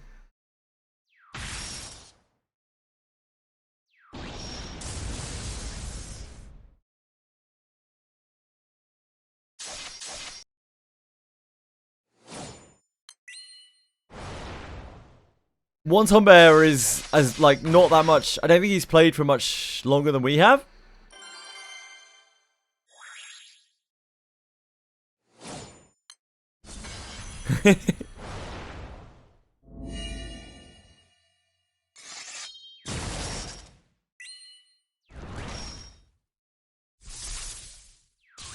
I just find Sete grids really satisfying. Like, seeing a grid just full of Sete swords always makes me smile.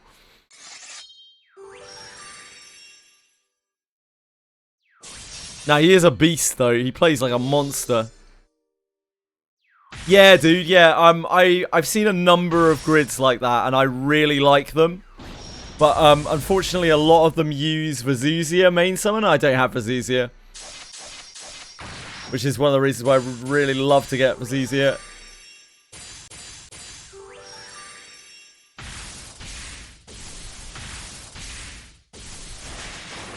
quite common to see like 6 Sete grids running Vazuzia main summon and Lucifer off summon.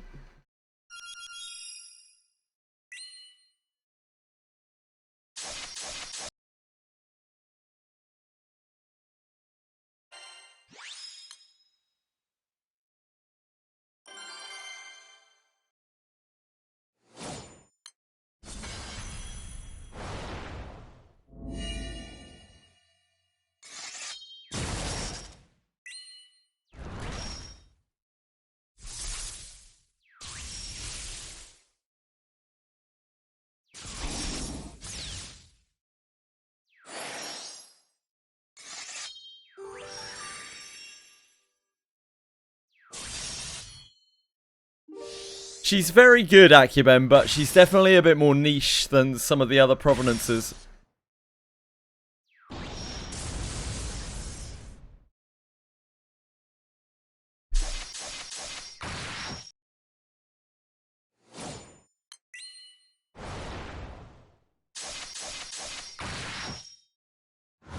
After 5 months of constant CEQ and boxing grind, nice. Perfect.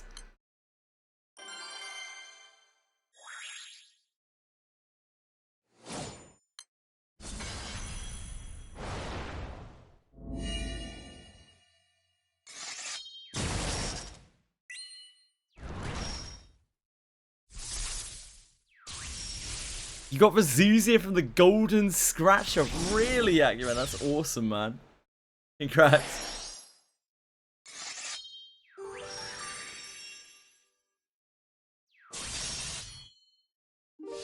I'm probably gonna end up Sierra Kart pick ticketing her. I would guess. Unless we randomly somehow manage to get her. I think I would take her over 000 just because I would really like to do grids with her. I think I would find that more fun, even though 000 is probably better.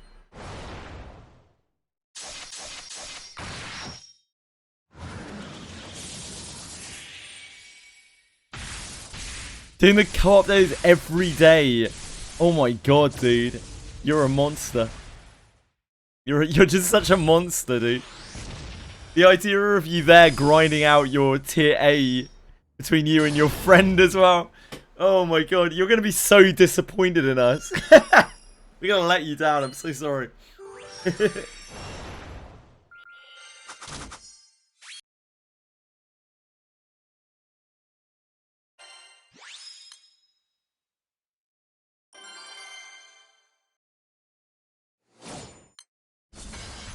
Chorus!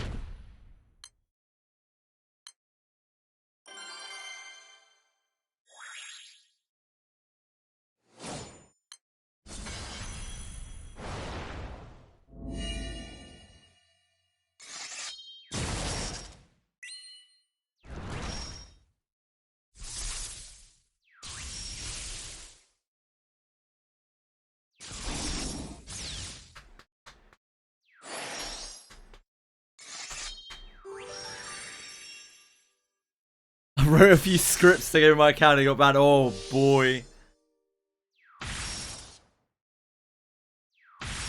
I have heard of quite a lot of people getting banned for like scripts and stuff in this game. It's maybe the only gacha I've ever played where I've seen people genuinely getting banned for like exploiting the game. Kind of surprising.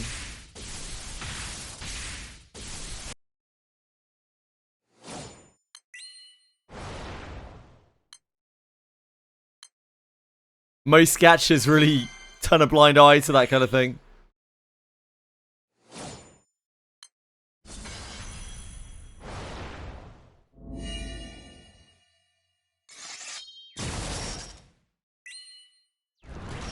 It's very competitive in Japan, so I guess they think preserving the integrity is worth it.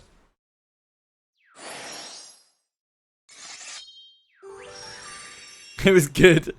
It sounds like it was positive once I'm there. So what brought you back? Why'd you do that to yourself?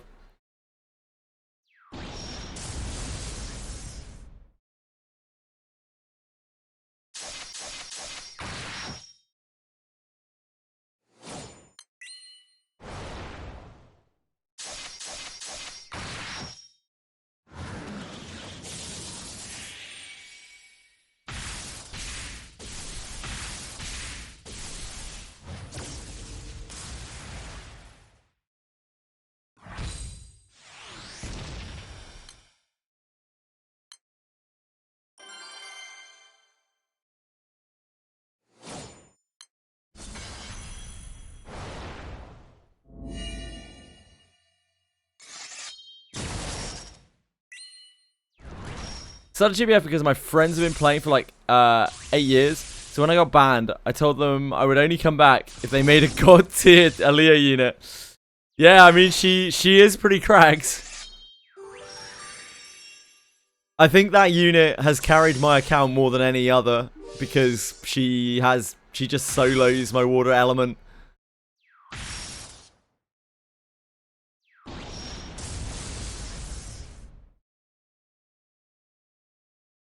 I remember whenever my eyes opened, I had to launch GBF. I'm not quite that far gone.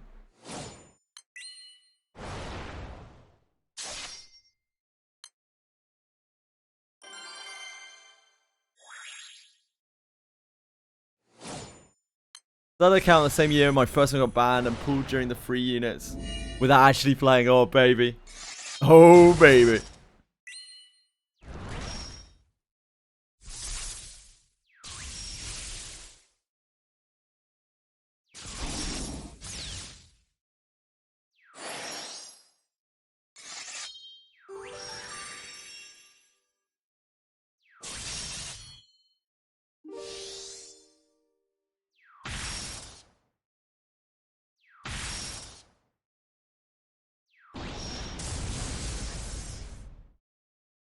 We were all during a Flash Gala where Ewiya and Kaguya were right up. Oh, cool.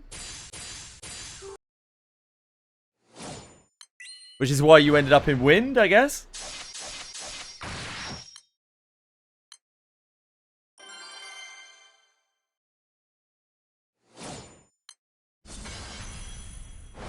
I want to get a second Ewiya at some point. There are lots of grids I'd like to do double piercing Gale Wing in.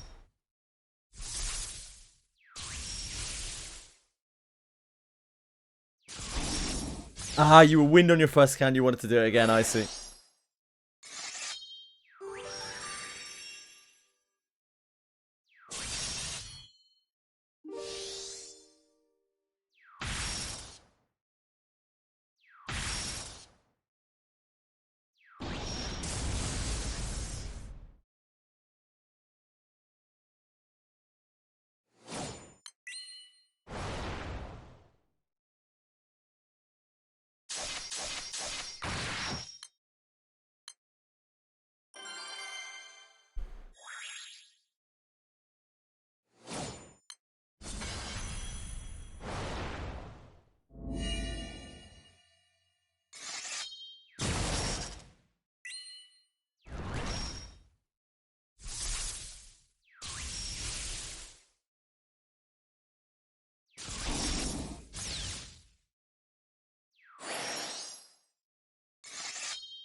Yeah, so you just had a load of free stuff, but you were still really low rank. Makes sense.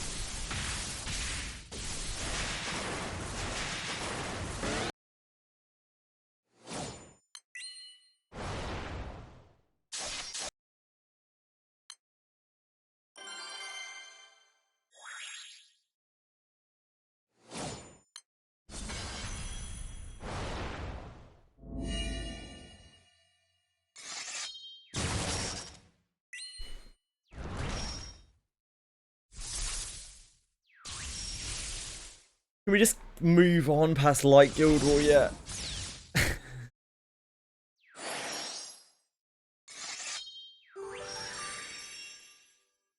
Can't we just get out of the way?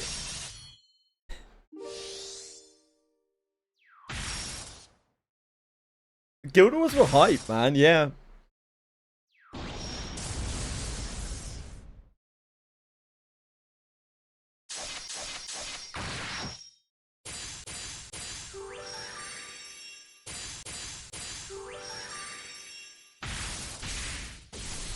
That is quite a lot, yeah. That is a fair amount.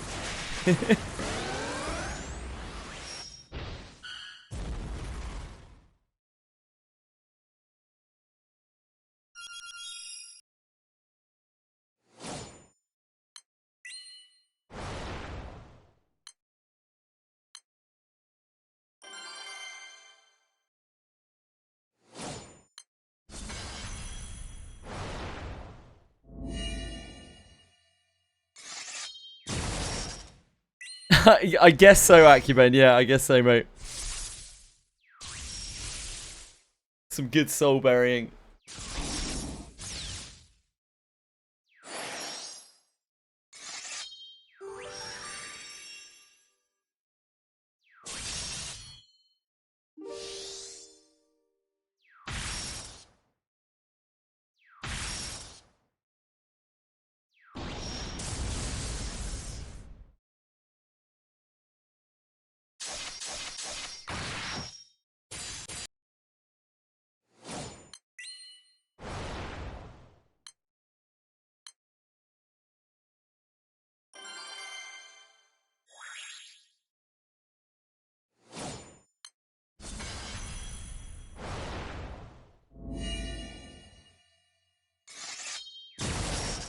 When are they releasing the Eternity Sand event? The repressed memories of doing 6k Lindworms just came out to you. Oh no. Oh.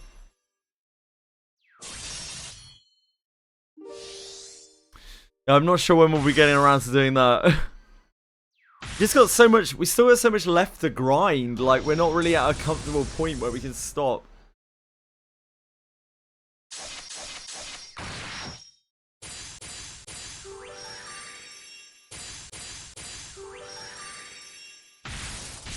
Most people are still stuck in just trying to improve their account. Don't have time to worry about the resort builder. Sadly.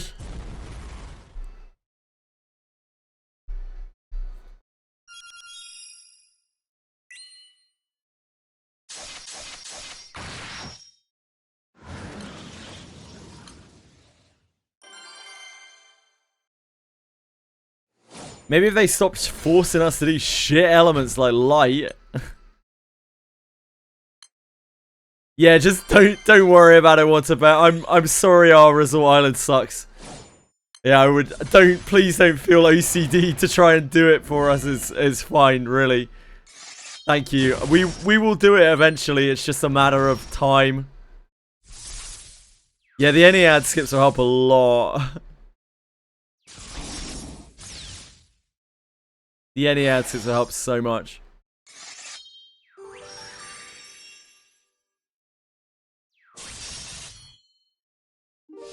I have very set things that I want to farm in this game. After I'm done with those set things, like, I will have time to just do stupid shit like farming, resort builder, resort island stuff.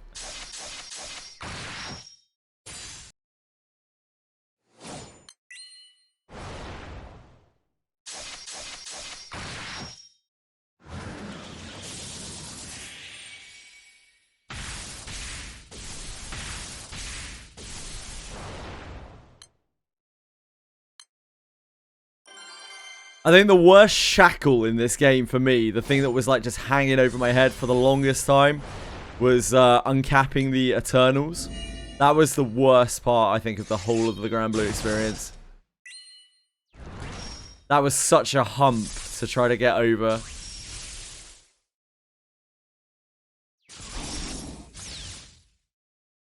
Unlocking and uncapping the Eternals.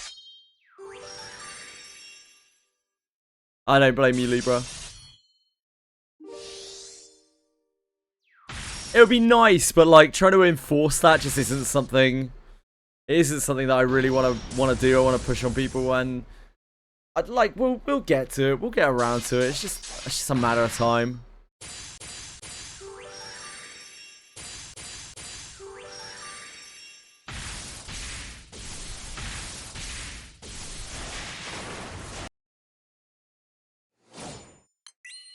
Yeah, I'll put in whatever I can whenever I can.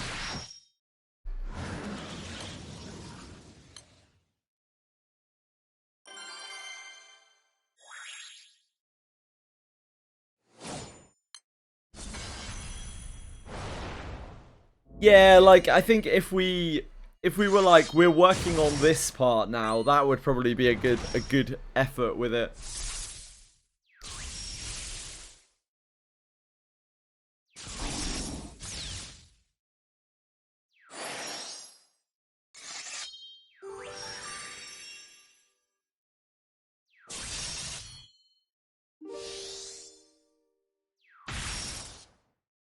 You're probably right, Acumen.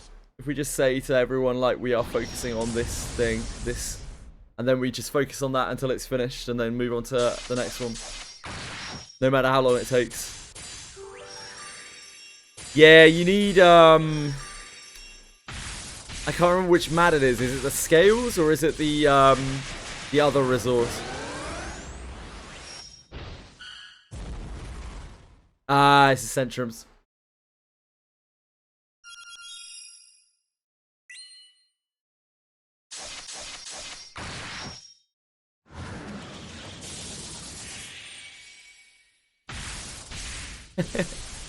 love Lindworm. I've never farmed Lindworm on this account. We had so many true dragon scales spare from campaign exclusive quests. We've mercifully never had to farm Lindworm. Acuben, no. Another soldier lost to the rupee mines.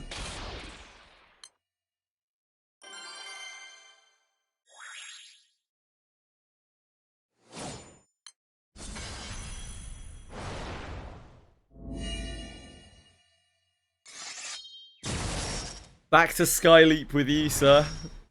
Another reason for Skyleap. Very good rupees. I still have 40 mil rupees thanks to campaign exclusive quests.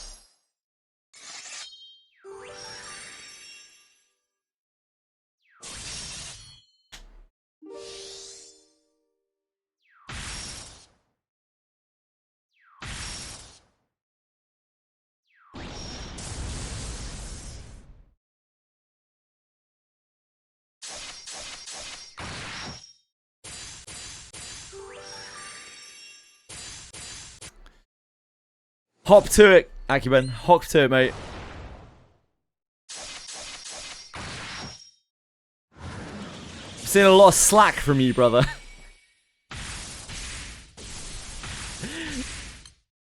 For a man who claims to have nearly run out of soulberries, I don't know. Things aren't adding up.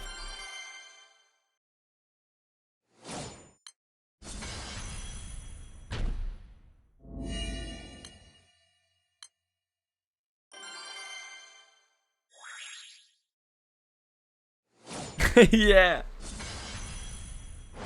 I think you're focusing on a lot more than I am as well. I've been very focused, like in one, just towards one long goal. Everything I do is really working towards that Cellular Spa grind. The final grind.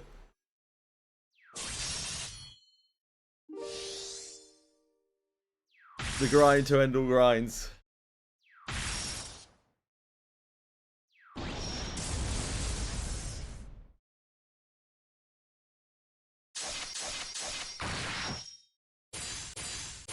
I have quite a lot of mats ground out. I don't know how many I can make. No idea. I don't know. It doesn't really matter how many swords I have, to be honest, Secular. I'm going to be grinding it for so long that we're going to get easily enough swords before we get enough materials.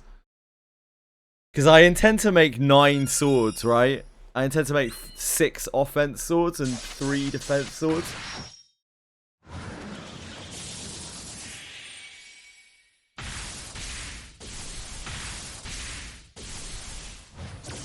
Like all the cool kids. Oh yeah.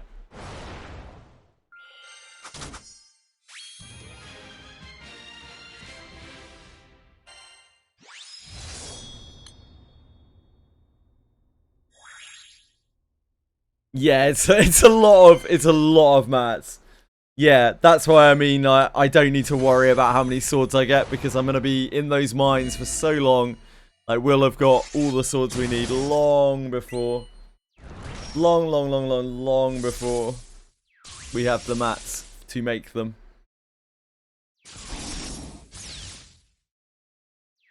And I'm not going to swap over, because it's a kind of all or nothing grid, like I'm not going to swap it over until I have it complete anyway. Like we're going to need at least 6 swords completed, at least 3 offense swords completed before we even swap over.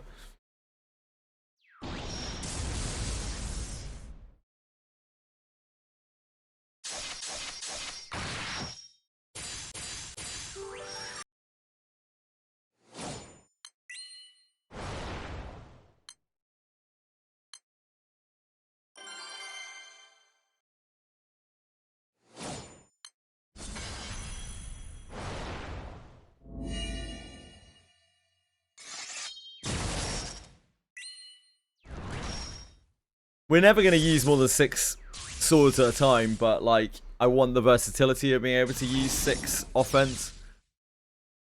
I also really want to try the normal attack grid that uses 6 Sede swords, because I think it looks really interesting.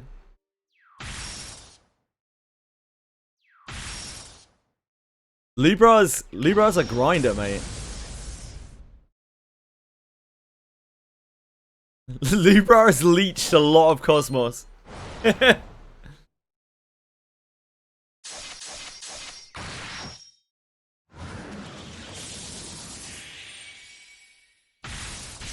He's a well-known Cosmos leech. Wow, you have so much cloth. Watch out for this guy.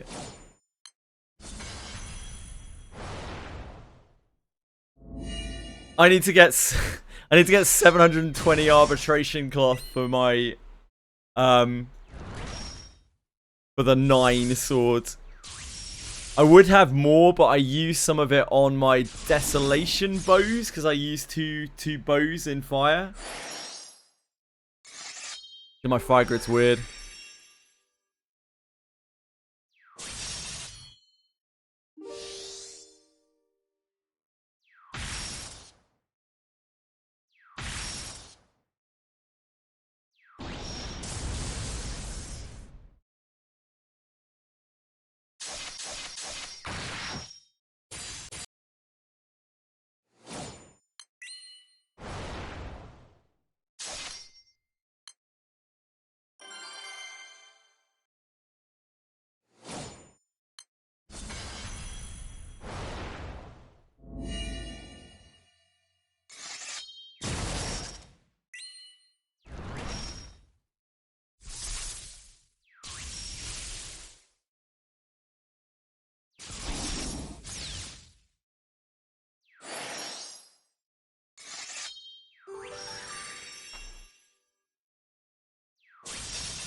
Libra grinds hard, man. Libra puts his nose to the grindstone.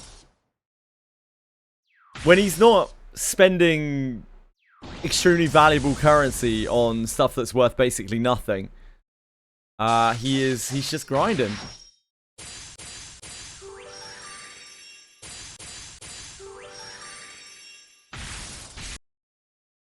The man maybe needs a lesson in economics, but like certainly does not need a lesson in hard work.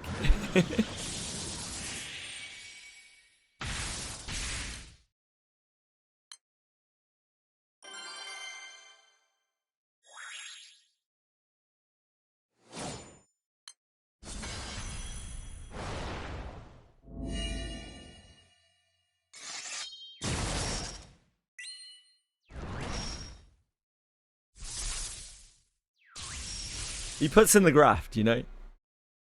Let's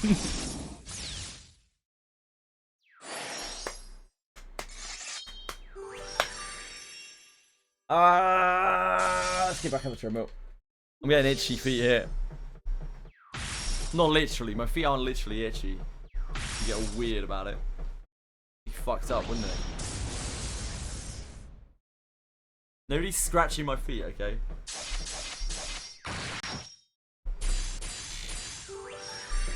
One of them is questionable. Yeah, maybe so. Maybe so. That's that might be the answer once I'm back.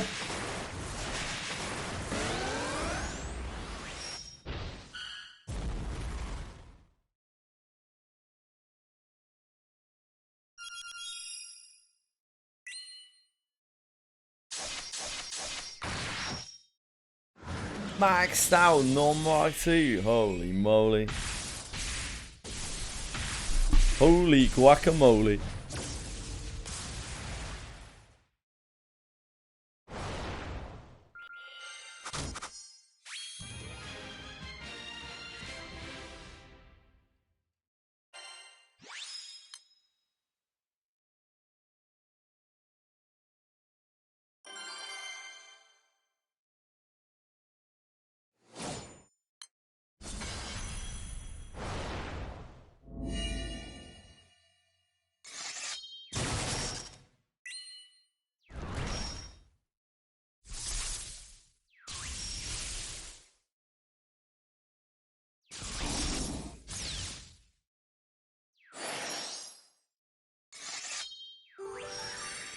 Dude, nothing feels sweeter than reducing a Concordia. A filthy weapons. Disgusting things.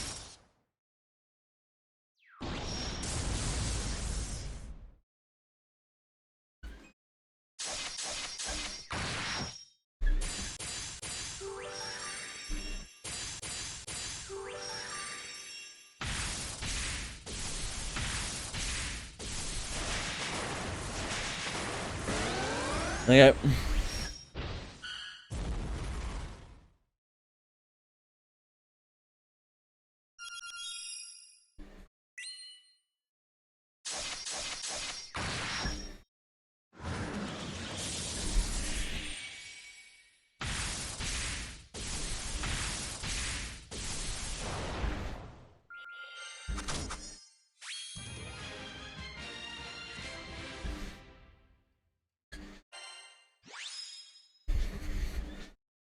Three-star purple Cesty with perfect stats, Libra.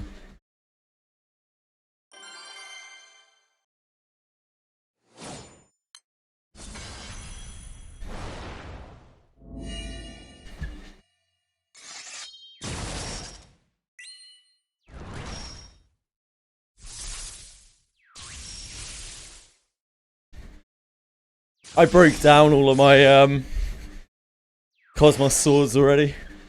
I have absolutely no plans to use those. Surety, attack, and evasion. Wow, that's a really good Cesty, dude. Evasion percentage, not so good, but really good Cesty.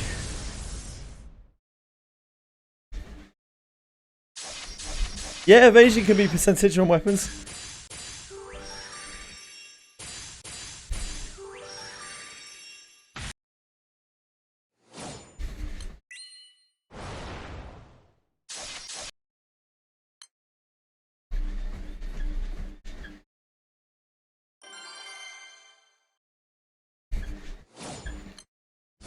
I would not do that personally. I think the weapon is good enough.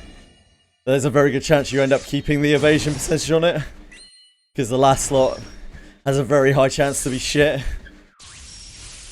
And Prish really wants evasion, so...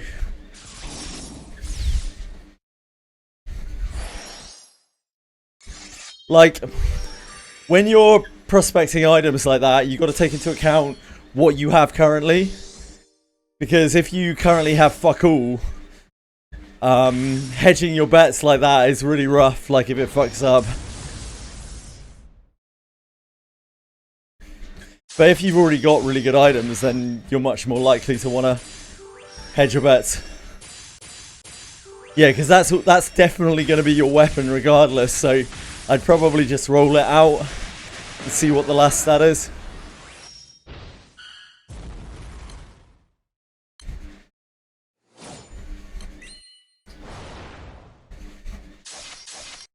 Also, and this is a very worthwhile note, the last stat on items is always heavily weighted towards percentages, right?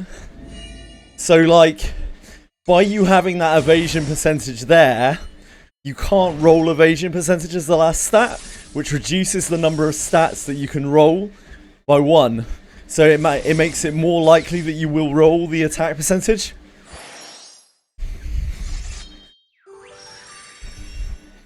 Yeah, it takes it out of the pool indeed.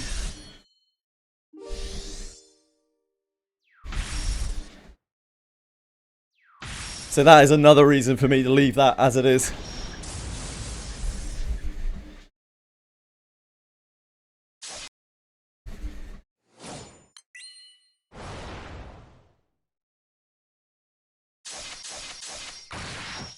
And worst case scenario, you end up with a, you know, either double attack or double surety, depending on your taste. Evasion percentage weapon, which is really not that bad.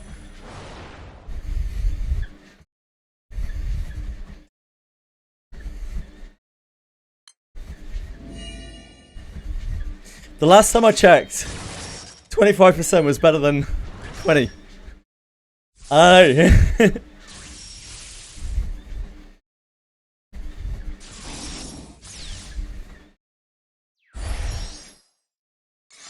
know. Full alteration said a 3-star Cesti, yeah. Could do that.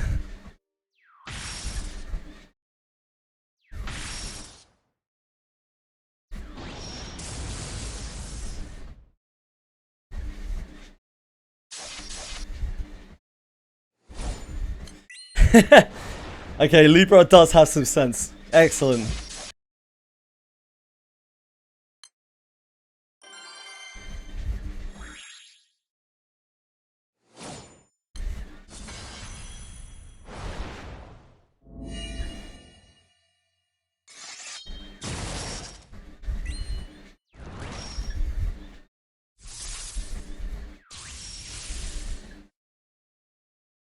Double attack surety is better than 1 attack surety evasion and other stats. Yeah, but dude, you gotta look at the downside.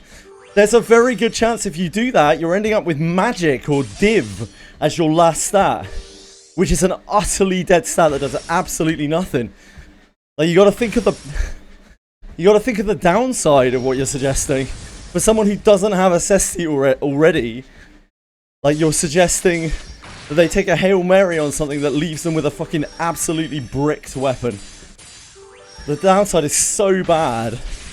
Evasion percentage is actually decent on Prish. And the upside isn't that great, it's just a bit more attack. The downside is so bad.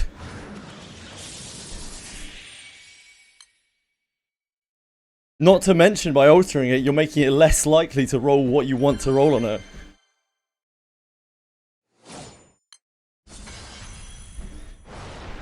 If Lubra had a good Cesti already, and he was aiming to get something better, I'd say, yeah, fuck yeah, crack on. Give it a whirl.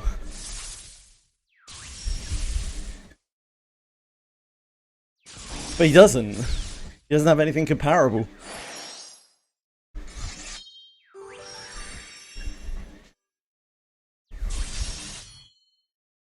Yeah, what Tweshry said is kind of true as well.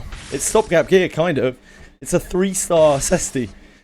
Eventually you'll probably find something better, but you want a decent stopgap piece of gear. You want it to be decent. It doesn't need to be the best. It's never going to be the best at 3 stars. It's non-full alteration stone.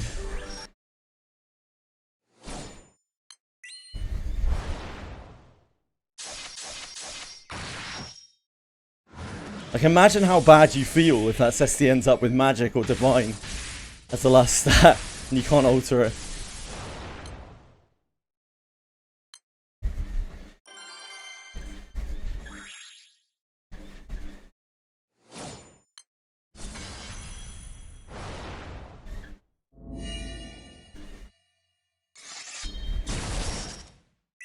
Yeah, that's... In my opinion, that is the most efficient way to do it, Tweshry. You start with nothing, then you get random gear in the slot, and then you're looking for a half-decent filler piece that can just carry you while you're trying to get a better piece of gear.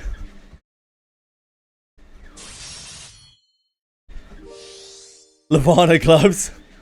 Yeah. Feels pretty bad, right?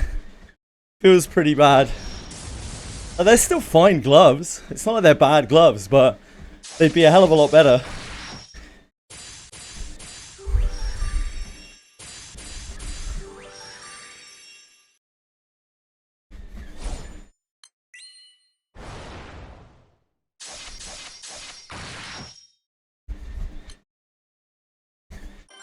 That's just the life of the prospector.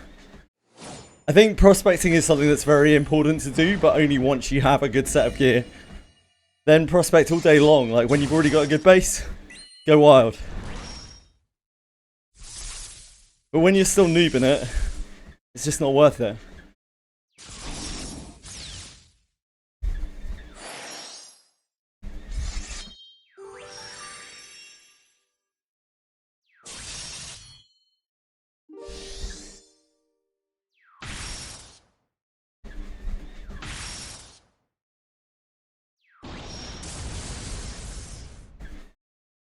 Wizardry is a game where every relevant stat matters. Like, every point of defense, every point of magic defense that you have might not seem like a big deal, but it is. There are times where it's going to come in very, very useful. It's going to save you from being dead. It's going to make the difference between you being dead and not dead. It's not a game where every stat outside of attack and surety doesn't matter. These few points of evasion will make the difference between you evading and not a lot of times. And she has a good coefficient on her evasion. She's like a fast, nimble character. So she'll get a decent chunk of evasion out of that percentage evasion. A non-nothing amount of evasion.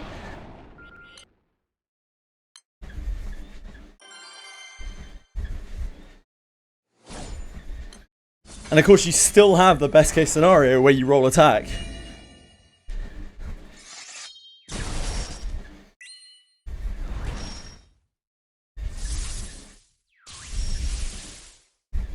Well, right now he doesn't have a Cesti that is anywhere near as good. I don't agree with you, Cesti. I fully disagree with you, given his situation. While she does really want attack, you're still getting attack when you re-roll the 4th slot. You're just missing an enhancement bonus worth of attack, which could roll... You know, it could be plus 12, could be plus 3, plus 4. It's not a huge amount of attack that you're missing out on. It's an average of, what, about 7 or 8? At the risk of having an entirely bricked stat. It's a optimization, a min-maxing thing, when you're not at the point where you should be min-maxing, in my opinion.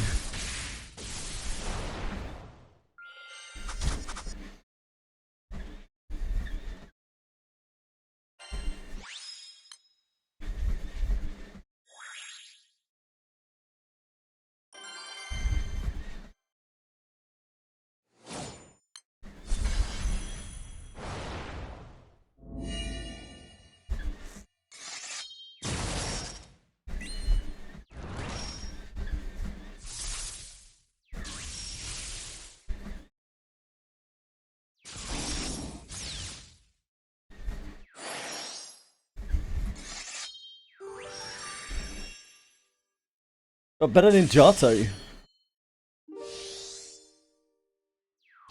Isn't Ninjato broken? Broken? What do you mean by broken? Like very good? Or not working?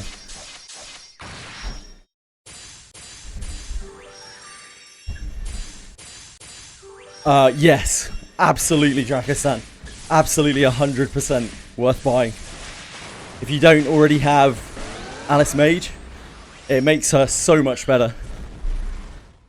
But keep in mind you want to unlock all of the priest stuff before you swap her, probably.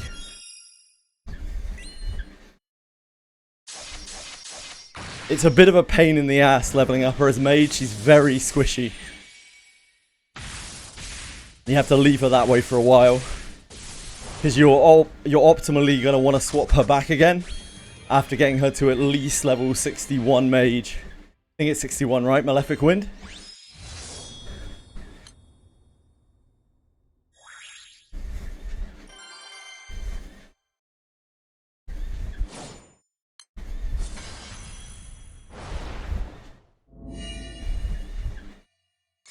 Get a good system, my push will be 600 attack. Dude, your push is insane.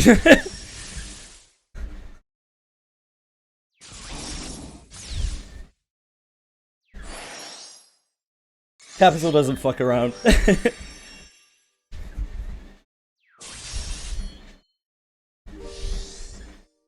Attack is 195. You don't have like crazy gear, it's just a gearing thing. You get better gear over time. Don't worry about it.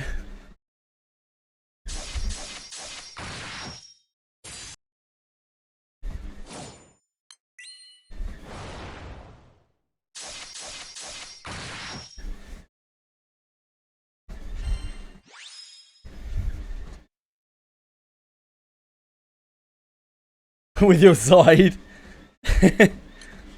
Capital doesn't fuck around. Capital is a very try-hard player.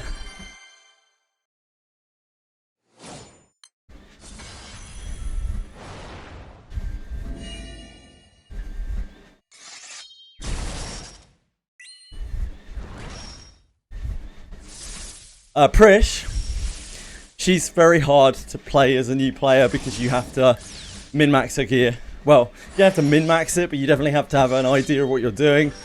And she'll be fine for like Abyss 1, Abyss 2. Once you get to Abyss 3, she might start feeling a little bit awkward if you haven't got her a good cestity and some attack gear. And in Abyss 4, she will probably be hitting for 1 against a lot of targets if you haven't got some gear working for her.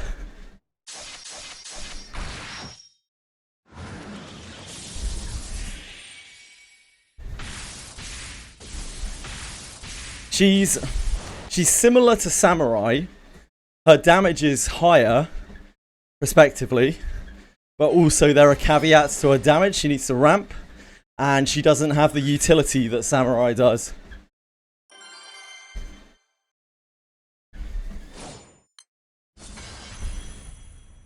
She's a toy. She's a high-end toy.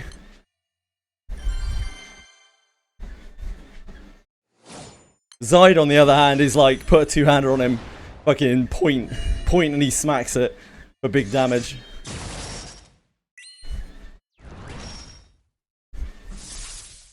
It's pretty much the polar opposite of Zide in terms of damage dealer.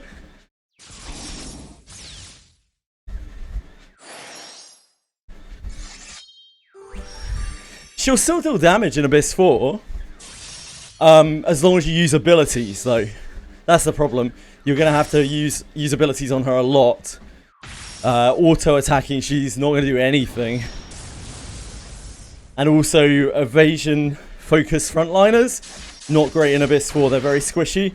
And Abyss 4 has inbuilt anti-evasion mechanics, as well as high evasion totals required to avoid damage. With the Relic Katana in play, I'll do Samurai. Samurai are really powerful, but need a lot of scaling. For your Samurai to deal damage that's equivalent to a fighter, it's going to need a lot more than Relic Katana.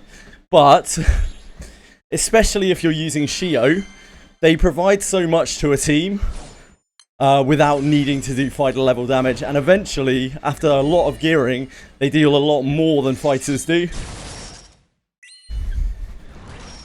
So Samurais are really, really good. Or Samurai, sorry. Are really, really, really good. And as you say yourself, Sidisi, with a Relic Katana, you're providing even more utility for your team while busting out probably decent damage. Because you're constantly threatening Balefios on the target, which is unbelievably good against bosses. Even though surprisingly few people seem to have any respect for the attack down debuff, it is extremely good.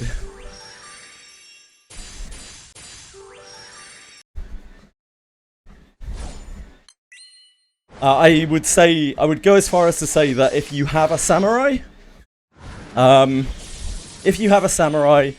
katana is the best relic weapon. By some way as well.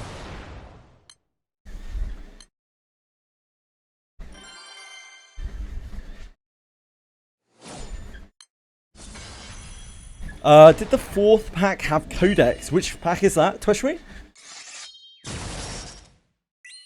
She needs a buff badly, fuck off. Doing 3k. This one with no surety for me now. Damn. What a boost. There's a 3.5, 4k surety. Yeah, ESS on a fighter. Which is way better good. Yeah, sure. Yeah, I mean, like, when you... Even if at that kind of point of damage, if you take into account the things that Shio is providing to the team, the random attack down, lingering blossom when you need it, quick draw stance when you need it, the ability to change your elements to slap things for elemental superiority damage. Like, would you rather have the samurai or the fighter at that point? And that's still at a relatively low gear level. Like, you're definitely above the curve by some way compared to people who would normally be at your place, because you have a relic katana, you farmed for quite a bit due to the collab. But even still, and you're still like not quite there in terms of damage against your fighter, but you will be.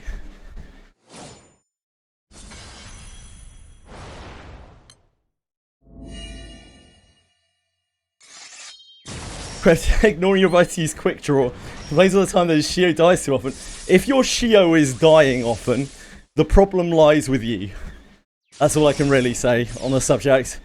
Like, she has multiple options for survival. They are inbuilt into her kit. One more than a regular samurai, and a very good one at that.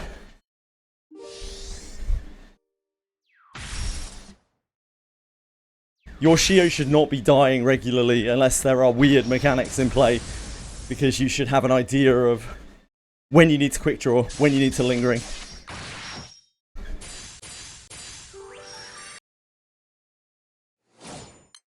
She dies off. Yeah, she needs a really big buff, Tosha. You're right. You're right, mate. Sorry, I keep forgetting. 339 attack. That's quite high. Your gear is good, Citizen. Not great, but your gear is good. Definitely for where you are in the game, your gear is way above average. Like a long way above average.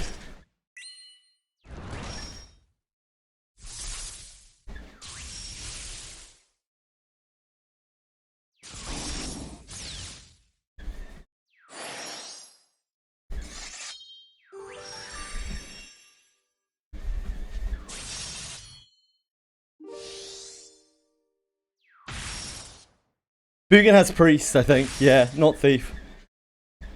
Bugen does do a lot of damage, though, because he has the thing that's like, when he has Superior Element, he deals more damage on top. So he does a big chunk of scaling multiplicative damage, as long as he can be strong against the element. So in terms of raw damage, Bugen actually can do significantly more damage than Shio can against targets that he can be elementally strong against. But yeah, he's he's a dwarf, so he has more defensive stats, but he's still kind of squishy. He's no Shio. He has the same problem as Yoizo, where he's just not Shio. So even if he does more damage, it doesn't really matter because he's not Shio. You don't have the option to be like, hey, I would like to protect my team and not die. Which is a pretty good option to have.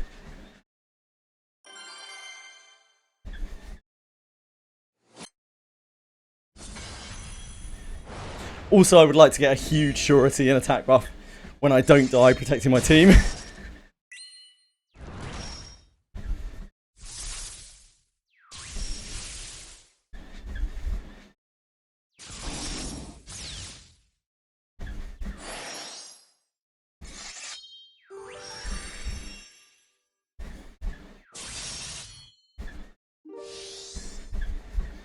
Bamboo split into 3 is very reasonable as things stand. It is worth keeping in mind, we don't know when Abyss 5 is going to be. I'd presume next year at this point. But whenever that comes out, they may get a new attack skill. And it is quite a large book investment to raise a general skill up to 3. So do keep that in mind. It's always the downside of raising general skills.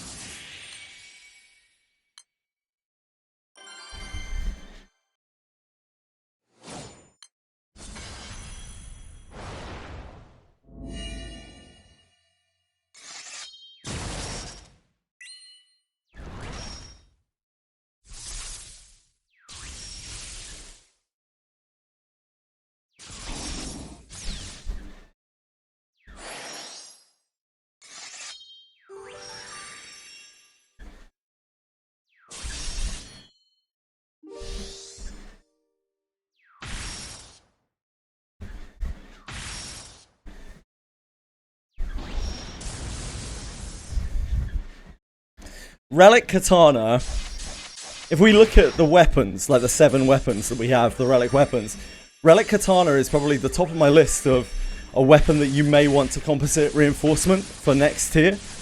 The others are all like, they're kind of just damage, right? There isn't anything too special about any of them. I guess kind of the poison dagger for poisoning things, if poison is a thing. But the katana, nothing's going to replicate that effect of just being able to passively attack down.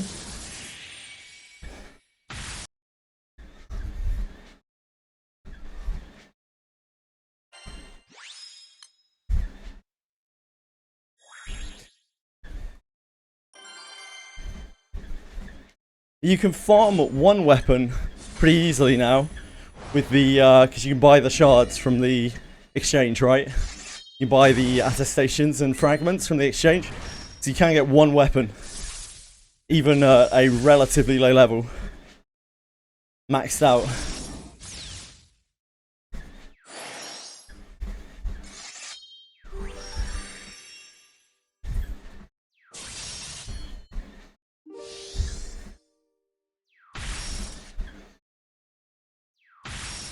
Yeah, if you have a samurai, I'd probably pick the samurai weapon, the katana, over the greatsword.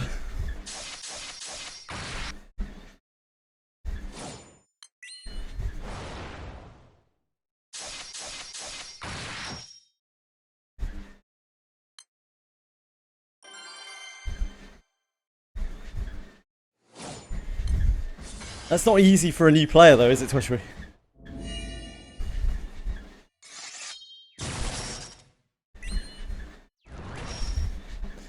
Farm for a few days, unless you get the max drop table. Yeah, sure.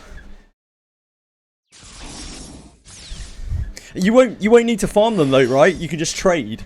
You just trade in the store. It takes a little while for you to trade, but you'll have the fragments and attestations from the shop, so you can get 45 of each pretty easily.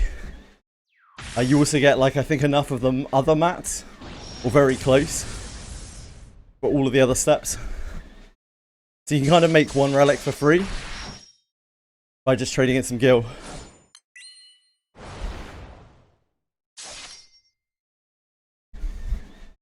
That's true. Yeah, you need to farm to get a bit of gil. You get a lot of gil for free. Like I had, what, about 300k gil for free from just playing the story or something. Because you don't get a lot of gil, right?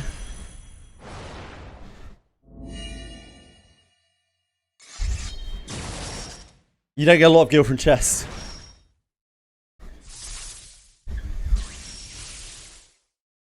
So if you're really pushed and you're stuck in early abysses, you can get one weapon. You do need fragments, Draco-san, but you can get fragments from the exchange, and then you can exchange the fragments via the trader for the fragments that you want. Your orders with the trader automatically complete after 3 hours, even if no player buys them. There are bots that will buy them.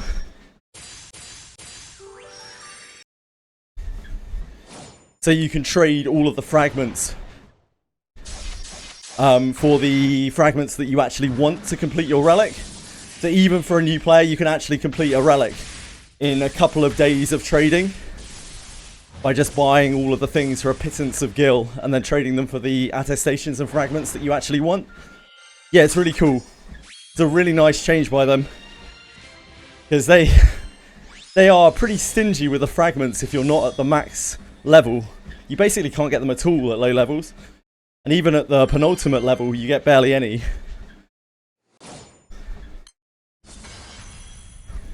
You can buy a load of those from the exchange as well, but I don't know if it's enough to cover them. I'm not sure.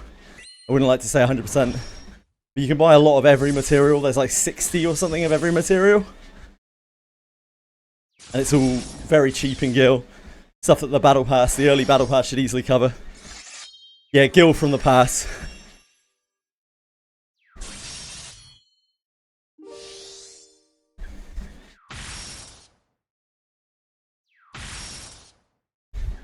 Obviously, you're not going to have enough to then remake the weapon and stuff, but I don't think that's something that newer players really need to concern themselves with. It's something that you can eventually fix up and do later if you want to.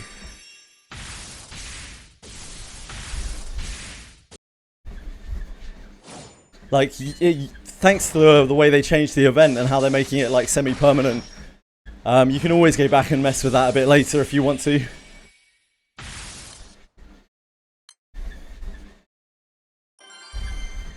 I remade my greatsword, but if I was using the katana, I'd remake that too.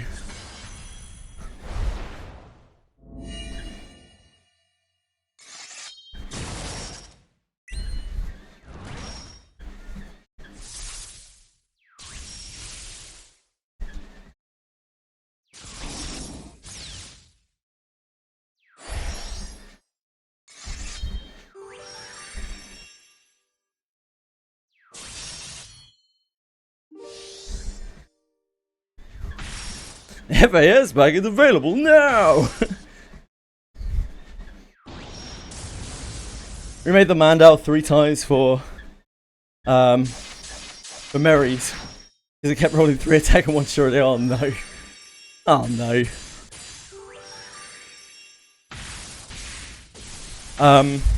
It does, yes, you have to respend the gold for enhancement. The biggest worry for me with it was the gold pieces, though. The Rancer gold pieces. I didn't realise how many of that I was going to use.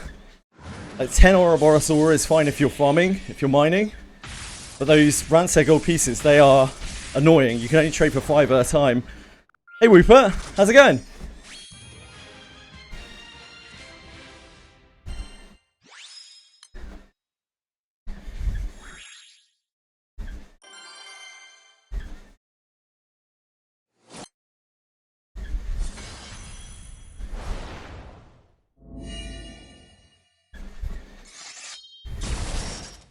No! It's good to see you anyway. Thanks for dropping by, Weeper. I hope your night shifts are going okay. Need gold to enhance them, yeah.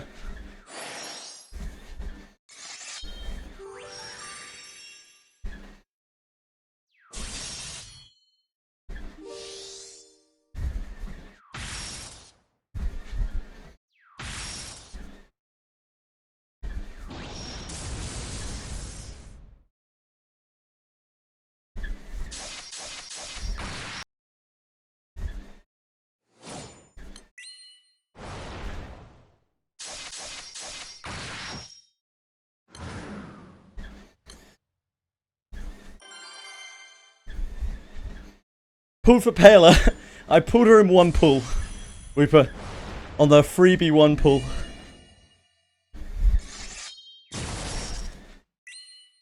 Paler's a poor imitation of Yoruichi anyway. Yoruichi's actually broken. It's the only thing that lets me do anything online.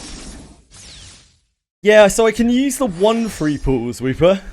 But I can't use the 10 free pulls because they're blocked by my welcome draw.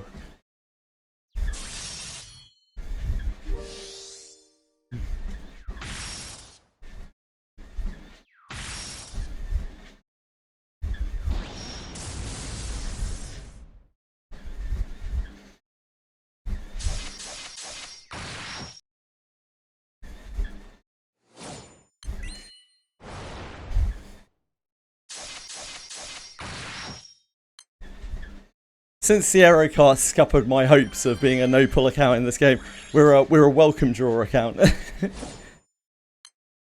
What we can and can't pull is dictated by a welcome draw. Can't ever pull collabs. Can't do 3 temples.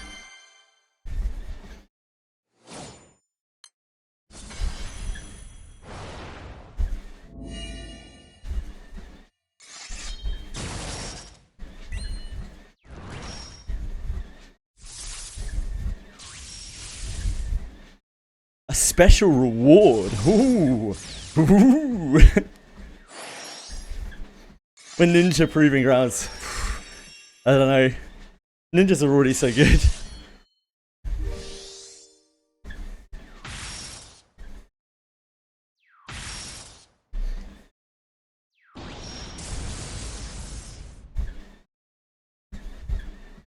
Yeah, I'm not sure.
Oh, that's an easy one.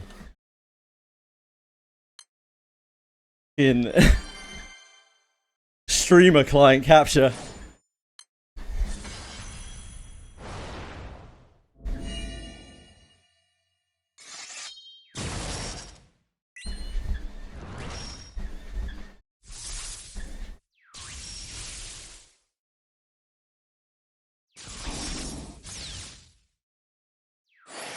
They deal with no evasion Ragnarok in this building.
What has better Ragnarok than me? I think mine ended up 37, 13, 13. I don't know what the percentage was. And nothing very special. But easily good enough.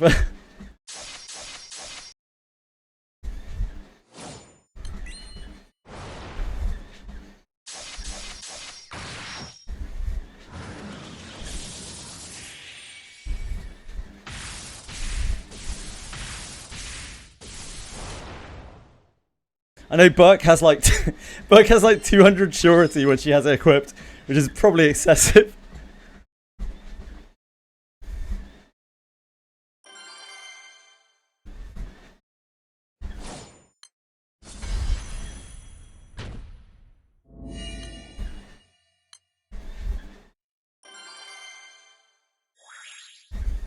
I don't really like it on Burke, Twesh, because like a lot of the time Buchanan's just nuking with magic, and her attack coefficient isn't particularly super.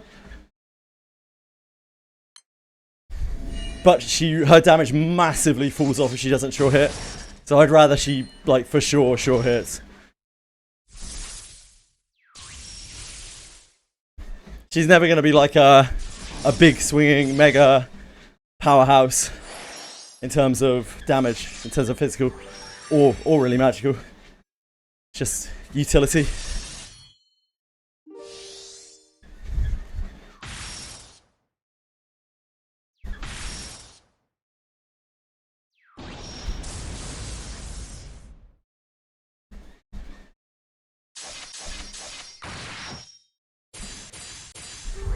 Get 200 bonkers.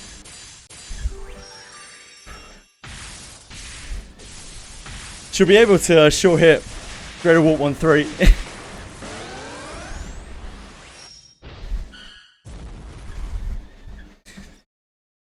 What I think I actually need to do on Burke is put more into action speed for her. But I'm not prepared to make that swap over right now. I think she needs more action speed. Because that might be like her best scaling thing. As she is mixed damage.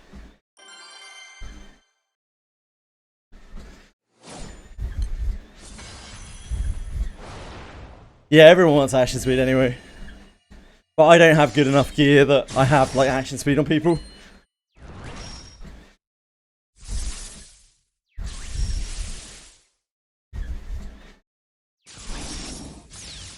Major Fighter Origin is 20. Nice. Congrats. Mine's working through the mid-30s, I think.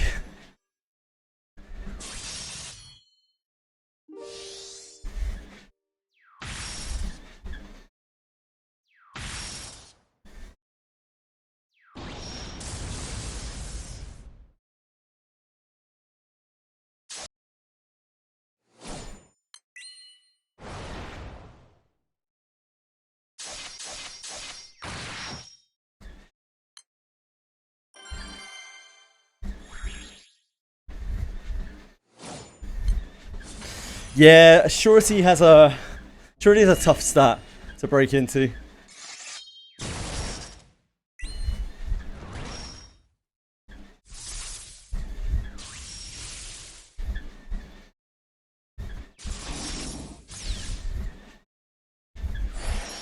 Yes, class points. We don't use the abbreviation of class points here. Acumen, you should know better, sir.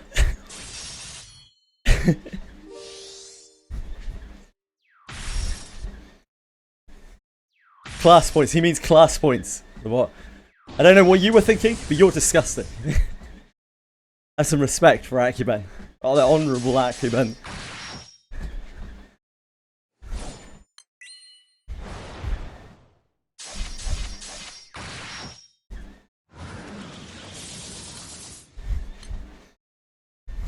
Ah, Cyberpunk. Yeah, makes sense.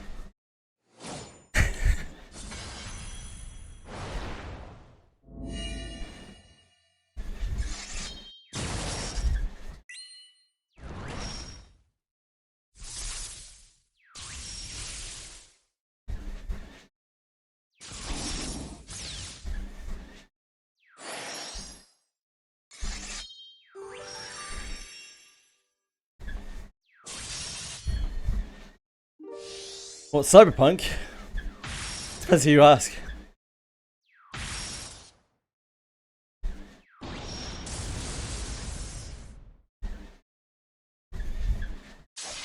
Some people love it, some people hate it.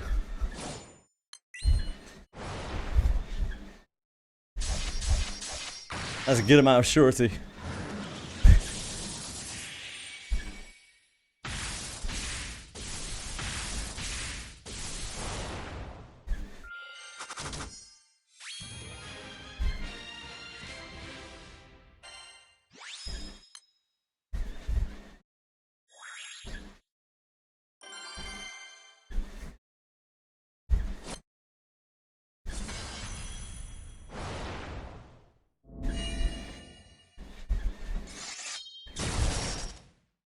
I think the cyberpunk anime is great for the first half of it. I really didn't like it. The second half just completely dropped off. It seems like they lost the plot of what they were writing. It's really fun for the first like 4 episodes or so.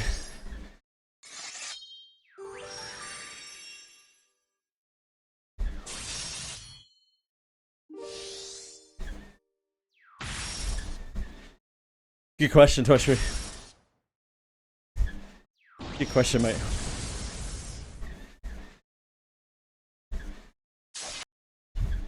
That's why I stopped watching them, Toshri. Too mature for it.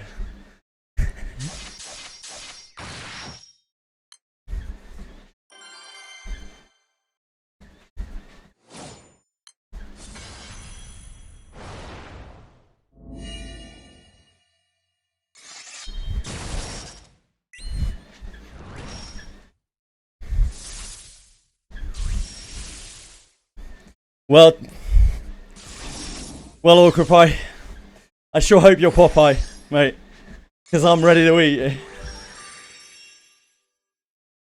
Is level 3 still worth learning on MC? Only an extra copy of Yuzu. Debating whether just to level Yuzu's Hue. It's a tough one to call, man. If you're pretty deep into Ninja MC and you have a hairpin for him, then yeah, it's probably going to be the best attack that you can use. You could also go with just using like Astral Break 3 though, if you have a good amount of attack. Kind of up to you. It's a lot more efficient than Astral Break, but obviously has some limitations.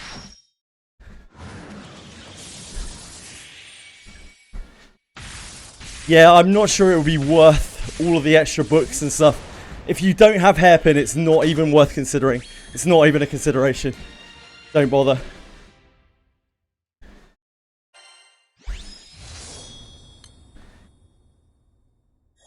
Hello, sweetheart.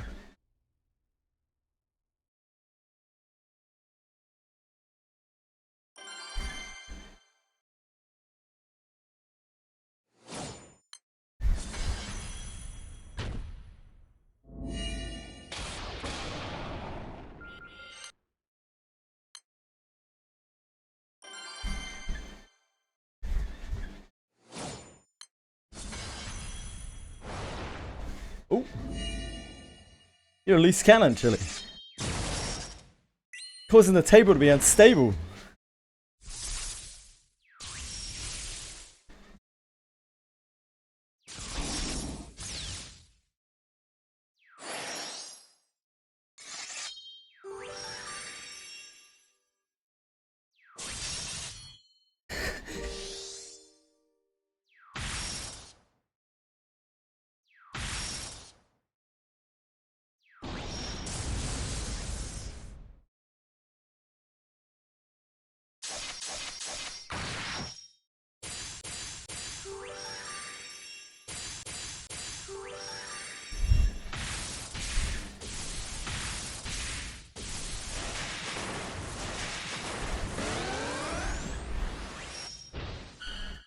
I get Chili.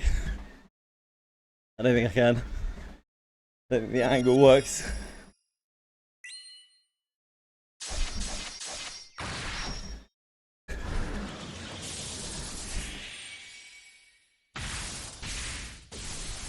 It's gonna end disastrously.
Yeah, she's loving it.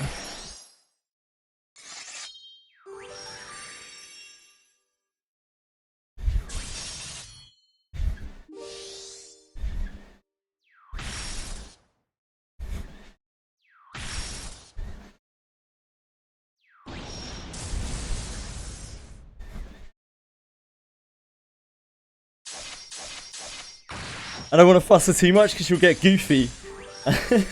If I rub her side particularly, she'll start putting her weight on my hand. And then we're left in an awkward situation where I have to like rebalance her because she's perched on the edge of the desk. I don't want her to fall off.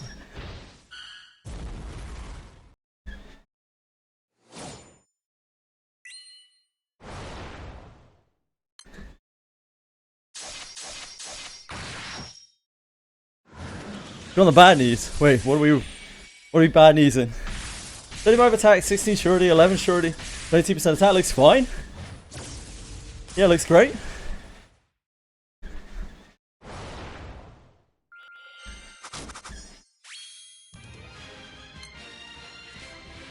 Big congrats. No. Good answer, Citizen. Good answer, mate.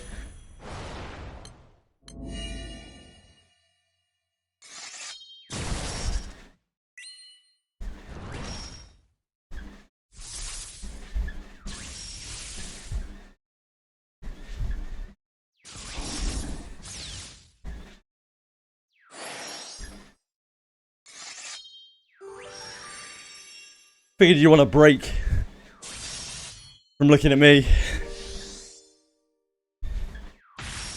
while we have a guest speaker here.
Chili is making it very awkward to type on the keyboard.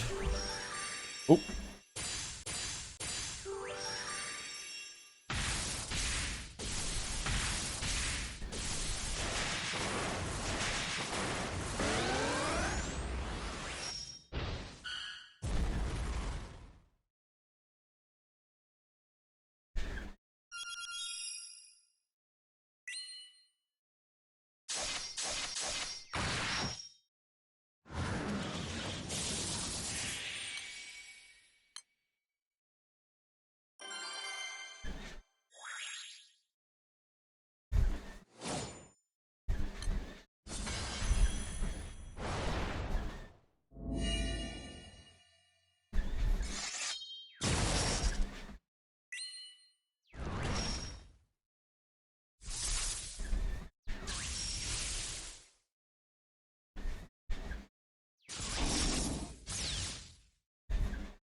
Ah, there we go. She's done.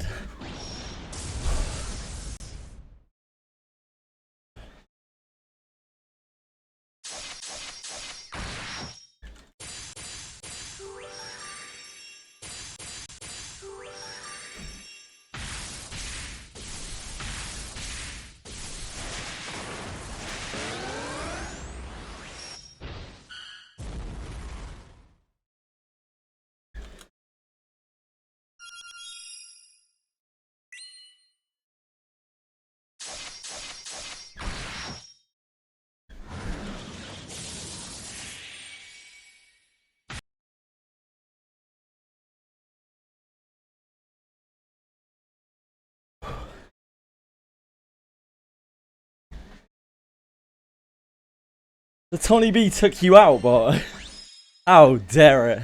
How could it do that to you? I thought you were the biggest friend of Tony B's.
No, maybe not the bot.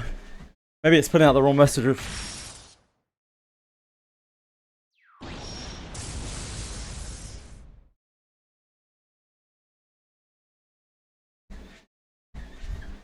New Urza, hell. Oh, baby.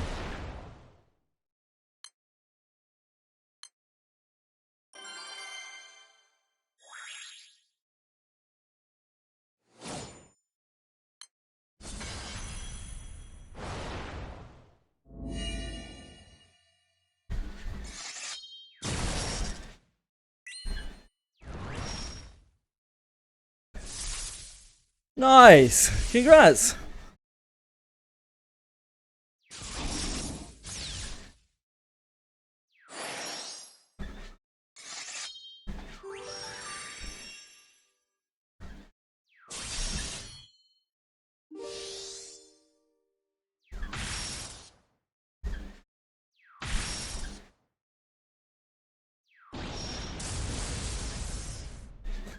That only matters if you need the surety. Do you need the surety?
What are you trying to test out? Bounty medals?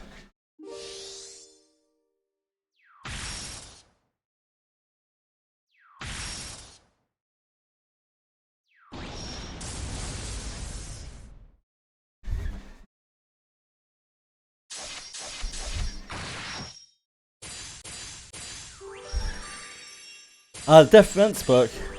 What are you trying to find out? How much defense it gives? I think it's 2.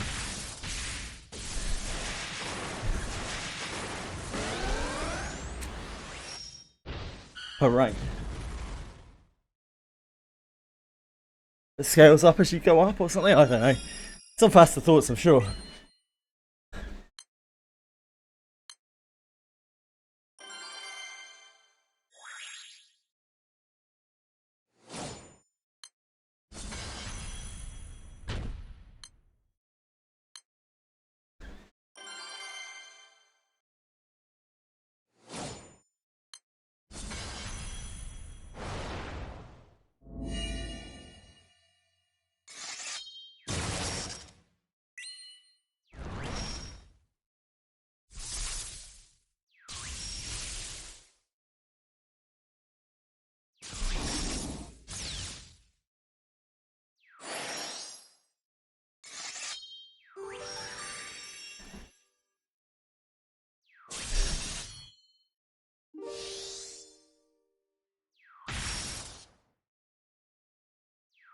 It's not a lot. But it's something.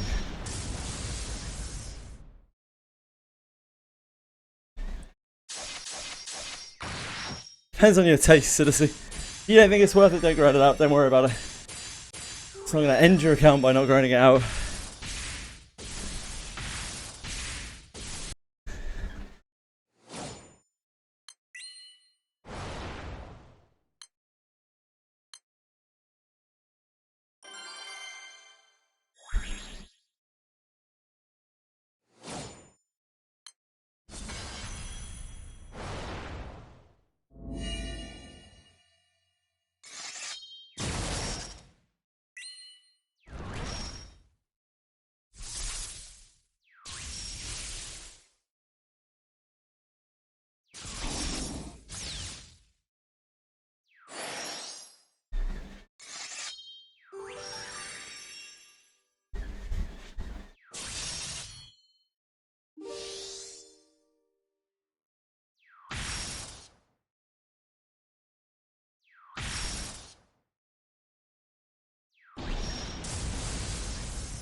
Might be worth it. Depends on your taste.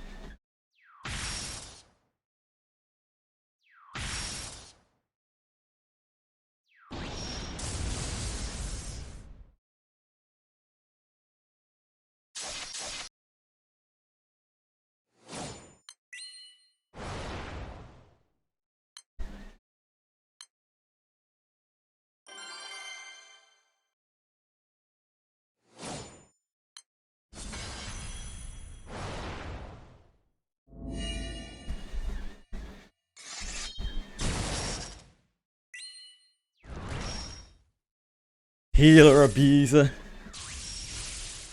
Sirens going off. Healer abuser in chat.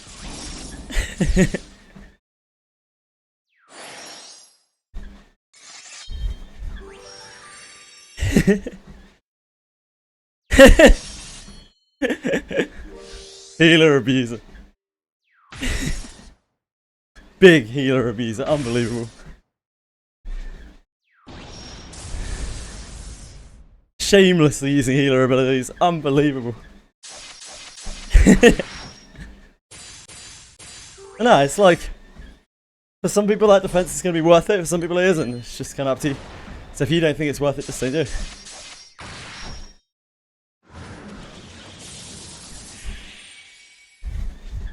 That would be very good, Capisaur.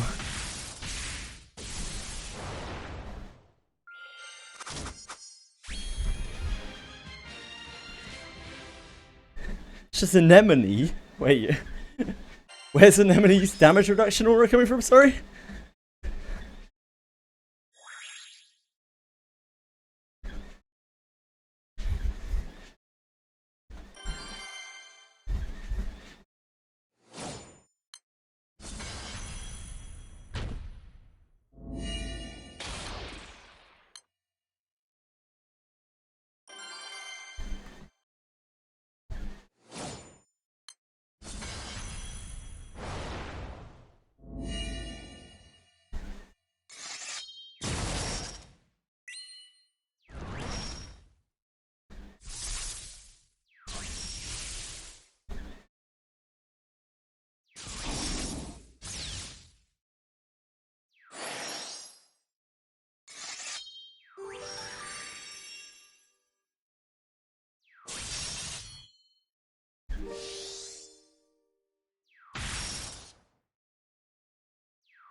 Fuck.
It's still a pain in the ass.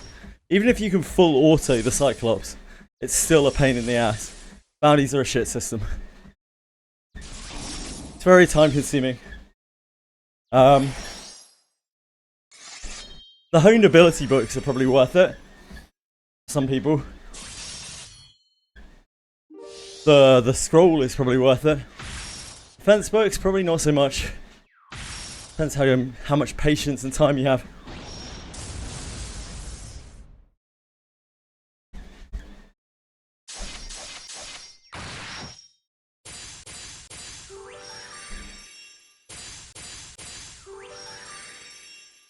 Yeah, it depends on your playtime and your patience, really.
You mashed her Viviana, she calls you a little cherry. She does indeed.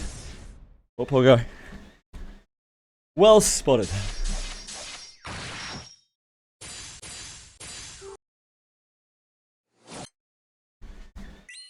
I have a Viviana speed bond, mate.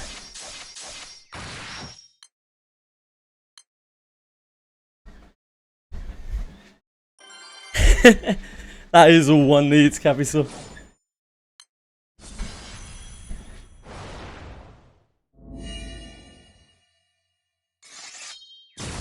Those he killed together are still together.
Savia was cooler when she wore her armor.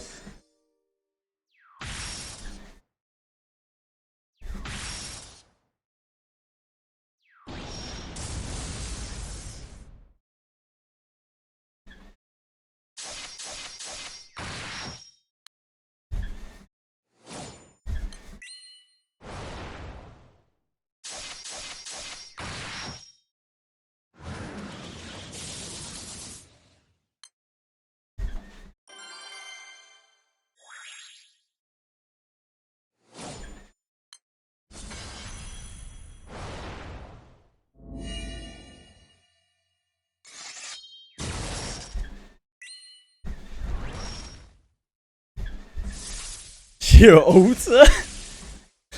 I mean, in terms of length of forehead, yeah, sure. Agreed. She does.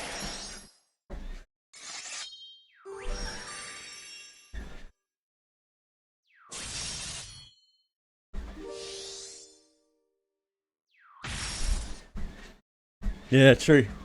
It's a redesign on her altar.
Mystery is such a short. I actually love it, Mystery. I think it's great.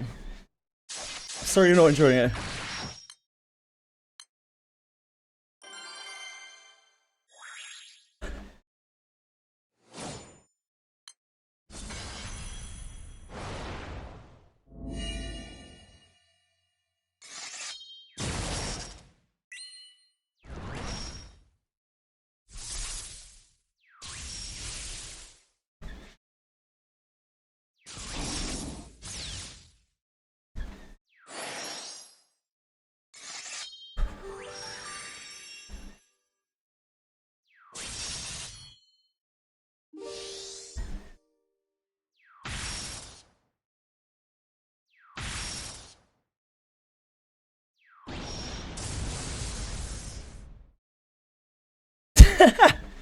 Yeah, that seems very reasonable.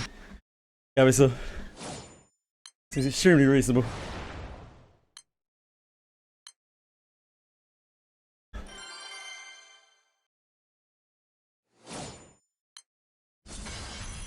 Tush.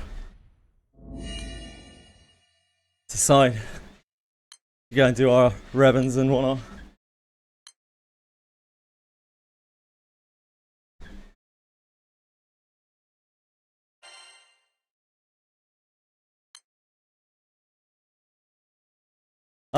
The best one first. I'm just ordering this. I don't care. I don't want to manually, I can't be bothered. So much ever.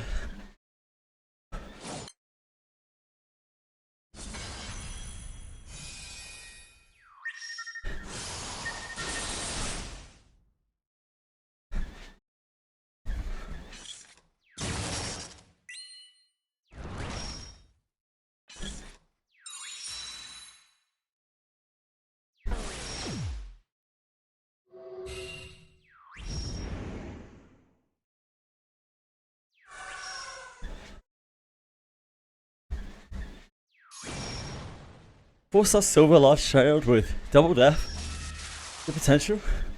Oh yeah.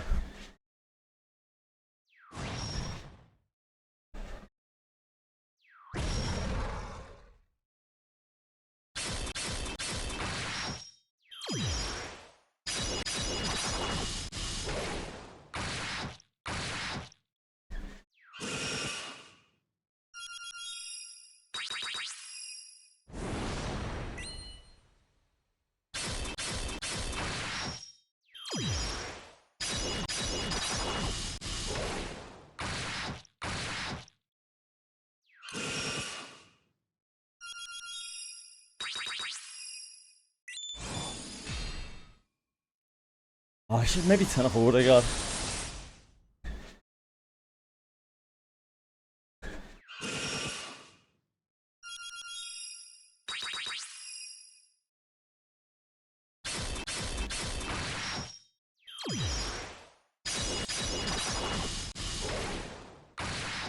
I'll try one with Order Guard off in a second.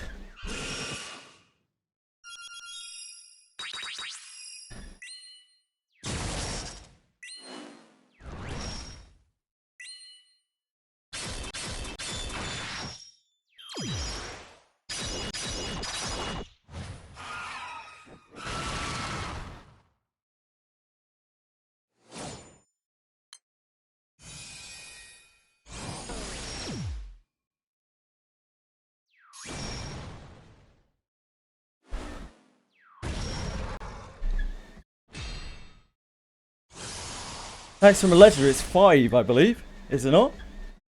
It's 4 and 1. 3 and 2. 3 and 1. 3 and 1, I think. I think it's 5 total.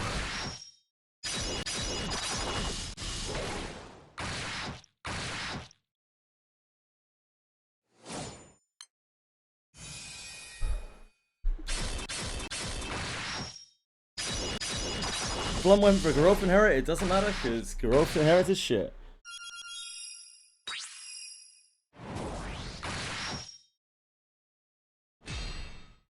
I don't know, you tell me. You're the Prish player. Cestia blunt weapon? Probably is, right? Great MC? It's not.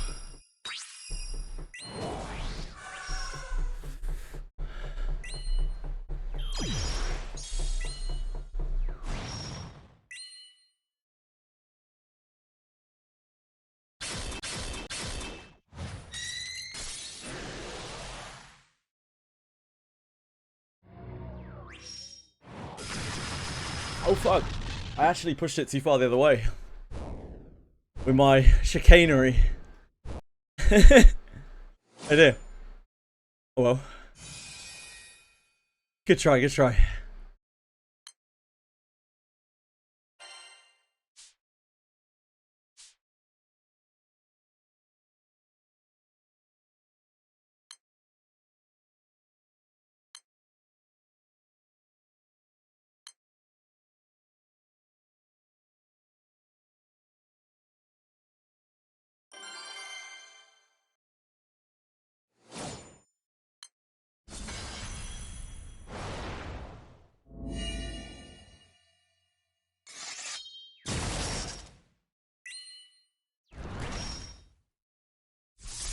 Monks and Wiz aren't fighters at all? That's not true.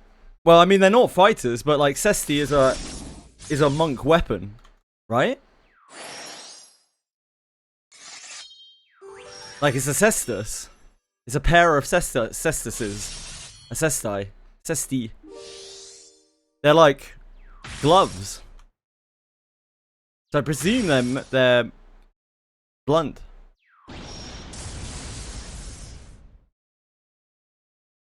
They're really scaling with attack. Aren't they?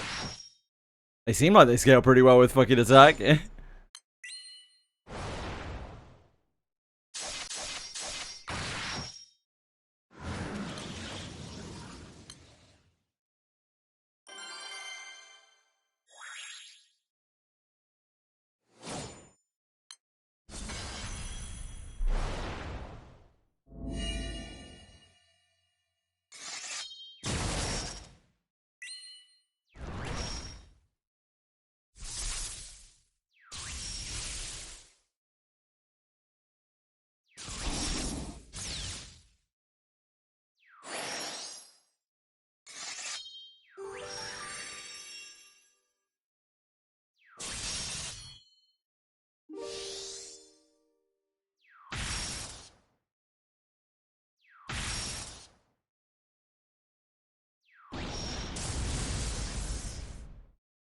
Yes. Yes, what?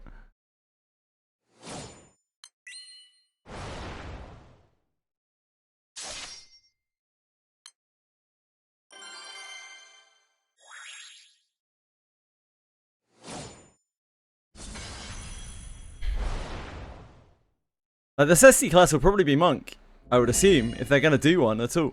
I don't know what other class it could possibly be. It's Cesti boxing gloves.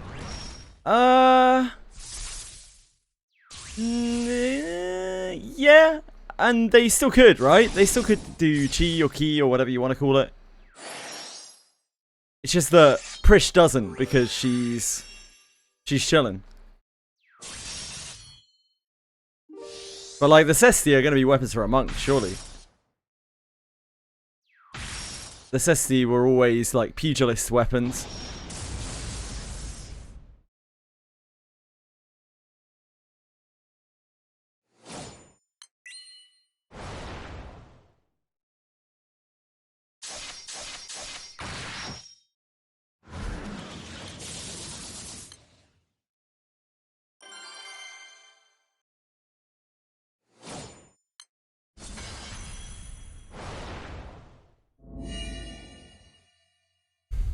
She has a very useless heal, yep. I doubt they'll make a monk attack divine. Maybe.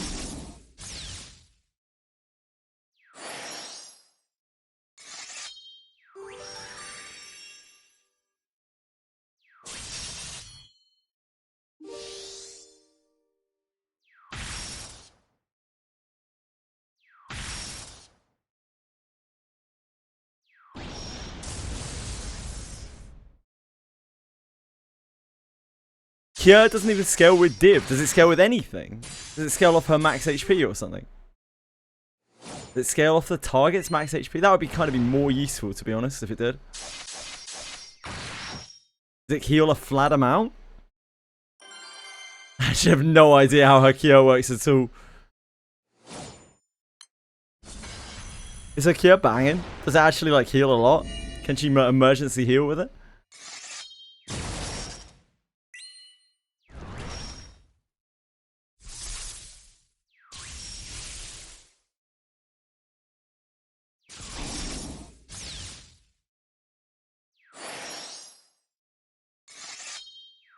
You have the Gyro Potion, excellent. That's what I like to hear about abilities, easily replaced by basic consumables.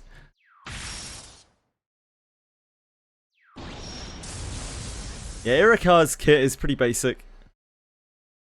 She's perfectly functional, but yeah, she's got quite a basic kit.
Not necessarily, loser.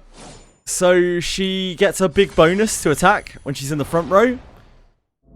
Also, compared to a warrior, when she chains different skills together, she gets increasing damage. So she's not just a worse fighter. She actually does have a few bits and pieces that make her, like, comparable or maybe better in some situations. But she just doesn't have anything too special going on. She has a very cool looking special attack.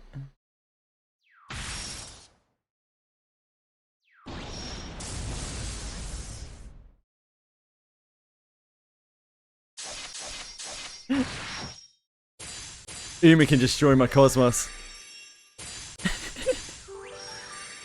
She saved my cosmos. I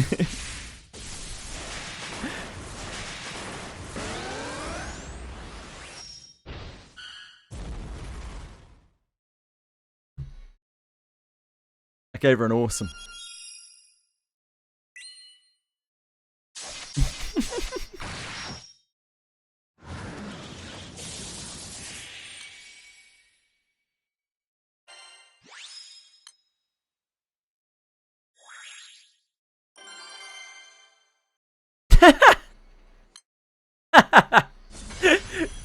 Thanks for trying, Umikin. Umikin's trying her best.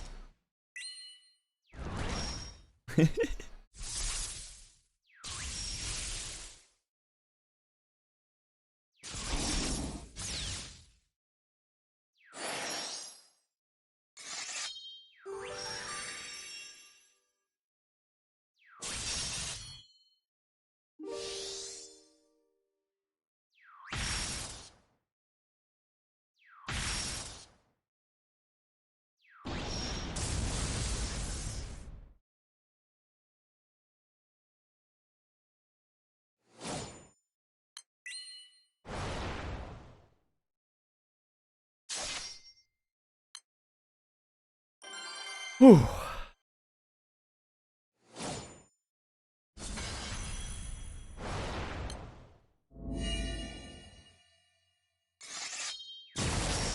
I wonder how many raids Umikin bails me out of on a regular basis without me even noticing.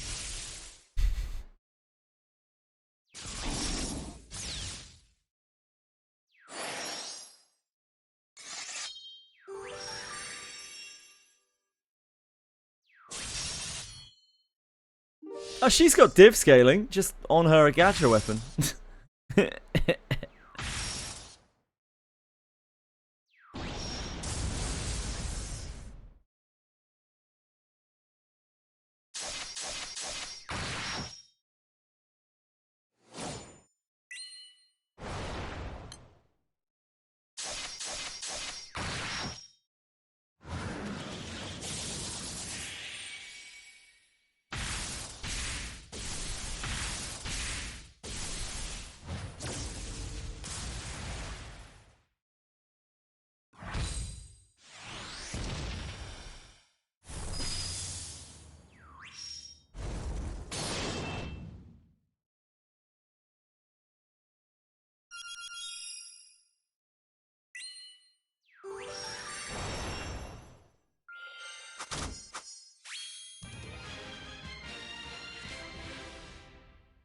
Sucks that Yoroichi keeps her clothes on. No, I disagree. I wish Paola would keep her clothes on a little more. I certainly wish, what's she called? Not Anila, the other one. And Lily would keep their clothes on more. Please.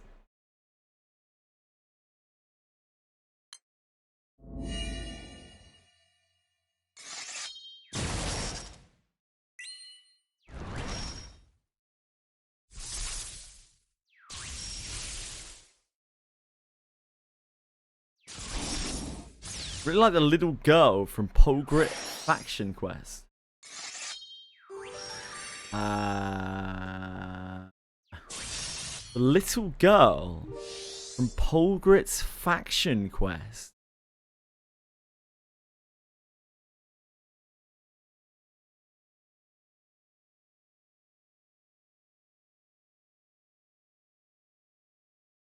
Like the generic model one? Is that what we're talking about here?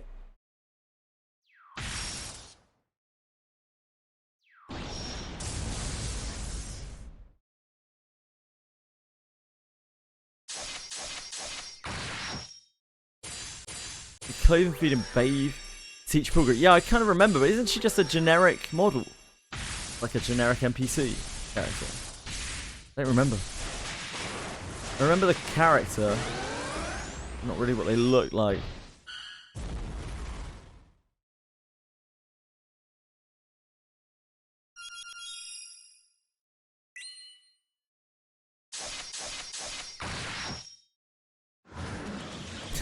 Damn, a kid with a father? Dude, that's sick.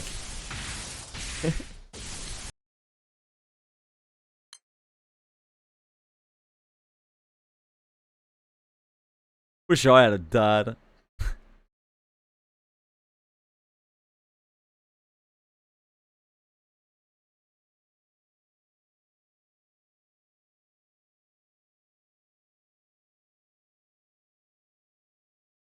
Thanks, Narcos. I appreciate that, mate.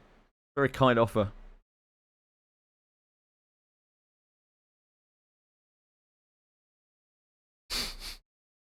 It's an incredibly kind offer. Thank you.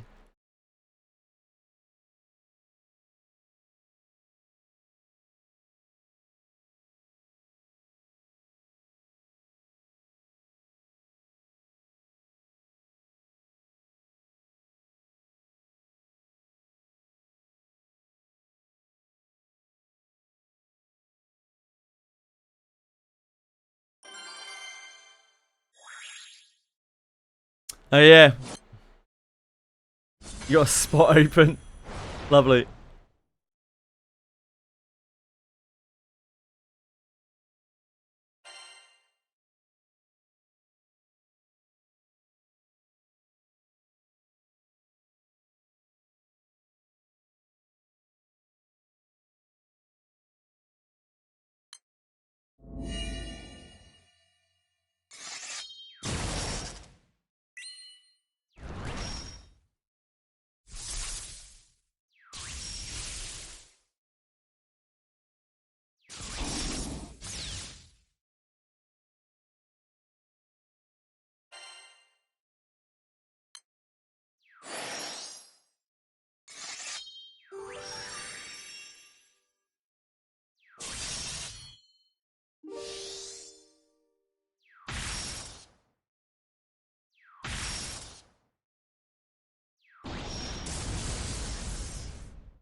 Congratulations, Leroy.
Big wings of chaos.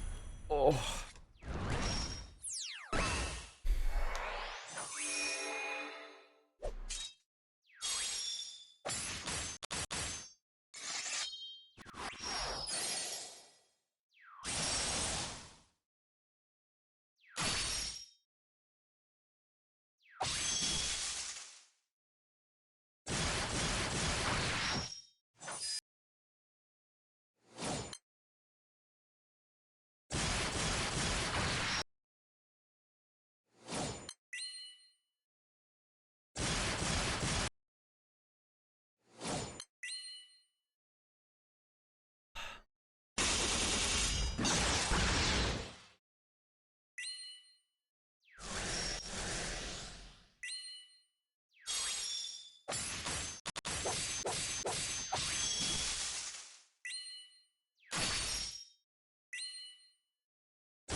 Does this game ever require manual play? Yeah.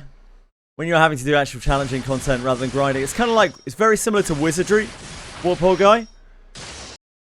The vast majority of the time you'll be autoing, but when you actually have to do something difficult, you need to manual. A lot of similarities between Granblue Fantasy and Wizardry. Both Japanese games, who would have figured?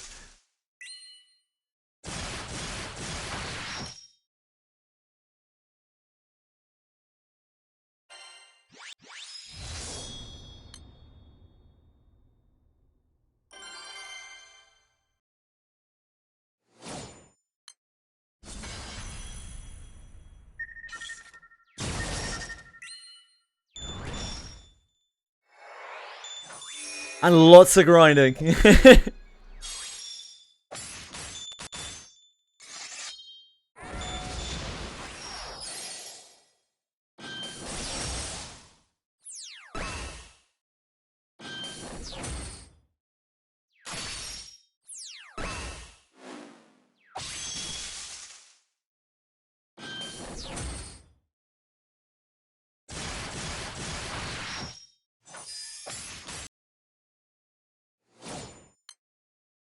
You know, JJ, I wonder how you play manually on this game on every high level content.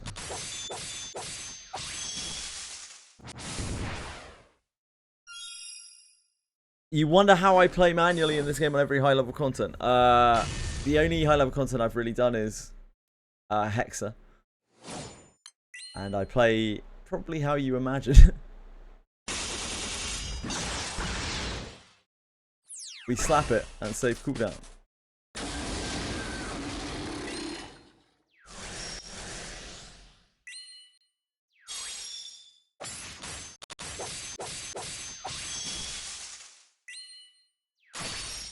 Nope. Don't even know how fuzz it. Lucilius 0 works. Dark Rapture 0 works.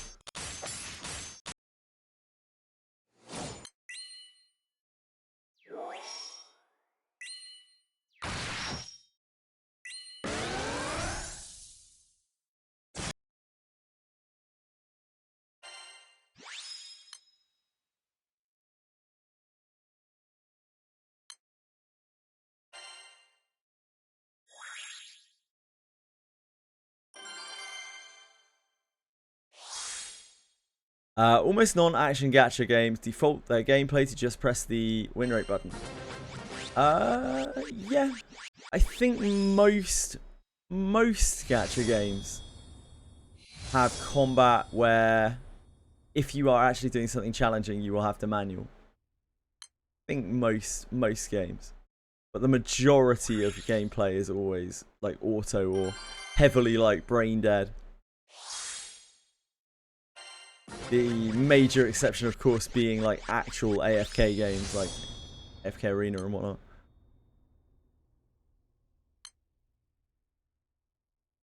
I tried challenge quests on FGO. Is something. I am not exactly sure what you mean. I'm really sorry, Kerry.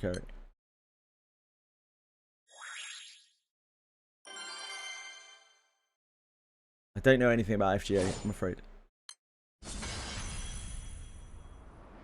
More skill-based RNG. Okay.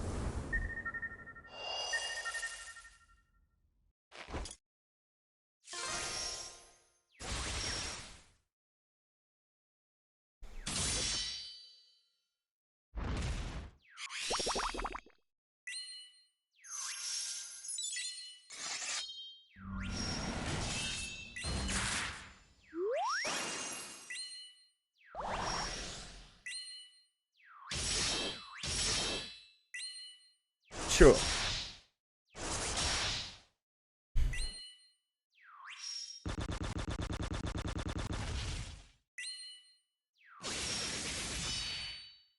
Zanamek. It's Katura's April Fool's skin. She's in Tetragod. It's a boss of the game. Can't turn off Yorichi's charge attack because the text on her charge attack is so long it blocks the button. Oh dear. You can see how that would be problematic.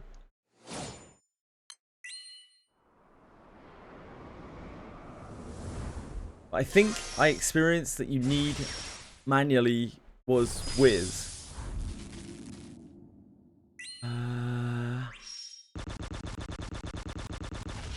With Wizardry? You're saying you needed to manual a lot in Wizardry? Kind of necessary for Wiz. Yeah, it is early on. The longer you play, the more liberty you have to auto, and eventually you'll get to the point where you're autoing almost everything in Wizardry. But early on, yeah, it's really tough.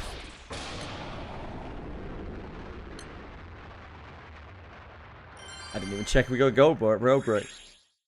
Didn't even care. Didn't look. Could have been gold brick central. Oh god, yeah, yeah. You can't fight bosses really for the first time unless you're massively overgeared or whatever.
Playing manually is really satisfying. Yeah, I didn't really expect that from this game specifically, but after having played it for a while, it does feel very satisfying when you play manually and you beat something that's very hard, that's like a one-off boss.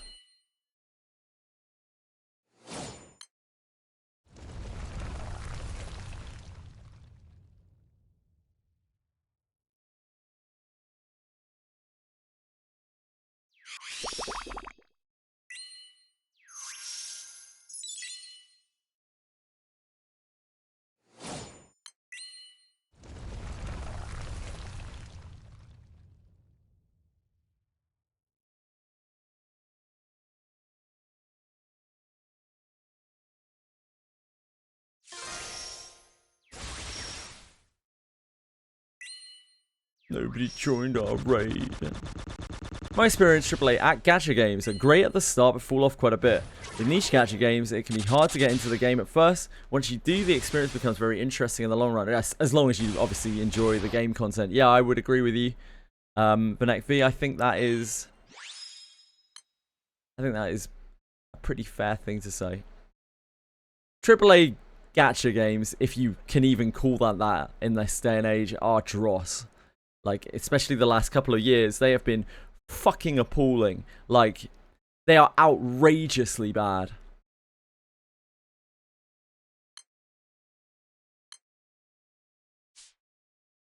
They are shallow. They have no depth. They are soulless. They have no passion behind them. And there's no satisfaction to doing anything in any of them.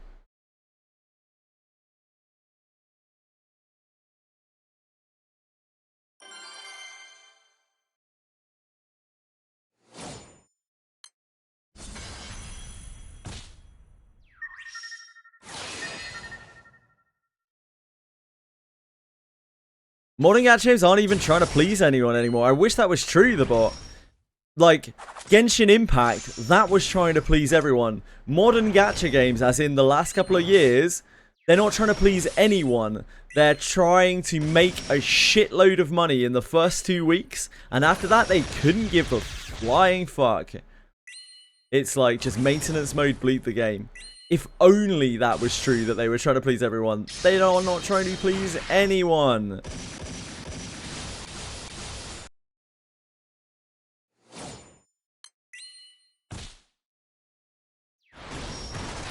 We already went past the stage of gacha games trying to please everyone, unfortunately. We're in a much, much darker era of gacha.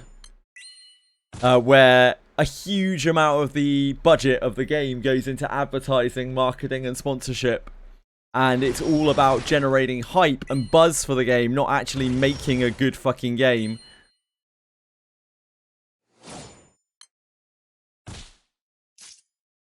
It's pretty bleak.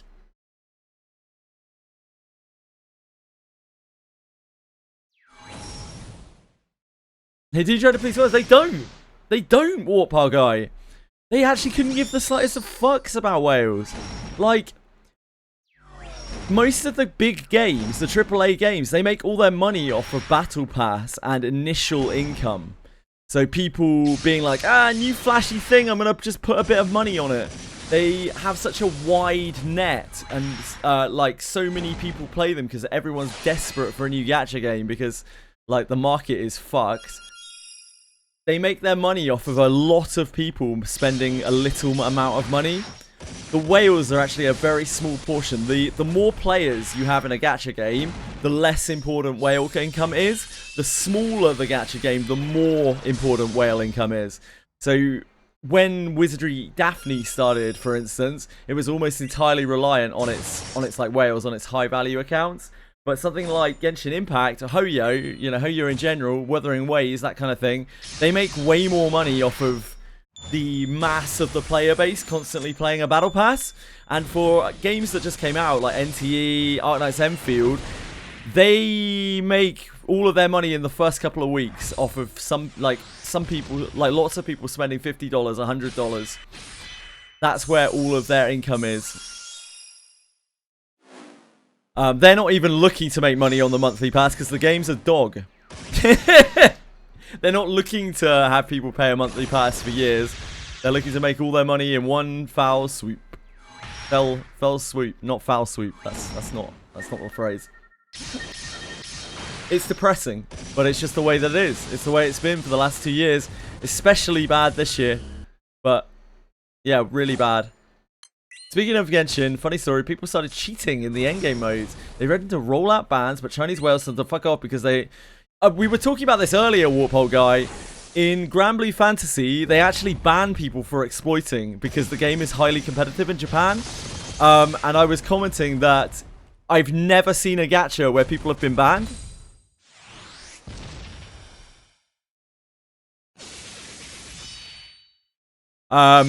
This is the only game I've ever seen people be banned for like exploiting or whatever, because generally games just want people to play. They just want active accounts. They don't give a fuck. This is the only game I've ever played where I've seen people banned for exploiting. Wizard have been making the monthly pass better now for that reason. Yeah, so Wizardry is a lot more popular than it was at launch. Wizardry has a huge player base in Japan now. If a large part of that player base is buying the battle pass, then they're making really good money just off of that. They're less whale dependent than they used to be. I disagree a bit, not exactly about pleasing everyone, but certainly about pleasing many. And that hurts even more, having such great mechanics and letting them stagnate. I don't agree. I think the current games are absolutely dog. They are so unoriginal. They are just copy-paste with a couple of bells and whistles of previous games.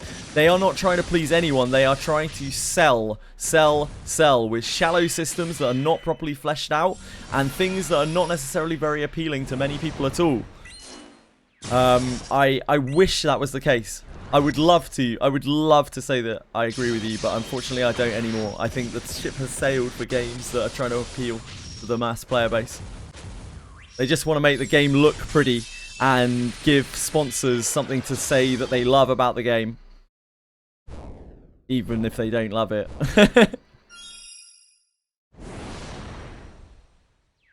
The two biggest examples of that are Neverness to Everness and Arknight's Enfield. Absolutely abysmal games. Terrible games that have been bigged up and hyped up so unbelievably massively.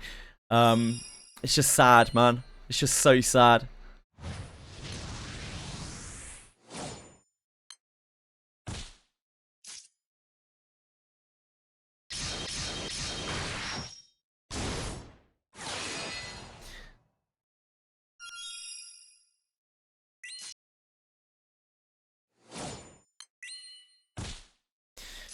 Last year we didn't actually have a single major release for the entire year. The biggest release we had last year was Uma, which is a, what, 5-year-old game? 4-year-old game, whatever. The other big slated releases we had last year were Etheria Restart, which absolutely bombed within a week, and Chaos Zero Nightmare, which, I mean, it's still doing fine now, to be honest. The game at least was kind of original, but there was so much wrong with it that, like, so much so much, I don't know if you want to call it wasted potential. I don't know. But last year was bleak for gacha releases. There was just nothing. Uma blasted away anything that came out last year. Everything else was a complete joke. An absolute joke compared to Uma.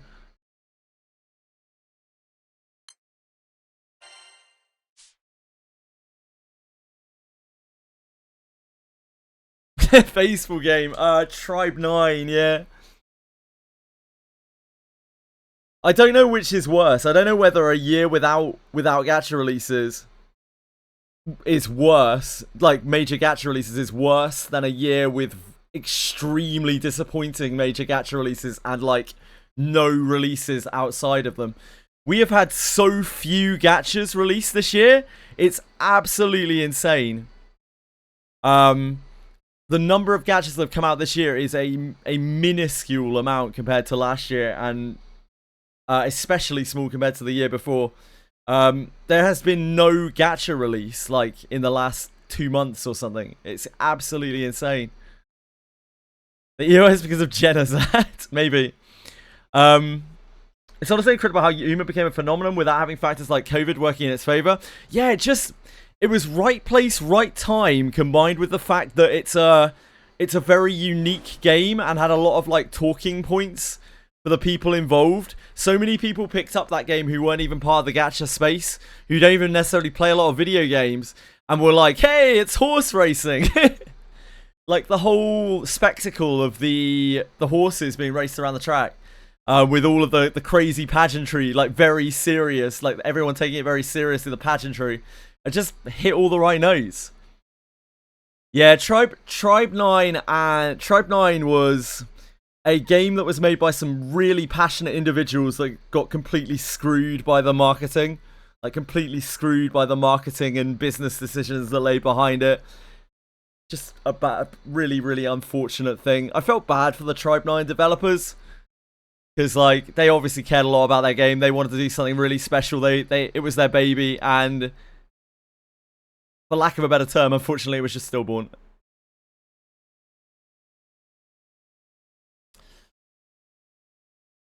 Downloaded Uma for fun, and now it became a well. Yeah, like, loads of people just downloaded Uma, and like, for a joke almost, and we're like, damn, this is actually a pretty good game. I'm actually having a lot of fun. Shit. I don't know what Pogo. I'm not too familiar, unfortunately, but the people behind it, they clearly cared about the game a lot. What really killed that game was the, whatever you want to call it, miscommunication, to be generous, and outright lying, to be pessimistic, about the gacha rates. That was the problem. That killed the game almost instantly. And they tried to fix it even. They tried to go back on what they'd done and be like, no. And they did a total refund of everything everyone had spent as well, and let them keep what they had got, and it still just didn't do it.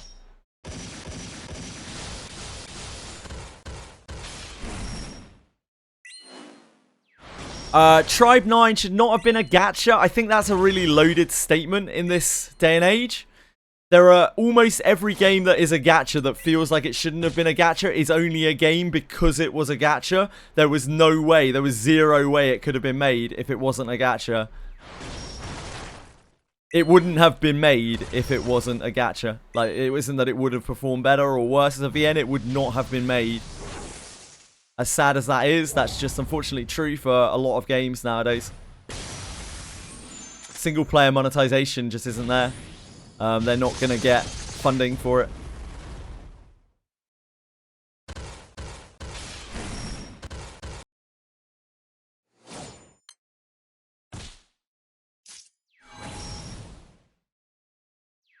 DNA is the reverse of that statement. Yeah. Like, DNA would have utterly flopped as a gacha, and because of the spectacle of turning into a real game, it made an amount of money before it entirely flopped as a single player game as well. So yeah, kinda. Yeah, there's no way it would have been funded. No way it would have been funded without being a gacha.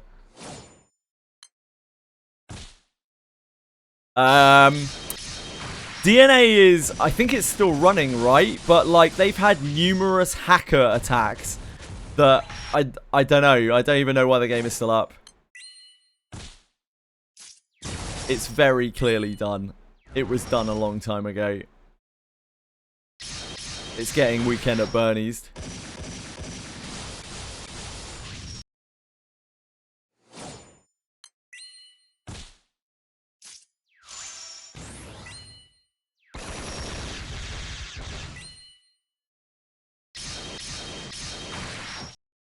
Felt so clunky, yeah. I tried about 20 minutes of DNA. It felt like shit. Honestly, the controls felt awful. Everything felt awful. Slow, clunky, unresponsive, like floaty. It was ugh. I don't know how people played that shit.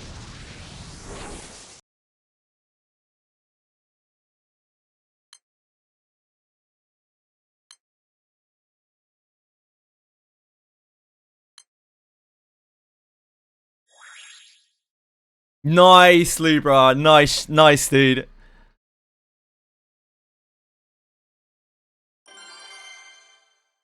Yeah, I mean, the unique thing about it is Warframe with anime girls. That's the unique thing about it. Unfortunately, it's not good Warframe with anime girls. It's extremely bad Warframe with anime girls. The only thing I know about DNA is one of their characters' models was skimmed over Relink's Narmaya. That doesn't surprise me. The devs of that game seem really lazy and like they don't really have. If it's a cash grab, I still stand by the fact that they never intended to release it as a gacha in the first place. I genuinely think it was a marketing move. It was a publicity stunt to try to gather some gacha players onto the train of DNA to be this special thing. I don't think they ever intended to make that game a real game. Like, I think it was a cash grab at best. But it's speculation.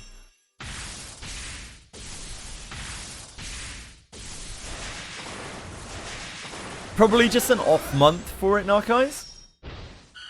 It's usually way up there. It might just be an off month or like a miscalculation on the thing. It does happen. Sometimes the really big games drop like a massive amount on the Sensor Tower list for like 1 month because it's an off month for them where nothing's really happening and people are saving for the next banner. You know what irks me is that I was hoping that Dragon Sword was going to be the successor to Dragon Nest. I had heard that it might be as an MMO, but they developed it as a gacha game, then flipped it last minute to be single-player RPG. See, I really think some of these companies are doing this on purpose. They're trying to gather up multiple player bases to try to draw attention to their game, and they have no intention to make it a gacha in the first place. It's weird. I really have my suspicions with it. Flipped it last minute to be a single player game, but keeping pretty much all the gacha element design, so it still feels like a gacha. The UI, systems, and combat. Lots of people praise it for being a single player game, but I was disappointed from the bottom of my heart. Yeah, I don't know, man. It might just be me being pessimistic. I'm an old man, right? Like, I feel like more and more and more nowadays it's all some big act. Because advertising and sponsorship and that kind of thing has become so much more important than it used to be. It's more about how you present yourself now than it is about the quality of your product in a lot of cases. Like, if you can convince people that your game is good, it doesn't matter whether your game is good or not. And if you have people that people like telling them that your game is good, then even better. Then you don't even have to do it yourself. You just pay someone who's popular.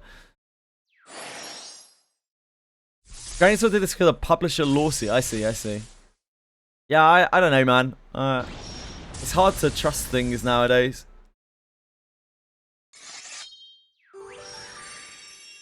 With Duet Night Abyss, Vanek, I genuinely really have my doubts there. I was following the project and it all just seemed strangely suspicious. This, like, middle of development swap.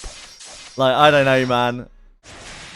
A lot of people are waiting for Silver Palace or Ananta. I'm waiting on Sea of Remnants and Zero Limit Breakers.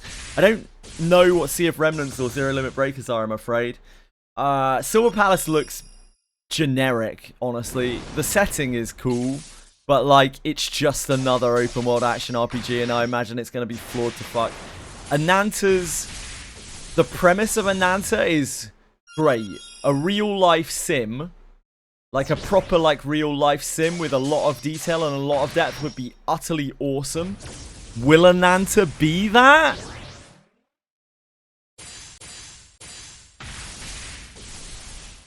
We'll see. Oh, Sea of Remnants is the pirate gacha. That does look cool. Unfortunately, I heard that that's only going to be Chinese only. They pulled their global plans or something. Which is really sad, because it looked really super cool. That was Sea of Remnants. Sorry, I didn't recognize the name. I don't recognize Zero Limit Breakers at all, unfortunately. Yeah, delayed indefinitely, i.e. no global release ever. Probably. The gadgets that I'm looking forward to are Suikoden Star Leap, which just came out in Japan, waiting for global release.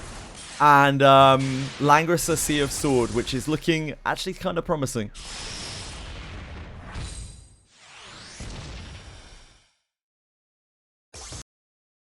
God, I wish. I wish we didn't suck at this game so much. Yeah, the pirate one looked cool when we looked at videos of it. I was like, wow, this is really different. I'm surprised that... I even remember saying, I'm surprised they're planning on releasing this in global. This looks crazy. I might have jinxed it. Sorry, everyone.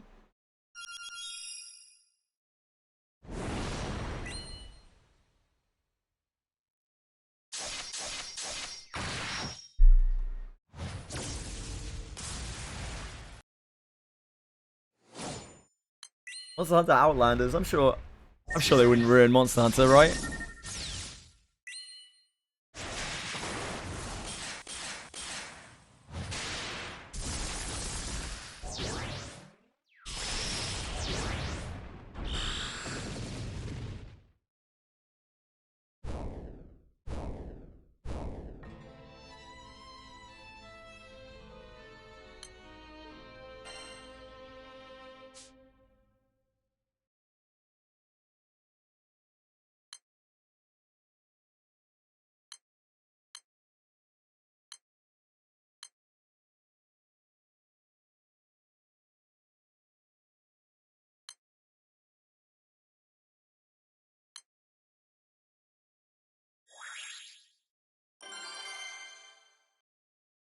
Lame Honkai Star Rail clone.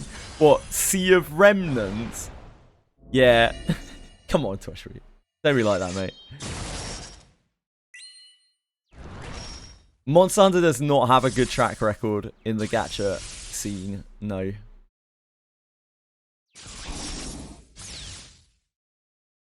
But who knows? You know. Miracles can happen.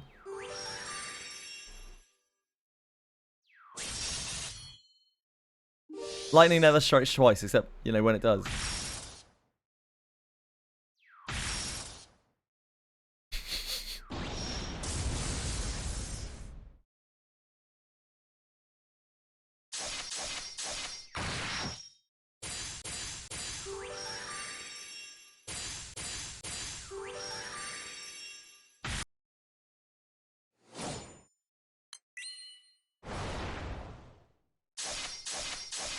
More of the same. Zero Limit Breakers is what? Open world action RPG stuff.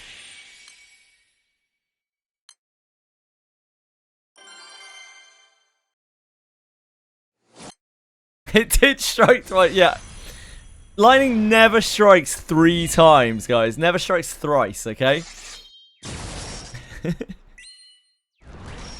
Except for that one guy who got struck by lightning like 7 times or something in a row. Apart from that dude. He had a bad day.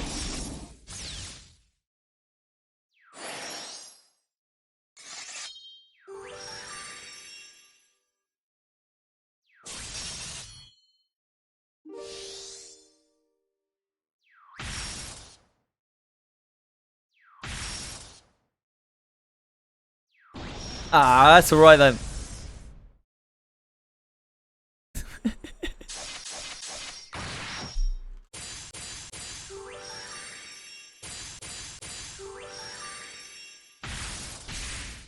Dude, Google's scary. Google is scary. I typed most times someone, and it immediately came up with struck by lightning.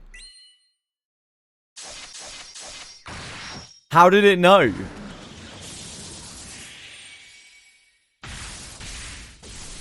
How did it know?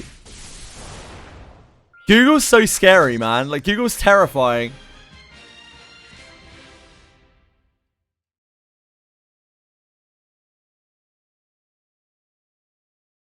Roy Sullivan. Yeah, he was struck and survived seven different lightning strikes between 1942 and 1977. The hell?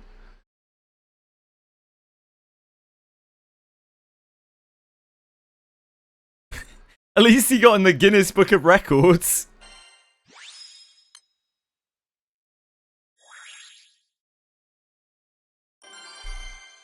Because lots of people naturally look for it. But is that the only thing that you'd search for? Most times someone? I don't know.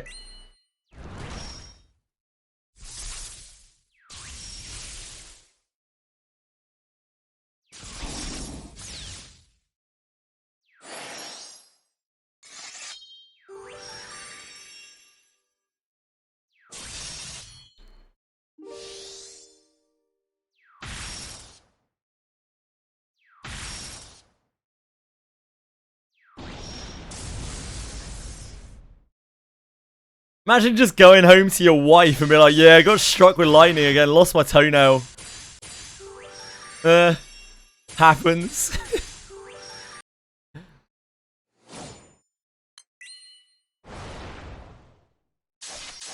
Ah, smart narcos. Yeah, maybe Acumen. Must be that. It's definitely not listening to me. They're definitely not in my walls. Lana will protect me, it's okay. No, Lana. Now is not the time for tea and cakes. Google's listening.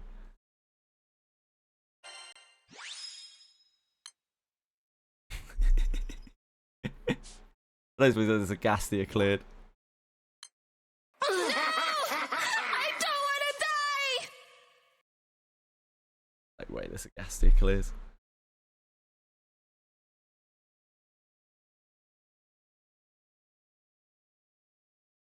Oh wait, did we already clear our Gastia? Fuck, I don't know. Oh no, it's right here.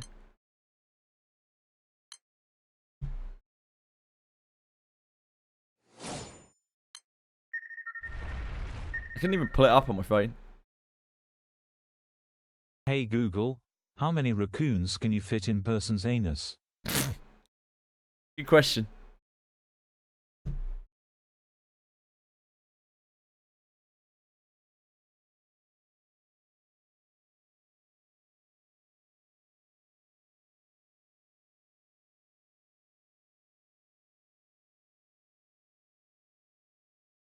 You got Roy Sullivan as the AI response. Oh, really? Try the same. Lightning came up after I typed most times. Ah, okay. You actually got someone's assistant.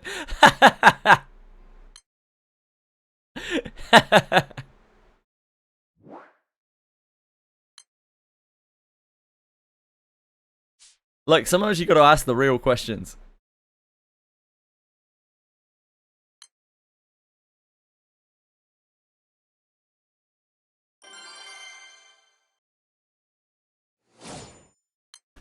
Two and a half. Hopefully the half is still alive. Actually, I don't know. Is that more or less fucked up? Tough one. Almost two.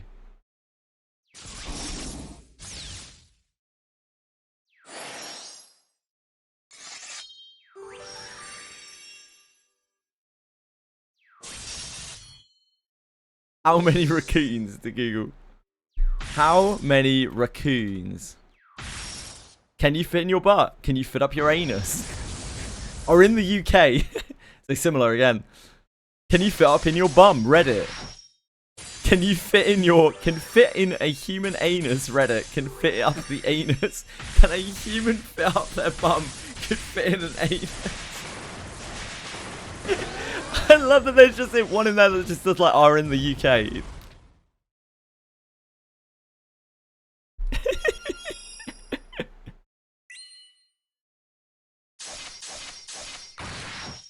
Good to know these things.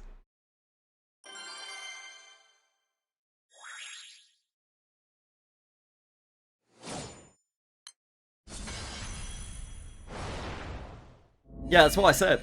Narcos. That's my joke.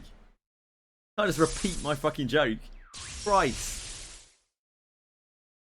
Yeah. Alright.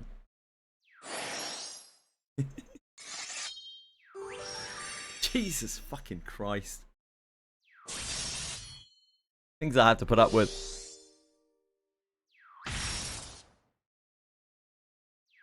I guess I should go like to bed or something. Get shower and eat and sleep.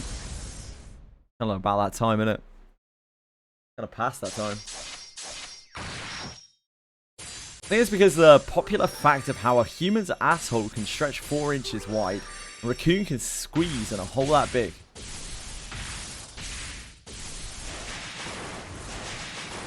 Yeah. Agreed, the bot. I don't know. This seems like the perfect time to call the stream.